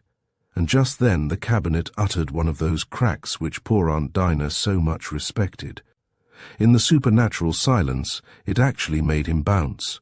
It was the first time in his life he had ever fancied such things could have a meaning. The fire's gone out, the room is cooling, and the wood of that ridiculous cabinet is contracting. What can it do but crack? "I think I'm growing as mad as," he was on the point of saying, "as poor Aunt Dinah," but something restrained him, and he respectfully substituted as a March hare. Here the cabinet uttered a fainter crack, which seemed to say, "I hear you," and William paused, expecting almost to see something sitting on the top of it, or emerging through its doors, and he exclaimed, "Such disgusting nonsense!" And he looked round the room and over his shoulder as he placed his keys in his pocket. His strong tea and his solitude, and the channel into which he had turned his thoughts, the utter silence, the recent death, and the lateness of the hour, made the disgusted philosopher rise to take the candle, which had not a great deal of life left in it, and shutting the door on the cabinet, whose loquacity he detested. He got to his bedroom in a suspicious and vigilant state, and he was glad when he got into his room. William locked his door on the inside. He lighted his candles, poked his fire, violently wrested his thoughts from uncomfortable themes, sat himself down by the fire, and thought of Violet Darkwell. Oh, that I dare think it was for my sake she refused Van Trevor, and so on, building many airy castles and declaiming eloquently over his work. The old wardrobe in the room made 2 or 3 warning starts and cracks, but its ejaculations were disrespectfully received. "Fire away, old fool, much I mind you. A gentlemanlike cabinet may be permitted, but a vulgar cupboard impudence." So William got to his bed and fell asleep, in no mood, I think, to submit to a 5 years' wait, if a chance of acceptance opened, and in the morning he was astonished. Again, my reader's incredulity compels me to aver in the most solemn manner that the particulars I now relate of William Mowbray's history are strictly true. He is living to depose to all. My excellent friend Dr. Drake can certify to others, and as I said, the rector of the parish, to some of the oddest. Upon T.S. evidence, not doubting, I found my narrative. Chapter 63. William Mowbray is tormented. On the little table at his bedside where his candle stood, to his surprise, on awakening, he saw one of the boots which he had put off in the passage on the previous night. There it was, no possible mistake about it, and what was more, it was placed like one of his ornamental bronze weights. One of those indeed was fashioned like a buskin upon some papers. What were these papers? With growing amazement he saw that they were precisely those which he had been reading the night before, and had carefully locked up in his desk poor Aunt Dinah's warning letter, and his own notes of her threatening words. It was little past 7 now. He had left his shutters open as usual. Had he really locked his door? No doubt upon that point. The key was inside, and the door locked. The keys of his desk, what of them? There, they were precisely where he had left them, on the chimney-piece. This certainly was very odd. Who was there in the house to play him such a trick? No one could have opened his door, his key stuck in the lock on the inside, and how else could anyone have entered? Who was there to conceive such a plot, and by what ingenuity could any merry devil play it off? And who could know what was passing in his mind? Here was a symbol such as he could not fail to interpret. The heel of his boot on the warnings and entreaties of his poor dead aunt. Could anything be more expressive? William began to feel very oddly. He got on his clothes quickly and went down to the drawing-room. His desk was just as he had placed it. He unlocked it. His papers were not disturbed. Nothing apparently had been moved but the letter and his diary. William sat down utterly puzzled and looked at the black japanned cabinet, with its straggling bas-reliefs of golden Chinamen, pagodas and dragons glimmering in the cold morning light, with more real suspicion than he had ever eyed it before. Old Winnie thought that day that Mr. William was unusually dull. The fact is that he was beginning to acquire not a hatred but a fear of Gilroyd, and to revolve in his mind thoughts of selling the old house and place, or letting it, and getting out of reach of its ambiguous influences. He was constantly thinking over these things, puzzling his brain over an inscrutable problem, still brooding over the strange words of Aunt Dinah. A mocking spirit, I'll trouble, I'll torment you. You shan't escape me. Though I be dead, I'll watch you as an old grey cat watches a mouse. If you so much as think of it, I'll plague you, and so forth. William walked over to the rectory. He asked first for Miss Waggett, she was out, then for the rector, so was he. Are you quite sure the ladies are out? He inquired, lingering. Yes, sir. Miss Darkwell drove down with the mistress to the church, about the new cushions, I think. Oh, then I'll call another time. And William's countenance brightened as he looked down on the pretty spire, and away he went on the wings of hope. The church door was open, and sexton and clerk were there, and William, looking round the empty pews and up to the galleries, inquired for Miss Waggett. He was not lucky. The sexton mistook the inquiry for Mr. Waggett, and directed William to the vestry room, at whose door he knocked with a beating heart, and entering, found the rector examining the register for the year 48. Ha! Found me out? Tracked to my lair, said he, saluting William with a wave of his hand, and a kindly smiling. Not a word, though, till this is done, just a minute or two. Sit down. I'll wait in the church, sir, said William, and slipped out to renew his search. But his news was disappointing. The ladies had driven away. Neither clerk nor sexton could tell whither, except that it was through High Street, and William mounted the elevated ground about the yew tree, and gazed along the High Street, but all in vain, and along the upward road to Treworth, but equally without result. And the voice of the rector, who thought he was admiring the landscape, recalled him. Mr. Waggett was not only an honourable and a religious man, he was kindly and gay. He enjoyed everything, his trees and his flowers, his dinner, his friends, even his business. But, above all things, his books, and herein was a powerful sympathy with the younger student, who was won besides to confidence by the genial spirits of the good man. The loneliness of Gilroyd, too, insupportable, had it not been for the vicinity of Violet, made his company very welcome. So, falling into discourse, it naturally befell that William came to talk of that which lay nearest his heart at that moment, his unaccountable adventure of the night before, very curious, and, as it seems to me, quite inexplicable, said Dr. Waggett, very much interested. The best authenticated thing I've heard, much the best, of the kind. You must tell it all over again. It's the best and most satisfactory case I know. Thus oddly encouraged, William again recounted his strange story, and unfolded something of the horror with which his doubts were fraught. You said nothing? Asked the parson. Nothing. Ha! It is the very best case I ever heard of or read. Everyone knows, in fact, there have been such things.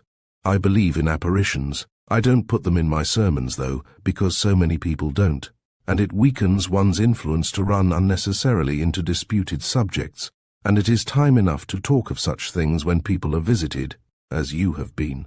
You must not be frightened, though, you've no need. If these things be, they form part of the great scheme of nature, and any evil that may befall you in consequence is as much a subject for legitimate prayer as sickness or any other affliction. Indeed, more obviously so, because we are furnished with no other imaginable means than prayer alone, and a life conformable to God's will, to resist them. Poor little thing. She talked very flightily. I had a great deal of conversation, and latterly she listened, and I had hoped with some effect. Especially I urged her to clear her mind of all idea of spiritual action, except such as is presented for our comfort and warning in the Holy Scriptures. But here, you see, she, poor little thing, is restless, and you troubled. It's the oddest case I ever heard of. Pray don't mention what I've told you, sir, to anyone. Certainly not for the world, not a human being, not even my sister. By the by, couldn't you come over and dine with us, and sleep? You must sleep tonight by way of experiment. So William promised, well pleased, and went, but, alas! This was a day of disappointments. Violet had gone again to make a short stay at the Mainwarings. What can the Mainwarings want of her? She's always going there. What is there about them so charming? Demanded William of himself. And an outline of the military son of the family, Captain Mainwaring, possibly on leave and at home, disturbed him. Now, to the further wonderment and even delight of Dr. Waggett, a very curious result followed from the experiment of William's one-night sojourn at the rectory. At his host's request, he had locked his bedroom door, just as he had done at Gilroyd, and in the morning he found his stick, which he had left in the hall, tied fast in the loops in which in the daytime the curtains were gathered. There it hung across the bed over his head, an image, as it seemed to him, of suspended castigation. The doctor was early at William's door, and found his guest's toilet half completed. In real panic, Mowbray pointed out the evidence of this last freak. What an absurd ghost, thought Mr. Waggett, in a pleasing terror, as he examined and pondered over the arrangement. It only shows that change of place won't do, said the rector. Consider this, however, he resumed, after an interval consumed in search of consolation. These manifestations, and very characteristic they are, if we assume they come from my poor friend, are made in furtherance of what she conceives your interests, in the spirit of that love which she manifested for you all her life. And you may be well assured they will never be pushed to such a point as to hurt you. William got on the bed and untied his stick, which on his way home he broke to pieces, as a thing bewitched in a nervous paroxysm, and flung into the little brook that runs by Revington. At breakfast, Miss Waggett asked of her brother, "Did you hear the noise at the hat stand in the hall last night? Your hat was knocked down and rolled all across the hall." The parson and William glanced at one another here. It was certainly that horrid grey cat that comes in at the lobby window. At mention of the grey cat, the remembrance of poor Aunt Dinah's simile struck William. "By Jove, my stick was at the hat stand," exclaimed he. "Your stick?"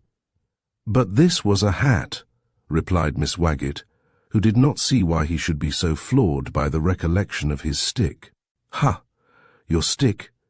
So it was it?" exclaimed Dr. Waggett, with a sudden awe, equally puzzling.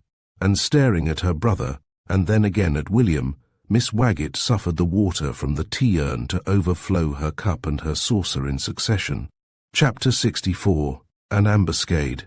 Gilroyd was awfully slow, and even the town of Saxton dull. Cricket was quite over. There was no football there.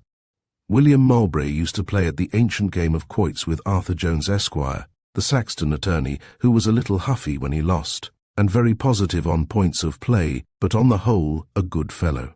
Sometimes in the smoking-room, under the reading-room, he and Dr. Drake played clattering games of backgammon, with sixpenny stakes, and called their throws loudly, and crowed ungenerously when they won. But these gaieties and dissipations failed to restore William altogether to his pristine serenity.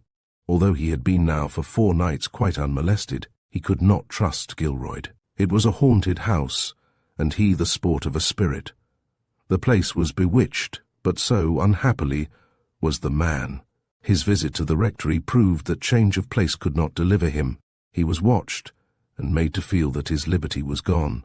Violet Darkwell was not to return to the rectory for a week or more, and William called on Dr. Waggett, looking ill and unquestionably in miserable spirits. To the rector he had confessed something vaguely of his being in love, and cherishing hopes contrary to the terms which poor Aunt Dinah had sought to impose upon him. A few nights later, emboldened by his long respite, he had written some stanzas, addressed to the young lady's carte de visite, expressive of his hopes, and in the morning he had found his desk in his bedroom, though he had left it in the drawing-room, and his bedroom door was as usual locked.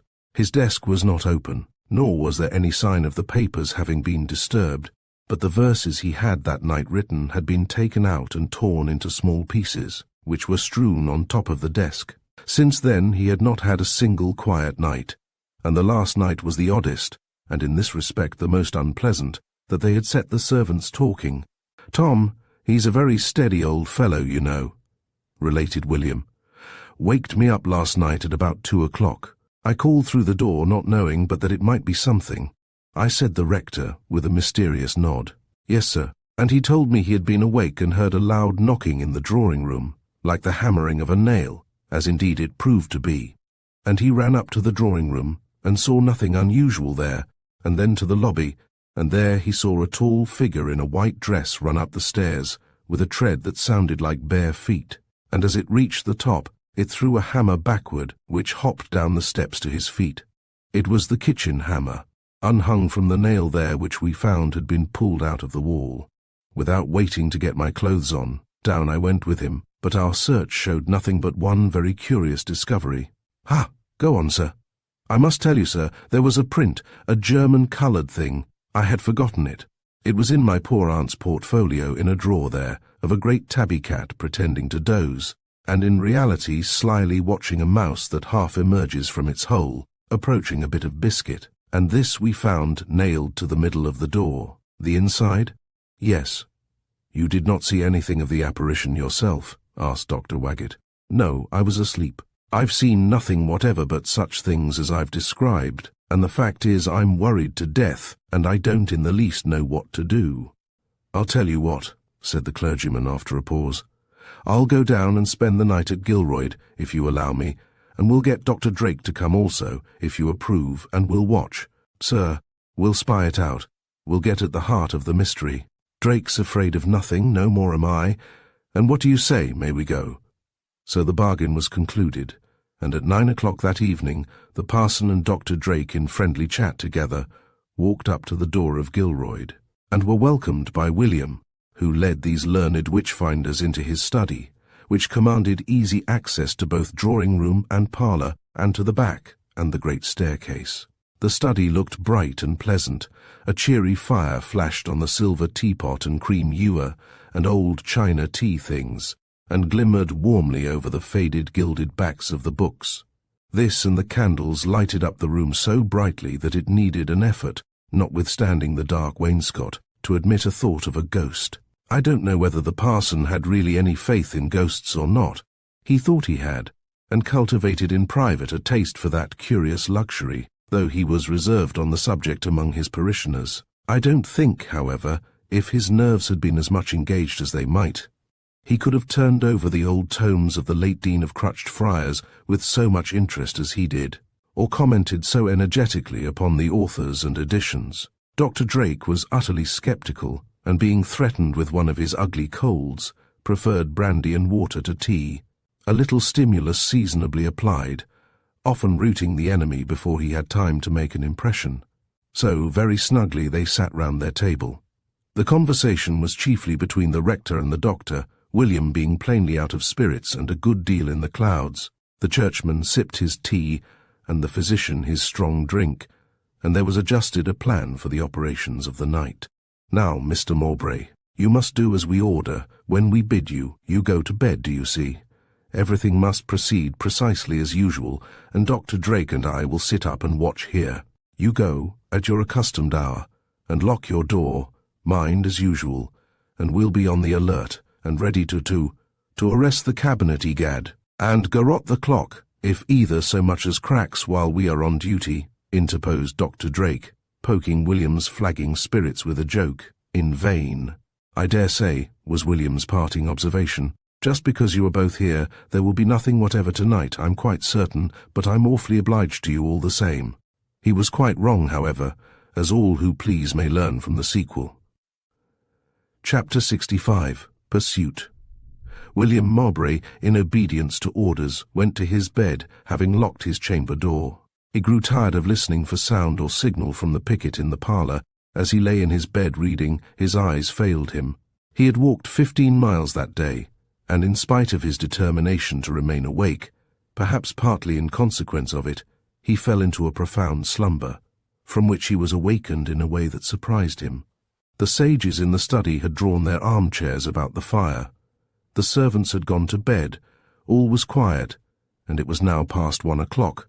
The conversation was hardly so vigorous, as at first there were long pauses, during which the interlocutors yawned furtively into their hands, and I am sorry to add that while Mr. Waggett was, at the physician's request, expounding to him the precise point on which 2 early heresies differed, Dr. Drake actually sank into a deep slumber and snored so loud as to interrupt the speaker, who smiled, shrugged, shook his head, and being a charitable man, made excuses for his drowsiness, and almost immediately fell fast asleep himself. The clergyman was wakened by some noise. He must have been asleep a long time, for the fire had subsided, and he felt cold, and was so stiff from long sitting in the same posture that he could hardly get up. One of the candles had burned out in the socket, and the other was very low. On turning in the direction of the noise, the clergyman saw a gaunt figure in white gliding from the room. On seeing this form, I am bound to confess, the clergyman was so transported with horror that he seized the sleeping doctor by the head and shook it violently. Up started the doctor, and also saw in the shadow the spectre which had paused in the hall, looking awfully tall.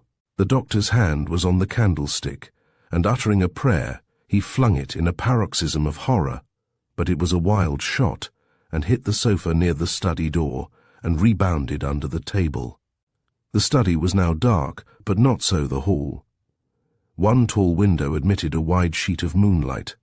The clatter of the doctor's projectile seemed to affect the apparition, for it suddenly began to run round and round the hall, in wide circles, regularly crossing the broad strip of moonlight, and displaying its white draperies every time for half a second. The philosophers in the study could not tell whether each new revolution might not bring it into the room, to deal with them in some unknown way. One word they did not utter, but groped and pulled one another fiercely, and groaned, and panted, and snorted, like 2 men wrestling, and I am afraid that each would have liked to get his friend between himself and the object, which, after whirling some half-dozen times round the hall, passed off, as it seemed, in the direction of the kitchen or the back stair. The gentlemen in the study, still holding one another, though with a relaxed grasp, were now leaning with their backs to the chimney-piece. "Ha, ha, ha, ha," panted Dr. Drake nervously, and the rector sighed 2 or 3 times in great exhaustion. The physician was first to speak. "Well, hey, where's your scepticism now?" said he. "My friend, my good friend," replied the parson, "don't be alarmed. Where's your faith?" "Was there a noise?" whispered the doctor, and they both listened. "No," said the parson. "Pray shut the door. We must not be so unmanned, and we'll light the candle if you can find it." "Come along, then," said the physician, who preferred the cleric's company just then. "To the door," said the clergyman, gently pushing him before him. When the candle was found and relighted, the gentlemen were much more cheerful. They looked about them. They stole into the hall and listened. They looked like Christian and hopeful making their escape from Doubting Castle. They hastened toward the back stair and the kitchen, and were satisfied without exploring. Then, side by side, they mounted the great stair, and reached William's door. They had to knock loudly before he awaked. "Hollo, I say," shouted William from his bed. "Let us in, Dr. Drake and I, we've a word to say," said the clergyman mildly. "Will you open the door, sir?" wildly shouted Dr. Drake, who hated the whole affair. And they heard the bound of William's feet on the floor as he got out of bed, and in another moment the key turned, and William, candle in hand, stood at the open door. "Well, any news, anything?" asked William. "Get some clothes on and come down with us." "Yes, we have seen something odd," said the clergyman. "Could it have been Rebecca?" inquired William. "Who? No, sir, 2 feet taller," said the rector. 4 feet taller," said Dr. Drake. "Did you see its face?" asked William, using awfully the neuter gender. "No," said the parson, "But I did," said Drake, "as long as my arm." The learned gentlemen stood very close together on the lobby and looked over their shoulders. "Come into my room, sir, won't you?" "You may as well," the "sir" applying to both gentlemen, said William, doing the honours in his nightshirt. "I don't see any great good," observed Dr. Drake, turning the key again in the door as he followed the clergyman in. "We can do by going down again. If there was a chance of finding anything, but whatever it is, it's gone by this time, and going down would be a mere flourish, don't you think?" "I wish we had the bottle of Old Tom that's in the locker," said William, who, behind the curtain, was making an imperfect toilet. "But I suppose it's too far," and they all looked a little uneasy. "No, no," said the clergyman morally. "We've had enough, quite enough." "Unless we all went down together for it," said Dr. Drake. "No, no, pray no more tonight," said the rector peremptorily. "I've pipes and a lot of Latachia here," said William, emerging in trousers and dressing gown. "I've been trying it for the last 10 days. Suppose we smoke a little?" "Very good idea," said the rector, who had no objection to an occasional pipe under the rose. So they poked up the fire and laid a block of coal on, and found that it was 4:30, and they chatted thoughtfully, but no more upon the subject of the apparition, and when daylight appeared they made a hasty toilet, had an early breakfast in the parlour, and the good Dr. Waggett, with his eyes very red, and looking as rakish as so respectable a clergyman could, appointed William an hour to meet him at the rectory that day, and the party broke up. Chapter 66. The ghost reappears. So soon as he was alone, the real horror of his situation overpowered William Mowbray. They won't say so, but the rector and Dr. Drake, from totally different points, with minds constituted as dissimilarly as minds can be, have both come to the conclusion that these persecutions are supernatural. No jury on their oaths, having all the facts before them, could find otherwise. I see and know that they are unaccountable, except in this way, and go where I will. I am dogged by the same cruel influence. 5 years' bondage. Where shall I be at the end of that time? What will have become of Violet Darkwell? I must abandon all my hopes, honestly abandon them. It is the price I must pay for the removal of this curse, which otherwise will extend itself, if there be meaning in the threat, to the unconscious object of my hopes. So raved William, pacing up and walking down in his despair. That night he had his old nightmare again, and was visited by what poor Miss Perfect used to call the spirit key. In a horror he awaked, and found his wrist grasped by a cold hand precisely as before. This time the gripe was maintained for a longer time than usual, and William traced the hand to its real owner of flesh and blood. Thus was there a gleam of light, but it served him no further.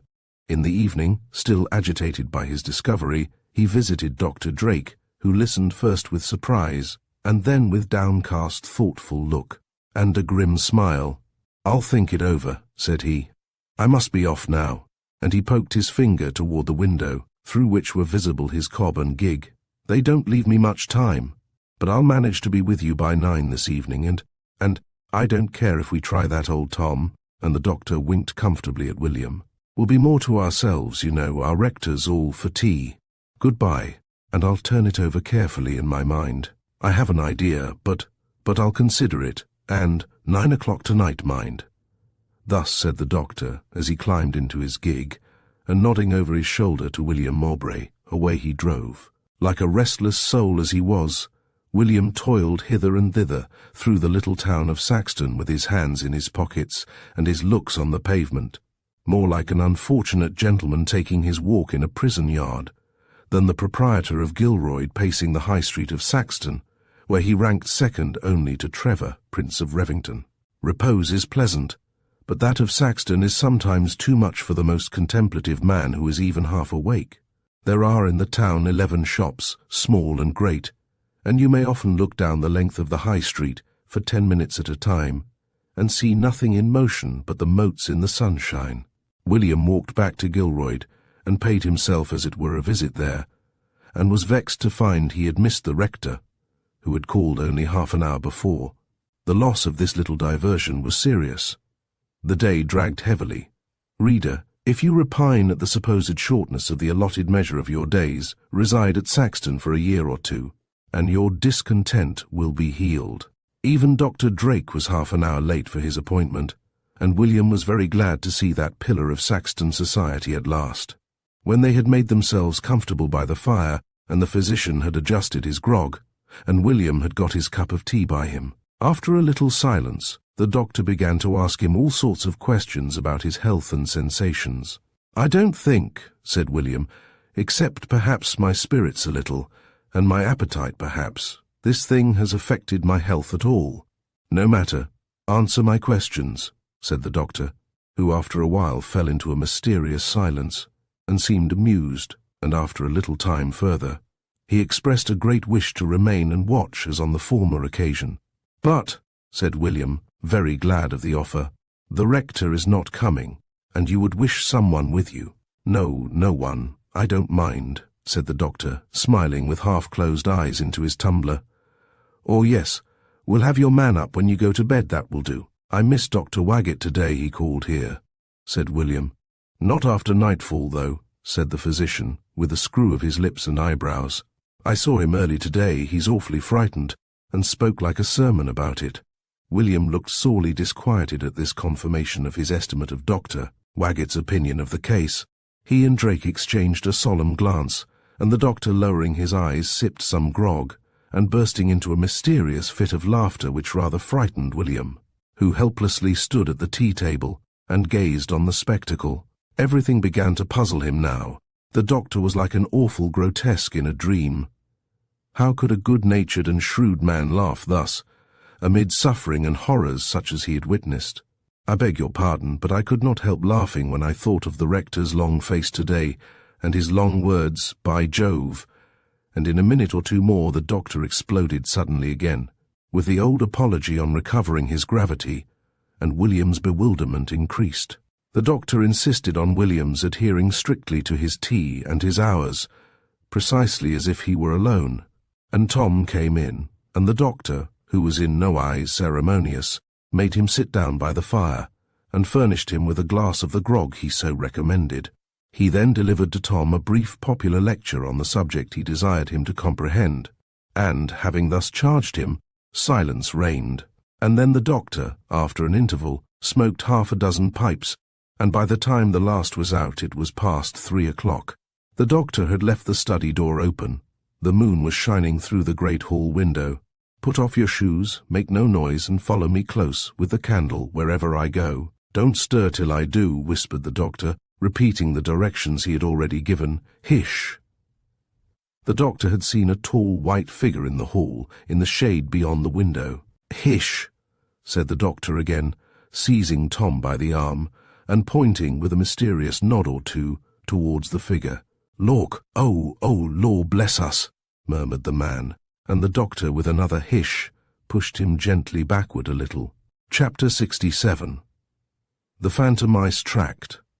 As the doctor made this motion, the figure in white crossed the hall swiftly and stood at the study door.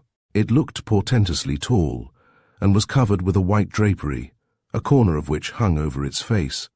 It entered the room, unlocked William Mowbray's desk from which it took some papers, then locked the desk, carrying away which it left the room. "Follow, with the light," whispered the doctor, himself pursuing on tiptoe. Barefoot, the figure walked towards the kitchen, then turning to the left, it mounted the back stair, the doctor following pretty closely, and Tom with his candle in the rear. On a peg in the gallery opposite to the door of William Mowbray's bedroom hung an old dressing-gown of his, into the pocket of which the apparition slipped the papers it had taken from his desk. Then it opened William's door, as easily as if he had not locked it upon the inside.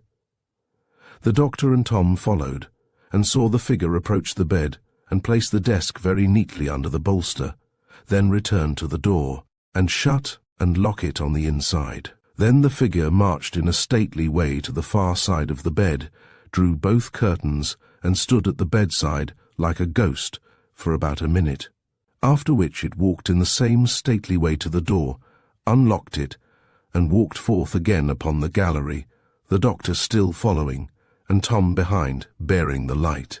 Down the stairs it glided, and halted on the lobby, where it seemed to look from the window fixedly. "Come along," said the doctor to Tom, and down the stairs he went, followed by the torch-bearer, and on reaching the lobby he clapped the apparition on the back and shook it lustily by the arm.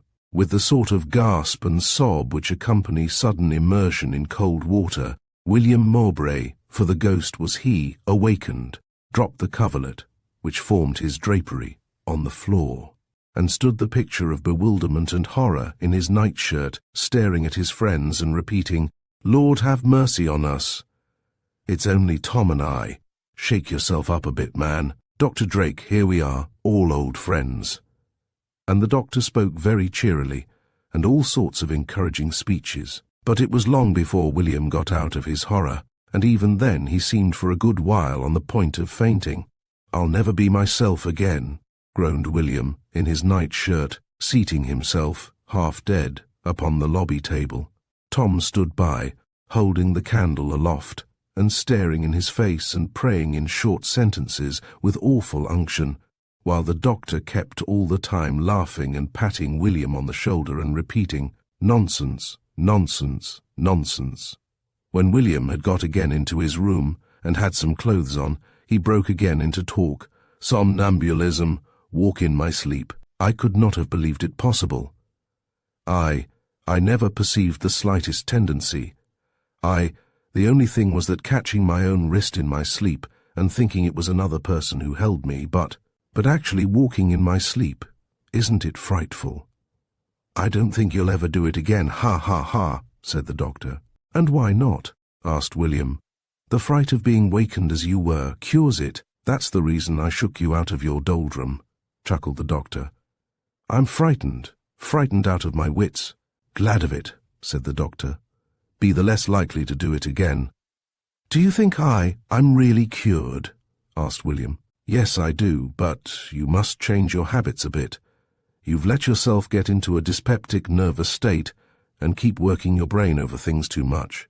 You'll be quite well in a week or two, and I really do think you're cured of this trick. They seldom do it again, hardly ever, after the shock of being wakened. I've met half a dozen cases, always cured." The doctor stayed with him the greater part of that night, which they spent so cheerfully that Drake's articulation became indistinct, though his learning and philosophy, as usual, shone resplendent. It was not till he was alone, and the bright morning sun shone round him, that William Mowbray quite apprehended the relief his spirits had experienced. For several days he had lived in an odious dream. It was now all cleared up, and his awful suspicions gone.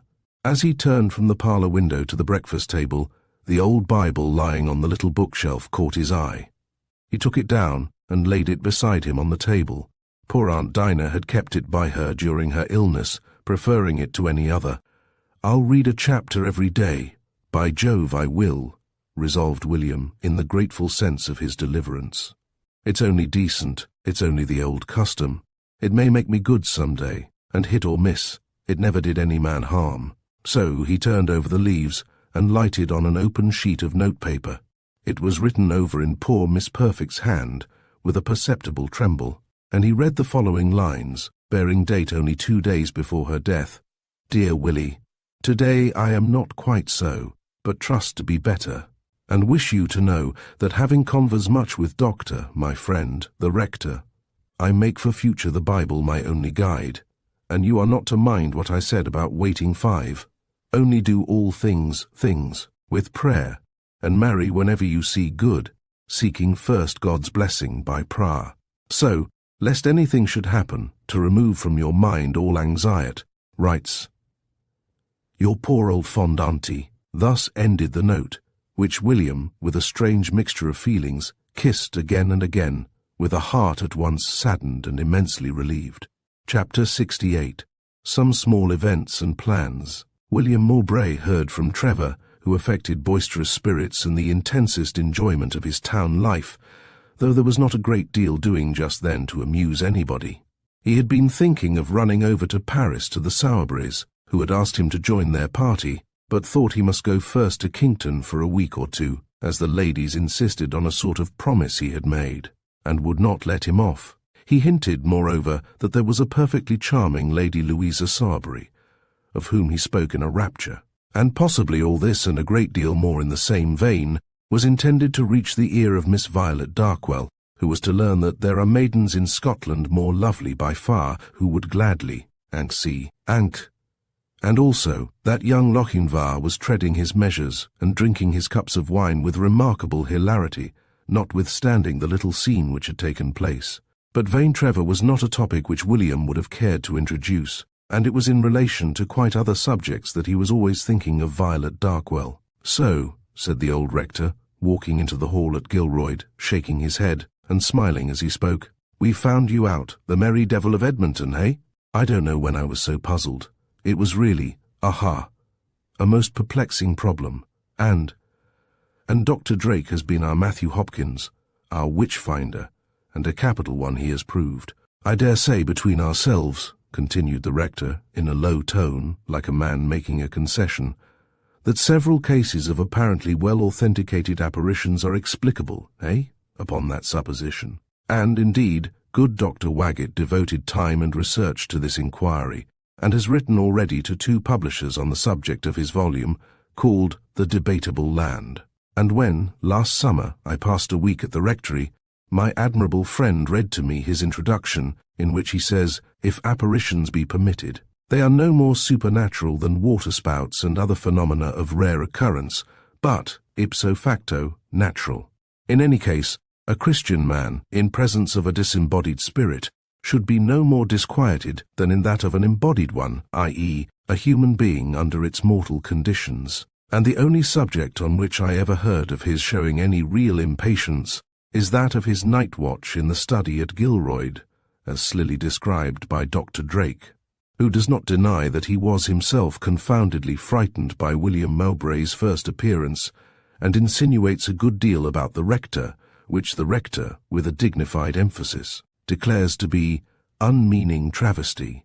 In the meantime, Mr. Sergeant Darkwell made a flying visit to the rectory, and Mowbray had a long walk and a talk with him. I do not think that a certain shyness, very hard to get over where ages differ so considerably, permitted the young man to say that which most pressed for utterance. But he certainly did talk very fully about the bar and its chances, and William quite made up his mind to make his bow before the world in the picturesque long robe and whalebone wig, which everyone of taste admires. But the sergeant, who remained in that part of the world but for a day, when he donned his coif, and spread his sable wings for flight towards the great forensic rookery, whither instinct and necessity called him, carried away his beautiful daughter with him, and the sun of Saxton, Gilroyd, and all the world around was darkened.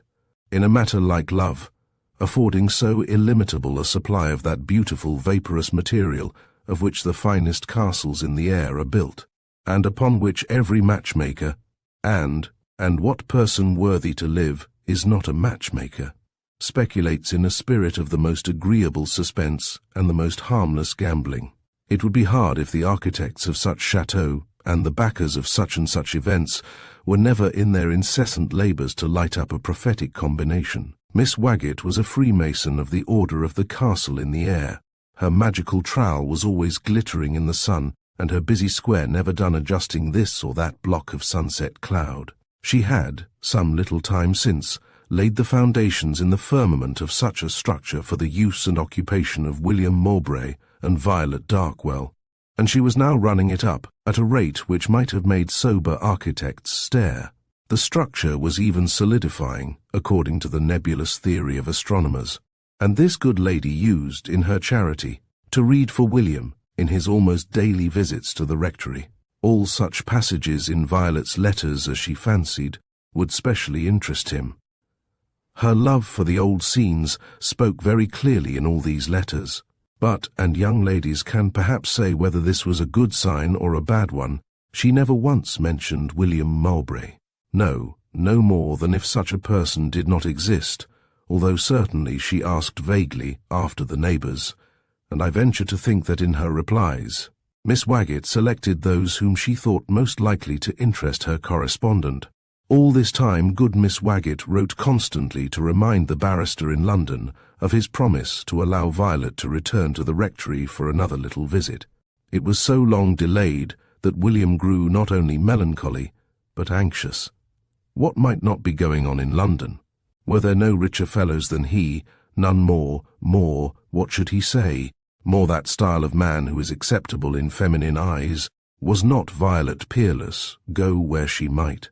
Could such a treasure remain long unsought? And if sought, alas, who could foresee the event? And here he was alone, at Gilroyd, well knowing that distance, silence, absence are sure at last to kill the most vigorous passion, and how could a mere fancy, of the flimsiest texture, such as his best hopes could only claim, by way of interest in her heart or in her head, survive these agencies of decay and death? Next week I think I shall run up to town. I must arrange about attending an equity draftsman's. I'm determined, sir, to learn my business thoroughly, said William. Right, sir. I applaud you, replied the rector to whom this was addressed. I see you mean work, and are resolved to master your craft. It's a noble profession. I had an uncle at it who, everybody said, would have done wonders, but he died of smallpox in the Temple before he had held a brief, I believe, though he had been some years called, but it would have come. Macte virtute. I may live to see you charge a jury, sir. Chapter 69. William Mowbray in London. Violet Darkwell's stay in London lengthened. Saxton was growing intolerable. William began to despond. He ran up to town and stayed there a few weeks. He eat his dinner in Lincoln's Inn Hall for 2 terms, and dined every Sunday, and twice beside, at the Darkwells.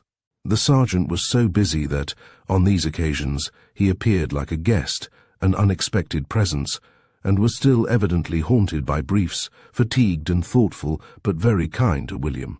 In their short after-dinner sittings, I do not think that William ever opened the subject that was nearest his heart. He had, I think, and with a great deal better reason than poor vain Trevor of Revington, whose pale phantom sometimes flitted warningly before his imagination, horrible qualms about his money qualification. After one of these Sunday dinners, William and Sergeant Darkwell tete-a-tete.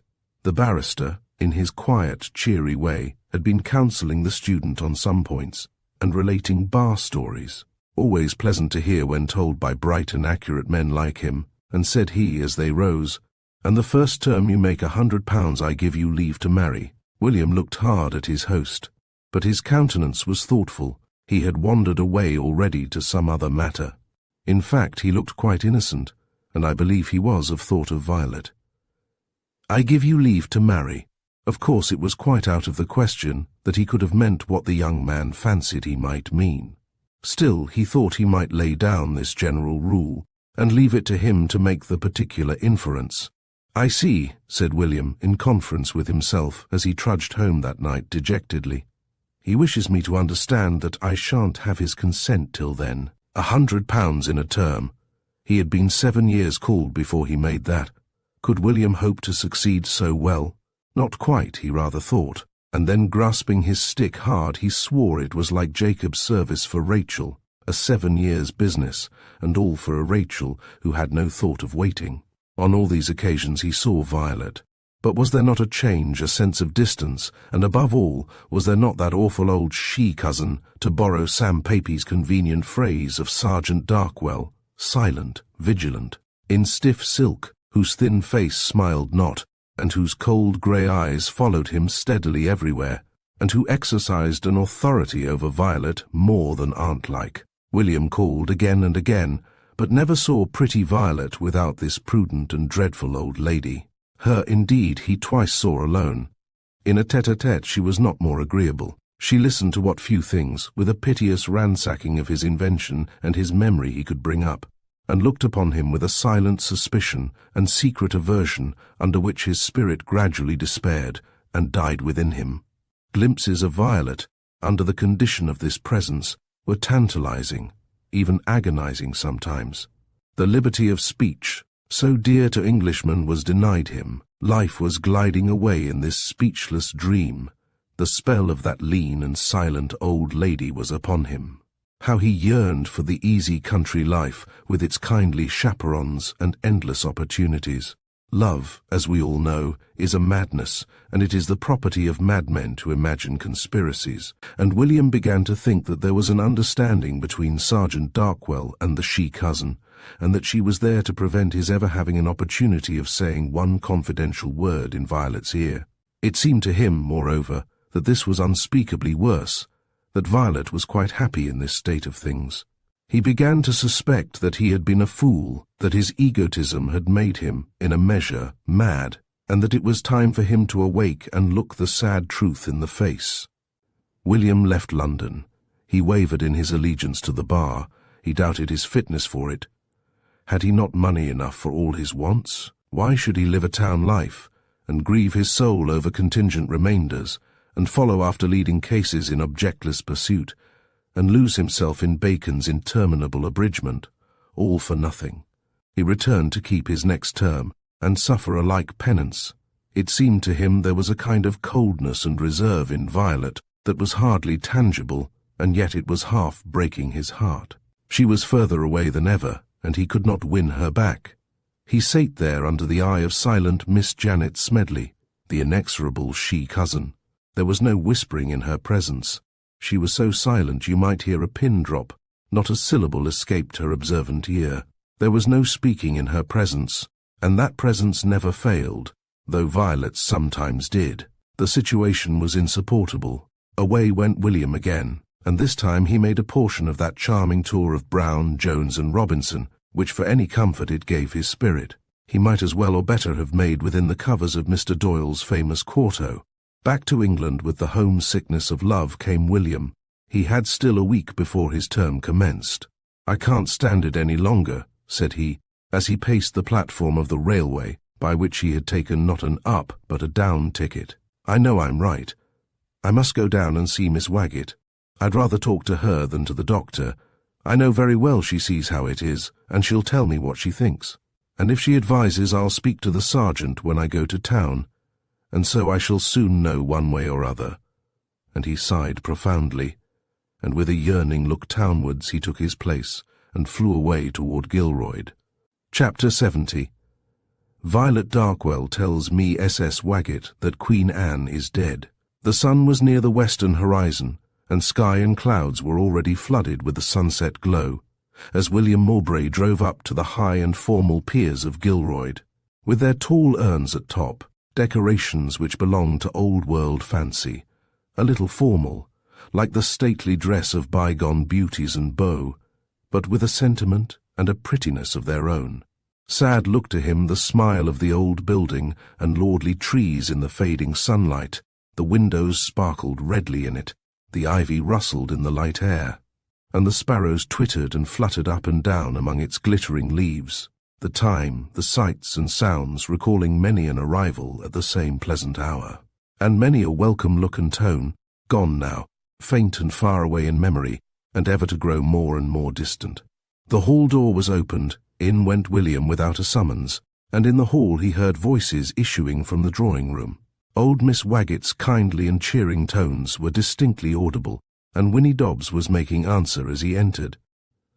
From the two old women, as he stepped in, there was a simultaneous ejaculation, and Winnie's two hands were lifted in amaze, and she beamed on him with a ruddy smile of welcome, crying aloud, "Well, law, 'tis him, sure enough, and there you are, what a charming surprise," exclaimed Miss Waggett, trotting up to him with her hands extended, and shaking both his with a jolly little laugh. We walked over to pay our respects to good Winnie Dobbs here, little expecting to meet the lord of the castle. Ha ha ha! Why, we thought you were at Hamburg, and lo and behold, here we have you, and I ventured to bring a friend. Will you allow me to introduce? But Violet Darkwell, for she was the friend, not waiting for Miss Waggett's mock ceremony, came a step or two to meet him, and again in Gilroyd. He held that prettiest of slender hands in his.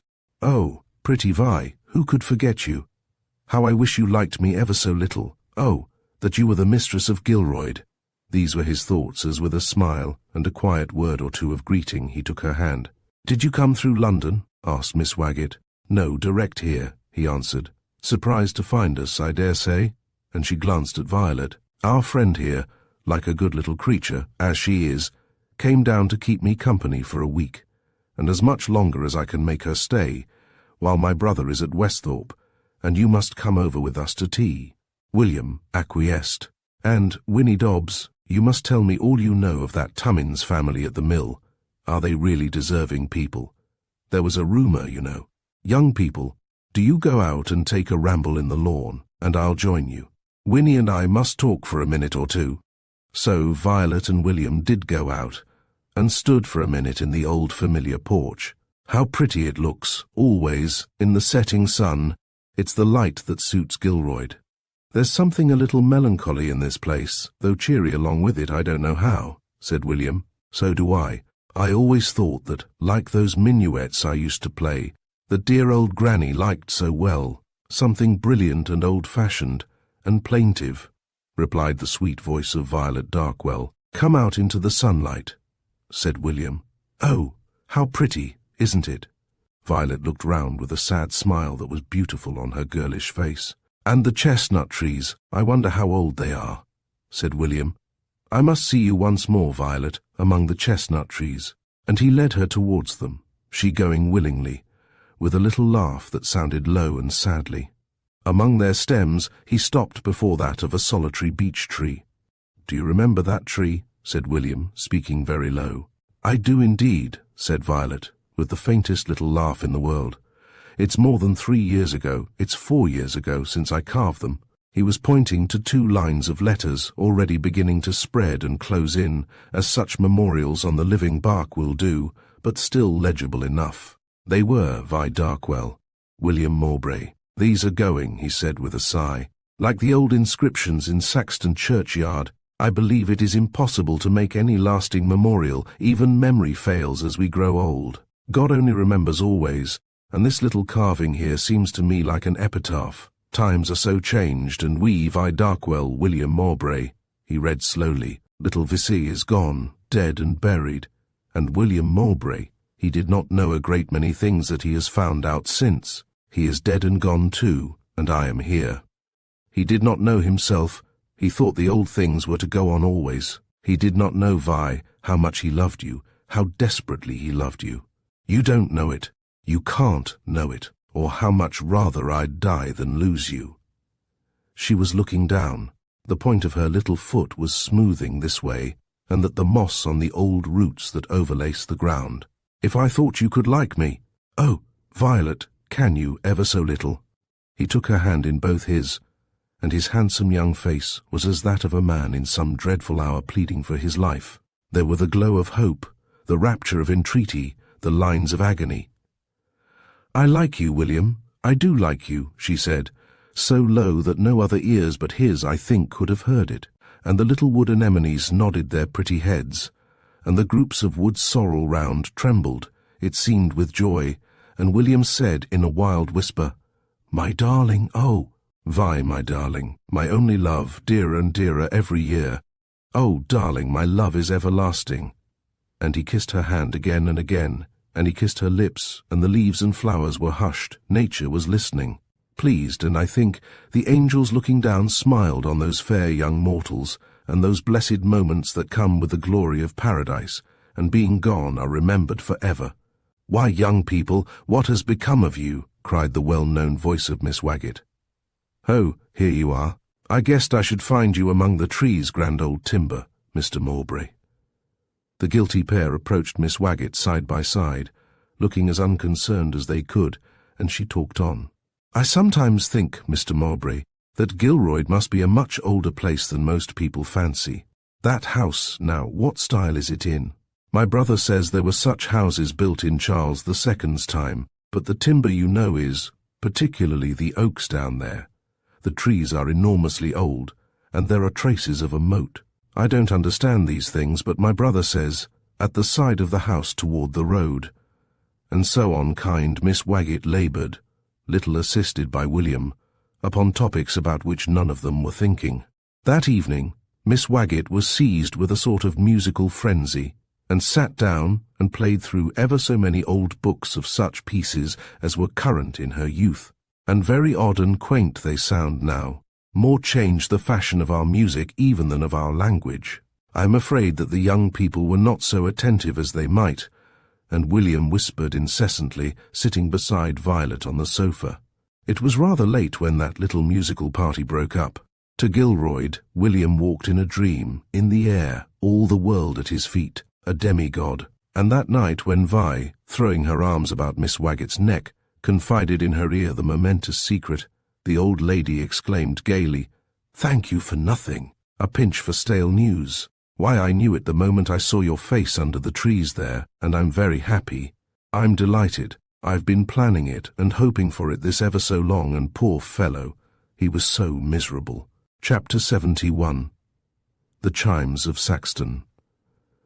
Next morning Miss Wagget was busy, in a great fuss, writing the news to her brother and the sergeant, and for the benefit of the latter, she drew such a picture of William Mowbray's virtues and perfections in general as must have made that sagacious man long to possess such a son-in-law.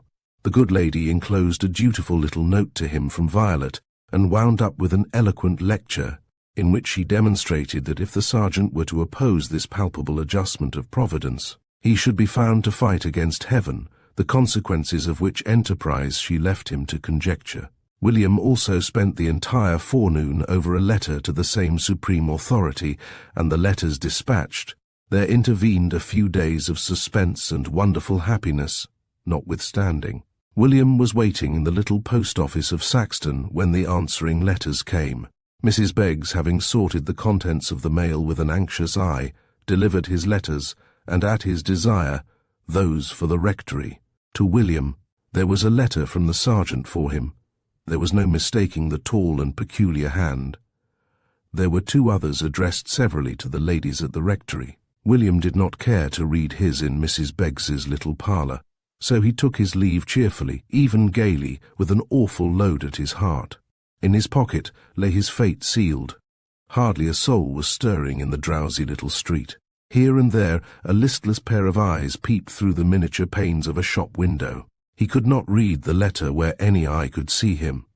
He hurried round the corner of Garden Row, got on the road leading to Gilroyd, crossed the stile that places you upon the path to the rectory, and in the pretty field, with only half a dozen quiet cows for witnesses, opened and read his London letter.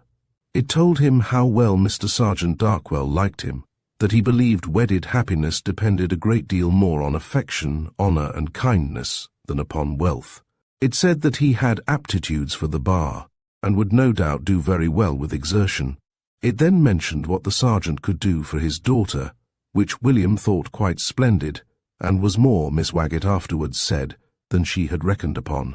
For some years at least they were to live with the sergeant, putting by your income, my dears, and funding at least 500 or 600 a year, interposed Miss Wagget, who was in a wonderful fuss. You'll be rich before you know where you are, you will indeed. He's an admirable man, your father's an admirable man, my dear. I don't know such a man, except my brother, who's a man by himself, you know. But next after him, your papa, my dear, is the very best man I ever heard of. And you'll be married here at Saxton, you shall indeed. You must remain with us, and be married from this, and I wonder my brother stays so long away. He'll be as glad as I. The sergeant shall come down to us for the wedding, and give you away at Saxton. And there's that beautiful spot, Windle Abbey, so romantic and charming, the very place for a honeymoon, and only 15 miles away. And so, on, ran good Miss Wagget, arranging everything for the young people, and as it were, counting the turnpikes, and packing their trunks for the happy excursionists, and making them comfortable in the pretty little inn at Windle Abbey, where she had once spent a week. Well would it be for castle builders in general if their dreams proved all as true as those of fanciful and kindly Miss Wagget did on this occasion. It was agreed it was to be a very quiet wedding. At secluded Saxton, indeed, it would not have been easy to make it anything else. Sergeant Darkwell, of course, gave pretty Violet away. Honest Dr. Drake was there, in an unprofessional blue coat and buff waistcoat, and with a bouquet in his buttonhole, in which not a single chamomile flower figured. Miss Drake, too, in a lavender silk, and wishing the gay couple every good from her heart, notwithstanding her surprise that Sergeant Darkwell should have permitted his child to marry at so early an age as 18. 19?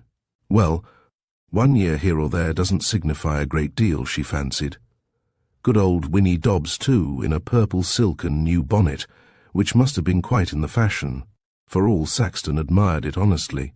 A little way from the communion rails, behind the gentlefolks, she stood or kneeled, edified, only half credulous, smiling sometimes, and crying a great deal.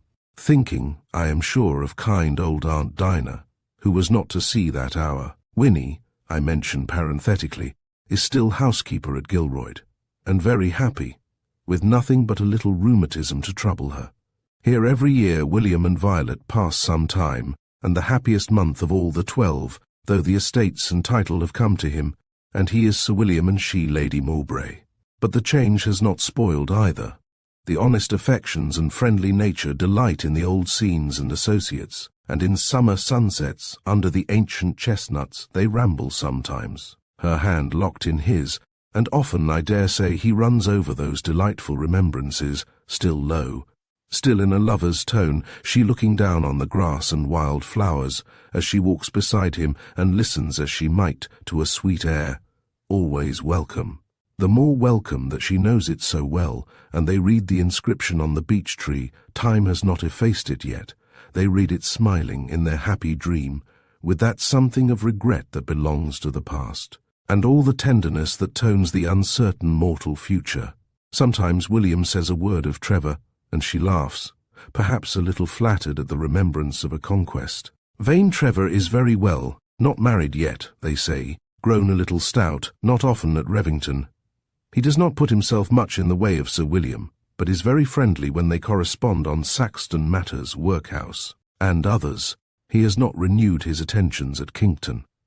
Clara has grown awfully old, he has been heard to remark. She has latterly declined gaieties, has got to the very topmost platform of high churchism, from which a mere step-ladder may carry her still higher. Dean Sancroft, who fought the Reverend John Blastus in the great controversy, you must remember, on credence tables, candles, and super-altars, is not unfrequently an inmate of Kington, and people begin to canvass probabilities. But whither have I drifted? Let us come back to quiet old Saxton Church, and the marriage service. The Miss Mainwarings and a pretty Miss Darkwell, a cousin of the bride's, attended as bridesmaids. And with Sergeant Darkwell had arrived the silent woman. She could not help her taciturnity any more than her steady grey eyes, which used to terrify William so, while he haunted the drawing-room in town. She attended in very handsome and appropriate costume, and made Vi a very pretty present of old-fashioned jewellery, and was seen to dry her grey eyes during the beautiful solemnization of matrimony, as good Dr. Waggett, in the old church, under the oak roof which had looked down for so many centuries on so many young kneeling couples. In the soft glow of the old stained windows whose saints looked smiling on with arms crossed over their breasts, read the irrevocable words aloud, and the village congregation reverently listening, heard how these two young mortals, like the rest, had given and pledged their troth either to other, and declared the same by giving and receiving of a ring and by joining of hands, and how the good rector pronounced that they be man and wife together in the name of the glorious Trinity. As we walk to the village church, through the churchyard, among the grey, discoloured headstones that seem to troop slowly by us as we pass, the lesson of change and mortality is hardly told so sublimely as in the simple order of our services. The pages that follow the communion open on the view like the stations in a pilgrimage. The baptism of infants, a catechism, the order of confirmation, the solemnization of matrimony, the visitation of the sick, the burial of the dead. So, the spiritual events of life are noted and provided for, and the journey marked from the first question, hath this child been already baptized or no, down to the summing up of life's story, man that is born of a woman, hath but a short time to live, and is full of misery. He cometh up, and is cut down as a flower, he fleeth as it were a shadow, and never continueth in one stay. And so Dr. Waggett, after the blessing invoked, and his beautiful office ended, smilingly bids William kiss your wife, and there is a fluttering of gay ribbons, and many smiling faces, and a murmuring of pleased voices, and greetings and good wishes, as they go to the vestry room to sign Dr. Waggett's ancient ledger of all such doings. And now, while the sun is shining and the bells of Saxton trembling in the air, I end my story. Thank you for joining us for All in the Dark by J.S. Fanu. We hope this mysterious tale has intrigued you and left you contemplating the shadows. If you enjoyed this story, don't forget to like, subscribe, and share it with fellow lovers of classic ghost stories. Until next time, keep the lights on and the stories alive.